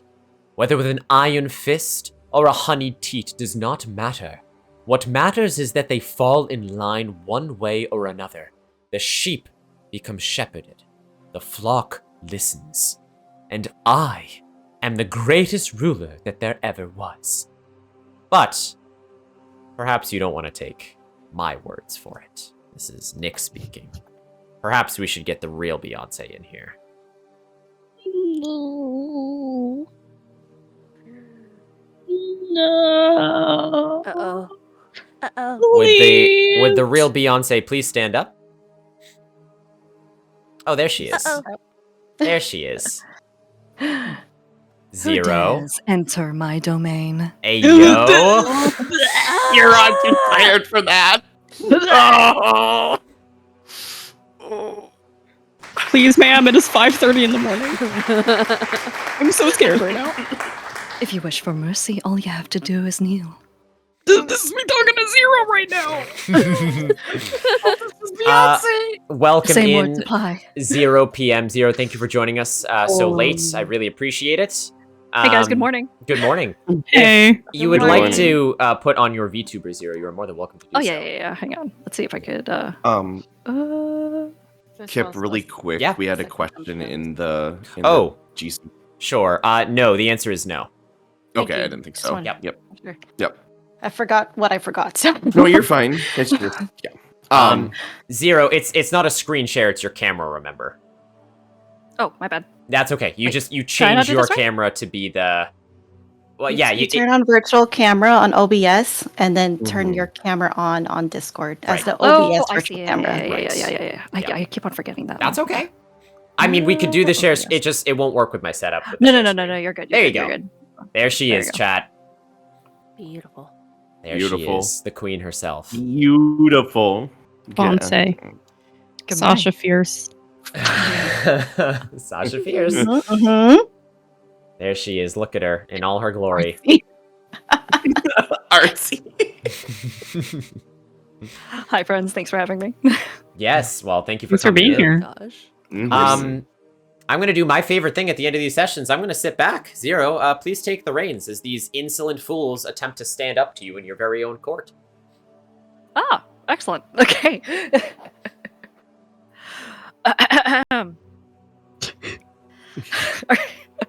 Is this caffeinated zero or decaf zero? Yeah, I can send some coffee your way. Don't worry. No. I have. I actually didn't have coffee. Believe it or not, I just had just a bunch of water. Believe it or Oh, not. wow. Zero. Oh my Anyway, gosh. Proud of you. It's sussy PM right now. Okay. Yes. Well, That I'm seems backwards gonna with dive water. in. Anywho, all right, y'all are in my throne room, huh? Mm-hmm. Okay. All this destruction, all this needless chaos could have easily been avoided had you simply submit to me and my rule.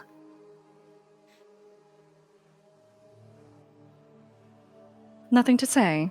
Oh, well, that was easier than I thought. Damn. Okay. That's too hard with Zero's voice. I'm sorry.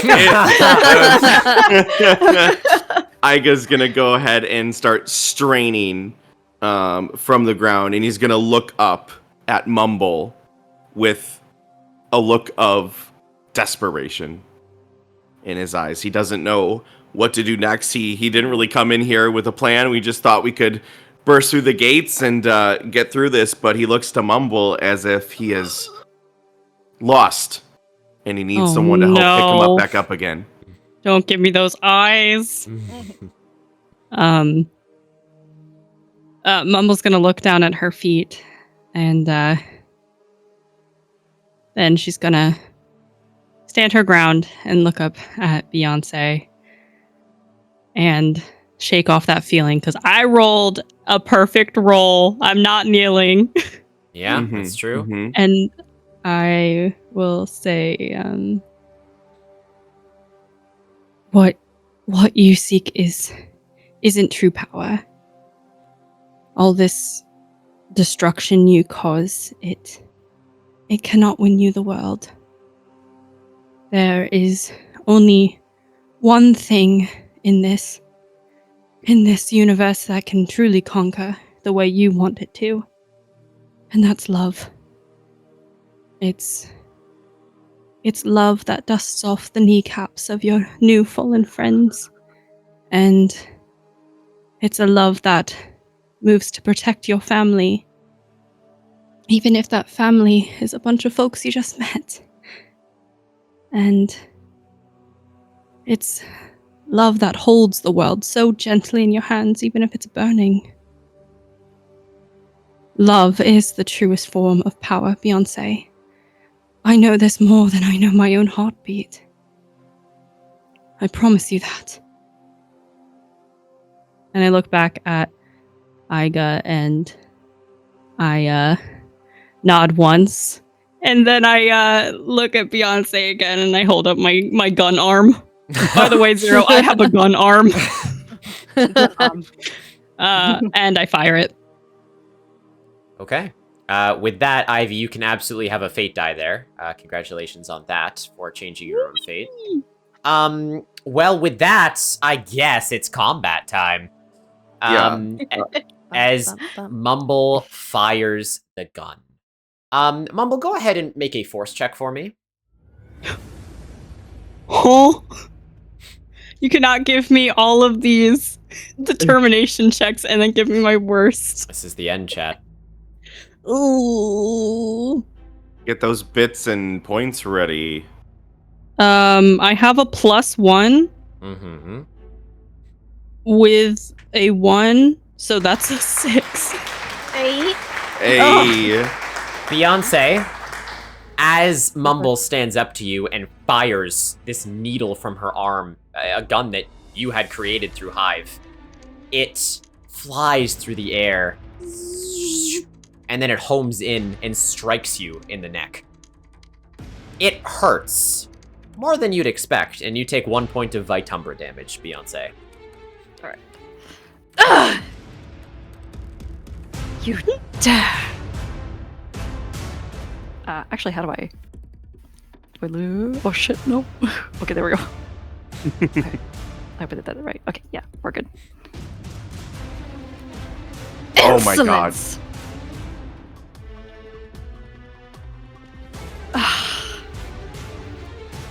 What a naive, whatever you are. You say that love is the most powerful thing in the universe. Well, is this not an act of love, what I am doing right now? You are all my subjects, and I love you deeply. For too long have you allowed your free will and chaos rule your every day. Through my order, through my rule, you will know salvation. You will know peace. You will know happiness. There is no fear of the unknown because the rules are always set with me. Why must you go through this suffering? Continue as you are now, and I cannot guarantee that you will survive this in the end. Zero, it is your turn. What would you like to do besides give me chills? That stung a little. Allow me to return the favor. I'd like to sting back. Yeah, sure. Absolutely. What does that mean? Well, you got a whole bunch of actions in your action menu there, bestie. Yeah. You can pick one of those, or you can get creative. Oh. Drag to modify? What the fuck? Does it matter which one I do? It's up to you. Are we doing... Which one are we doing? Are we doing... Oh, we are? Oh, okay.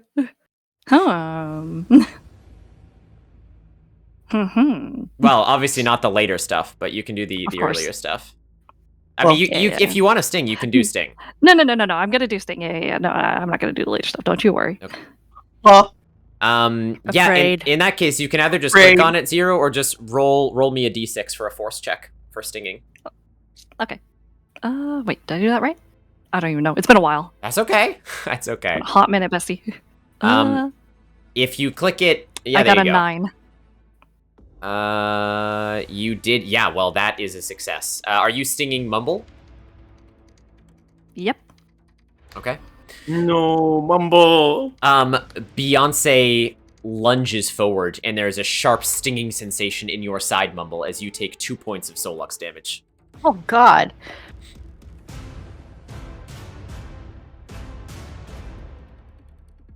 Got that, honey? Yeah. Okay. Dumpy, as you are standing, what would you like to do?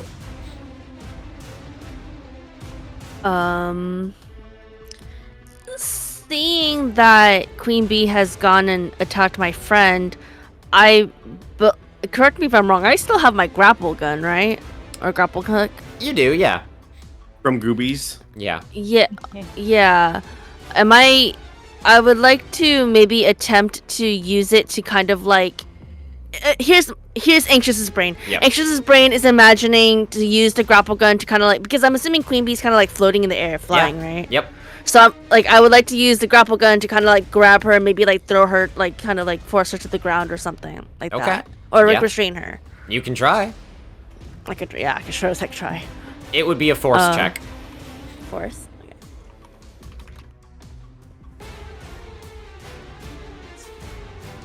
Four plus 3 is a 7.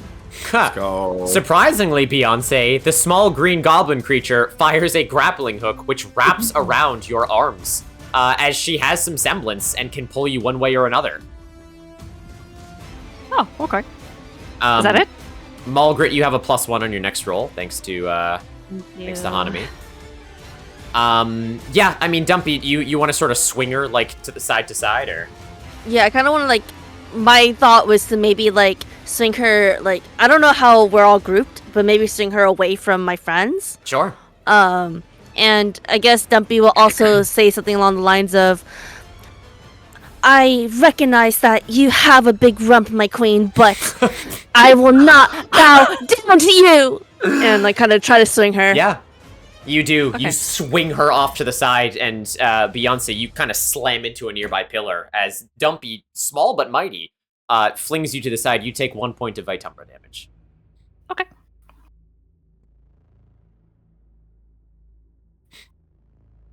Your response, Beeyonce. You can go again. You're quite powerful for a small thing. Allow me to return the favor to you as well.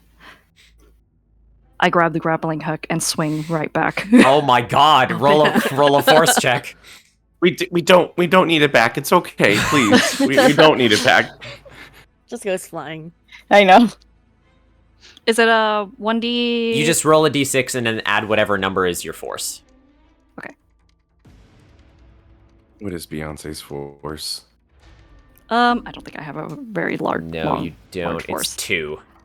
Yeah. So it's just a 4. Total is 4. That is not enough. As you grab onto it, Beeyonce, and you pull, Dumpy makes the executive decision to let go. And you just pull an empty grappling hook sort of away from her and cast it to the side as she just stands there, unmoved. Good. In that case, can I use it as a whip? Sure. Yeah. Mulgrit, what would you like to do? You're still kneeling. Yeah. Well, am I stuck in that position? A chain paper? Yona, you can run the poll, by the way, for the allies. Well, I will say, Mulgrit, if you want to do anything other than speak, it's going to be a determination roll to break out of it. I see. Okay.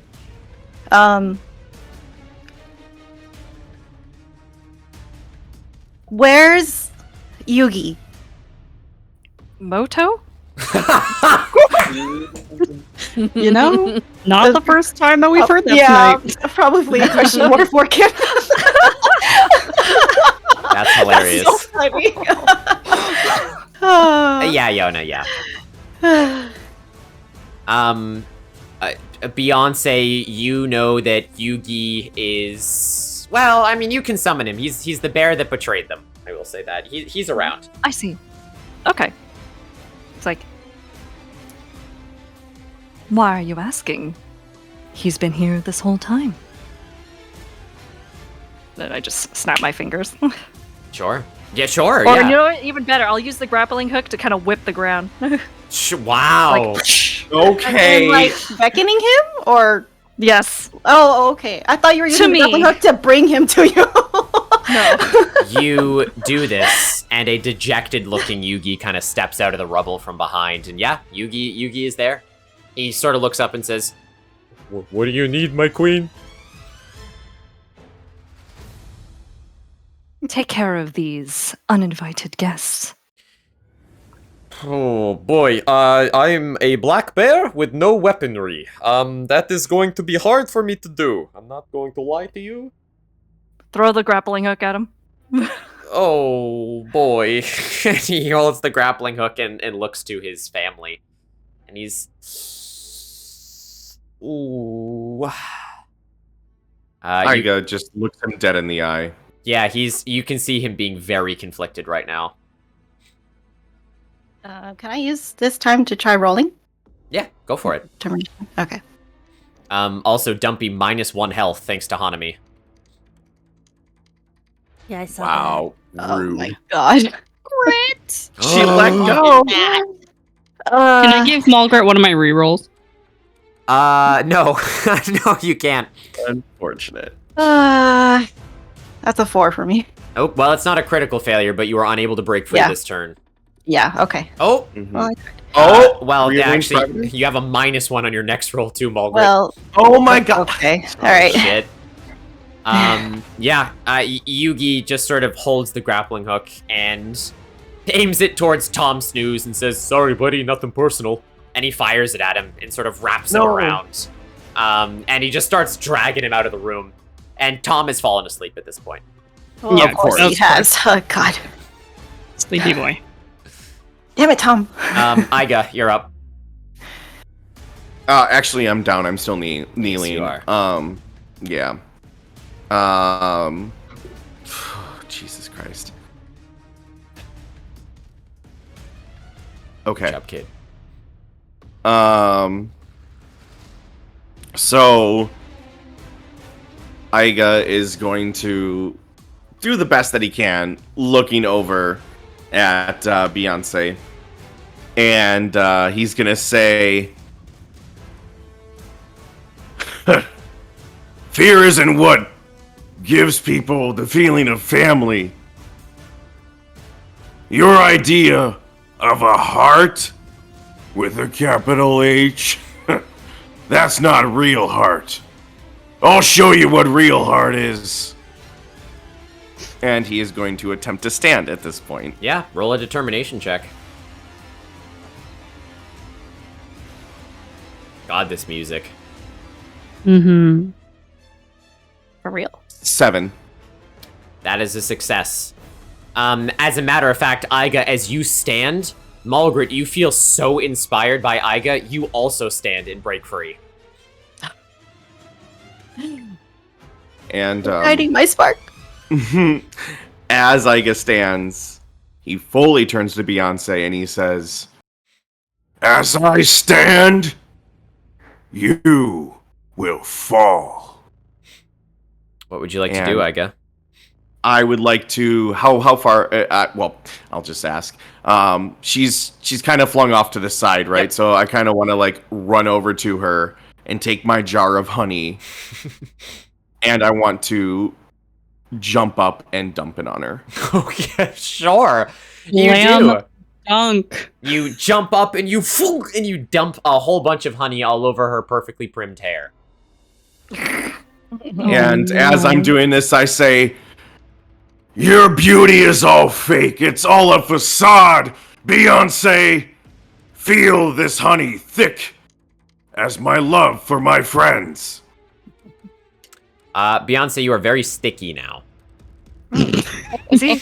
Can I grab him by the throat midair? Yeah. And use can you is command a determination check? Yes. I believe it is a contested one. You both have to make one. Okay. Thank you for the honey. You should share this with your friends. You gonna use it? Yeah. Okay. I need another determination check from you and one from Beeyonce. Is it 1d6 as always? Oh, yep, 1d6 plus you. Well, it says in the thing. You can also click it, but I believe it's 1d6 plus your determination. Might be a little higher. Let me know. Yeah, I know. Let me go into your actions. Oh, I do. I see it. Yeah. I'm blind. No, that's okay. No, you're 0. Blind PM. Blind PM. Yeah, it's just 1d6 plus determination for both of you. Okay. Okay. Let's see it. I got a 10. Oh my god. Oh, I'm re-rolling. Okay. I have 3 fate. Spend a fate die. Yeah. I don't want to shit the bed there. 6. You know what? Oh my god! Oh no! I'm gonna spend one more. Oh my god! Oh, wow. Spend one more. No. I have to. Oh no. Okay. That's a 6. Okay. So it's still less, but it's not. Yeah, you won't take as much damage, hopefully. Yeah. Well, this is not for damage. Yep. As you do not have total control because he didn't fail. You can ask Iga to perform any one action that he has to do. Jesus fucking Christ. What does he have? Like on Texas? him? Bamboo. he's a big Lots pando of with lots of bamboo. rocks and stuff in his pockets. Not much else. Lots of rocks in his I pocket. have huh? shiny honey wax, but I don't know what that does. True. Shiny honey wax. Yeah, it's from your vault. Ah. Tell her that. Don't tell her that. Yeah. I would like that back. Damn it. Is that actually what you're gonna say? Give that back to me. Cheer 100, slap one of cheer your friends. 100, cheer 100. Is that technically 2 actions? That's 2 Yeah, wait, actions. 0. Hold on. Mochi is redeeming We Prepared for This. I have to know what it's for, Mochi. Yeah, I actually do want to know what that's for too. The my- flashback? Yeah, what are we flash? How is Yeah, Kashi what- extra prepared Preparing here? for just plugging my. Well, how does 0 initiate this Well, okay. command? Well, How actually, does I she just. go about it? Well, you. Honestly, whatever you stole from my vault, just give it back to me. Yeah. And then I set you down from however. I drop you unceremoniously from however far or high up I am. Oh, I see, Mochi. Okay, sure. All right, yeah. Here's how we'll play this. Okay. Iga, you are fully commanded. You feel compelled, and you unwrap the super sweet honey wax, and you give it back to Beeyonce. Beeyonce, even you aren't super sure what it is. It's just something your scientists have been dealing with, but it looks very magical. This honey wax. Okay, that's it. Well, I will say, what else did we have the? I don't know Joy, what other weapons did you have? I had a utility pack of, or a bees. I had bees, and Yeah. the raid. Wait, didn't Dumpy have a dance grenade? I traded Dumpy gave it. it. Oh, okay, yeah, that's Fine, right. yeah, we don't have that unfortunately, but we I have was a like, is she about to single ladies us? All the single ladies. Aiga, you smile as Beeyonce lets you down, and you tell Dumpy now. And in that moment, Dumpy, you clap your ass cheeks together with such force. It creates a gust of air within the room around you, and I can't believe I'm saying this, but it's enough to activate the honey. And the honey. What's Modify Destiny? Modify Destiny is you get a +1 on your next roll, Zero. Oh, that's cool. Yeah. Nice. Thank you, sweet honey. Stop. I'm gonna cry. Dumpy, as you do this, Beeyonce, your skin starts to burn. And you were unsure as to why, but anywhere where the honey has touched you that was sticky is now burning. It is burning. Like the honey that I poured on her? Correct. Let's go!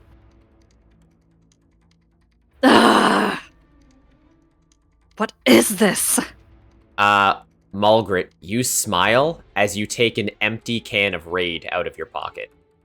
In a lovely flashback moment here, before you guys came, while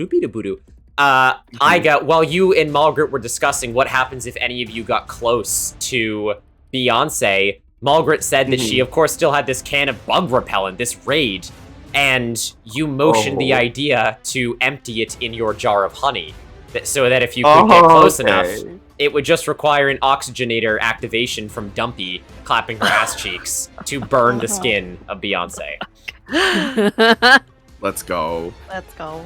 Does she take any Vitumbra damage? She takes 3 Vitumbra damage. Let's go! I don't know what that means as far as their health. It's her health. I'm sure. I know, but like, how much is that now? Oh yeah, she have a lot. She have a little. Yeah. We'll see. Variable. Yeah, I don't think Kip is gonna tell us if she's bloodied or not right now. You'll we know. just gotta keep going. Hanami has given Kashi another reroll. Thank you. I love you too. Zero's just used command. Mulgrit, you're up. What would you like to do? Keep it going. I'm gonna turn. Wait, where's Aiga? Is Aiga close to me? Yeah. Or, Aiga, I need you to throw me at her. I'm sorry, Molly, what'd you say? I need to say hello to a raid first. Hello, Raiders. Welcome in. Good change of fate. Says Curry. You came in. Welcome in, Raiders. Hello, hello. I hope you guys are having a fantastic night. What were you streaming? Let us know. My name is Mudkip Ninja. You've caught us doing an interactive Dungeons & Dragons stream at the very tail end here. Joined by Curse and Kakashi, Cozy with Joy, Anxious One, Ivy and Ixie, and 0 PM as our big bad for the night, Beeyonce. If being a part of the story is your cup of tea, you want to stick around and watch how the ending of this story unfolds with all of its hilarity and chaos, feel free to. If you got a raid and run, please do take care of yourselves. I hope it was a good stream. That's awesome. Chat, please consider following Saxuri. Draw on some corn. Nice. Hey, that's, we'll take it. At like many ears of corn, or that's fun. Incredible. I brought some friends. Oh, thank you, Todoroki. Oh, and League. Oh, there's Zero's friends. I see. Oh. League? Where? You're Beyonce League right where? now. Sorry. Yeah, that's right. Thank you, Todoroki. Silas, where art thou? Right? I know. Yeah, if you got a raid and run, no worries. Otherwise, you can stick around a little bit more. Yes, very true. You Depression Simulator, League in a nutshell. It's very true. Okay. Play TFT with friends. You got it. Yeah. You got it. TFT is good. Thank you, Sazguri. I appreciate it. Yeah. Yes, Mulgrit, your plan. Aiga, remember, last time I grabbed her hair. I need to do it again. Beat a bit. I get things back. Oh, yeah. That's right. Come here, Molly. I'll give you a good old chuck. Thank you, Cade. And while he's, setting me up, I take out the sting taser. Yeah. Yeah. Sure. Mumble, what would you like to do? I think that I would like to try and toss my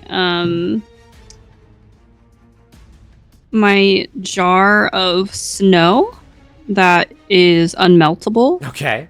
And see if I can freeze any of Beyonce's extremities. Yeah, okay. You want to try that? Oh. Yeah. Roll a chaos check for me, sweetie. Okay. Oh boy. I'm gonna use a reroll. Okay. What are these rolls? I Yeah, know. the bad rolls are coming out now. That's a 5. That's not enough. Yeah. Okay. Well, you throw the jar of snow, it shatters next to Beeyonce as you have missed. Beeyonce, it is now your turn. Okay. Is anyone being thrown at me right now? Well, you see Iga and Mulgrit preparing something. I see. Is the Aegis shield kind of like a Captain America shield? Correct.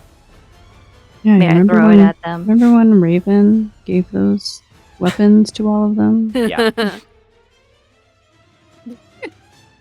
I mean, sounds about right for Beyonce. Annoyed by all of these attacks, Beyonce summons her Aegis shield. It kind of like unravels itself like a mechanical arm. Yeah. And throws it at, I want to say, who's being thrown right now? Dumpy or Mulgrit? Mulgrit. At Mulgrit and whoever is near them, assuming that I succeed in the force check or chaos check or whatever it is. Yeah. Go for it. Give me your force check first. Your 1d6 plus 2 plus force.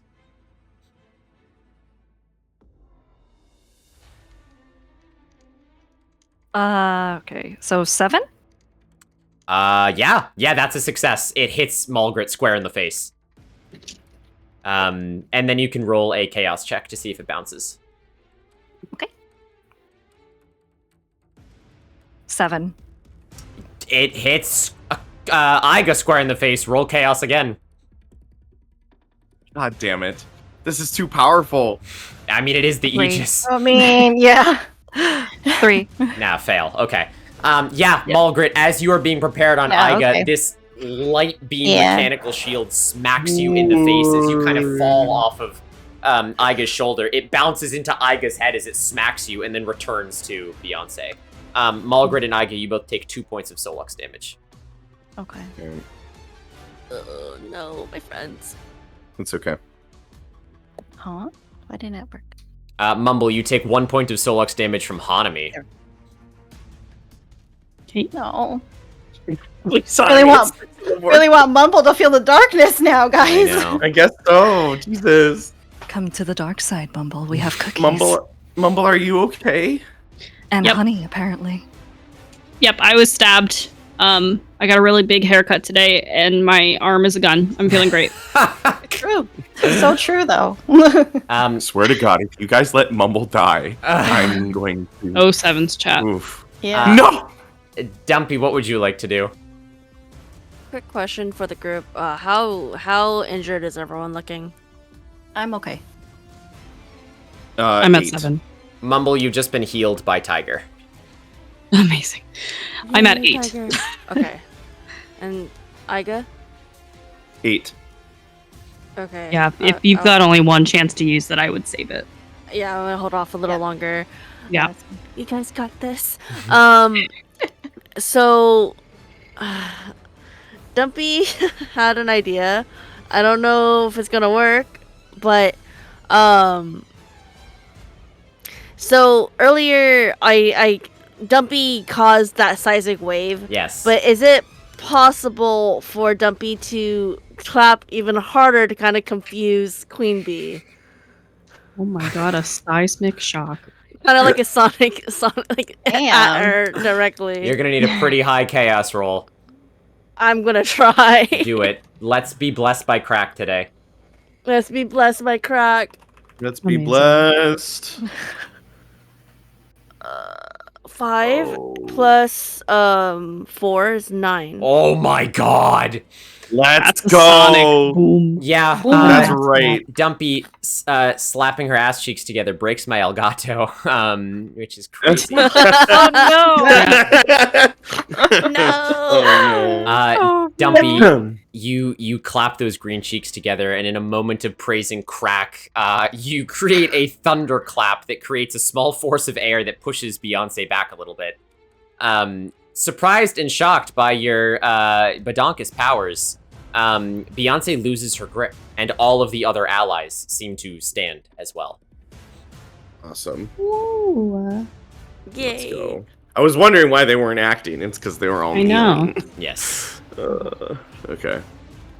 Well, Tom is all wrapped up in a grappling hook. But, Right. He'd be sleeping through it anyway. I'm sorry. Do we still have Winnie the Pooh with his tank thing? Yes. Yep. Yeah, he's still Yeah, in here he's with his still tank here. head. Just wondering. But he's down. Okay. I will say chat has voted for all of the NPCs to protect you. That is what chat has voted for. All right, so we can focus on dealing damage. Let's go. Yep, all of the NPCs sort of stand up now. They look at you, Iga, they nod, and they perform a protective wall around you. All right. All right, Beeyonce, go for it. Does command only apply to one Yes. creature? Yes. That's a shame. Let's see here. Beyonce really wanted to be OP here. I mean, Yeah, I'm the guess big so. boss. You have multiple phases. Okay, we know. We saw the blueprints. Let's saw the see. blueprints. How long does protection last? For the single turn, or until it's How long does what last? The Protection. protective wall, I think. That the NPCs are from. As long as chat votes for the NPCs to protect, they'll keep protecting. Oh, okay. Interesting. Oh, they're protecting us from her? Yes. From her? Yeah. Oh. Yep. Sorry, I thought there were like other things coming. Do you want other things to come? No, I'm sorry. My brain's already coming up with scenarios. No, you're fine. You're fine. Making it up. What's it gonna be, Let's Zero? see here. Let's see. Who are their allies? They have a buff Winnie the Pooh. They have Tom Cruise, who's a narcoleptic. They have who else do you have? You have Tim the Gex. Lizard? Gex the Gecko from Gex the Gecko. game. You have literally Reggie. Cozy with Joy. She's here. Yeah. What about Reggie? What is Reggie's doing? Oh, yeah, Is he Reginald part of is the here group? too. Yeah, he's standing side by side. He's a very strong looking bear. Yeah. Was we go? He looks ready to rumble with Beyonce. A buff Winnie the Pooh. That is Winnie the really Perfect. holding on that one. Yeah, but yeah, he's there. God. Winnie the Perfect. Okay.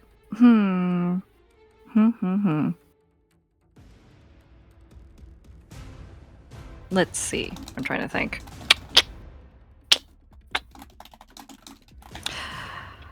I would like to command buff Winnie the Pooh to slam the ground beneath their feet In attempts to. in attempt to simply I suppose damn, I wish I could do 2 moves. That'd be so fun. In attempt to disorient them and basically just scatter them around the room. You can. I sent you a stat thing over our DM, by the way, Oh, thanks. just so you can look at that. Yeah. Sure. Yeah. Give me a determination check, Beyonce.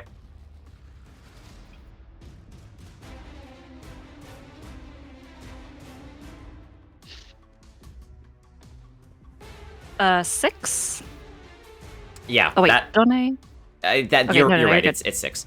That's plenty. Yeah, Winnie the Perfect stands up ready to protect, and then you issue this command as Winnie looks around, seems a little beside himself, and he slams into the ground, which kind of makes Mumble stumble and Dumpy fall, and Mulgrit and Iga kind of fall back a little bit, sort of disrupting their defenses.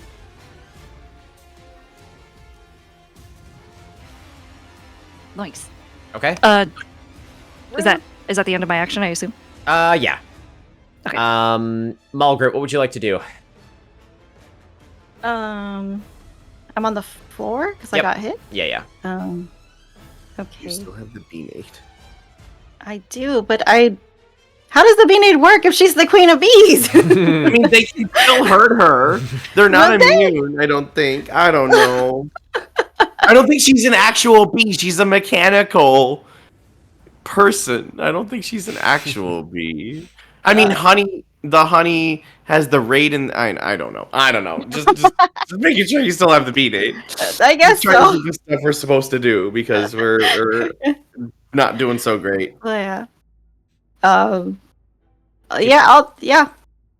YOLO. I'll throw the beanade or the whatever the utility pack full of bees is. Utility pack full of bees. That's what I was given. Mulgrit, you throw the utility pack full of bees. Give me a chaos roll. Okay. Oh, it's chaos. Also, Mumble, you've got a mochi question. Yeah, mine's here. Okay.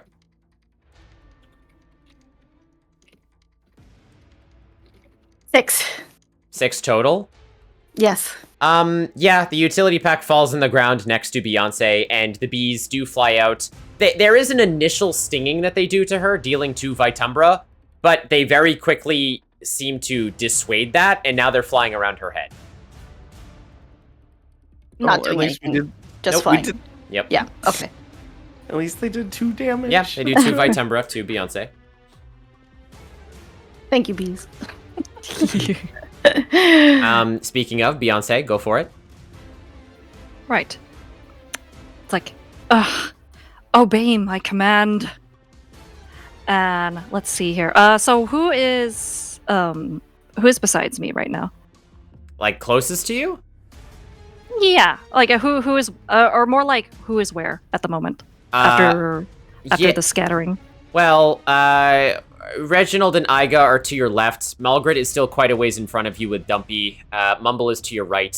A lot of their allies are still behind them, like further outside of the throne room.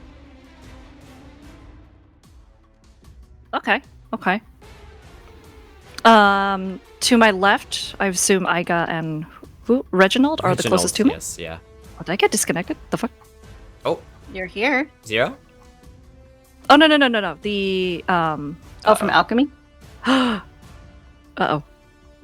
Yeah, Alchemy might have... Okay, no, we're good. Okay. For some reason, I thought it disconnected me. That's My bad. Between Iga and Reginald, which one of them are closest to me? Iga. Iga is the closest? Yep. Okay.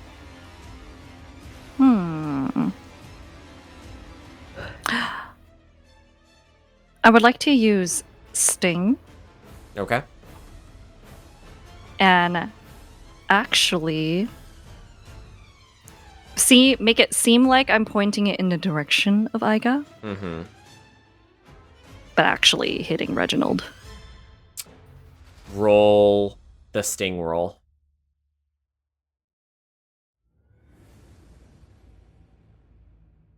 Which is a 1d6, right? I think or is it a 1d8? It's What's up to me? No, I think it's 2. I believe it's if you click the action, it'll roll it for you. Oh, you're right. Oh wait, it doesn't tell me anything though. Okay. Hang on. It's 1d6 plus force. Oh, 1d6 plus force. Okay, yep. Got it.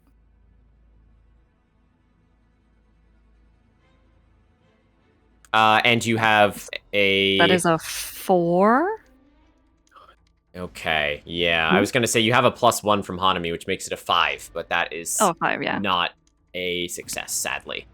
No rerolls for me? Dang. I don't think you have any, not unless chat's giving you a fate die. Yeah, no, they won't. I mean, they might. You'd be surprised. I mean, Hanami gave you a +1, so I mean, someone's feeling generous. Yeah, it misses, but we'll move right along. Iga, what would you like to do here? I guess sees that Beeyonce goes for Reggie, right, You don't know and that. misses. I did see it with my own eyes. I'm literally right here. I'm not blind like you. But he's gonna look Beyonce dead in the eye and try and say the following. Why are you doing all this? Is this truly what you want to do with your life?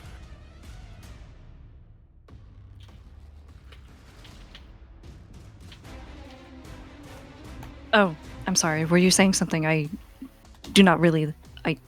don't register the words of those that are beneath me.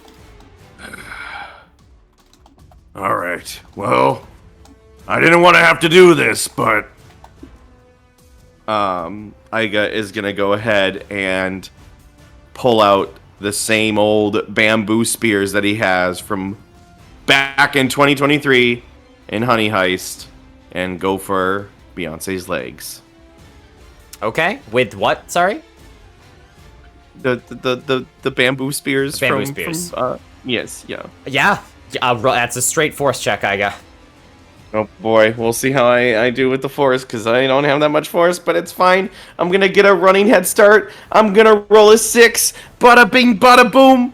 Yeah! A 6. What's the total there? Let's go, Kosh. It's going to be a 7.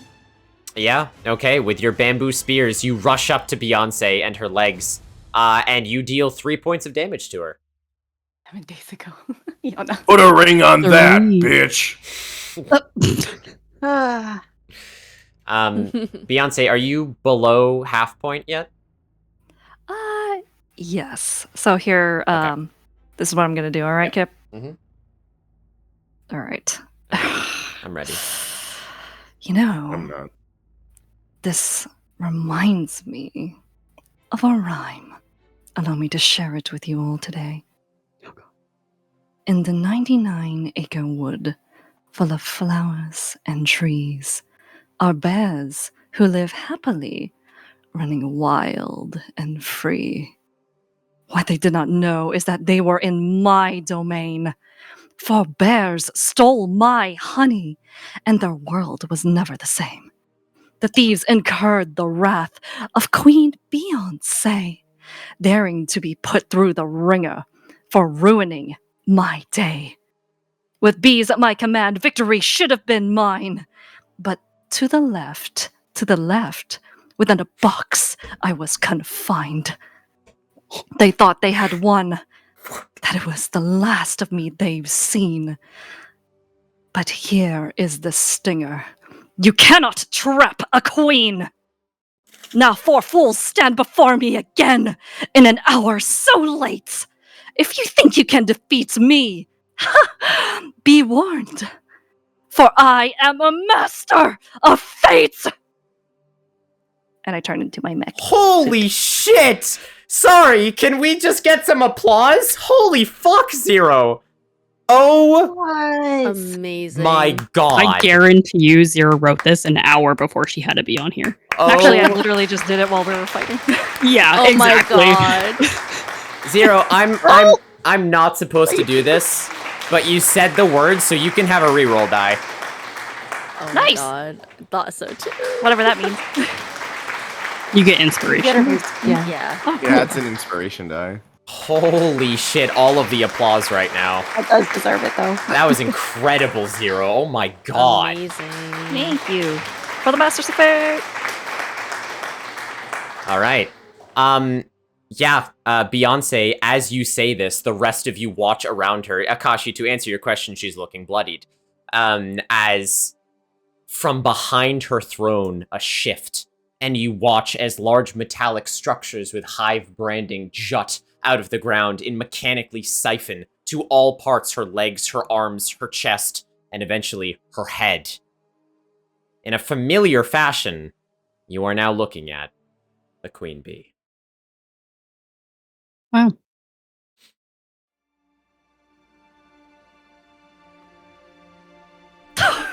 I'm a Gundam. You are. You are, Gundam. yeah. You just hear Dumpy say, "Is this also magic?" Has she taken on the quintessential, unrelenting, eternal engine nuisance? Oh, Joy, you get a reroll die just for that. What was that? That was the name of the Queen Mecha in HoneyHeist. Yeah. Oh my god, look at you. Aww. Look at you remembering that. You get one for that, Joy. Thank you. Thank you. Yeah, the queen is on her last legs and she's mech'd out. Zero, what would you like to do? I'm gonna lunge at Kashi with my mech spear. Okay, sure. Yeah, sounds about right. Yeah, roll for the lance. Is it also 1d6 or whatever I want? I don't know. It is. Oh wait, hang on. I could just click on it. Yeah, you can click. Wait, on hang it. on. I could learn. I swear. Learn. Yeah, give Kip's brain a minute. Sorry, buddy. That's okay. Am I dumb? It won't actually let me. I think you might have disconnected again, Zero. Oh, really? Well, I don't see. I'm here. Okay, I don't see her in here. Yeah, I don't either. Oh, I am offline. Oh shit. I'm so sorry, friends. That's Can okay. you at least hear me? Yeah, we can hear you. Okay. What the heck? It could Why be am I out offline? because I think Yeah, that Yeah, it just happened. it- It happened to Kashi earlier. Yeah.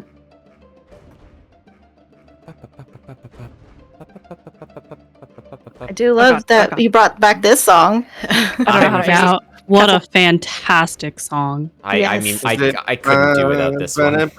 Yeah. So good. Let's go. Oh, you're right. I did DC. I straight up just DC'd. That's okay. I can tell you if you want to use a roll command that it is. Yeah, I'm trying because I'm clicking on it and it won't actually tell me what. Hang on, descriptions. No. It's Stats? it's just 1d3 plus your force. Okay. Wait, what is Zero doing again? She's stabbing you with her mecha spear. Like me, Aigadubu? Correct. Got it. Okay. I don't see 1d3. Am I dumb? I only no, see 1d4. You can do /roll space 1d3, or you can just go to Google and roll one. I trust your numbers. Slash roll. I don't. Okay, hang on. Queen Bee's got some followers in chat. I know. Yep, I knew it. Up. Thanks. It's okay. Plus my force? Yep. Alright. So that is a 5 damage. Okay. Aiga. The queen lunges at you with her spear of light. Ray? With Ray.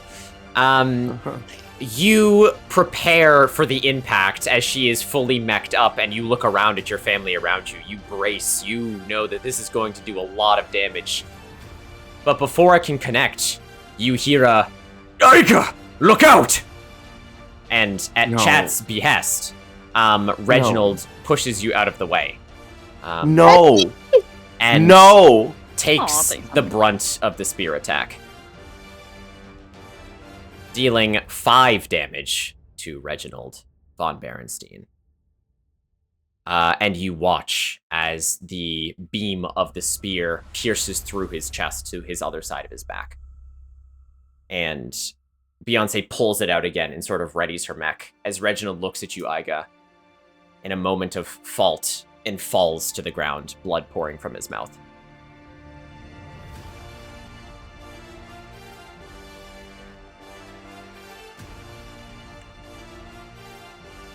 Reggie!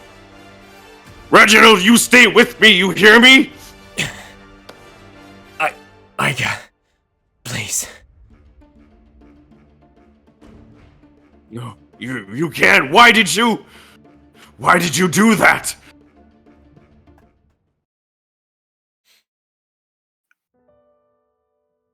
I can't lose another person, another member of our family. Reginald coughs for a second as the rest of everyone is dealing with Beeyonce, and It is okay. Iga, you are the heart of the family. I couldn't let you throw that away. I may not have that power that you manifest now. I think I did pretty good, no?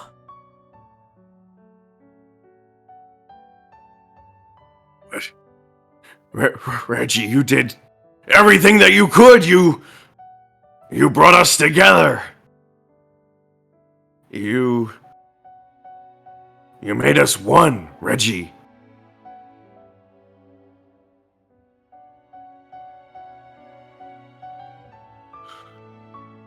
Reggie. Margaret's gonna start stepping toward them. Margaret, it is okay. I am an old baron. I've seen my fair share of war. It is just a small wound. As you can see his huge paws covering the gaping hole in his stomach.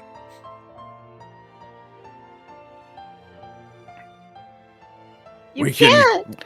We can fix this. We can get that one guy to portal us out of here, and we can forget this fight and save you. He reaches out and grabs your hand, Zyga. No.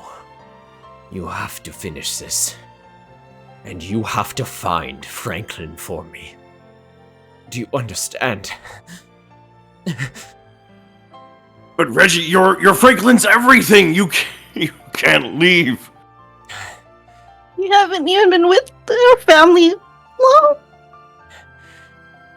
And this week has taught me more than I have ever fought to care in my whole life. Had I known sooner, things might have been different. But I am happy to redeem my actions from before. I hope you can forgive all the pain and anguish I caused your family. You don't have to apologize for anything. Reggie, we love you. Promise me one thing, Iga. Anything. He reaches out and clasps something cold into your hands. He says, Use this to save Franklin. By some means, whatever it takes. It is a family heirloom. I've had it close to my heart as long as I can remember, and I don't know why. It's getting cold, Iga. I have more battles to fight. Good luck, Reggie. You too. No. Please. You'll be warm here.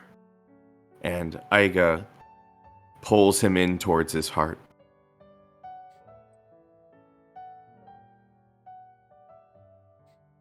It's okay, Reggie. Let go. You watch as Reginald's breathing slows, and he lets out a final breath from his hardy bare chest.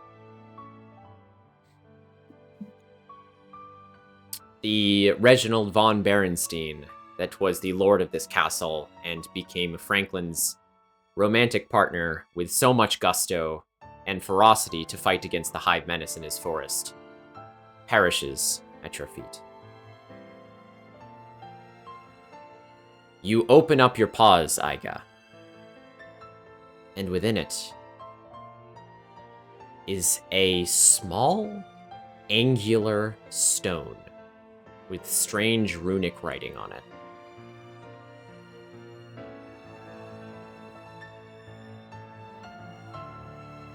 Okay. You said what kind of writing? Runic. Okay. Got it.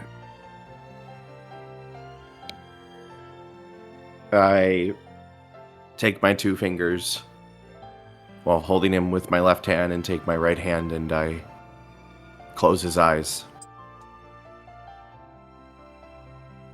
And I just hold him close for one moment more. Mulgrit's gonna be sobbing against him.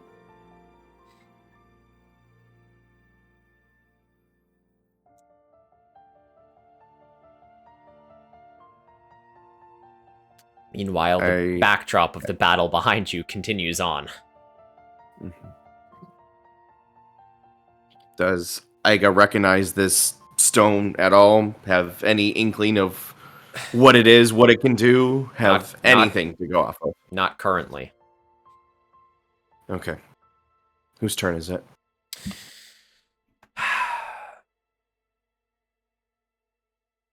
Currently, I will say it is Dumpy's turn. It is late brain. Can you describe the environment around us right now? You are in the throne room. It is still the same throne room. Beeyonce is in a giant mech suit, and she's slashing everyone to death. I'm trying to think what I can use around me. Don't hurt my mumble, chat. She's my mumble.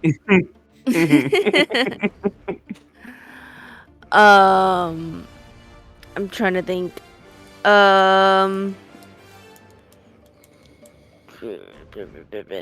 Can seeing how dire the situation has gotten, can Dumpy try getting some maybe try reaching out to her god to see if he has any guidance, if you will, on how to beat Beeyonce? I'm gonna, for the time's sake, Dumpy, can I have you and Mumble do your turn together? Of course. I'm using a Christmas miracle. I figured as much. Oh, thank God. Mumble? I would like to take out my Dark Carnival ticket. Okay. Hey, yo. And for whatever reason, Mumble feels very close to it. She has the same feeling that she has when she's around Ivy, when she's holding it. And she will speak to it, not to Ivy or any other presence, but she will say, Fate Weaver, if you can hear me, right now is looking pretty dire. We could use your help. That's it.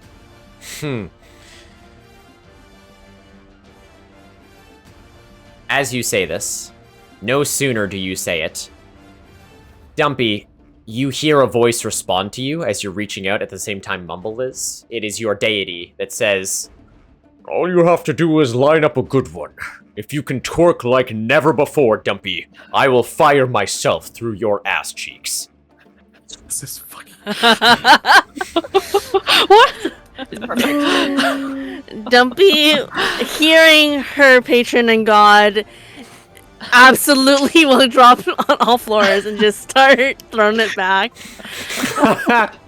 oh my god. Can I use my spear to pierce her ass? It's not your turn yet. Stop. I'm inspired. You're inspired by the ass. You watch Mumble as a semblance of thread begins to form around you. And from a small window of fate falls 4 items onto the ground. For Mumble, Ivy's bow. For Dumpy, a Molotov cocktail. For Mulgrit, Wolverine claws. And for Iga, a dancing bomb. The one that makes everyone else dance? Yes. Ah. I will say you can have an action here. Okay.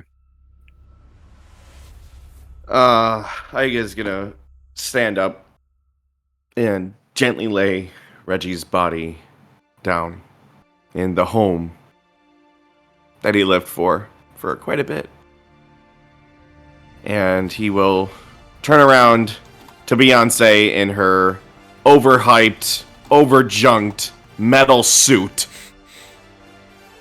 And he'll just say, "You messed with the wrong bear." And he'll wind up and throw the boogie bomb at the mech. Okay. In a wild cacophony. Mulgrit, you have one. Is there anything you would like to add to the current situation? Before I explain the chain of events that is about to happen. I mean, I think I'll just prepare the Wolverine claws. Okay. Let's get them ready. Okay. Chat, here's what happens. Do I have a, No, I didn't think so. Okay. Sure. Beeyonce, this small grenade explodes as you are fighting everyone. Cheer 100 Mumble as you invoke the ticket. You Princess find given Mumble the lion tamer whip. That's so precious. Fucking Beeyonce, as you have killed Reginald and you are slashing at the allies as they have been doing damage to you over time, you look and you see this small explosion, and you feel no semblance whatsoever to bust a move, but all of a sudden, your mech suit starts fucking breaking it down. You watch it start breakdancing and doing the robot, and you are helpless, trapped inside of this thing, as it's just fucking, it's breakdancing on the ground right now. What is happening? As this happens and you are trying to wrest control Dumpy, you find that this is probably as good a time as any. What is hide words? You get covered in honey. Yeah, your mech is covered in honey. Oh my god. Dumpy, roll me a chaos check. Well, Ray, you only needed to ask. Absolutely. The boogie bomb had some honey in there. Come on, and that's why Dumpy. it's covered in honey. Come on, Dumpy. With that, that's a 9. Okay. Oh. Dumpy, you bend over, and with ultimate twerkitude, the rest of you see a spectral twerk release from Dumpy's ass. As it coalesces through the air and collides with the mech suit that is Beeyonce right now. As it topples over with explosions and falls onto the ground, your deity just says, "Keep it crack!" The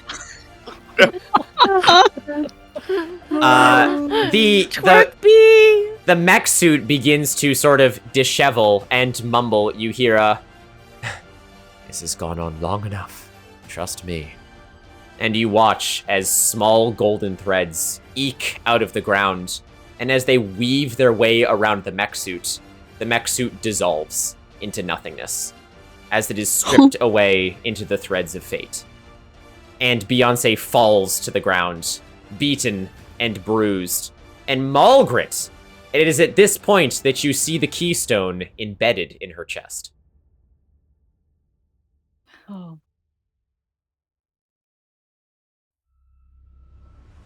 I think it's time for that toss now. Iga, Margaret, one more time. one more time. For old Bear's sake. Iga, you grab onto Mulgrit, you wind her up as Beeyonce is trying to catch her breath, and you throw Mulgrit, claws outstretched. Mulgrit, you land square on Beeyonce as your claws dig fiercely into her chest, ripping the Vitumbra out of her essence. We're the bears, bitch. Oh my god. Please, someone clip it. It needs to be a sound redeem on every channel on Twitch. As you say that, Mulgrit, you wrench the keystone out of her chest.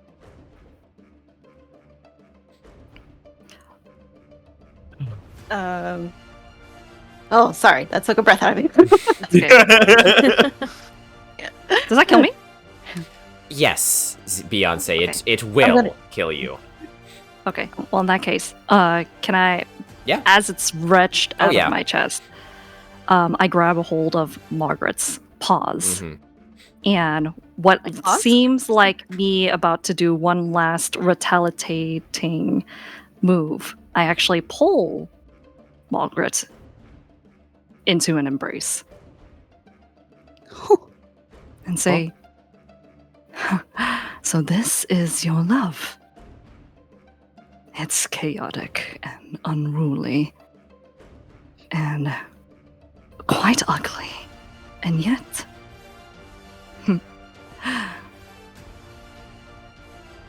it's beautiful. Well done. Time to let go, Queen. Already did. And with that, Beeyonce falls. The life escaped out of her.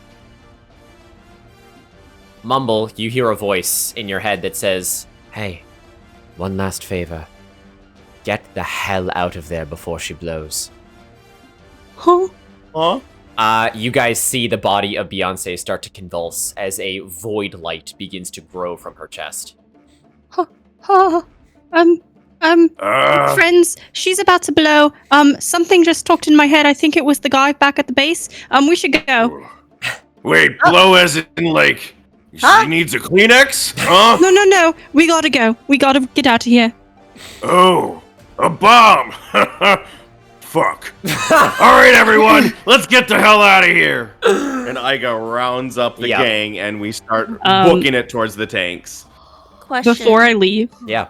can I use my last Christmas miracle? Sure. I would like to transport Reginald's body back to the base. Oh. With my last Stop. Christmas miracle. You do, and as you wish, there is a smattering of sugar plum fairy dust, the scent of peppermint, and the jingle of a toy as the body disappears. Okay, I follow them. Yeah. Ancients. I had a question. Yes. Yeah. Because of my stick being imbued, is it possible for me to try to connect with the scholar to teleport home? Sure. You want to try? I would like to try. You That bring hear all of us? You hear in your voice, Dumpy, or your head, a voice that says, "I suppose it is rather late, Dumpy. You can have this one for free." And a set of threads open, and there's a big gaping hole that you are free to walk through to head back to the HQ. Surprised that and seeing this is like magic. Let's go.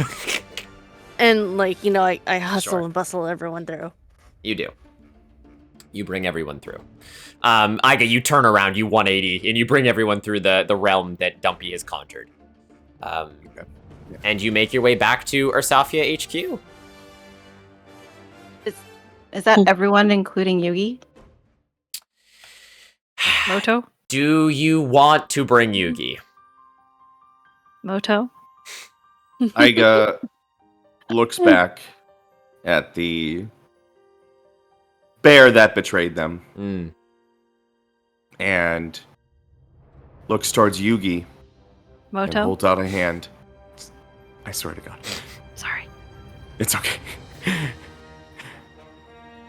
Once part of the family, always part of the family. Yugi, come back home. I don't deserve. I can't. Just And come I- here, and and I- Iga I- grabs him. Yeah, I run toward Yugi and I grab him. Yeah, we just grab him and shove him through the portal. Okay. With a resounding explosion behind you, you make your way through the portal, and you end up back in the Ursafia HQ. There is many sighs of relief as Amber throws her arms around Iga, and all of the NPCs whoop and holler for the Bear Vengers. Yugi feels a little bit dejected, and Malgrit slaps him on the head a couple times. Bartholomew makes everybody a couple of drinks, and you guys go about, not a celebration, but a bit of a return, as you all sort of breathe a sigh of relief. And Mumble, I will say to your wish, Reginald's body can either be there, or it could be fully buried if you decide. I think that's up to Malgrit and especially Franklin when they find him, and Iga. Yeah. Players when they get back. Yeah, thank you. Okay. I'll relay that to them too in that Sure, moment. that's fine. There's definitely some tender emotions as everyone grows silent for Reginald von Berenstein, a very brave bear in his time, fallen too soon to Beeyonce in an attempt to protect Igadubu. What will Franklin be told? Or Polaris when Polaris gets back?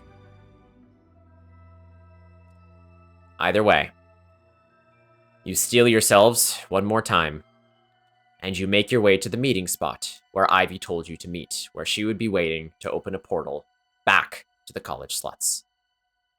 It is then that yeah, I know. It is then that Iga asks to see Malgrit's keystone. Malgrit, what you clutched from Beeyonce, you hold out in your hand.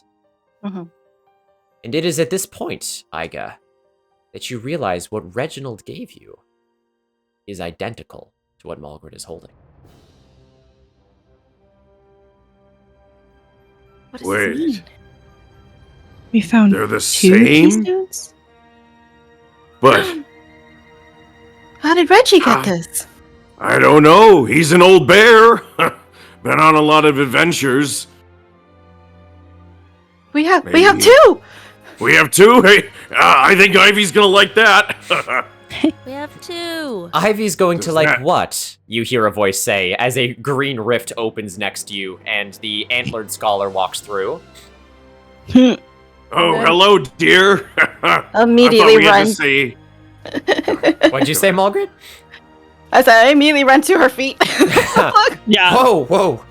Yeah, I've been getting this reaction in all the realms. You're the last ones to clean up.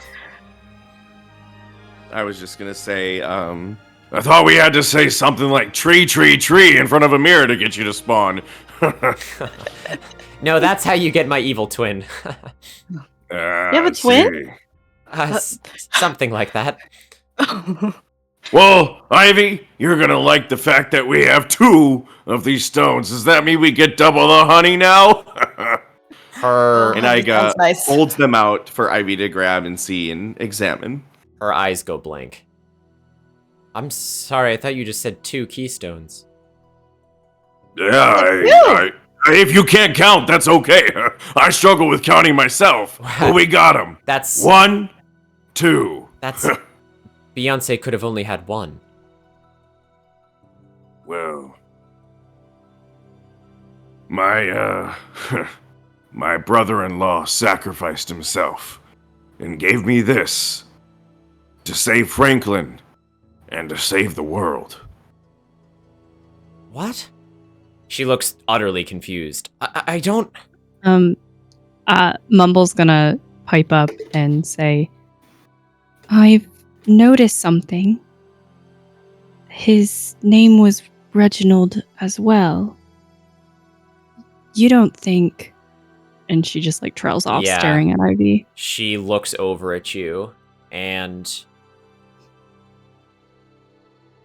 Before she can say anything, she looks past you and her eyes seem to fall on someone. And as you turn around, you can see the scholar there waiting. And her eyes just kind of widen at this moment as he's smiling, not 30 feet away. I'm gonna throw up. Help. Right, I found this guy, and he seems really interesting. And she goes over and she shoves the bow back into his hands, and she's like, "I couldn't have used this anyway because my hand's a gun." And then she walks away. He was in prison. I'll point it. That's important. Good job. Unchanging fate, everyone. I'm sorry it took so long, but I'm proud of all of your resolve. And... Mumble. You're not far off. Ivy and I have much to discuss after this, don't we, dear? And that is where we're going to end tonight's session. Throws up! I thought you were gonna make Ivy respond to that. Nope, that is it. That is it. I contain you no longer. What? Oh my god. Jesus Christ. Hey, round of applause. 10 whole hours later, chat. Thank you. Good job, everybody. Insanity. Good job. I love you, Kip. But then at the same time. I know. Look, thank you guys. It's gonna take like 4 to 5 hours. Look. Oh, it's an average for a reason. Yeah.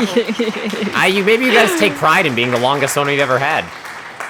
Yeah, I will say it was some of the best RP we have ever had. Good. It sounded like a lot of fun for you guys, for sure. I'm glad. Heck yeah. Seriously, thank you for staying up for all of the time that you guys did, West Coast or East Coast. It means the world to me. And chat ate that shit up. Thank you, chat. Thank you, chat. That cake. And Central. And Central, of And course. Central, yeah. Zero, you fucking killed it. Yeah, you Aw, did hell yeah. phenomenally, Zero. Thank you so much. Zero, you gave me Thank my you for having fifth me. wind when I didn't think I could find it. I love you, friend. Aw. That was Thank you. amazing. Yeah. Best Yeah. villain. Aw, you guys honor me too much. Yeah, No, you guys you're were that's- really good. God, that speech, Zero. I can't get over that. That was crazy. You did so well. Oh, there. I mean, I had to do something while you did during agree. all the fighting. Right? I would have loved a longer fight, but I mean, we were running on fumes at that point. we were, had to- yeah. we had I'm to just glad stop. that I did it at the halfway point because that was the Yeah. that was the plan. Yeah, you did. Great. Yeah. It's like, oh shoot, I hope I could pull something out of my ass in time before I hit the halfway We got to hear point. the music. We got to see the Amazing. stuff. It was great. Even if it wasn't a lot of combat, I felt like it was such a mental battle because your Yeah. presence was so like Commanding. evil, and demanding. Yeah, it was. There was no it way a through to really, you really either. great- Like, Yeah. no matter what we said, you were just didn't care. Yeah, toe for you toe. know? Yeah. But I took my defeat with grace. I You think did. You did. When really you did. hugged Margaret, I was oh my shocked. God. That was such a movie villain thing to do, to pull someone in close and Exactly. be like, I hate this, but I get it, And I was like, Right. damn, Yeah. that's really good, Zero. Thank That's you. amazing. I wanted to.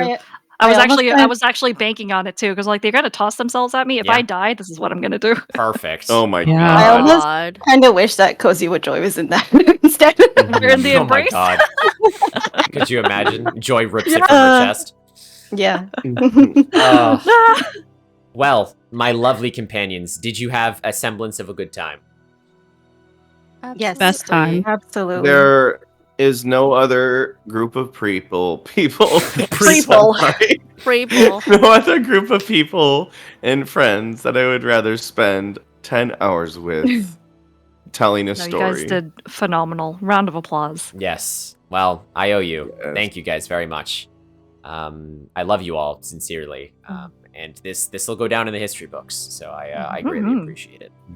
I also want to do a big shout out to Kashi too. That was a lot of emotion. That Oh my he- god. Yeah. it was. Oh Kashi, yeah, you did Kashi. fantastic. tonight. Absolutely Incredible. insane.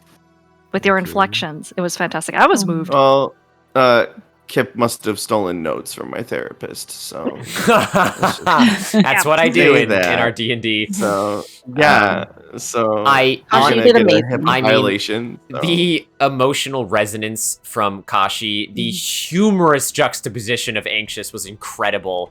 The absolute rallying of Mumble, and just the best right-hand man of all time, Mulgrit, was just incredible from all of you. You Yeah. guys, you crushed it. There were so many good moments in there. Yeah. The one more time. Oh. When you guys threw. I know. One more time. Yeah. Well, go get No, some you guys sleep did forever. fantastic. Rest. Thank you guys. This will be the last time I'll ever be seen on Twitch. Good night. That's it. Oh no, don't. That's it. No. Please be following Kirsten Kakashi, Cozy with Joy, Anxious One, Ivy and Ixie, and 0PM. If nothing else, do it for me. They have goddamn earned it tonight. You will not be disappointed in any of their content. If they bring even a fraction of what they brought tonight, you know it is incredible. Because they are just the absolute best. There were so many people in chat tonight that were praising the cast. I got it again and again and again. Everyone was so excited that it was this group together. So I'm very, very thankful. Thank you. We're thankful for you. Well, you say that, but it is 7 in the morning. So anyway. It is 7 in the morning. I mean, We're very thankful for lack you. of sleep Like for... you honor us by bringing us together. Yeah. Well, as I said on yesterday's stream, Kip is up there for me in terms of storytelling, in terms of improvisation. I'm not comparing. He is up there for me in terms of entertainment value of Brennan Lee Mulligan and Matthew Mercer. It's top tier. So Yeah. if this wouldn't all be Very a thing without him. Oh, So. you sweetie. Someone else would come along. Thank you. My pleasure. It's. I don't want anybody else to come along. How dare you? It's infinitely fulfilling for me to play these stories with you guys, and to have everyone so involved. That's really the aim of the game there. So, I will let you guys go. I am of course going to close out. We'll do the credits and stuff. If you want to stick around, you can be in a call and I'll chat with you. But please go the fuck to sleep. Chat loves you all very much. I will talk to you all very soon. Thank you guys again. Chat, what a funny name. And say goodbye. Say goodbye to Chat. We love you, Goodbye, Chad. Chad. Thank you. Good morning. Thanks for helping Bye. us change our fates. Oh, and there it is. There it is, team. Another one in the books. Another one in the books. Crazy. Let's get some music, shall we? Maybe not this. Maybe this? Is it this? It's a little better. Wow. Well, thank you guys. I'm in awe that so many of you stayed up so late. This is maybe the longest running group of people that we've had in all of Change of Fate history. So I cannot thank you guys enough for being a part of the journey, because we wouldn't be doing Change of Fate without you. That's really what it comes down to at the end of the day. So I will get some rest. I'm more worried about our compatriots out there. So please, please, please send them some love. They deserve it. And I hope they know that I love them infinitely. And I would do the same for them, any of them in a heartbeat. So I hope you guys enjoyed Masters of Fate episode 4, the last episode before the finale, right? That's kind of crazy. What a story tonight. What a story, from the betrayal of Yugi Bear to the death of Reginald von Berenstein. None of the player characters died. There were some dicey moments in there with a whole bunch of different abilities and things that happened. Zero came in and played Beeyonce phenomenally. I hope you guys enjoyed it from start to finish. And for those that didn't see the whole thing, of course, the VOD will be up relatively soon. I just put all the other VODs up today, so if you missed 1 through 3, they all have some incredible emotional resonance, and you do not want to miss them. So that's it. Yeah, I know, Ray, right? I'm glad you caught part of 1 too, Alice. Yeah, I hope there was a lot of new friends that were here. So a lot of good NPCs and items and stuff like that. Sweet Perilous Dreams, very, very good. Yeah, well, hey, let us know what you want to see. We have the finale coming up probably in a couple months. It's going to be a huge thing to organize. I can't give anything away, but it's going to be a lot. So, yeah. Well, chat, as always, let me know how I can do better. Anything else you'd like to see for Change of Fate. All I really want to do at the end of the day is tell amazing stories with our incredible friends. I will say, thank you, Terry. I will say something that I want to change drastically is the length format. And I know I say that. The only way to tell a dramatically intense story in a short amount of time is if you break it up into multiple sessions over a long period of time. So once we're done with Masters of Fate, the next saga of Change of Fate is going to be exploring sessions, like 3-hour sessions, but doing them every couple weeks of a thing. Like if we do the Genshin one, for example, we'll just do the Genshin one a bunch of times. You know, rather than being like a whole sort of premiere kind of thing. I think that'll help everyone. So that's what we're doing with. Someone's got to do a watch party. That's what we have to do. All right, chat. I won't keep you up anymore. Am I gonna sleep? Who knows? Who knows? Let's watch the credits, shall we? Oh, and big thank you to Yona, guys. Seriously, the best poll girl here today, taking over Ivy's role, running all of the polls and predictions so late into the night with all of our besties. Big love to Yona. Thank you, sir. I really, really, really appreciate it. I told him at like 2, I was like, dude, you can go to bed if you need to. He's like, I'm here. So, I appreciate it. Prince Best Mod, Prince Best Boy, who sleeps, so true. Let's do the watch party, yeah, right now. Let me be there for the watch party, really? I don't know, guys. They're long. I mean, maybe if I cut some filler out, we could do it, but otherwise, that's a commitment right now. All right. Well, let's start with some credits, shall we, chat? I will see you soon. Sunday for Morning Tears on Ivy's channel. Beyond that, I love you all. Enjoy. Have a fantastic night. To where you haven't been. The operator's indisposed. Gotta break the cycle that you're in. And the power that fate holds. The heart has come to call on you. There's only so much preparation you can do. So face the dark reflection, make a stand. Just be ready to try anything and everything you can. You're the master of your fate. Your adventure's just begun. You're the master of your fate. If your ride breaks down, just run. The beating heart of rage will follow you until it's won. The legends of this age are all subject to change. So ready everything you can. Stock up at the Ever-Goblin store. About time you came up with a plan. You can't be ambushed anymore. A familiar beating haunts the night. A roaring flame, the only source of light. And as you gaze into the endless dark, a spectral circus threatens to consume your world into its heart. You're the master of your fate. By charms or magic, it's your choice. You're the master of your fate. From south to north, they'll hear your voice. The beating heart of rage will flood your senses with its noise. The legends of this age are all subject to change. You're not alone, the masters of your fate.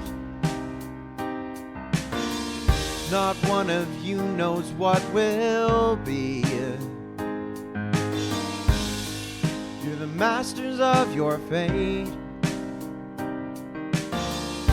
Together you'll shape destiny. The beating heart of rage will be ejected from your dreams. The legends of this age have no choice but to change.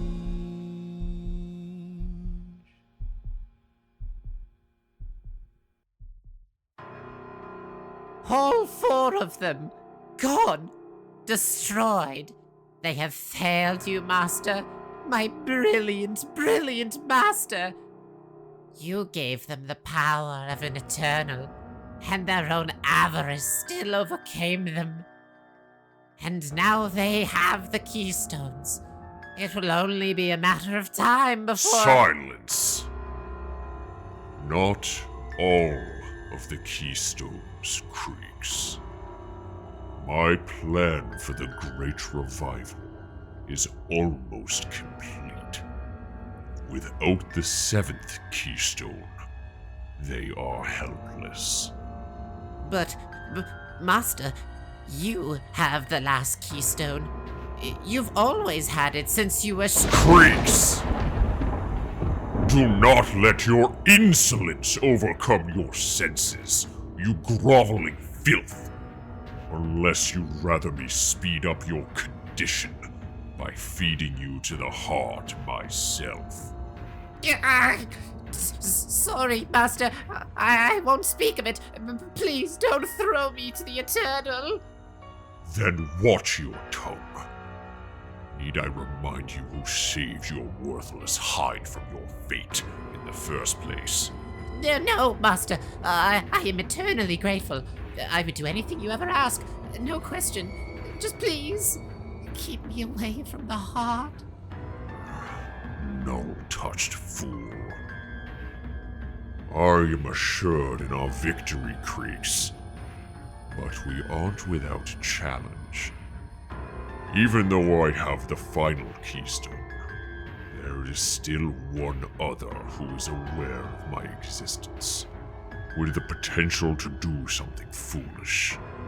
Knowing him, though, he'd never risk the legacy unraveling himself, and no one else has the ability to fate weave, or use rift magic, as he calls it. He is a fool. But she is interesting.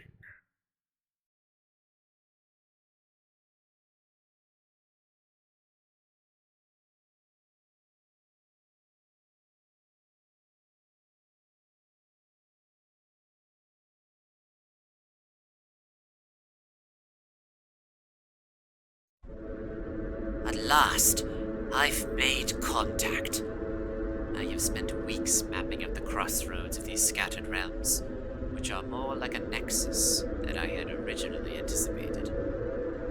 Most of them are empty, and a few feel like doors that won't open. Not yet, anyway. It has been a lonely quest. Until today, I finally entered a realm full of spirits and fetid joy. One of chaos, madness, and bright lights. I couldn't be happier. Truthfully, it could have been a dimension full of sentient sea slugs and I would have rejoiced. Anything is better than this endless loneliness. It was there that I met a strange girl. Blast this machine. It's beginning to give out on me. The reliability of recorders ought to be questioned. Hopefully that footage still recorded. Where was I? Yes, the strange man. He wore a long red coat and a top hat, and spoke in a forced kind of way. I sensed a strange kinship with him. He was very inviting, though. He told me of his world and his servitude to an entity known as the Dark Heart. I'll be honest, though. Once he mentioned the heart, I had a hard time focusing on any other aspects of his story. It was like the mere mention of this entity had put me into some sort of trance. A thrumming resonated in my chest, where I had felt a beat no more for so long. Could this heart have something to do with my memory loss? Alas, even now my brain hurts trying to remember details of the encounter. Oh, except for one thing. The man said his name was Reginald.